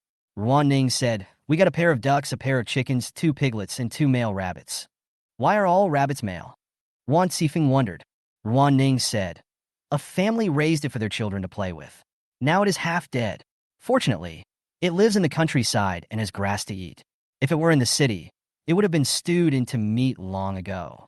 Ruan Sifeng said, "Oh." Ruan Ning and Zhou Sulan each took a hot bath and changed into more comfortable clothes. Ruan Sifeng has already completed the circuit modification. He said, "It's just that the return air furnace is more troublesome. It has a smoke exhaust duct. I think it's best to extend it through the window. It's just that the weather is so cold, I don't know how effective it will be if I open the windows a little at night." Ruan Ning thought for a moment and said, "We can't close all the windows when we are burning a fire in the house, right? We can use quilts to block the gaps under the ventilation ducts. This should be able to block the cold wind and prevent people from being poisoned." Ruan Sifeng said, "Okay." Ruan Ning took out more than 10 quilts from the space. These were the ones she bought, but of slightly lower quality and could be used as door curtains. The family worked hard all day and finally installed everything. Ruan Sifeng stuffed firewood into the return air furnace to test the effect. Soon, a big fire broke out in the furnace. Ruan Sifeng looked delighted, as if he had returned to his childhood playing with fire in the countryside, and quickly added more firewood to the stove. "This fire is so big, it will probably only take 20 minutes to boil water." Zhou Sulan was even happier. "You can also cook on it. I've seen it all. This girl has been here for 3 months, and the beef and duck hot pots in the space are still cold. She doesn't even know how to heat them up and store them, so she can take them out whenever she wants to eat." Ruan Ning chuckled. "Isn't it me who is stupid? Mom is smart." Zhou Sulan was annoyed. "You are not stupid. You are just too lazy to do it." Ruan Ning thought she was not lazy, but she would have to keep burning fire during the extreme cold period. So why should she waste energy in advance? Every bit of savings counts, so of course we should heat it now. The return air furnace burned for about half an hour, and Zhou Sulan couldn't help taking off her coat. "This effect is quite good, just like when we were little and our family sat around the fire together. I think we don't need to use the electric blanket, just use this." Ruan Ning shook her head. "The temperature is high now, and this can only ensure that the house will not be so cold when the temperature drops." Zhou Sulan sighed. "Okay." Ruan Ning took Zhou Sulan's arm and acted cute to her. "Mom, I have cherries, durian, grapes, chua pears, and ice cream here. Do you want to eat?" Zhou Sulan was amused by her. "Eat, eat, eat. Take it out quickly." Ruan Ning quickly took out 7 or 8 kinds of fruits from the space, and also put out cola, coconut milk, melon seeds, dried meat, candied fruits, and potato chips. After thinking about it, she took out some braised dishes and 3 cans of yellow peaches. Zhou Sulan was surprised. "This is a treasure box." Ruan Ning handed her a plate of grapes. "Mom, try it. It tastes sweet." She took out an ice cream and said, "It's quite refreshing to eat Magnum while warming myself by the fire." Zhou Sulan quickly said, "Girls should eat less ice. Do you know that?" Ruan Ning smiled at her. Next time for sure." Because the cold wave came at 2 in the morning, Ruan Ning would definitely not be able to sleep well at night. After discussing it with her parents, the 3 of them decided to go to bed early. Zhou Sulan still sleeps with her daughter. At 1:30, the phone vibrated. Ruan Ning suddenly woke up, turned off the alarm on her cell phone, and woke up Zhou Sulan, who was still sleeping. The 3 of them put on thermal clothing and antifreeze clothing that they had purchased at a high price and went to the living room to make a fire. Ruan Ning took out an alcohol thermometer from the space and hung it on the wall. Ordinary thermometers can only measure minus 40 degrees Celsius at most, but this alcohol thermometer is said to be able to measure minus 100 degrees Celsius. I don't know if this is just a waste of money. At 2 o'clock in the morning, it came quietly. The windows and the front door have been covered with thick quilts and double-layer blackout curtains. Now that the lights are on in the house, no one outside can be seen. Ruan Ning walked to the alcohol thermometer and watched it suddenly drop from around 20 degrees above zero, and then continue to drop. If expressed by a line, it is a straight line that falls precipitously. 20 degrees below zero, 30 degrees below zero, 40 degrees below zero. In just a moment, it fell to this value. What a perverted setting. Ruan Ning couldn't help but exclaim. She turned around to look at her parents and found that they were applying hot packs to each other. Ruan Sifeng shuddered. "It's so cold. If I sleep here, I'll freeze to death." Ruan Ning was silent for 2 seconds and quickly put on a thick down coat. "Mom and Dad, turn on all the stoves." Zhou Sulan screamed, and Ruan Ning rushed out of the house. It was even colder in the corridor. Even though she was wearing so many clothes, Ruan Ning still shivered and felt like her breathing was freezing. She quickly ran to the next door. She didn't dare to knock on the metal door directly with her hands, so she clenched her fists into her sleeves and then hammered on the door. "Chung Jili, Chung Jiquan. Chung Jili, wake up!" After shouting for about 10 seconds, Chung Jiquan's voice came from inside. "I'm awake." Ruan Ning said loudly, "Hurry up and tell Chung Jili to get up, put on more clothes, and drink some hot water. I'm going downstairs." Chung Jiquan replied hastily, "Be careful." Ruan Ning took out the warm gloves from the space and put them on, then hurried to unlock the door. However, perhaps because she was too cold, the chain lock could not be opened. Ruan Ning was anxious and kicked the door hard. "Everyone wake up! Is anyone there?" She made a sound while grabbing the lock. Ruan Ning didn't know how much time had passed, but she had no idea how long it had been. She finally opened the lock and hurried downstairs. Fortunately, Yu Dafu didn't sleep well that night and woke up before Ruan Ning went downstairs. The house was in a mess, and the two children were frightened and crying. The crying was so deafening that it woke up the entire building, even the buildings next door. Ruan Ning returned upstairs, and Zhou Sulan had already prepared ginger and brown sugar water. "Hurry up and drink a bowl. I'll send 2 bowls over to the next door." Ruan Ning hummed, then sat in front of the stove and drank the hot soup. Maybe she was cold outside, but she couldn't feel the temperature of the drink when she took her first sip. It was like she was drinking cold water. It was not until the 5th bite that she felt warmth in her mouth. Ruan Ning looked at the alcohol thermometer again and found that its temperature had actually risen a little to -39 degrees Celsius. Looking at the electric ovens all over the room, Ruan Ning breathed a sigh of relief. Zhou Sulan came back from next door and frowned.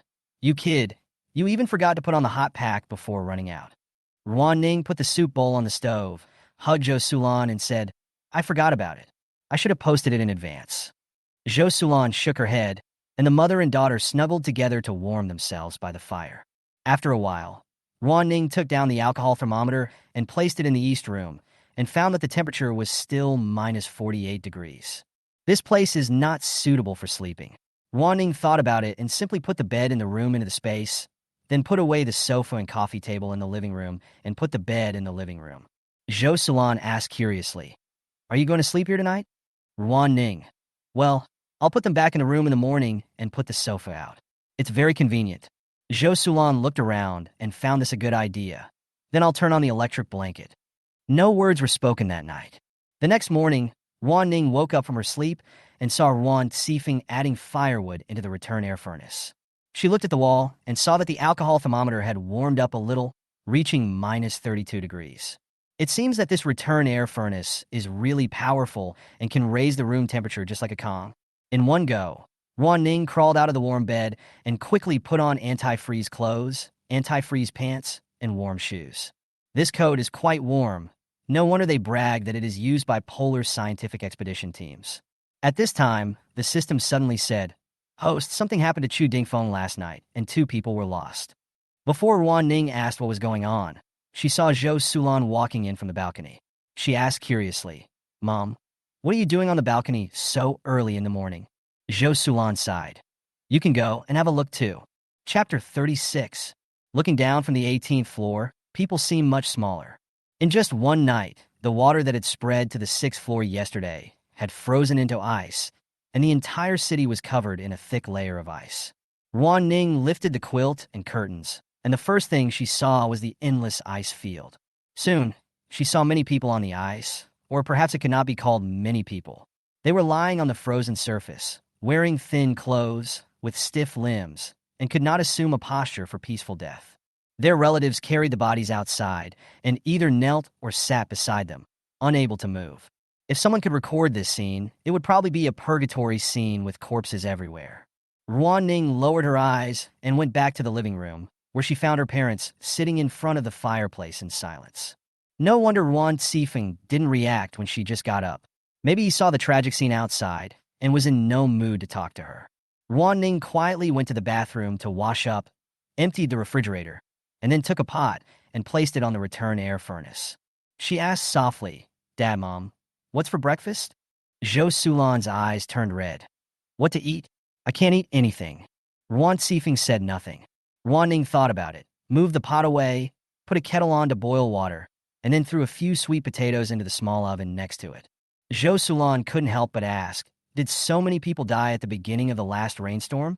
Ruan Ning did not answer directly. You can run upstairs in a rainstorm, but there is nowhere to escape in extreme cold. Zhou Sulan couldn't figure it out. "What kind of hell is this place? Can we really survive?" Ruan Ning comforted her. "At least we are alive now." Ruan Sifeng looked at his distraught wife and his daughter, who was pretending to be strong, and suddenly raised his voice. "Yes, at least we are still alive now. Compared with others, we are lucky enough, so we must work harder. When I first came out of the countryside, I was much worse than the people around me. But now it's different. Zhou Salon interrupted him. Don't bother with this. The important thing is to find a way to survive. Ruan Ning said weakly. I will definitely find a way. Don't you still have the golden finger? I will listen to you too. Ruan Ning immediately said. Then you have to eat your fill first.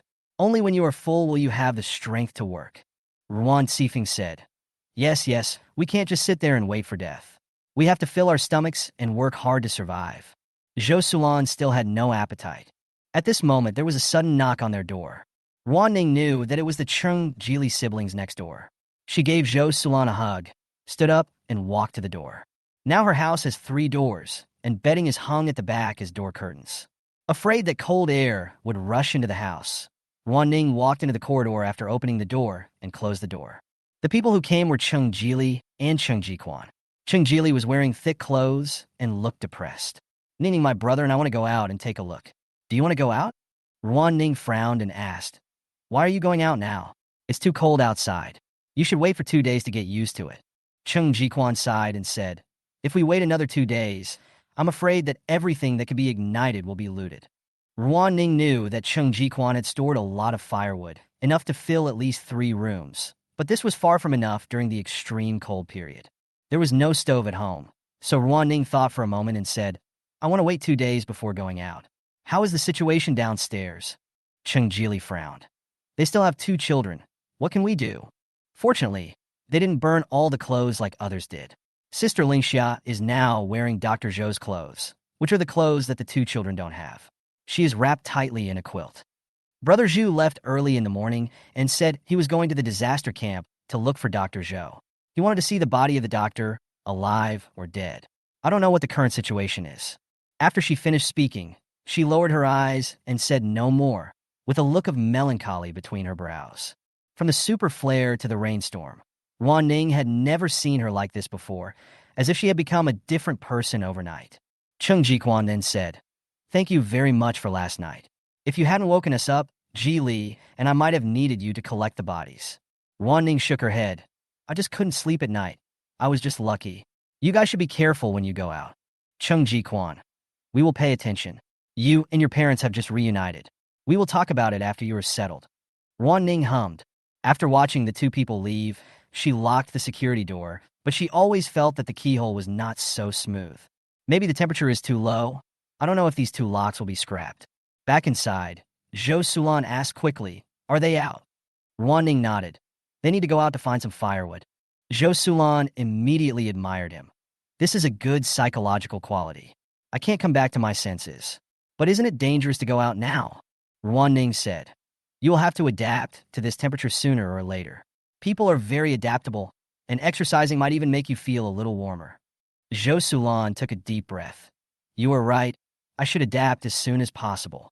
Ruan Ning had already cooked the noodles and served a bowl to each of the mother and daughter.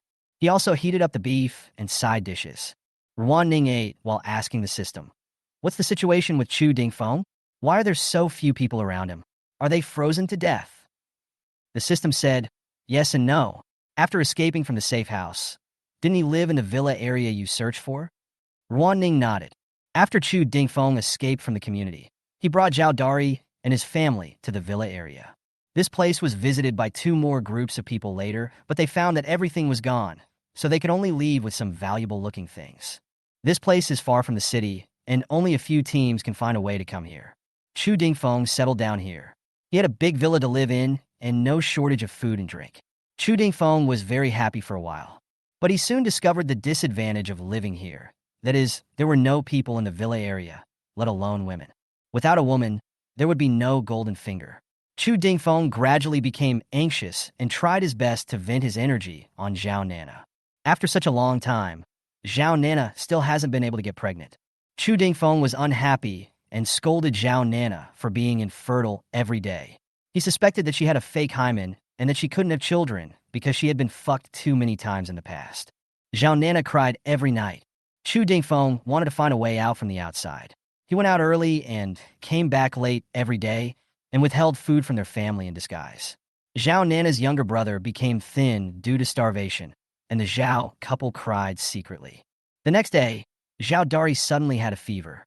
No experts have given this disease a name. Everyone calls it the Doomsday virus, and the illness is called Doomsday disease. Zhao Darui's wife, Cheng Jiyue, was soon infected, and both of them were lying in bed, unable to get up. Zhao Nana had no choice. She didn't like Zhao Dari, but she had a close relationship with Cheng Jiyue. She could only beg Chu Dingfeng to ask her husband to give her the medicine. Chu Dingfeng was already very impatient at this time. On the one hand, Zhao Nana still couldn't get pregnant. He had a golden finger, and it should be easy for women to give birth. On the other hand, he felt that Zhao Dari was an unlucky person, and he had been extremely unlucky ever since he got involved with him. Chu Dingfeng said, "No medicine. Where can I get antipyretic medicine? Do you know how much one pill of antipyretic medicine costs now? You can't even get pregnant, and you still want me to give you medicine?" Zhao Nana didn't know that Chu Dingfeng could trigger the golden finger, and said depressedly, "Husband, why do you always urge me to get pregnant? Whether I am pregnant or not, I can't tell in the first 2 months. Besides, how can I give birth if I am pregnant in this situation? Do you want your child to be born on the Doomsday?" Chu Dingfeng sneered. "You just think too much. Anyway, just give birth to the baby, and I promise I can support her." At this point, he suddenly narrowed his eyes. "Zhao Nana, I was wondering why you are not pregnant. You are not taking medicine secretly, are you?"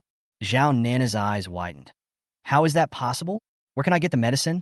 I also want to ask you to give my mother a fever-reducing pill, otherwise she really can't make it." Chu Dingfeng curled his lips. "What medicine is not medicine? My medicine is only for my woman." At this point, Chu Dingfeng suddenly smiled sinisterly at Zhao Nana. "You can also want medicine. I remember that your mother is 10 years younger than your father. She is also very beautiful. I married your father because he was rich." Zhao Nana didn't react. "Husband, what do you mean?" Chu Dingfeng said slowly. "Guess what I mean." Zhao Nana's heart suddenly turned into a mess, and she even felt like vomiting. She felt that she must be wrong. Although Chu Dingfeng was unreliable and had a bad temper, he would not be so shameless and despicable. After leaving the master bedroom, Zhao Nana looked at her parents' room from a distance and felt that they were dying. Zhao Nana felt distressed and decided not to sleep with Chu Dingfeng tonight. It would be best if Chu Dingfeng came to beg her to go back to the master bedroom, so that she could take the opportunity to ask for antipyretic medicine. She went to her 4-year-old brother's room and planned to spend the night there. Unfortunately, Zhao Nana was still too naive. She didn't know that after she left, Chu Dingfeng swaggered into Zhao Dari and Cheng Jiyue's room. He was really shameless, and knowing Zhao Dari's character, he stated his purpose in a simple and straightforward manner. Zhao Darui was barely breathing due to a fever. When he heard that he could get the antipyretic medicine, he stumbled off the bed and fell to the ground. He pulled Chu Dingfeng's trouser leg and said, I do, my wife." "No, Cheng Jiyue tastes really good. Although she is a little older, she is experienced and knows how to serve a man." Cheng Jiyue cursed. "You bastard. Why would I marry you in the first place? You just saw that I have a car and a house. Otherwise, why would you marry a man who is 10 years older than you?" Cheng Jiyue's face was covered with tears. "Zhao Darui, when I was young, I saw that you were good to me, and you swore to be good to me for the rest of your life. You believe me even if I swear? Are you a fool?" Zhao Darui was too lazy to pay attention to her. He tried hard to please Chu Dingfeng and dared to say anything obscene. "Son-in-law, chief, listen to me. Messing with someone's wife is really a different experience, not to mention that this is your beautiful mother-in-law. As long as you give me antipyretic medicine, I will go out immediately and pretend that I know nothing." Chu Dingfeng thought it didn't matter whether you went out or not, but he still threw down 2 fever-reducing pills. "You decide for yourself." Zhao Dari was overjoyed. He picked up the antipyretic drugs, supported himself on the ground with both hands, and crawled out. All the way, he crawled to the kitchen. Tisk cuckold. Chu Dingfeng smiled smugly and turned to look at Cheng Jiyue. "Mother-in-law, do you want antipyretic medicine?"